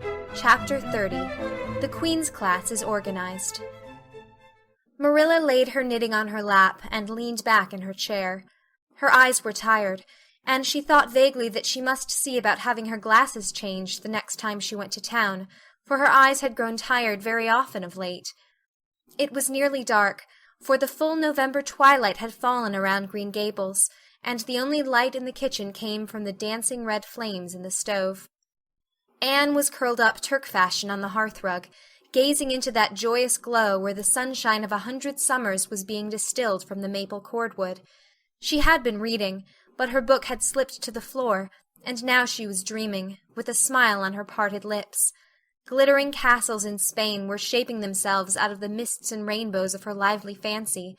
Adventures wonderful and enthralling were happening to her in Cloudland, adventures that always turned out triumphantly, and never involved her in scrapes like those of actual life.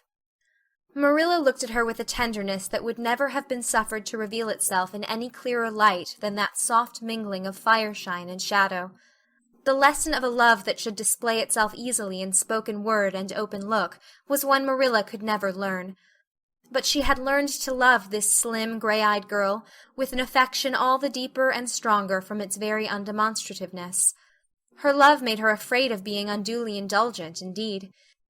She had an uneasy feeling that it was rather sinful to set one's heart so intensely on any human creature as she had set hers on Anne, and perhaps she performed a sort of unconscious penance for this by being stricter and more critical than if the girl had been less dear to her.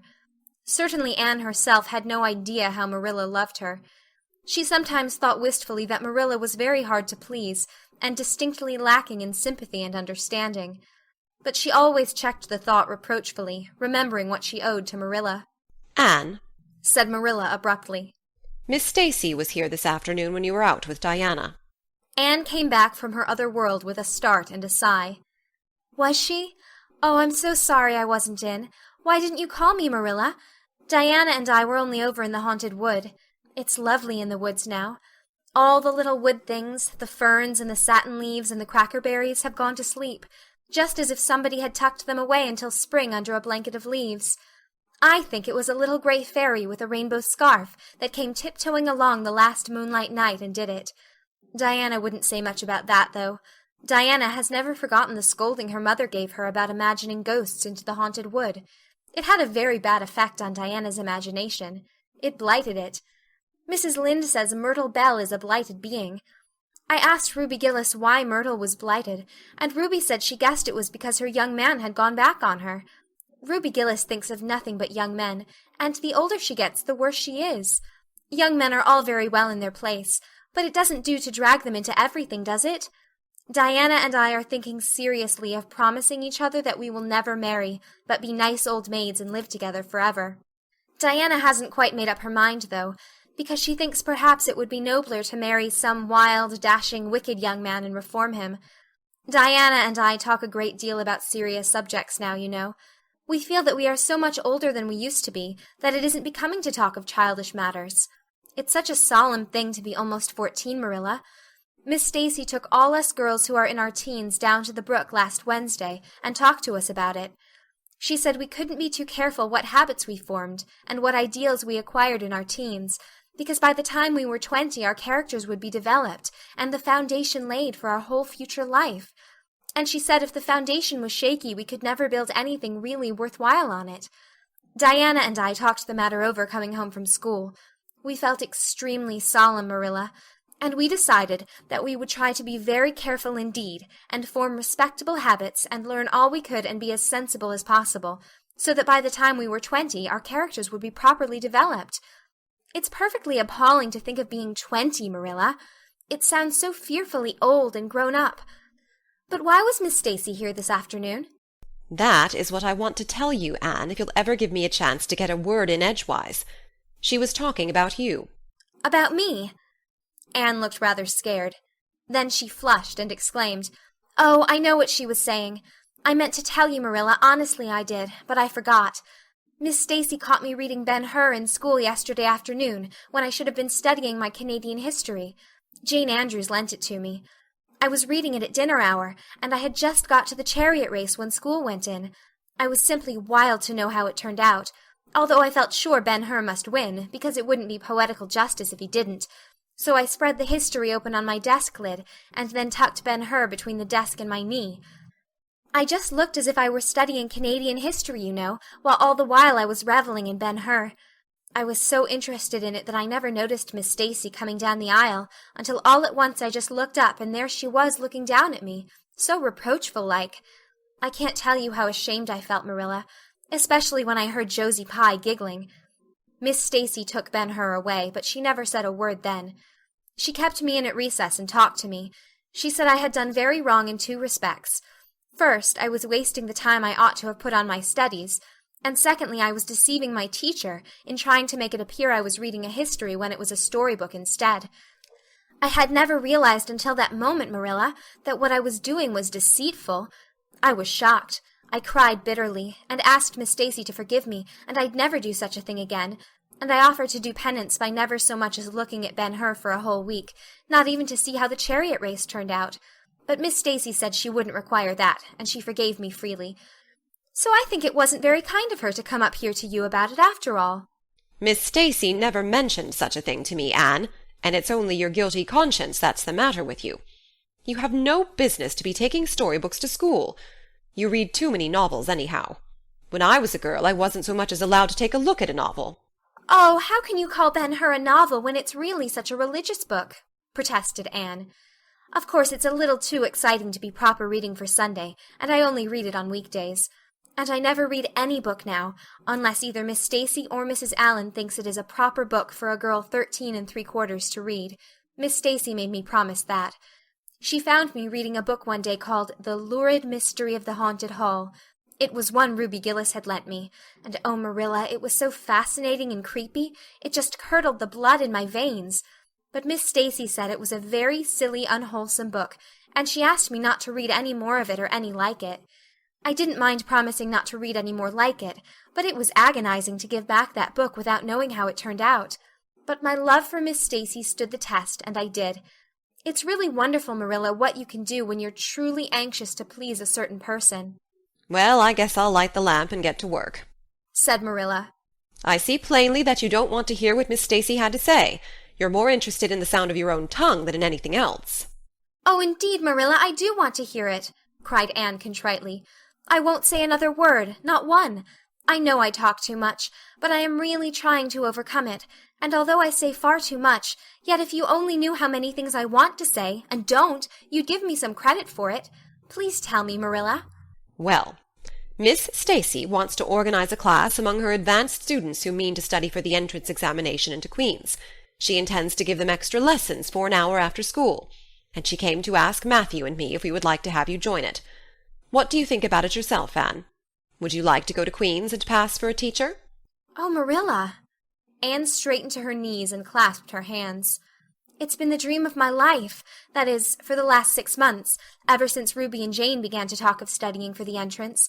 But I didn't say anything about it, because I supposed it would be perfectly useless. I'd love to be a teacher, but won't it be dreadfully expensive? Mr. Andrews says it cost him $150 to put Prissy through, and Prissy wasn't a dunce in geometry. I guess you needn't worry about that part of it. When Matthew and I took you to bring up, we resolved we would do the best we could for you, and give you a good education. I believe in a girl being fitted to earn her own living whether she ever has to or not. You'll always have a home at Green Gables as long as Matthew and I are here, but nobody knows what is going to happen in this uncertain world, and it's just as well to be prepared. So you can join the Queen's class if you like, Anne. Oh, Marilla, thank you. Anne flung her arms about Marilla's waist and looked up earnestly into her face.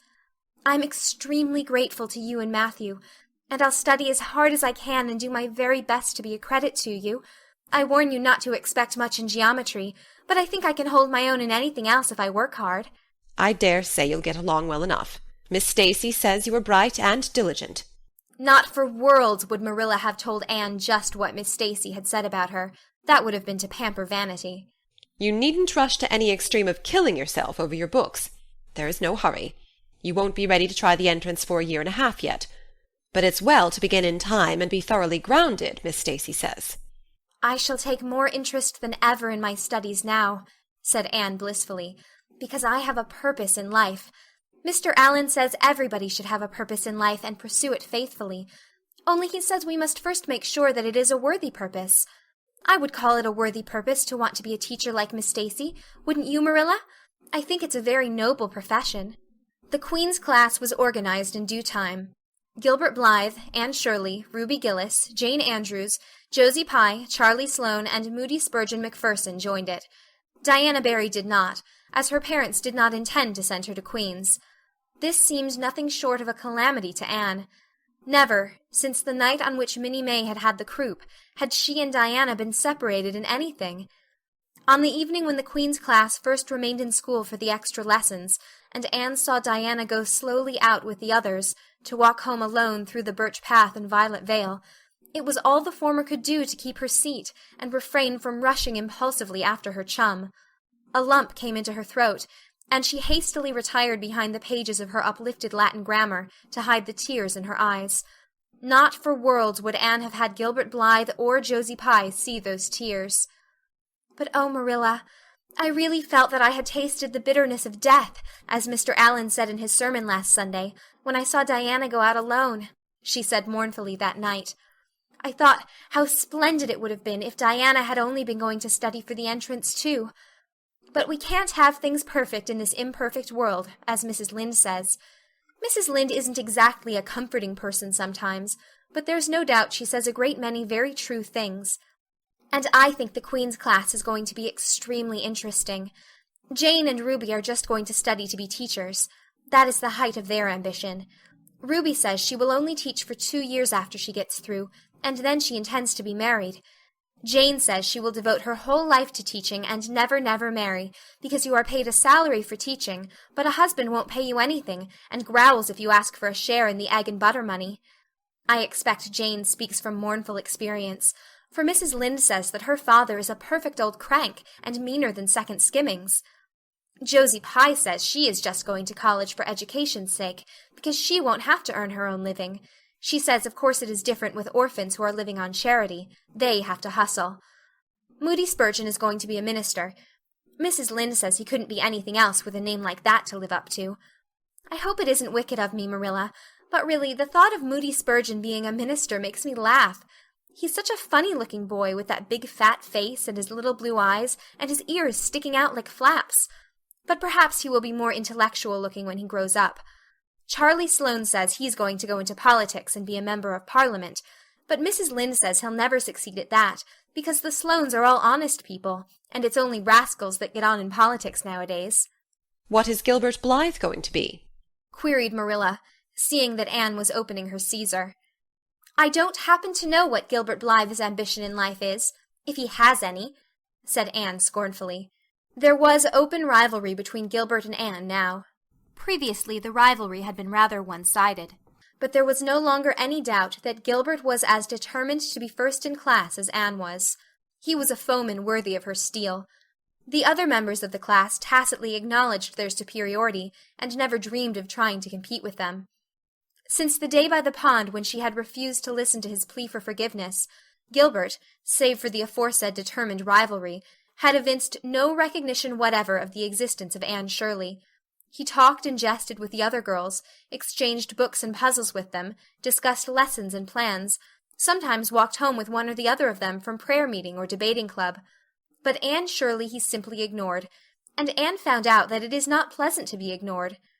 It was in vain that she told herself with a toss of her head that she did not care. Deep down in her wayward, feminine little heart she knew that she did care, and that if she had that chance of the Lake of Shining Waters again, she would answer very differently. All at once, as it seemed, and to her secret dismay, she found that the old resentment she had cherished against him was gone just when she most needed its sustaining power. It was in vain that she recalled every incident and emotion of that memorable occasion, and tried to feel the old satisfying anger. That day by the pond had witnessed its last spasmodic flicker. Anne realized that she had forgiven and forgotten without knowing it, but it was too late. And at least neither Gilbert nor anybody else, not even Diana, should ever suspect how sorry she was, and how much she wished she hadn't been so proud and horrid. She determined to shroud her feelings in deepest oblivion, and it may be stated here and now that she did it, so successfully that Gilbert, who possibly was not quite so indifferent as he seemed, could not console himself with any belief that Anne felt his retaliatory scorn. The only poor comfort he had was that she snubbed Charlie Sloane, unmercifully, continually, and undeservedly. Otherwise the winter passed away in a round of pleasant duties and studies. For Anne the days slipped by like golden beads on the necklace of the year. She was happy, eager, interested. There were lessons to be learned, an honor to be won, delightful books to read, new pieces to be practiced for the Sunday school choir, pleasant Saturday afternoons at the manse with Mrs. Allen.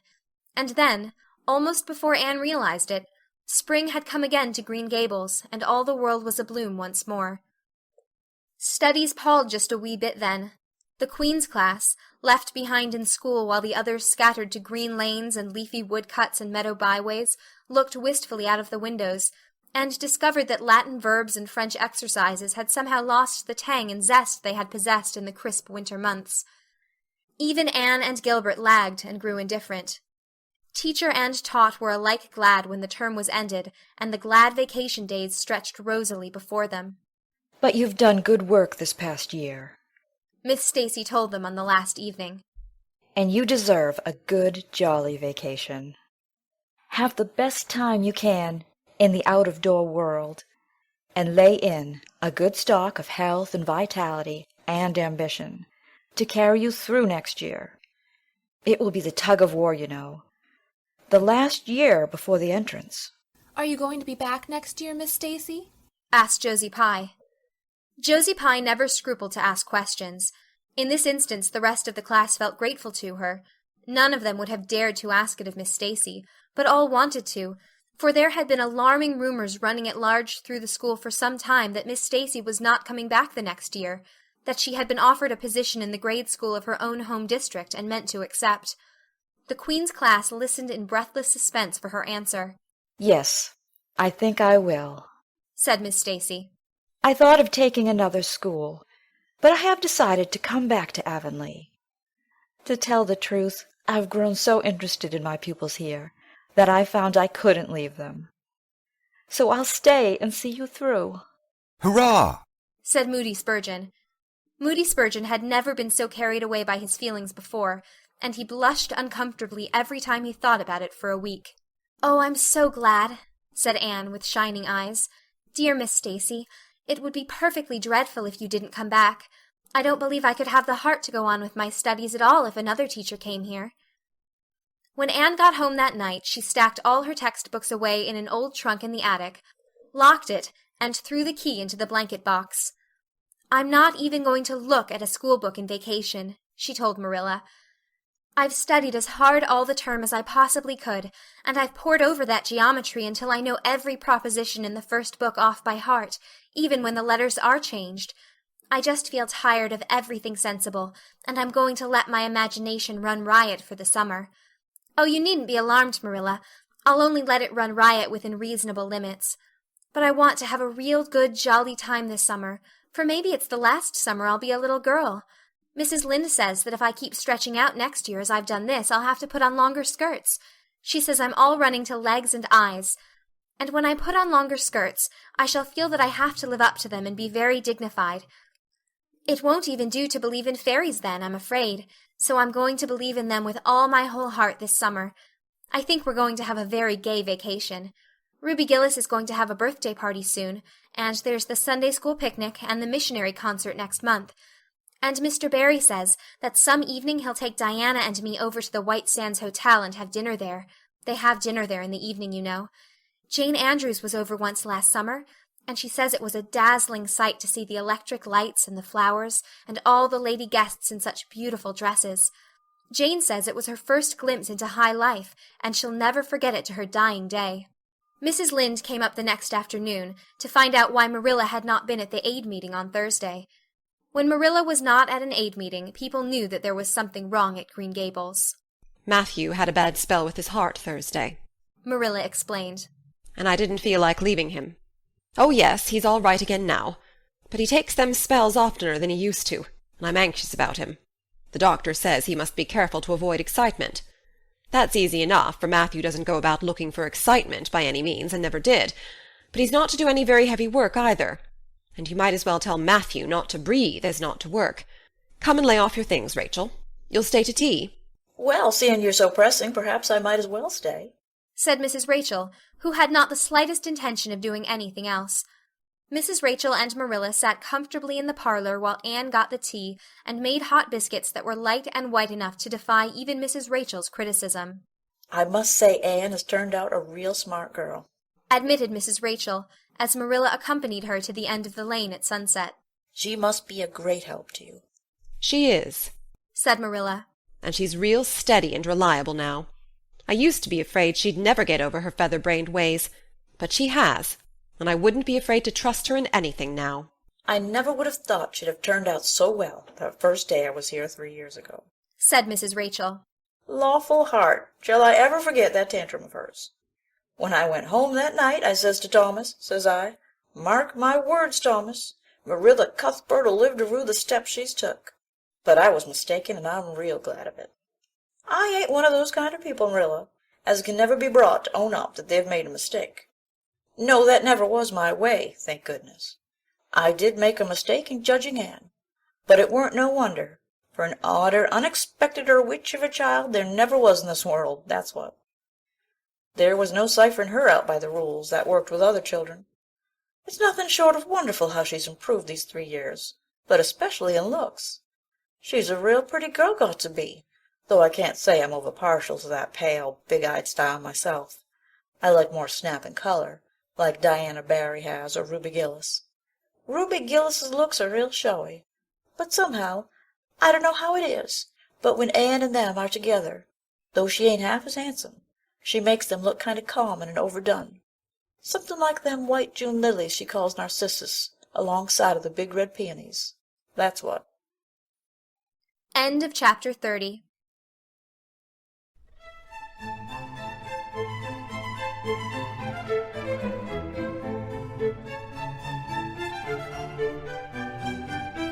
Anne of Green Gables by Lucy Maud Montgomery. Chapter 31, Where the Brook and River Meet. Anne had her good summer and enjoyed it wholeheartedly. She and Diana fairly lived outdoors, reveling in all the delights that Lover's Lane and the Dryad's Bubble and Willowmere and Victoria Island afforded. Marilla offered no objections to Anne's gypsyings. The Spencervale doctor who had come the night Minnie May had the croup met Anne at the house of a patient one afternoon early in vacation, looked her over sharply, screwed up his mouth, shook his head, and sent a message to Marilla Cuthbert by another person. It was, "Keep that red-headed girl of yours in the open air all summer, and don't let her read books until she gets more spring into her step." This message frightened Marilla wholesomely. She read Anne's death warrant by consumption in it, unless it was scrupulously obeyed. As a result, Anne had the golden summer of her life as far as freedom and frolic went. She walked, rode, buried, and dreamed to her heart's content, and when September came she was bright-eyed and alert, with a step that would have satisfied the Spencervale doctor, and a heart full of ambition and zest once more. "I feel just like studying with might and main," she declared as she brought her books down from the attic. "Oh, you good old friends! I'm glad to see your honest faces once more. Yes, even you, geometry. I've had a perfectly beautiful summer, Marilla, and now I'm rejoicing as a strong man to run a race, as Mr. Allen said last Sunday. Doesn't Mr. Allen preach magnificent sermons? Mrs. Lynde says he is improving every day, and the first thing we know some city church will gobble him up, and then we'll be left and have to turn to and break in another green preacher. But I don't see the use of meeting trouble halfway, do you, Marilla? I think it would be better just to enjoy Mr. Allen while we have him. If I were a man, I think I'd be a minister. They can have such an influence for good if their theology is sound, and it must be thrilling to preach splendid sermons and stir your hearers' hearts. Why can't women be ministers, Marilla? I asked Mrs. Lynde that, and she was shocked, and said it would be a scandalous thing. She said there might be female ministers in the States, and she believed there was, but thank goodness we hadn't got to that stage in Canada yet, and she hoped we never would. But I don't see why. I think women would make splendid ministers. When there is a social to be got up, or a church tea, or anything else to raise money, the women have to turn to and do the work. I'm sure Mrs. Lynde can pray every bit as well as Superintendent Bell, and I've no doubt she could preach too with a little practice." "Yes, I believe she could," said Marilla dryly. "She does plenty of unofficial preaching as it is. Nobody has much of a chance to go wrong in Avonlea with Rachel to oversee them. Marilla, said Anne in a burst of confidence, I want to tell you something and ask you what you think about it. It has worried me terribly. On Sunday afternoons, that is, when I think specially about such matters. I do really want to be good, and when I'm with you or Mrs. Allan or Miss Stacy, I want it more than ever, and I want to do just what would please you and what you would approve of. But mostly when I'm with Mrs. Lynde, I feel desperately wicked, and as if I wanted to go and do the very thing she tells me I oughtn't to do. I feel irresistibly tempted to do it. Now, what do you think is the reason I feel like that? Do you think it's because I'm really bad and unregenerate? Marilla looked dubious for a moment. Then she laughed. If you are, I guess I am too, Anne, for Rachel often has that very effect on me. I sometimes think she'd have more of an influence for good, as you say yourself, if she didn't keep nagging people to do right. There should have been a special commandment against nagging. But there, I shouldn't talk so. Rachel is a good Christian woman, and she means well. There isn't a kinder soul in Avonlea, and she never shirks her share of work. I'm very glad you feel the same, said Anne decidedly. It's so encouraging. I shan't worry so much over that after this. But I dare say there'll be other things to worry me. They keep coming up new all the time. Things to perplex you, you know. You settle one question and there's another right after. There are so many things to be thought over and decided when you're beginning to grow up. It keeps me busy all the time thinking them over and deciding what is right. It's a serious thing to grow up, isn't it, Marilla? But when I have such good friends as you and Matthew and Mrs. Allan and Miss Stacy, I ought to grow up successfully, and I'm sure it will be my own fault if I don't. I feel it's a great responsibility because I have only the one chance. If I don't grow up right, I can't go back and begin over again. I've grown 2 inches this summer, Marilla. Mr. Gillis measured me at Ruby's party. I'm so glad you made my new dresses longer. That dark green one is so pretty, and it was sweet of you to put on the flounce. Of course I know it wasn't really necessary, but flounces are so stylish this fall, and Josie Pye has flounces on all her dresses. I know I'll be able to study better because of mine. I shall have such a comfortable feeling deep down in my mind about that flounce. It's worth something to have that, admitted Marilla. Miss Stacy came back to Avonlea School and found all her pupils eager for work once more. Especially did the Queen's class gird up their loins for the fray, for at the end of the coming year, dimly shadowing their pathway already, loomed up that fateful thing known as the entrance, at the thought of which one and all felt their hearts sink into their very shoes. Suppose they did not pass! That thought was doomed to haunt Anne through the waking hours of that winter, Sunday afternoons inclusive, to the almost entire exclusion of moral and theological problems. When Anne had bad dreams, she found herself staring miserably at pass lists of the entrance exams, where Gilbert Blythe's name was blazoned at the top, and in which hers did not appear at all. But it was a jolly, busy, happy, swift-flying winter. Schoolwork was as interesting, class rivalry as absorbing, as of yore. New worlds of thought, feeling, and ambition, fresh, fascinating fields of unexplored knowledge seemed to be opening out before Anne's eager eyes. Hills peeped o'er hill, and Alps on Alps arose. Much of all this was due to Miss Stacy's tactful, careful, broad-minded guidance. She led her class to think and explore and discover for themselves, and encouraged straying from the old beaten paths to a degree that quite shocked Mrs. Lynde and the school trustees, who viewed all innovations on established methods rather dubiously. Apart from her studies, Anne expanded socially, for Marilla, mindful of the Spencervale doctor's dictum, no longer vetoed occasional outings. The debating club flourished and gave several concerts. There were 1 or 2 parties almost verging on grown-up affairs. There were sleigh drives and skating frolics galore. Between times Anne grew, shooting up so rapidly that Marilla was astonished one day, when they were standing side by side, to find the girl was taller than herself. "Why, Anne, how you've grown!" she said almost unbelievingly. A sigh followed on the words. Marilla felt a queer regret over Anne's inches. The child she had learned to love had vanished somehow, and here was this tall, serious-eyed girl of 15, with the thoughtful brows and the proudly poised little head, in her place. Marilla loved the girl as much as she had loved the child, but she was conscious of a queer, sorrowful sense of loss. And that night, when Anne had gone to prayer-meeting with Diana, Marilla sat alone in the wintry twilight and indulged in the weakness of a cry. Matthew, coming in with a lantern, caught her at it, and gazed at her in such consternation that Marilla had to laugh through her tears. "I was thinking about Anne," she explained. "She's got to be such a big girl, and she'll probably be away from us next winter. I'll miss her terrible." "She'll be able to come home often," comforted Matthew, to whom Anne was as yet and always would be the little eager girl he had brought home from Bright River on that June evening 4 years before. "The branch railroad will be built to Carmody by that time." "It won't be the same thing as having her here all the time," sighed Marilla gloomily, determined to enjoy her luxury of grief uncomforted. "But there, men can't understand these things." There were other changes in Anne no less real than the physical change. For one thing, she became much quieter. Perhaps she thought all the more, and dreamed as much as ever, but she certainly talked less. Marilla noticed and commented on this also. "You don't chatter half as much as you used to, Anne, nor use half as many big words.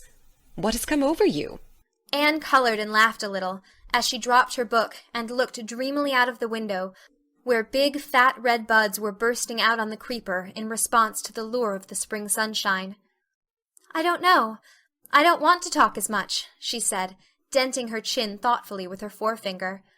"It's nicer to think dear, pretty thoughts and keep them in one's heart, like treasures. I don't like to have them laughed at or wondered over. And somehow I don't want to use big words any more. It's almost a pity, isn't it, now that I'm really growing big enough to say them if I did want to? It's fun to be almost grown up in some ways, but it's not the kind of fun I expected, Marilla. There's so much to learn and do and think that there isn't time for big words. Besides, Miss Stacy says the short ones are much stronger and better. She makes us write all our essays as simply as possible. It was hard at first. I was so used to crowding in all the fine, big words I could think of, and I thought of any number of them. But I've got used to it now, and I see it's so much better." "What has become of your story club? I haven't heard you speak of it for a long time." "The story club isn't in existence any longer. We hadn't time for it, and anyhow I think we had got tired of it. It was silly to be writing about love and murder and elopements and mysteries. Miss Stacy sometimes has us write a story for training in composition, but she won't let us write anything but what might happen in Avonlea in our own lives, and she criticizes it very sharply and makes us criticize our own, too. I never thought my compositions had so many faults until I began to look for them myself. I felt so ashamed I wanted to give up altogether, but Miss Stacy said I could learn to write well if I only trained myself to be my own severest critic, and so I am trying to." "You've only 2 more months before the entrance," said Marilla. "Do you think you'll be able to get through?" Anne shivered. "I don't know. Sometimes I think I'll be all right, and then I get horribly afraid. We've studied hard and Miss Stacy has drilled us thoroughly, but we mayn't get through for all that. We've each got a stumbling block. Mine is geometry, of course, and Jane's is Latin, and Ruby and Charlie's is algebra, and Josie's is arithmetic. Moody Spurgeon says he feels it in his bones that he is going to fail in English history. Miss Stacy is going to give us examinations in June, just as hard as we'll have at the entrance, and mark us just as strictly, so we'll have some idea. I wish it was all over, Marilla. It haunts me. Sometimes I wake up in the night and wonder what I'll do if I don't pass." "Why go to school next year and try again?" said Marilla unconcernedly. "Oh, I don't believe I'd have the heart for it. It would be such a disgrace to fail, especially if the others passed. And I get so nervous in an examination that I'm likely to make a mess of it. I wish I had nerves like Jane Andrews. Nothing rattles her." Anne sighed, and, dragging her eyes from the witcheries of the spring world, the beckoning day of breeze and blue, and the green things upspringing in the garden, buried herself resolutely in her book. There would be other springs, but if she did not succeed in passing the entrance, Anne felt convinced that she would never recover sufficiently to enjoy them. End of chapter 31.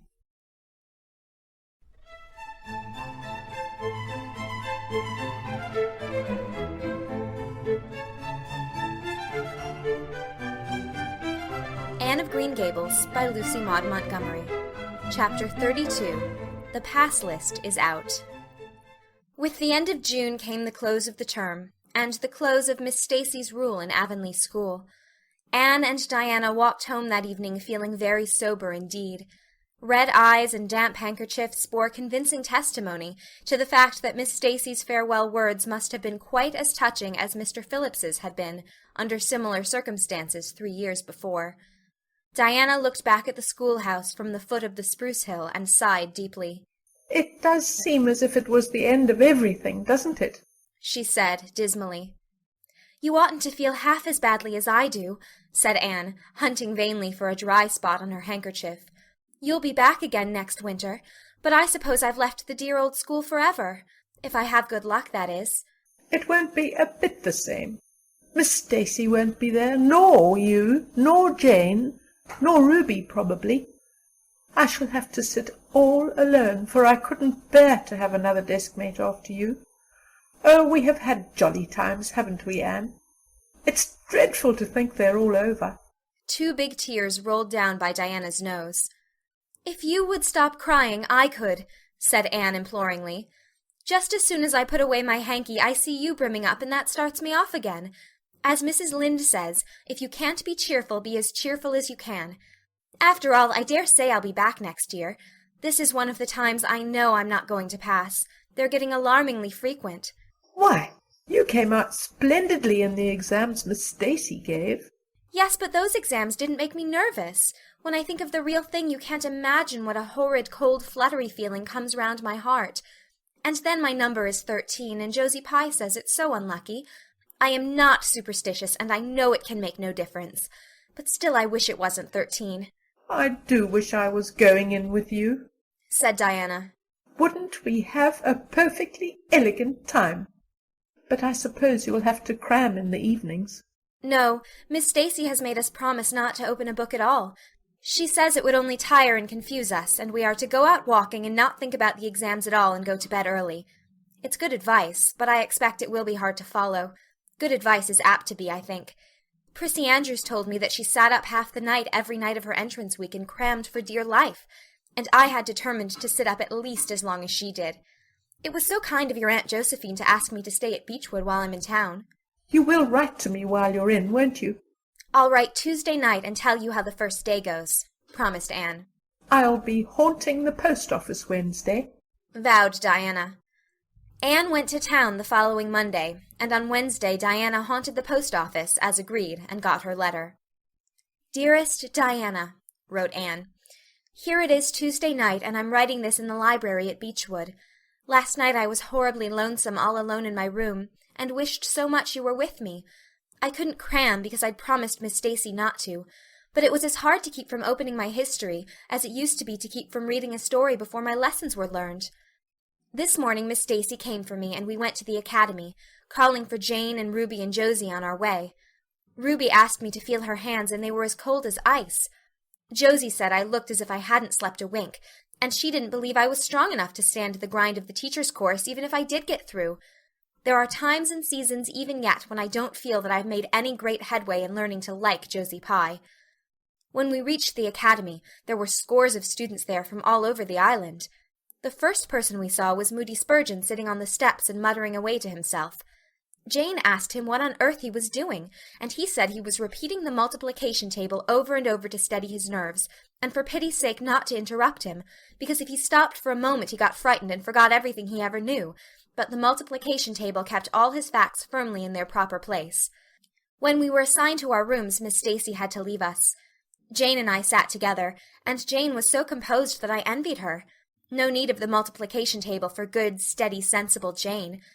I wondered if I looked as I felt and if they could hear my heart thumping clear across the room. Then a man came in and began distributing the English examination sheets. My hands grew cold then, and my head fairly whirled around as I picked it up. Just one awful moment. Diana, I felt exactly as I did 4 years ago when I asked Marilla if I might stay at Green Gables. And then everything cleared up in my mind and my heart began beating again. I forgot to say that it had stopped altogether, for I knew I could do something with that paper anyhow. At noon we went home for dinner, and then back again for history in the afternoon. The history was a pretty hard paper, and I got dreadfully mixed up in the dates. Still, I think I did fairly well today. But oh, Diana, tomorrow the geometry exam comes off, and when I think of it, it takes every bit of determination I possess to keep from opening my Euclid. If I thought the multiplication table would help me any, I would recite it from now till tomorrow morning. I went down to see the other girls this evening. On my way I met Moody Spurgeon wandering distractedly around. He said he knew that he had failed in history, and he was born to be a disappointment to his parents, and he was going home on the morning train, and it would be easier to be a carpenter than a minister anyhow. I cheered him up and persuaded him to stay to the end, because it would be unfair to Miss Stacy if he didn't. Sometimes I have wished I was born a boy, but when I see Moody Spurgeon I'm always glad I'm a girl and not his sister. Ruby was in hysterics when I reached their boarding-house. She had just discovered a fearful mistake she had made in her English paper. When she recovered, we went uptown and had an ice cream. How we wished you had been with us. Oh, Diana, if only the geometry examination were over. But there, as Mrs. Lynde would say, the sun will go on rising and setting whether I fail in geometry or not. That is true, but not especially comforting. I think I'd rather it didn't go on if I failed. Yours devotedly, Anne. The geometry examination and all the others were over in due time, and Anne arrived home on Friday evening, rather tired, but with an air of chastened triumph about her. Diana was over at Green Gables when she arrived, and they met as if they had been parted for years. You old darling, it's perfectly splendid to see you back again. It seems like an age since you went to town, and oh, Anne, how did you get along? Pretty well, I think, in everything but the geometry. I don't know whether I passed in it or not, and I have a creepy, crawly presentiment that I didn't. Oh, how good it is to be back. Green Gables is the dearest, loveliest spot in the world. How did the others do? The girls say they know they didn't pass, but I think they did pretty well. Josie says the geometry was so easy a child of 10 could do it. Moody Spurgeon still thinks he failed in history, and Charlie says he failed in algebra. But we don't really know anything about it, and won't until the pass list is out. That won't be for a fortnight. Fancy living a fortnight in such suspense. I wish I could go to sleep and never wake up until it is over. Diana knew it would be useless to ask how Gilbert Blythe had fared, so she merely said, Oh, you'll pass all right, don't worry. I'd rather not pass at all than not come out pretty well up on the list, flashed Anne, by which she meant, and Diana knew she meant, that success would be incomplete and bitter if she did not come out ahead of Gilbert Blythe. With this end in view, Anne had strained every nerve during the examinations. So had Gilbert. They had met and passed each other on the street a dozen times without any sign of recognition, and every time Anne had held her head a little higher, and wished a little more earnestly that she had made friends with Gilbert when he asked her, and vowed a little more determinedly to surpass him in the examination.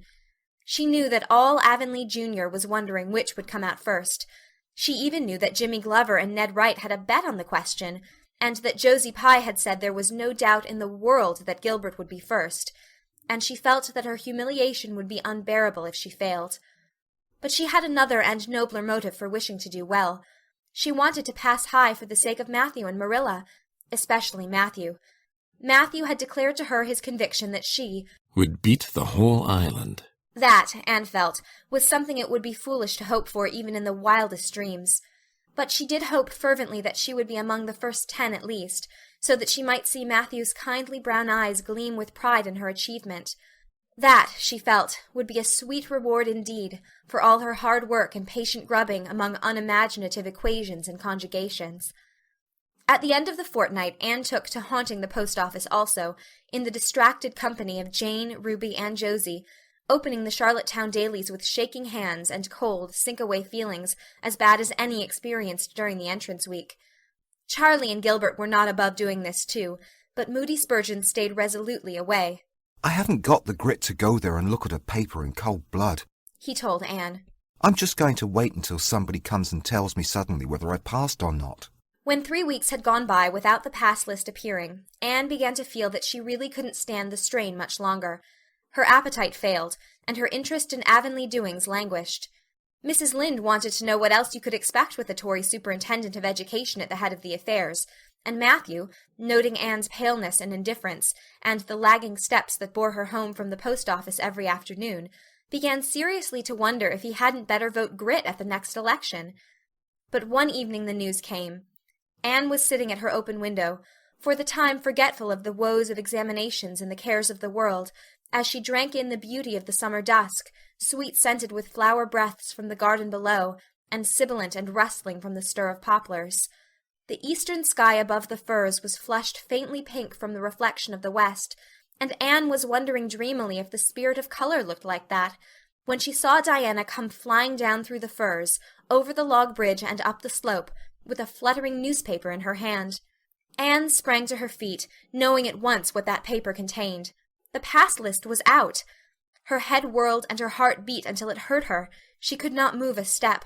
It seemed an hour to her before Diana came rushing along the hall and burst into the room without even knocking, so great was her excitement. "Anne, you've passed!" she cried.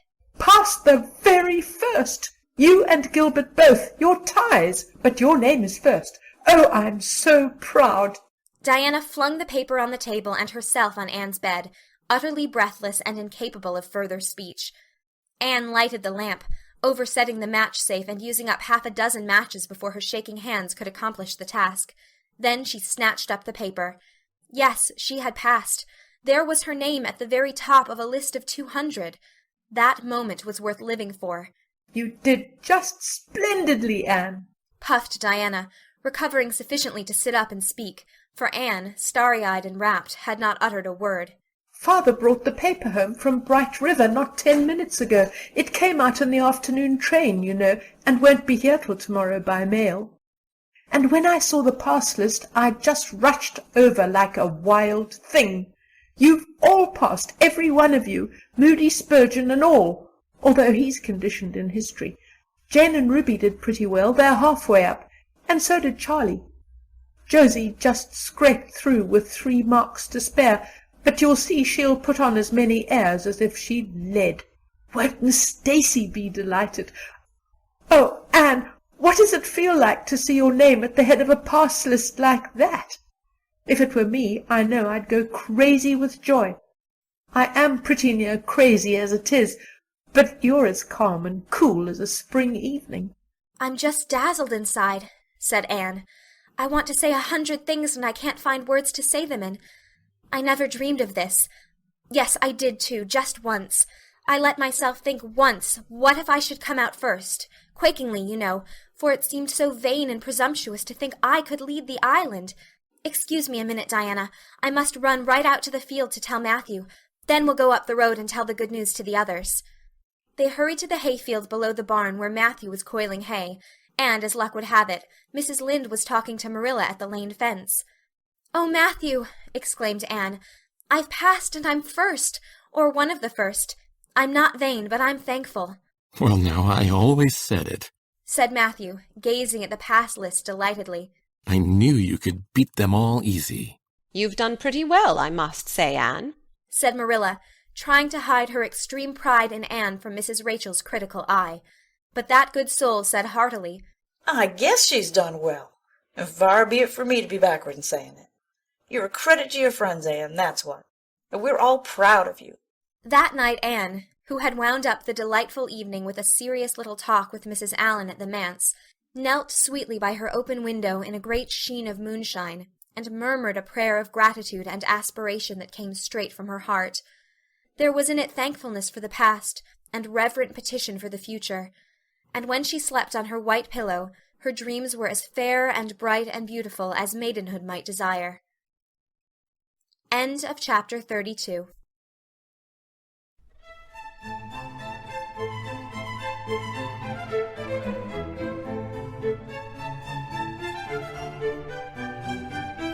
Anne of Green Gables by Lucy Maud Montgomery. Chapter 33. The Hotel Concert. "Put on your white organdy by all means, Anne," advised Diana decidedly. They were together in the east gable chamber. Outside it was only twilight, a lovely yellowish-green twilight with a clear blue cloudless sky. A big round moon, slowly deepening from her pallid luster into burnished silver, hung over the haunted wood. The air was full of sweet summer sounds, sleepy birds twittering, freakish breezes, far-away voices and laughter. But in Anne's room the blind was drawn and the lamp lighted, for an important toilet was being made. The east gable was a very different place from what it had been on that night 4 years before, when Anne had felt its bareness penetrate to the marrow of her spirit with its inhospitable chill. Changes had crept in, Marilla conniving at them resignedly, until it was as sweet and dainty a nest as a young girl could desire. The velvet carpet with the pink roses and the pink silk curtains of Anne's early visions had certainly never materialized, but her dreams had kept pace with her growth, and it is not probable she lamented them. The floor was covered with a pretty matting, and the curtains that softened the high window and fluttered in the vagrant breezes were of pale green art muslin. The walls, hung not with gold and silver brocade tapestry, but with a dainty apple-blossom paper, were adorned with a few good pictures given Anne by Mrs. Allen. Miss Stacy's photograph occupied the place of honor, and Anne made a sentimental point of keeping fresh flowers on the bracket under it. Tonight a spike of white lilies faintly perfumed the room like the dream of a fragrance. There was no mahogany furniture, but there was a white-painted bookcase filled with books, a cushioned wicker rocker, a toilet table befrilled with white muslin, a quaint, gilt-framed mirror with chubby pink cupids and purple grapes painted over its arched top that used to hang in the spare room, and a low white bed. Anne was dressing for a concert at the White Sands Hotel. The guests had got it up in aid of the Charlottetown Hospital, and had hunted out all the available amateur talent in the surrounding districts to help it along. Bertha Sampson and Pearl Clay of the White Sands Baptist Choir had been asked to sing a duet. Milton Clark of Newbridge was to give a violin solo, Winnie Adela Blair of Carmody was to sing a Scotch ballad, and Laura Spencer of Spencervale and Anne Shirley of Avonlea were to recite. As Anne would have said at one time, it was an epoch in her life, and she was deliciously athrill with the excitement of it. Matthew was in the seventh heaven of gratified pride over the honor conferred on his Anne, and Marilla was not far behind, although she would have died rather than admit it, and said she didn't think it was very proper for a lot of young folks to be gadding over to the hotel without any responsible person with them. Anne and Diana were to drive over with Jane Andrews and her brother Billy in their double-seated buggy, and several other Avonlea girls and boys were going too. There was a party of visitors expected out from town, and after the concert a supper was to be given to the performers. "Do you really think the organdy will be best?" queried Anne anxiously. "I don't think it's as pretty as my blue-flowered muslin, and it certainly isn't so fashionable." "But it suits you ever so much better," said Diana. "It's so soft and frilly and clinging. The muslin is stiff and makes you look too dressed up, but the organdy seems as if it grew on you." Anne sighed and yielded. Diana was beginning to have a reputation for notable taste in dressing, and her advice on such subjects was much sought after. She was looking very pretty herself on this particular night, in a dress of the lovely wild rose pink, from which Anne was forever debarred, but she was not to take any part in the concert, so her appearance was of minor importance. All her pains were bestowed upon Anne, who, she vowed, must, for the credit of Avonlea, be dressed and combed and adorned to the Queen's taste. "Pull out that frill a little more. So. Here, let me tie your sash. Now, for your slippers. I'm going to braid your hair into 2 thick braids, and tie them halfway up with big white bows. No, don't pull out a single curl over your forehead, just have the soft part. There's no way you do your hair suits you so well, Anne, and Mrs. Allen says you look like a Madonna when you part it so. I shall fasten this little white house rose just behind your ear. There was just one on my bush, and I saved it for you." "Shall I put my pearl beads on?" asked Anne. "Matthew brought me a string from town last week, and I know he'd like to see them on me." Diana pursed up her lips, put her black head on one side critically, and finally pronounced in favor of the beads, which were thereupon tied around Anne's slim, milk-white throat. "There's something so stylish about you, Anne," said Diana, with unenvious admiration. "You hold your head with such an air. I suppose it's your figure. I'm just a dumpling. I've always been afraid of it, and now I know it is so.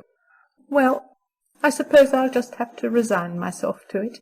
"But you have such dimples," said Anne, smiling affectionately into the pretty, vivacious face so near her own. "Lovely dimples, like little dents in cream. I have given up all hope of dimples. My dimple dream will never come true, but so many of my dreams have that I mustn't complain. Am I all ready now?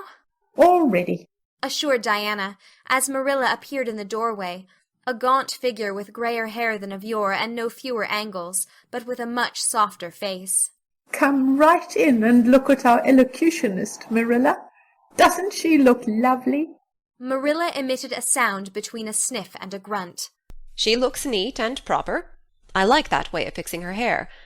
But I expect she'll ruin that dress driving over there in the dust and dew with it, and it looks most too thin for these damp nights. Organdy's the most unserviceable stuff in the world, anyhow, and I told Matthew so when he got it. But there is no use in saying anything to Matthew nowadays. Time was when he would take my advice, but now he just buys things for Anne regardless, and the clerks at Carmody know they can palm anything off on him. Just let them tell him a thing is pretty and fashionable, and Matthew plunks his money down for it. Mind you keep your skirt clear of the wheel, Anne, and put your warm jacket on. Then Marilla stalked downstairs, thinking proudly how sweet Anne looked, with that one moonbeam from the forehead to the crown, and regretting that she could not go to the concert herself to hear her girl recite. "I wonder if it is too damp for my dress," said Anne anxiously. "Not a bit of it," said Diana, pulling up the window blind. "It's a perfect night, and there won't be any dew. Look at the moonlight." "I'm so glad my window looks east into the sun rising," said Anne, going over to Diana. "It's so splendid to see the morning coming up over those long hills and glowing through those sharp fir tops. It's new every morning, and I feel as if I washed my very soul in that bath of earliest sunshine. Oh, Diana, I love this little room so dearly. I don't know how I'll get along without it when I go to town next month." "Don't speak of your going away tonight," begged Diana. "I don't want to think of it. It makes me so miserable. And I do want to have a good time this evening. What are you going to recite, Anne? And are you nervous?" "Not a bit. I've recited so often in public I don't mind at all now. I've decided to give the Maiden's Vow. It's so pathetic. Laura Spencer is going to give a comic recitation, but I'd rather make people cry than laugh." "What will you recite if they encore you?" "They won't dream of encoring me," scoffed Anne, who was not without her own secret hopes that they would, and already visioned herself telling Matthew all about it at the next morning's breakfast table. "There are Billy and Jane now. I hear the wheels. Come on." Billy Andrews insisted that Anne should ride on the front seat with him, so she unwillingly climbed up. She would have much preferred to sit back with the girls, where she could have laughed and chattered to her heart's content. There was not much of either laughter or chatter in Billy. He was a big, fat, stolid youth of 20, with a round, expressionless face, and a painful lack of conversational gifts. But he admired Anne immensely, and was puffed up with pride over the prospect of driving to White Sands with that slim, upright figure beside him. Anne, by dint of talking over her shoulder to the girls, and occasionally passing a sop of civility to Billy, who grinned and chuckled and never could think of any reply until it was too late, contrived to enjoy the drive in spite of all. It was a night for enjoyment. The road was full of buggies, all bound for the hotel, and laughter, silver clear, echoed and re-echoed along it. When they reached the hotel, it was a blaze of light from top to bottom. They were met by the ladies of the concert committee, one of whom took Anne off to the performers' dressing-room, which was filled with the members of a Charlottetown symphony club, among whom Anne felt suddenly shy and frightened and countrified. Her dress, which, in the east gable, had seemed so dainty and pretty, now seemed simple and plain. Too simple and plain, she thought, among all the silks and laces that glistened and rustled around her. What were her pearl beads compared to the diamonds of the big, handsome lady near her? And how poor her one wee white rose must look beside all the hothouse flowers the others wore. Anne laid her hat and jacket away, and shrank miserably into a corner. She wished herself back in the white room at Green Gables. It was still worse on the platform of the big concert hall of the hotel, where she presently found herself. The electric lights dazzled her eyes, the perfume and hum bewildered her. She wished she were sitting down in the audience with Diana and Jane, who seemed to be having a splendid time away at the back. She was wedged in between a stout lady in pink silk and a tall, scornful-looking girl in a white lace dress. The stout lady occasionally turned her head squarely around and surveyed Anne through her eyeglasses until Anne, acutely sensitive of being so scrutinized, felt that she must scream aloud. And the white-lace girl kept talking audibly to her next neighbor about the country bumpkins and rustic belles in the audience, languidly anticipating such fun from the displays of local talent on the program. Anne believed that she would hate that white-lace girl to the end of life. Unfortunately for Anne, a professional elocutionist was staying at the hotel and had consented to recite. She was a lithe, dark-eyed woman, in a wonderful gown of shimmering gray stuff like woven moonbeams, with gems on her neck and in her dark hair. She had a marvelously flexible voice and wonderful power of expression. The audience went wild over her selection. Anne, forgetting all about herself and her troubles for the time, listened with rapt and shining eyes. But when the recitation ended, she suddenly put her hands over her face. She could never get up and recite after that. Never. Had she ever thought she could recite? Oh, if she were only back at Green Gables! At this unpropitious moment her name was called. Somehow Anne, who did not notice the rather guilty little start of surprise the white-lace girl gave, and would not have understood the subtle compliment implied therein if she had, got on her feet and moved dizzily out to the front. She was so pale that Diana and Jane, down in the audience, clasped each other's hands in nervous sympathy. Anne was the victim of an overwhelming attack of stage fright. Often as she had recited in public, she had never before faced such an audience as this, and the sight of it paralyzed her energies completely. Everything was so strange, so brilliant, so bewildering. The rows of ladies in evening dress, the critical faces, the whole atmosphere of wealth and culture about her. Very different this from the plain benches at the debating club, filled with the homely, sympathetic faces of friends and neighbors. These people, she thought, would be merciless critics. Perhaps, like the white-lace girl, they anticipated amusement from her rustic efforts. She felt hopelessly, helplessly ashamed and miserable. Her knees trembled, her heart fluttered, a horrible faintness came over her. Not a word could she utter, and the next moment she would have fled from the platform despite the humiliation which, she felt, must ever after be her portion if she did so. But suddenly, as her dilated, frightened eyes gazed out over the audience, she saw Gilbert Blythe away at the back of the room, bending forward with a smile on his face. A smile which seemed to Anne at once triumphant and taunting. In reality it was nothing of the kind. Gilbert was merely smiling with appreciation of the whole affair in general, and of the effect produced by Anne's slender white form and spiritual face against a background of palms in particular. Josie Pye, whom he had driven over, sat beside him, and her face certainly was both triumphant and taunting.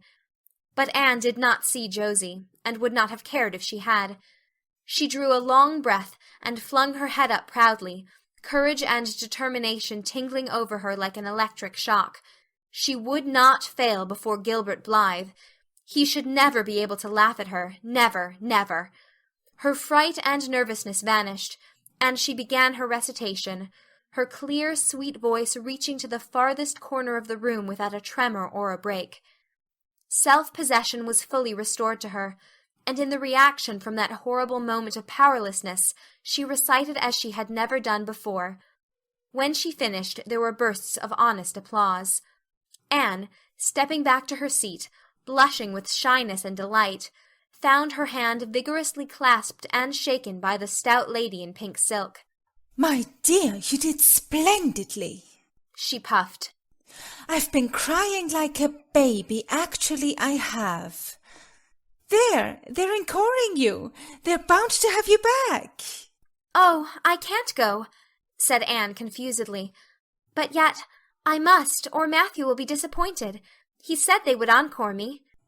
"Then don't disappoint Matthew," said the pink lady, laughing. Smiling, blushing, limpid-eyed, Anne tripped back and gave a quaint, funny little selection that captivated her audience still further. The rest of the evening was quite a little triumph for her. When the concert was over, the stout pink lady, who was the wife of an American millionaire, took her under her wing and introduced her to everybody, and everybody was very nice to her. The professional elocutionist, Mrs. Evans, came and chatted with her, telling her that she had a charming voice and interpreted her selections beautifully. Even the white-lace girl paid her a languid little compliment. They had supper in the big, beautifully decorated dining-room. Diana and Jane were invited to partake of this also, since they had come with Anne, but Billy was nowhere to be found, having decamped in mortal fear of some such invitation. He was in waiting for them, with the team, however, when it was all over, and the three girls came merrily out into the calm, white moonshine radiance. Anne breathed deeply, and looked into the clear sky beyond the dark boughs of the firs. Oh, it was good to be out again in the purity and silence of the night. How great and still and wonderful everything was, with the murmur of the sea sounding through it, and the darkling cliffs beyond like grim giants guarding enchanted coasts. "Hasn't it been a perfectly splendid time?" sighed Jane as they drove away. "I just wish I was a rich American, and could spend my summer at a hotel, and wear jewels and low-neck dresses, and have ice cream and chicken salad every blessed day. I'm sure it would be ever so much more fun than teaching school. Anne, your recitation was simply great, although I thought at first you were never going to begin. I think it was better than Mrs. Evans." "Oh, no, don't say things like that, Jane," said Anne quickly, "because it sounds silly. It couldn't be better than Mrs. Evans's, you know, for she is a professional, and I'm only a schoolgirl with a little knack of reciting. I'm quite satisfied if the people just liked mine pretty well." "I've a compliment for you, Anne," said Diana. "At least I think it must be a compliment because of the tone he said it in. Part of it was, anyhow. There was an American sitting behind Jane and me, such a romantic-looking man, with coal-black hair and eyes. Josie Pye says he is a distinguished artist, and that her mother's cousin in Boston is married to a man that used to go to school with him. Well, we heard him say, didn't we, Jane, 'Who is that girl on the platform with the splendid Titian hair? She has a face I should like to paint.' There now, Anne. But what does Titian hair mean?" "Being interpreted, it means plain red, I guess," laughed Anne. "Titian was a very famous artist who liked to paint red-haired women." "Did you see all the diamonds those ladies wore?" sighed Jane.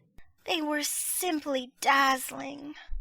Wouldn't you just love to be rich, girls?" "We are rich," said Anne staunchly. "Why, we have 16 years to our credit, and we're as happy as queens, and we've all got imaginations, more or less. Look at that sea, girls, all silver and shadow and vision of things not seen. We couldn't enjoy its loveliness any more if we had millions of dollars and ropes of diamonds. You wouldn't change into any of those women if you could. Would you want to be that white-lace girl and wear a sour look all your life, as if you'd been born turning up your nose at the world? Or the pink lady, kind and nice as she is, so stout and short that you'd really no figure at all? Or even Mrs. Evans, with that sad, sad look in her eyes. She must have been dreadfully unhappy sometime to have such a look. You know you wouldn't, Jane Andrews." "I don't know exactly," said Jane, unconvinced. "I think diamonds would comfort a person for a good deal." "Well, I don't want to be anyone but myself, even if I go uncomforted by diamonds all my life," declared Anne. "I'm quite content to be Anne of Green Gables with my string of pearl beads. I know Matthew gave me as much love with them as ever went with Madame the Pink Lady's jewels." End of chapter 33.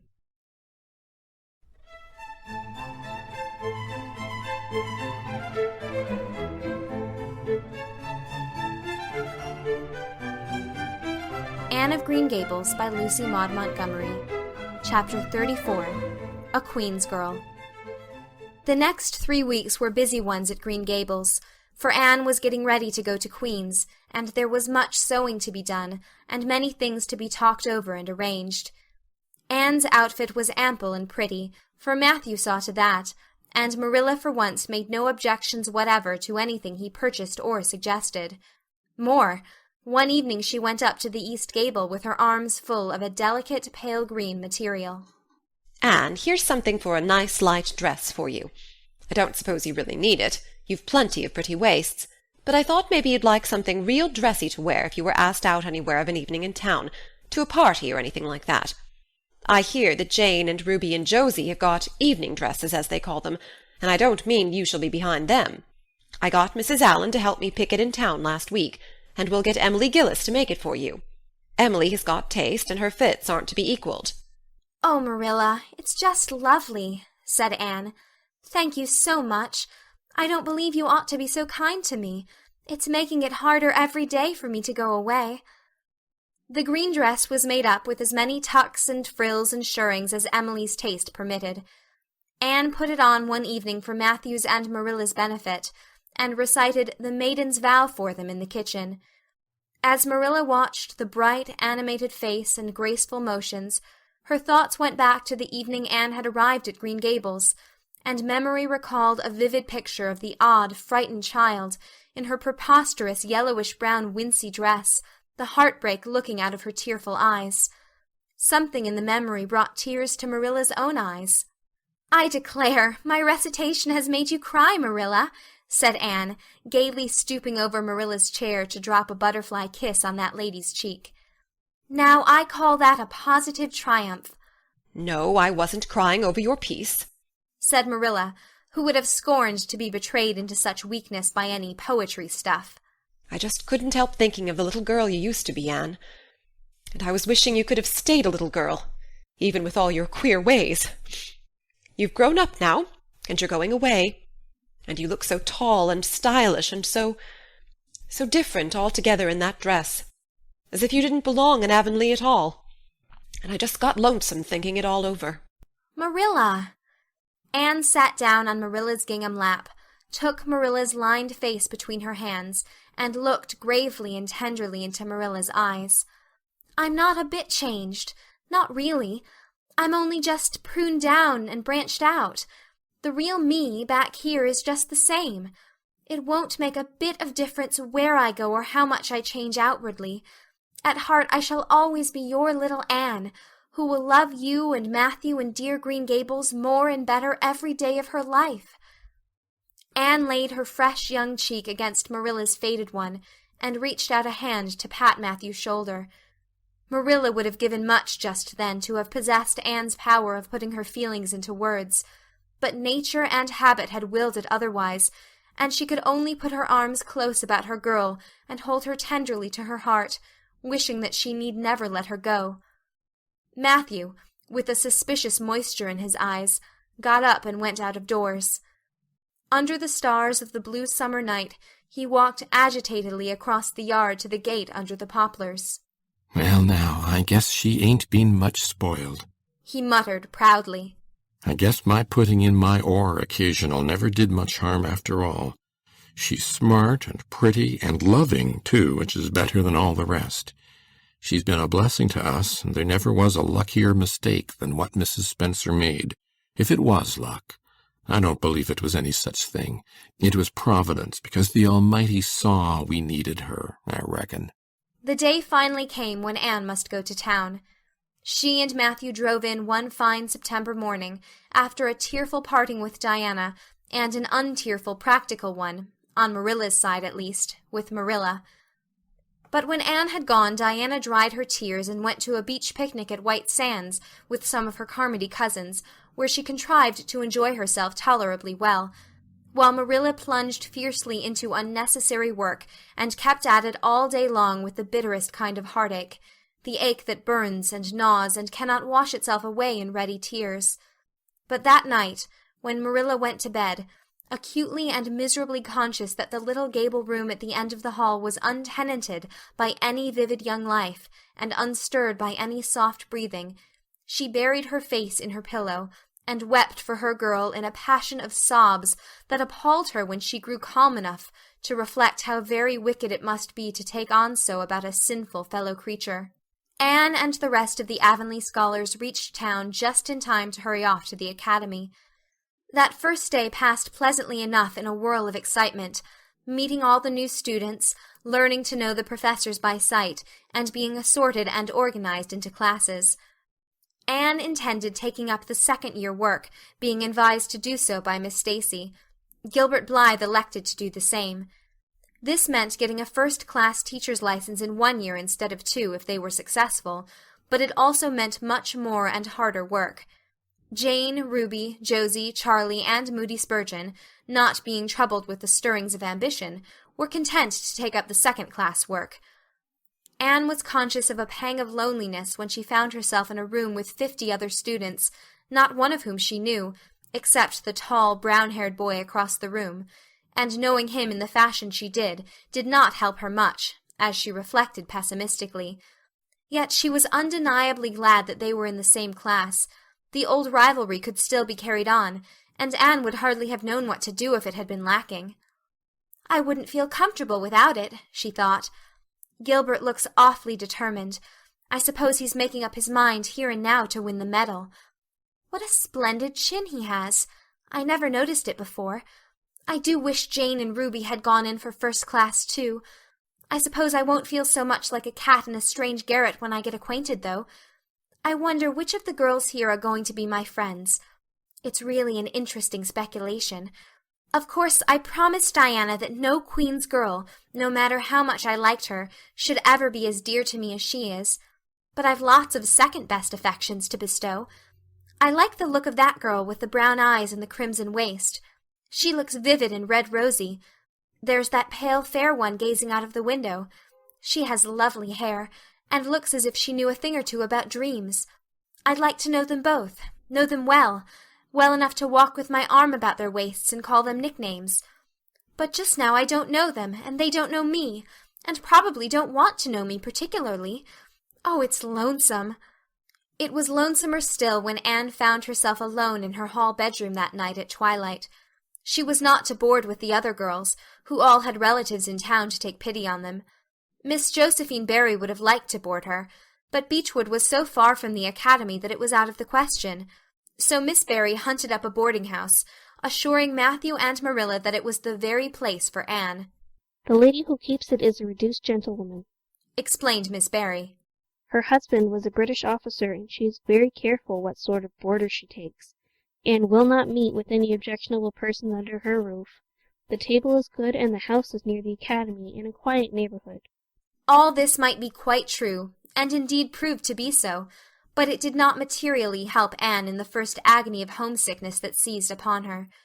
She looked dismally about her narrow little room, with its dull-papered, pictureless walls, its small iron bedstead and empty bookcase, and a horrible choke came into her throat as she thought of her own white room at Green Gables, where she would have the pleasant consciousness of a great green still outdoors, of sweet peas growing in the garden, and moonlight falling on the orchard, of the brook below the slope, and the spruce boughs tossing in the night wind beyond it, of a vast starry sky, and the light from Diana's windows shining out through the gap in the trees.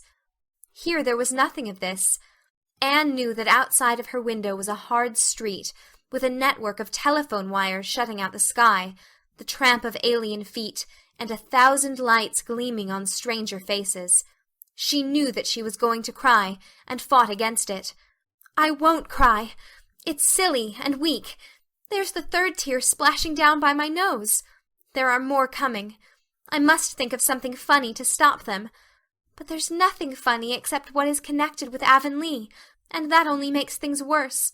4, 5. I'm going home next Friday, but that seems 100 years away.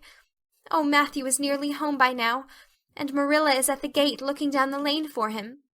6, 7, 8. Oh, there's no use in counting them. They're coming in a flood presently. I can't cheer up. I don't want to cheer up. It's nicer to be miserable." The flood of tears would have come, no doubt, had not Josie Pye appeared at that moment.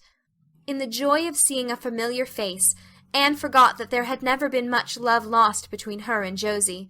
As a part of Avonlea life, even a Pye was welcome. "I'm so glad you came up," Anne said sincerely. "You've been crying," remarked Josie, with aggravating pity. "I suppose you're homesick. Some people have so little self-control in that respect. I've no intention of being homesick, I can tell you. Town's too jolly after that poky old Avonlea. I wonder how I ever existed there so long. You shouldn't cry, Anne. It isn't becoming. For your nose and eyes get red, and then you seem all red. I had a perfectly scrumptious time in the academy today. Our French professor is simply a duck. His mustache would give you kerwallops of the heart. Have you anything eatable around, Anne? I'm literally starving. I guessed likely Marilla'd load you up with cake. That's why I called around. Otherwise, I'd have gone to the park to hear the band play with Frank Stockley. He boards same place as I do, and he's a sport. He noticed you in class today and asked me who the red-headed girl was. I told him you were an orphan and that the Cuthberts had adopted, and nobody knew very much about what you'd been before that.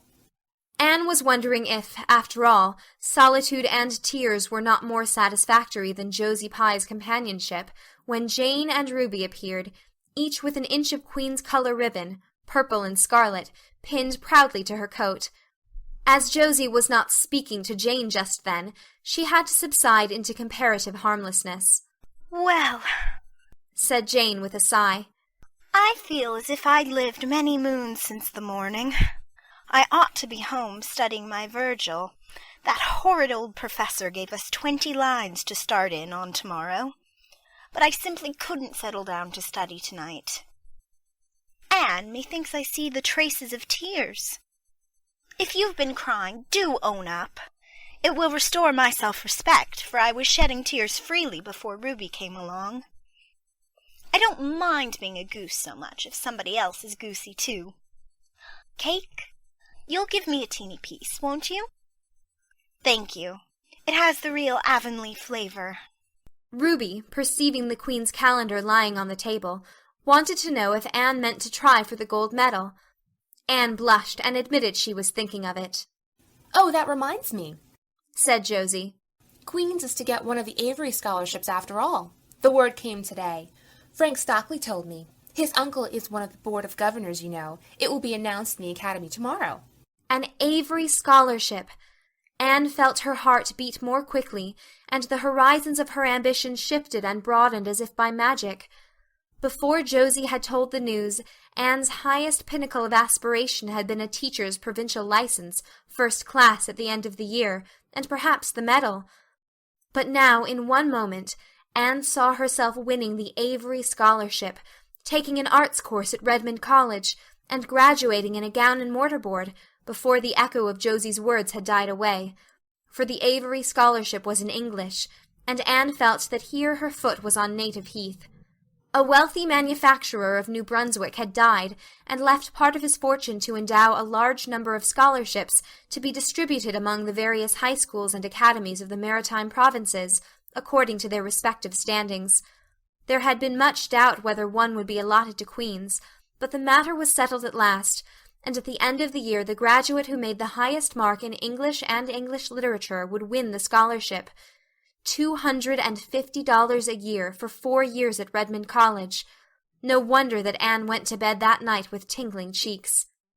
"I'll win that scholarship if hard work can do it," she resolved. "Wouldn't Matthew be proud if I got to be a B.A.? Oh, it's delightful to have ambitions. I'm so glad I have such a lot, and there never seems to be any end to them. That's the best of it. Just as soon as you attain to one ambition, you see another one glittering higher up still. It does make life so interesting." End of chapter 34.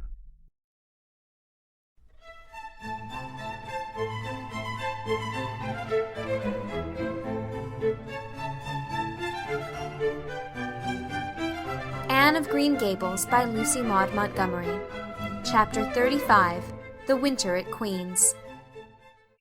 Anne's homesickness wore off, greatly helped in the wearing by her weekend visits home. As long as the open weather lasted, the Avonlea students went out to Carmody on the New Branch Railway every Friday night. Diana and several other Avonlea young folks were generally on hand to meet them, and they all walked over to Avonlea in a merry party. Anne thought those Friday evening gypsyings over the autumnal hills in the crisp golden air, with the home lights of Avonlea twinkling beyond, were the best and dearest hours in the whole week. Gilbert Blythe nearly always walked with Ruby Gillis and carried her satchel for her. Ruby was a very handsome young lady, now thinking herself quite as grown up as she really was. She wore her skirts as long as her mother would let her, and did her hair up in town, though she had to take it down when she went home. She had large, bright blue eyes, a brilliant complexion, and a plump, showy figure. She laughed a great deal, was cheerful and good-tempered, and enjoyed the pleasant things of life frankly. "But I shouldn't think she was the sort of girl Gilbert would like," whispered Jane to Anne. Anne did not think so either, but she would not have said so for the Avery scholarship. She could not help thinking, too, that it would be very pleasant to have such a friend as Gilbert to jest and chatter with, and exchange ideas about books and studies and ambitions. Gilbert had ambitions, she knew, and Ruby Gillis did not seem the sort of person with whom such could be profitably discussed. There was no silly sentiment in Anne's ideas concerning Gilbert.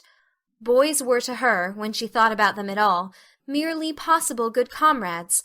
If she and Gilbert had been friends, she would not have cared how many other friends he had, nor with whom he walked. She had a genius for friendship. Girl friends she had in plenty, but she had a vague consciousness that masculine friendship might also be a good thing, to round out one's conceptions of companionship, and furnish broader standpoints of judgment and comparison. Not that Anne could have put her feelings on the matter into just such clear definition. But she thought that if Gilbert had ever walked home with her from the train, over the crisp fields and along the ferny byways, they might have had many and merry and interesting conversations about the new world that was opening around them, and their hopes and ambitions therein.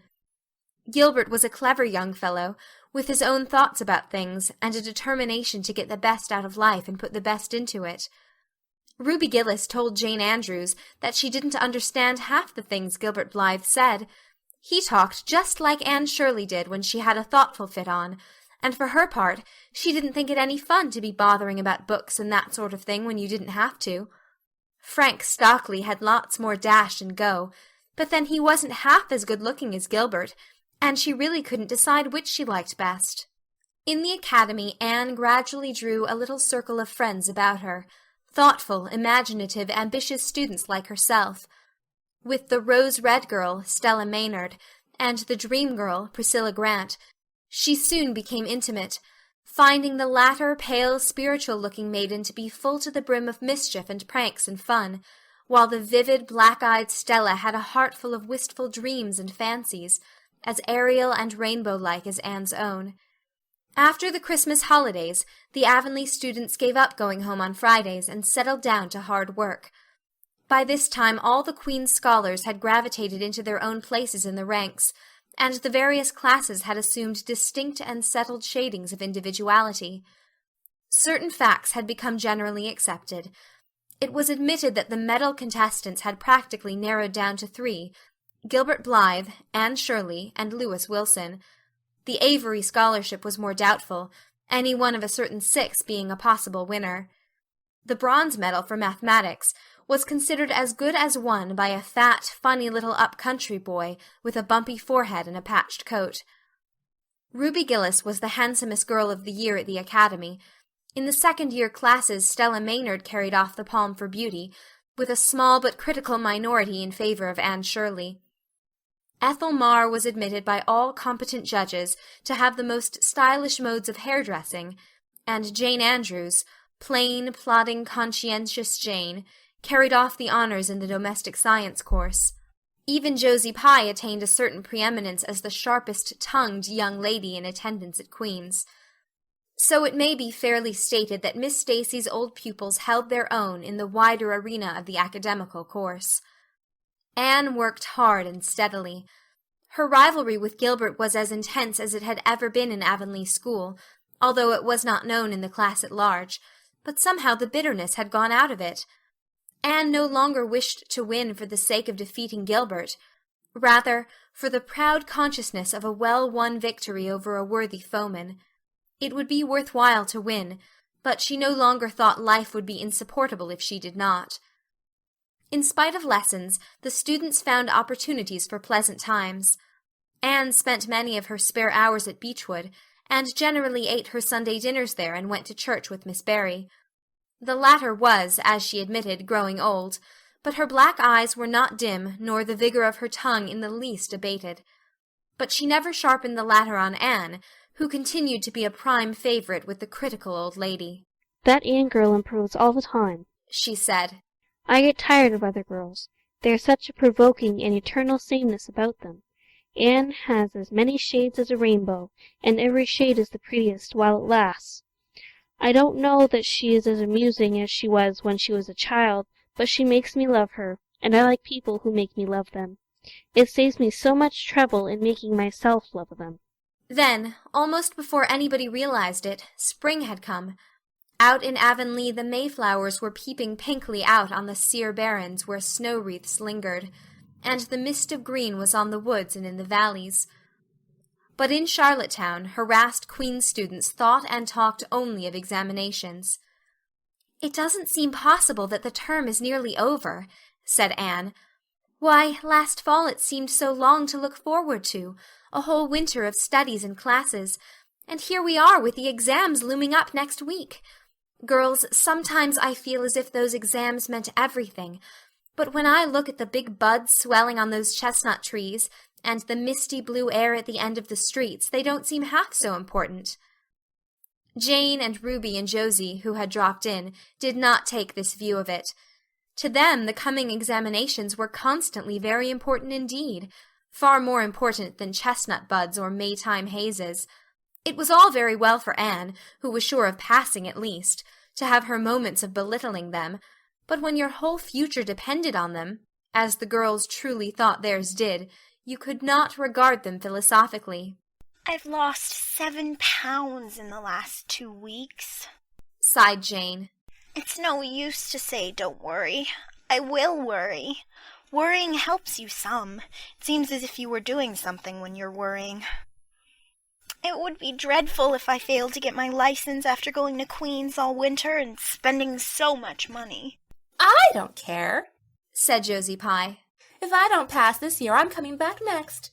My father can afford to send me. Anne, Frank Stockley says that Professor Tremaine said Gilbert Blythe was sure to get the medal and that Emily Clay would likely win the Avery Scholarship." "That may make me feel badly tomorrow, Josie," laughed Anne. "But just now I honestly feel that as long as I know the violets are coming out all purple down in the hollow below Green Gables, and that little ferns are poking their heads up in Lover's Lane, it's not a great deal of difference whether I win the Avery or not. I've done my best, and I begin to understand what is meant by the joy of the strife. Next to trying and winning, the best thing is trying and failing. Girls, don't talk about exams.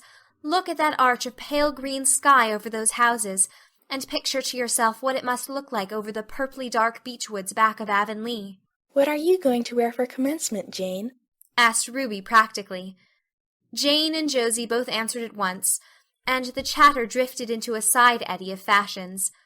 But Anne, with her elbows on the window-sill, her soft cheek laid against her clasped hands, and her eyes filled with visions, looked out unheedingly across city roof and spire to that glorious dome of sunset sky, and wove her dreams of a possible future from the golden tissue of youth's own optimism. All the beyond was hers, with its possibilities lurking rosily in the oncoming years, each year a rose of promise to be woven into an immortal chaplet. End of chapter 35.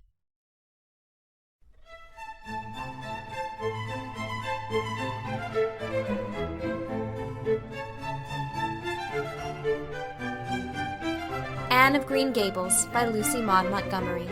Chapter 36. The Glory and the Dream. On the morning when the final results of all the examinations were to be posted on the bulletin board at Queen's, Anne and Jane walked down the street together. Jane was smiling and happy. Examinations were over, and she was comfortably sure she had made a pass at least. Further considerations troubled Jane not at all. She had no soaring ambitions, and consequently was not affected with the unrest attendant thereon. For we pay a price for everything we get or take in this world, and although ambitions are well worth having, they are not to be cheaply won, but exact their dues of work and self-denial, anxiety and discouragement. Anne was pale and quiet. In 10 more minutes she would know who had won the medal and who the Avery. Beyond those 10 minutes there did not seem, just then, to be anything worth being called time. Of course you'll win one of them anyhow, said Jane, who couldn't understand how the faculty could be so unfair as to order it otherwise. I have no hope of the Avery, said Anne. Everybody says Emily Clay will win it, and I'm not going to march up to that bulletin board and look at it before everybody. I haven't the moral courage. I'm going straight to the girls' dressing room. You must read the announcements and then come and tell me, Jane. And I implore you in the name of our old friendship to do it as quickly as possible. If I have failed, just say so, without trying to break it gently, and whatever you do, don't sympathize with me. Promise me this, Jane. Jane promised solemnly, but, as it happened, there was no necessity for such a promise. When they went up the entrance steps of Queen's, they found the hall full of boys who were carrying Gilbert Blythe around on their shoulders and yelling at the tops of their voices, "Hurrah for Blythe, medalist!" For a moment Anne felt one sickening pang of defeat and disappointment. So she had failed, and Gilbert had won. Well, Matthew would be sorry. He had been so sure she would win. And then somebody called out, "Three cheers to Miss Shirley, winner of the Avery!" "Oh, Anne!" gasped Jane, as they fled to the girls' dressing room amid hearty cheers. "Oh, Anne, I'm so proud! Isn't it splendid?" And then the girls were around them, and Anne was the center of a laughing, congratulating group. Her shoulders were thumped and her hands shaken vigorously. She was pushed and pulled and hugged, and among it all she managed to whisper to Jane, "Oh, won't Matthew and Marilla be pleased? I must write the news home right away." Commencement was the next important happening. The exercises were held in the big assembly hall of the academy. Addresses were given, essays read, songs sung, the public award of diplomas, prizes, and medals made. Matthew and Marilla were there, with eyes and ears for only one student on the platform, a tall girl in pale green, with faintly flushed cheeks and starry eyes, who read the best essay, and was pointed out and whispered about as the Avery winner. "Reckon you're glad we kept her, Marilla?" whispered Matthew, speaking for the first time since he had entered the hall, when Anne had finished her essay. "It's not the first time I've been glad," retorted Marilla. "You do like to rub things in, Matthew Cuthbert." Miss Barry, who was sitting behind them, leaned forward and poked Marilla in the back with her parasol. "Aren't you proud of that, Anne girl? I am," she said. Anne went home to Avonlea with Matthew and Marilla that evening. She had not been home since April, and she felt that she could not wait another day. The apple blossoms were out, and the world was fresh and young. Diana was at Green Gables to meet her. In her own white room, where Marilla had set a flowering house rose on the window-sill, Anne looked about her and drew a long breath of happiness. "Oh, Diana, it's so good to be back again. It's so good to see those pointed firs coming out against the pink sky, and that white orchard and the old Snow Queen. Isn't the breath of the mint delicious? And that tea rose, why, it's a song and a hope and a prayer all in one. And it's good to see you again, Diana." "I thought you liked that Stella Maynard better than me," said Diana reproachfully. "Josie Pye told me you did. Josie said you were infatuated with her." Anne laughed and pelted Diana with the faded June lilies of her bouquet. "Stella Maynard is the dearest girl in the world except one, and you are that one, Diana," she said. "I love you more than ever, and I've so many things to tell you. But just now I feel as if it were joy enough to sit here and look at you. I'm tired, I think. Tired of being studious and ambitious. I mean to spend at least 2 hours tomorrow lying out in the orchard grass, thinking of absolutely nothing." "You've done splendidly, Anne. I suppose you won't be teaching now that you've won the Avery?" "No, I'm going to Redmond in September. Doesn't it seem wonderful? I'll have a brand new stock of ambition laid in by that time, after 3 glorious golden months of vacation. Jane and Ruby are going to teach. Isn't it splendid to think we all got through, even to Moody Spurgeon and Josie Pye?" "The Newbridge trustees have offered Jane their school already," said Diana. "Gilbert Blythe is going to teach too. He has to. His father can't afford to send him to college next year after all, so he means to earn his own way through. I expect he'll get the school here if Miss Ames decides to leave. Anne felt a queer little sensation of dismayed surprise. She had not known this. She had expected that Gilbert would be going to Redmond also. What would she do without their inspiring rivalry? Would not work, even at a coeducational college with a real degree in prospect, be rather flat without her friend the enemy? The next morning at breakfast, it suddenly struck Anne that Matthew was not looking well. Surely he was much grayer than he had been a year before. "Marilla," she said hesitatingly when he had gone out, "is Matthew quite well?"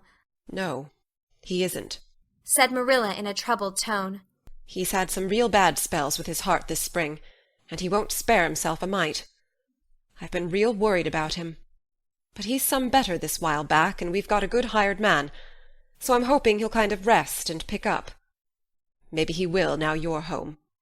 You always cheer him up." Anne leaned across the table and took Marilla's face in her hands.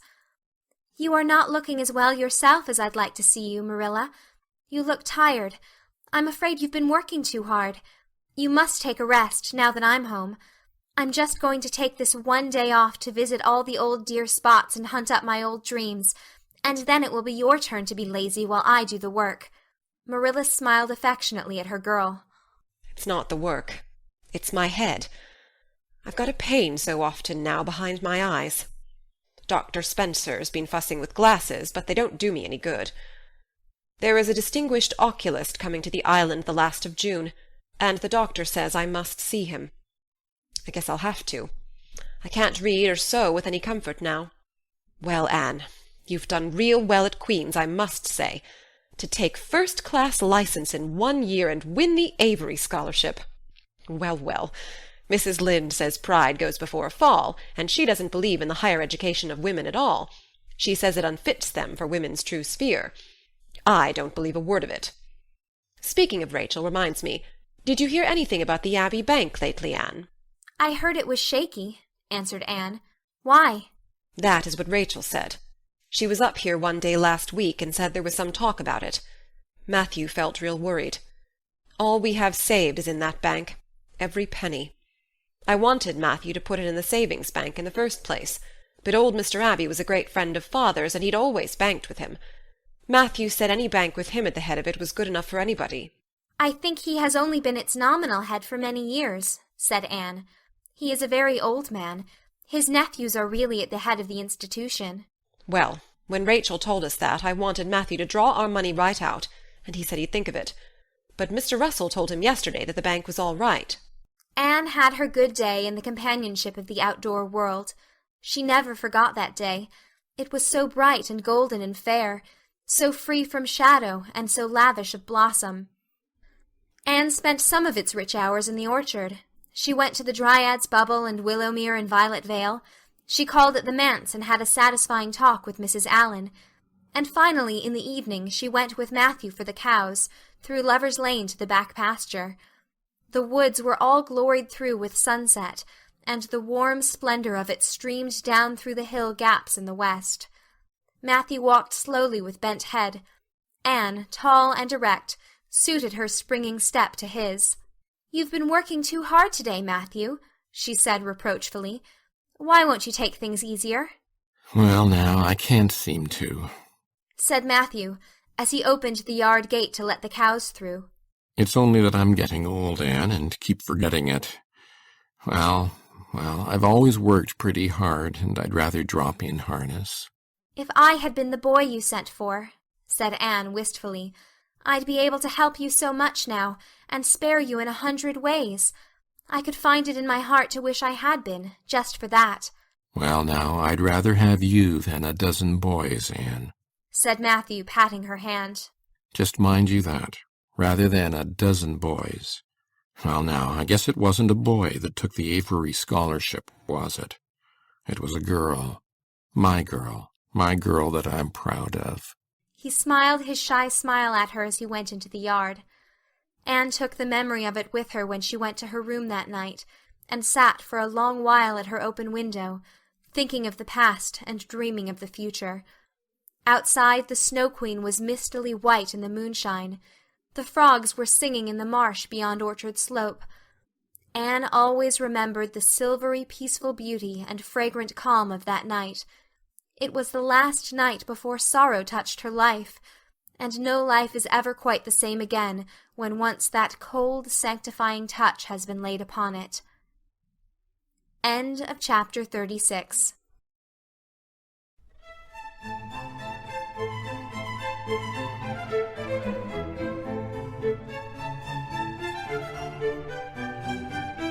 Anne of Green Gables by Lucy Maud Montgomery.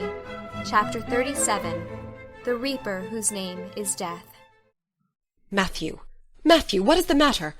Matthew, are you sick?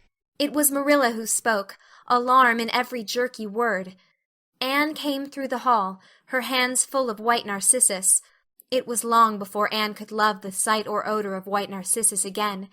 In time to hear her, and to see Matthew standing in the porch doorway, a folded paper in his hand, and his face strangely drawn and gray.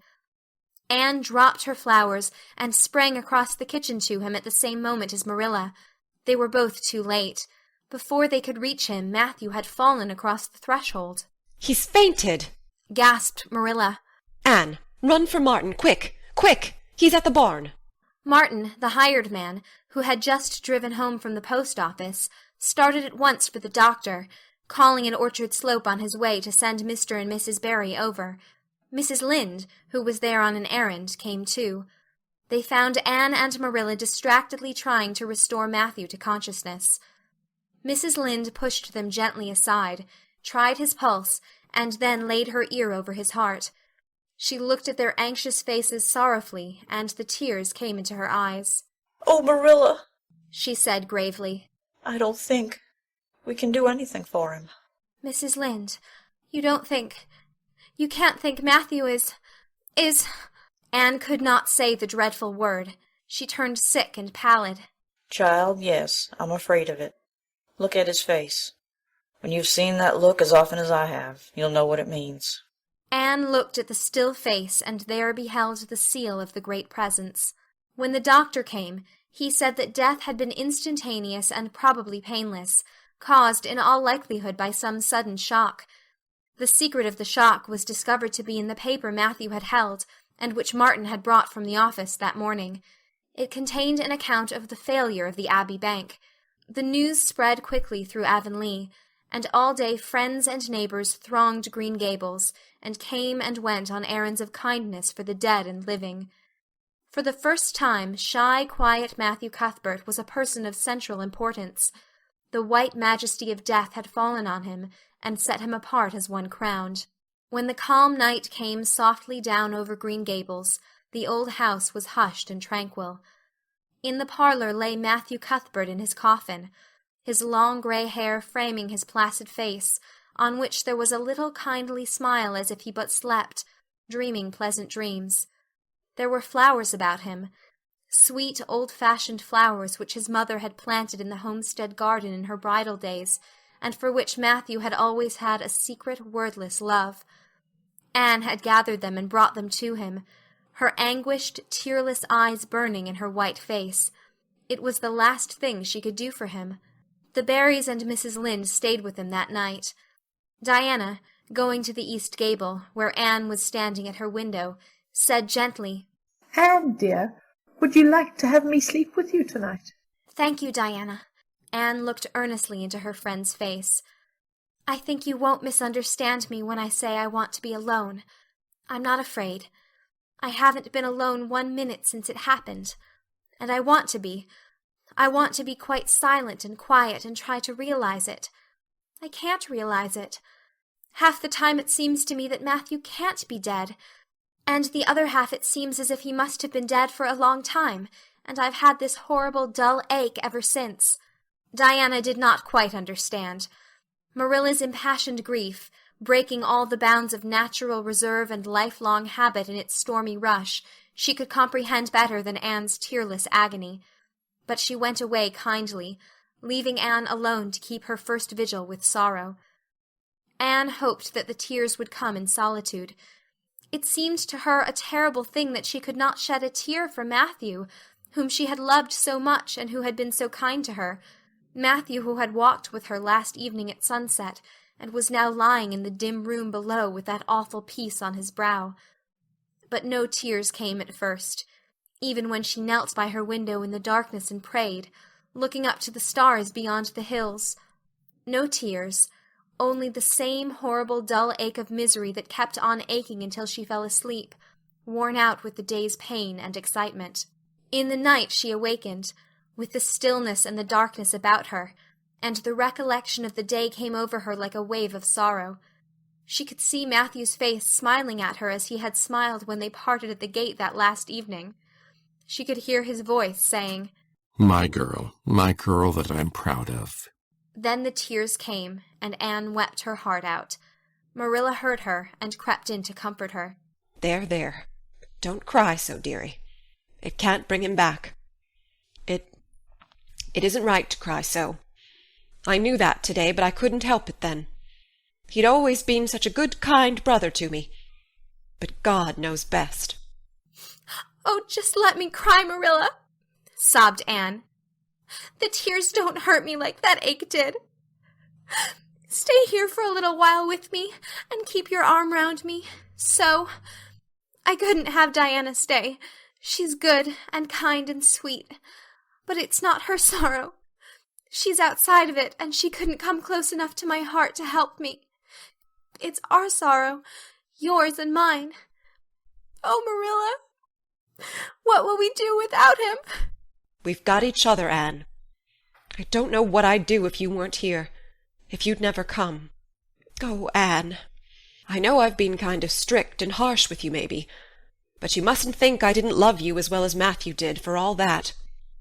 I want to tell you now when I can. It's never been easy for me to say things out of my heart, but at times like this it's easier. I love you as dear as if you were my own flesh and blood, and you've been my joy and comfort ever since you came to Green Gables. 2 days afterwards they carried Matthew Cuthbert over his homestead threshold, and away from the fields he had tilled, and the orchards he had loved, and the trees he had planted. And then Avonlea settled back to its usual placidity, and even at Green Gables affairs slipped into their old groove, and work was done, and duties fulfilled with regularity as before, although always with the aching sense of loss in all familiar things. Anne, new to grief, thought it almost sad that it could be so, that they could go on in the old way without Matthew. She felt something like shame and remorse when she discovered that the sunrises behind the firs and the pale pink buds opening in the garden gave her the old inrush of gladness when she saw them, that Diana's visits were pleasant to her, and that Diana's merry words and ways moved her to laughter and smiles, that, in brief, the beautiful world of blossom and love and friendship had lost none of its power to please her fancy and thrill her heart, that life still called to her with many insistent voices. "It seems like disloyalty to Matthew somehow, to find pleasure in these things now that he has gone," she said wistfully to Mrs. Allan one evening, when they were together in the manse garden. "I miss him so much, all the time. And yet, Mrs. Allan, the world and life seem very beautiful and interesting to me for all. Today Diana said something funny, and I found myself laughing. I thought when it happened I could never laugh again, and it somehow seems as if I oughtn't to." When Matthew was here, he liked to hear you laugh, and he liked to know that you found pleasure in the pleasant things around you, said Mrs. Allan gently. "He is just away now, and he likes to know it just the same. I am sure we should not shut our hearts against the healing influences that nature offers us. But I can understand your feeling. I think we all experience the same thing. We resent the thought that anything can please us when someone we love is no longer here to share the pleasure with us, and we almost feel as if it were unfaithful to our sorrow when we find our interest in life returning to us. "I was down to the graveyard to plant a rose bush on Matthew's grave this afternoon," said Anne dreamily. "I took a slip of the little white Scotch rose bush his mother brought out from Scotland long ago. Matthew always liked those roses the best. They were so small and sweet on their thorny stems. It made me feel glad that I could plant it by his grave, as if I were doing something that must please him in taking it there to be near him. I hope he has roses like them in heaven. Perhaps the souls of all those little white roses that he has loved so many summers were all there to meet him. I must go home now. Marilla is all alone, and she gets lonely at twilight. She will be lonelier still, I fear, when you go away again to college, said Mrs. Allan. Anne did not reply. She said good night and went slowly back to Green Gables. Marilla was sitting on the front doorsteps, and Anne sat down beside her. The door was open behind them, held back by a big pink conch shell with hints of sea sunsets in its smooth inner convolutions. Anne gathered some sprays of pale yellow honeysuckle and put them in her hair.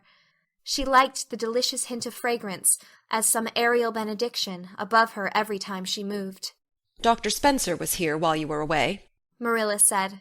He says that the specialist will be in town tomorrow, and he insists that I must go in and have my eyes examined. I suppose I'd better go and have it over. I'll be more than thankful if the man can give me the right kind of glasses to suit my eyes. You won't mind staying here alone while I'm away, will you? Martin will have to drive me in, and there's ironing and baking to do. I shall be all right. Diana will come over for company for me. I shall attend to the ironing and baking beautifully. You needn't fear that I'll starch the handkerchiefs or flavor the cake with liniment. Marilla laughed. What a girl you were for making mistakes in them days, Anne. You were always getting into scrapes. I did used to think you were possessed.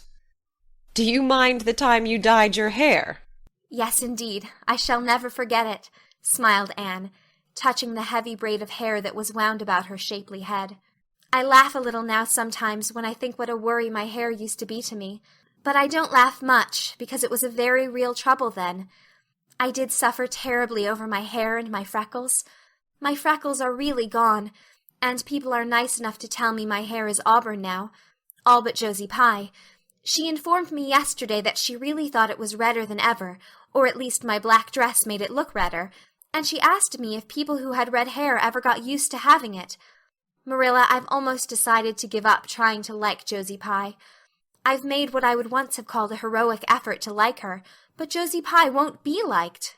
Josie is a pie, said Marilla sharply. So she can't help being disagreeable. I suppose people of that kind serve some useful purpose in society, but I must say I don't know what it is any more than I know the use of thistles. Is Josie going to teach? No, she is going back to Queen's next year. So are Moody Spurgeon and Charlie Sloane. Jane and Ruby are going to teach, and they have both got schools. Jane at Newbridge and Ruby at some place up west. Gilbert Blythe is going to teach too, isn't he? Yes, briefly. What a nice-looking fellow he is, said Marilla absently. I saw him in church last Sunday, and he seemed so tall and manly. He looks a lot like his father did at the same age. John Blythe was a nice boy.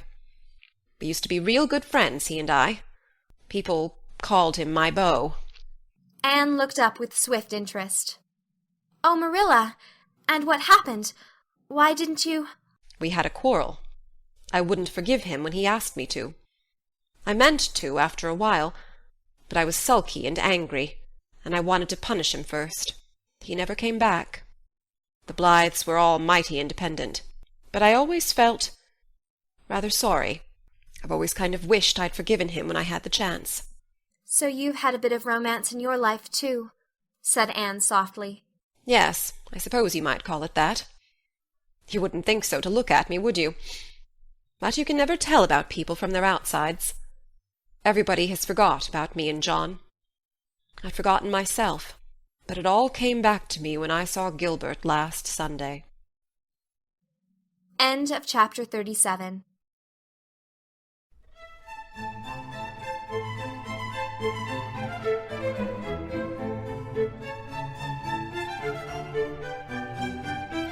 Anne of Green Gables by Lucy Maud Montgomery.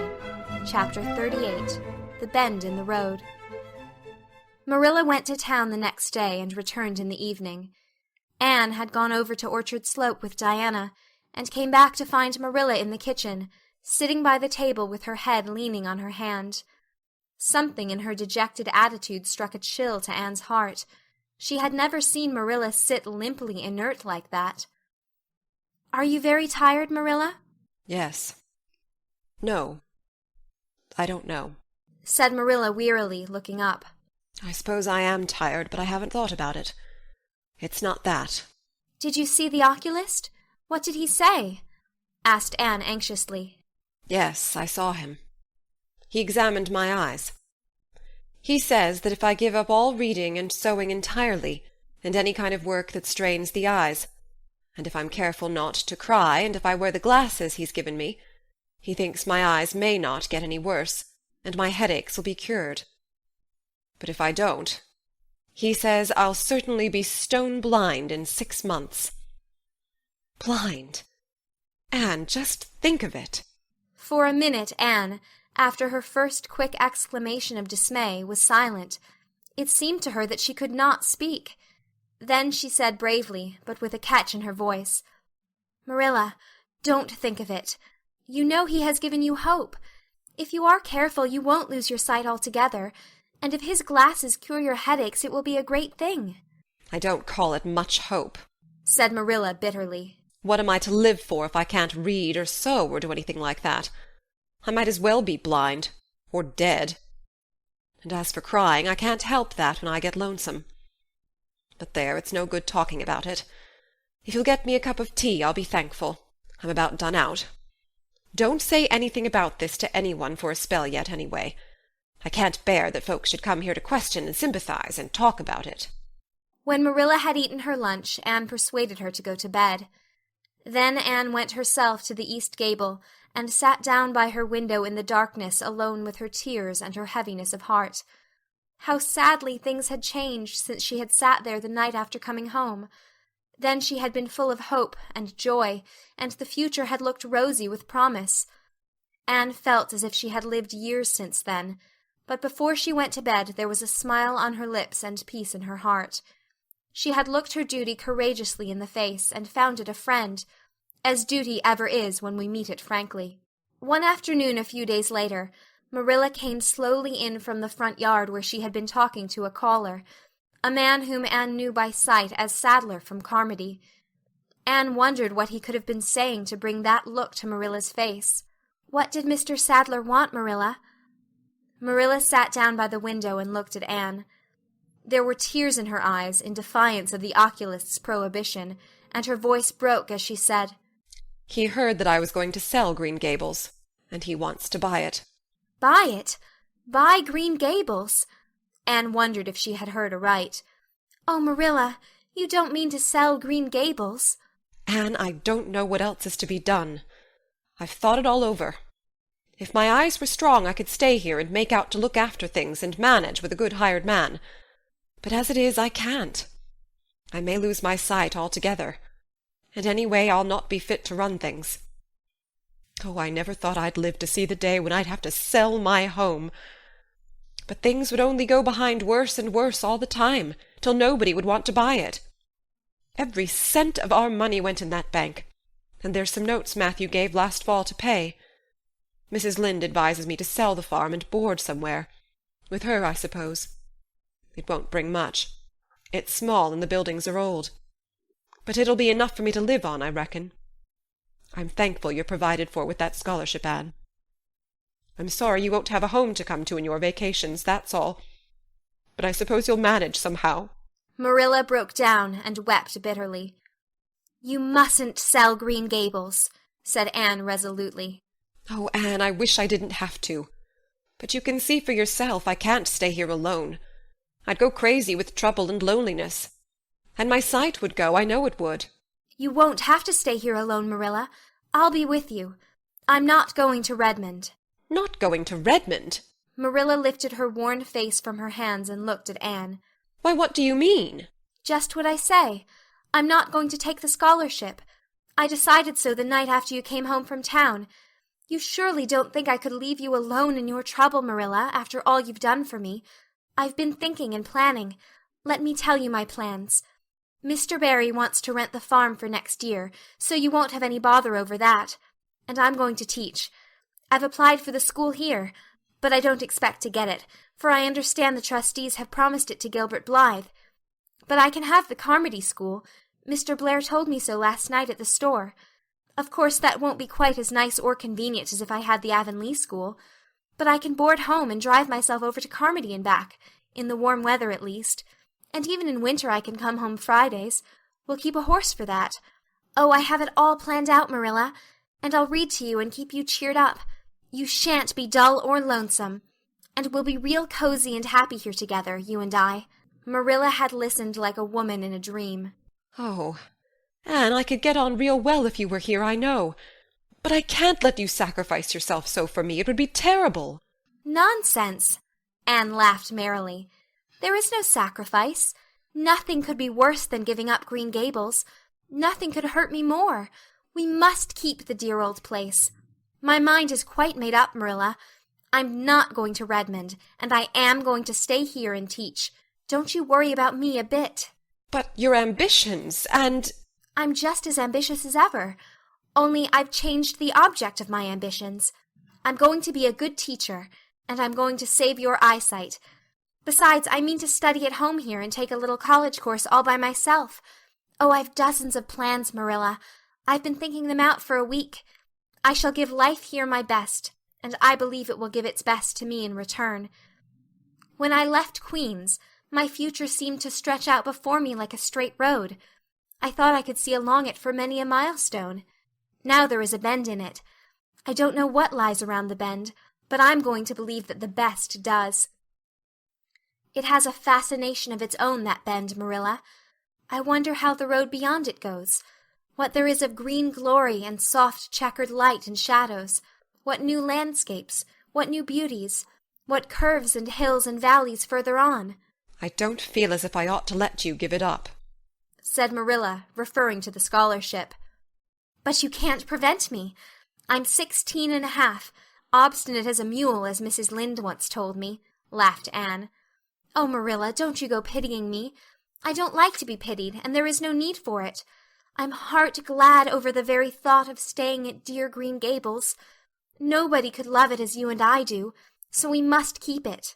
You blessed girl, said Marilla, yielding. I feel as if you'd given me new life. I guess I ought to stick out and make you go to college, but I know I can't, so I ain't going to try. I'll make it up to you, though, Anne. When it became noised abroad in Avonlea that Anne Shirley had given up the idea of going to college and intended to stay home and teach, there was a good deal of discussion over it.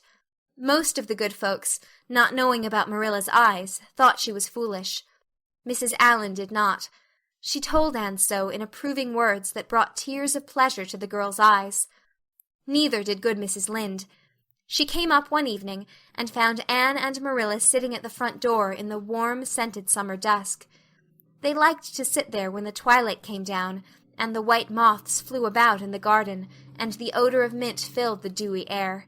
Mrs. Rachel deposited her substantial person upon the stone bench by the door, behind which grew a row of tall pink and yellow hollyhocks, with a long breath of mingled weariness and relief. I declare I'm getting glad to sit down. I've been on my feet all day, and 200 pounds is a good bit for 2 feet to carry around. It's a great blessing not to be fat, Marilla. I hope you appreciate it. Well, Anne, I hear you've given up your notion of going to college. I was real glad to hear it. You've got as much education now as a woman can be comfortable with.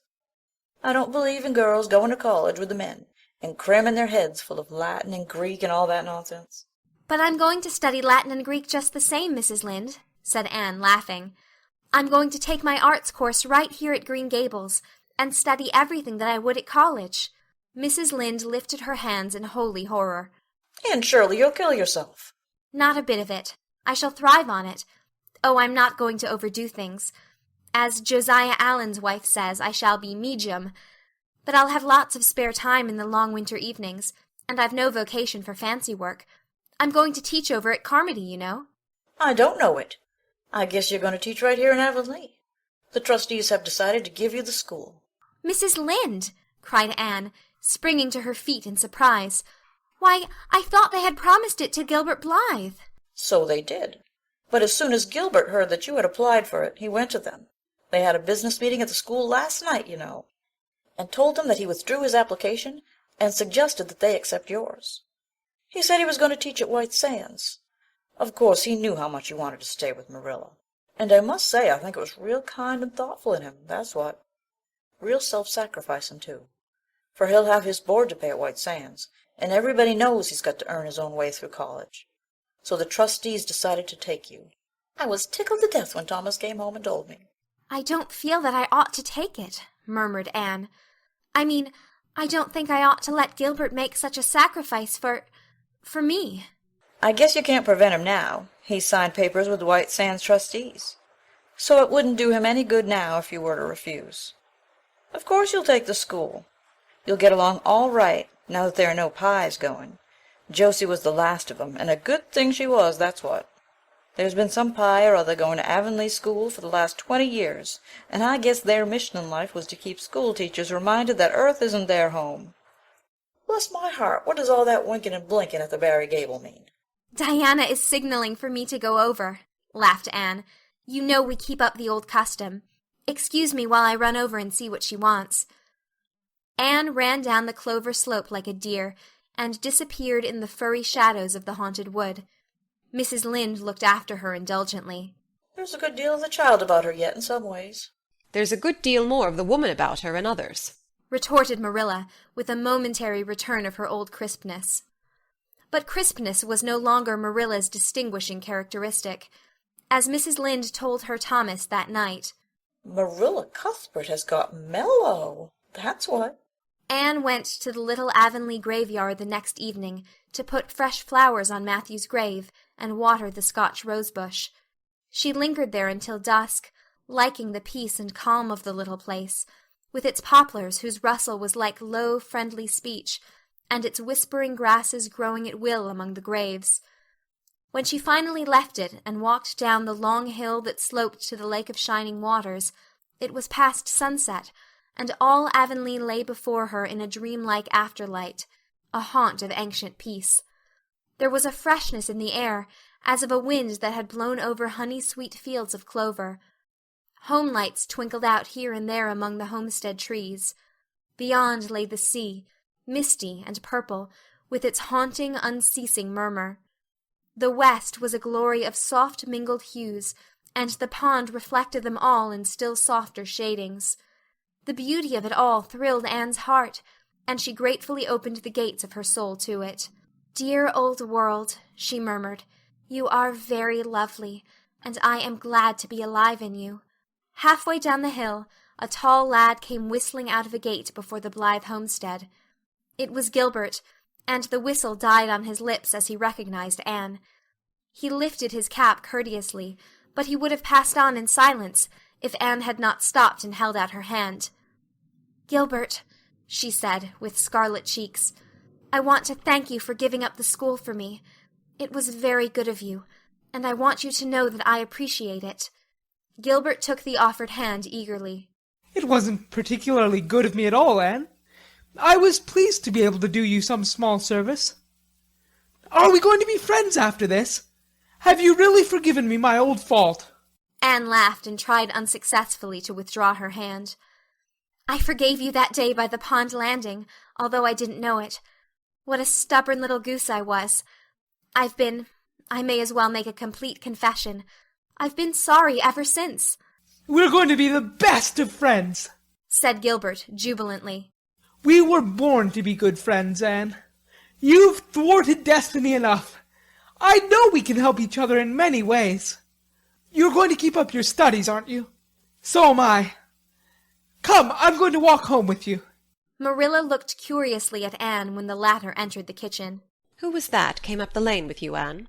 "Gilbert Blythe," answered Anne, vexed to find herself blushing. "I met him on Barry's Hill." "I didn't think you and Gilbert Blythe were such good friends that you'd stand for half an hour at the gate talking to him," said Marilla with a dry smile. "We haven't been. We've been good enemies. But we have decided that it will be much more sensible to be good friends in the future. Were we really there half an hour? It seemed just a few minutes. But you see, we have 5 years' lost conversations to catch up with, Marilla." Anne sat long at her window that night, companioned by a glad content. The wind purred softly in the cherry boughs, and the mint breaths came up to her. The stars twinkled over the pointed firs in the hollow, and Diana's light gleamed through the old gap. Anne's horizons had closed in since the night she had sat there after coming home from Queen's. But if the path set before her feet was to be narrow, she knew that flowers of quiet happiness would bloom along it. The joy of sincere work and worthy aspiration and congenial friendship were to be hers. Nothing could rob her of her birthright of fancy or her ideal world of dreams. And there was always the bend in the road. God's in his heaven, all's right with the world, whispered Anne softly. End of chapter 38. End of Anne of Green Gables by Lucy Maud Montgomery.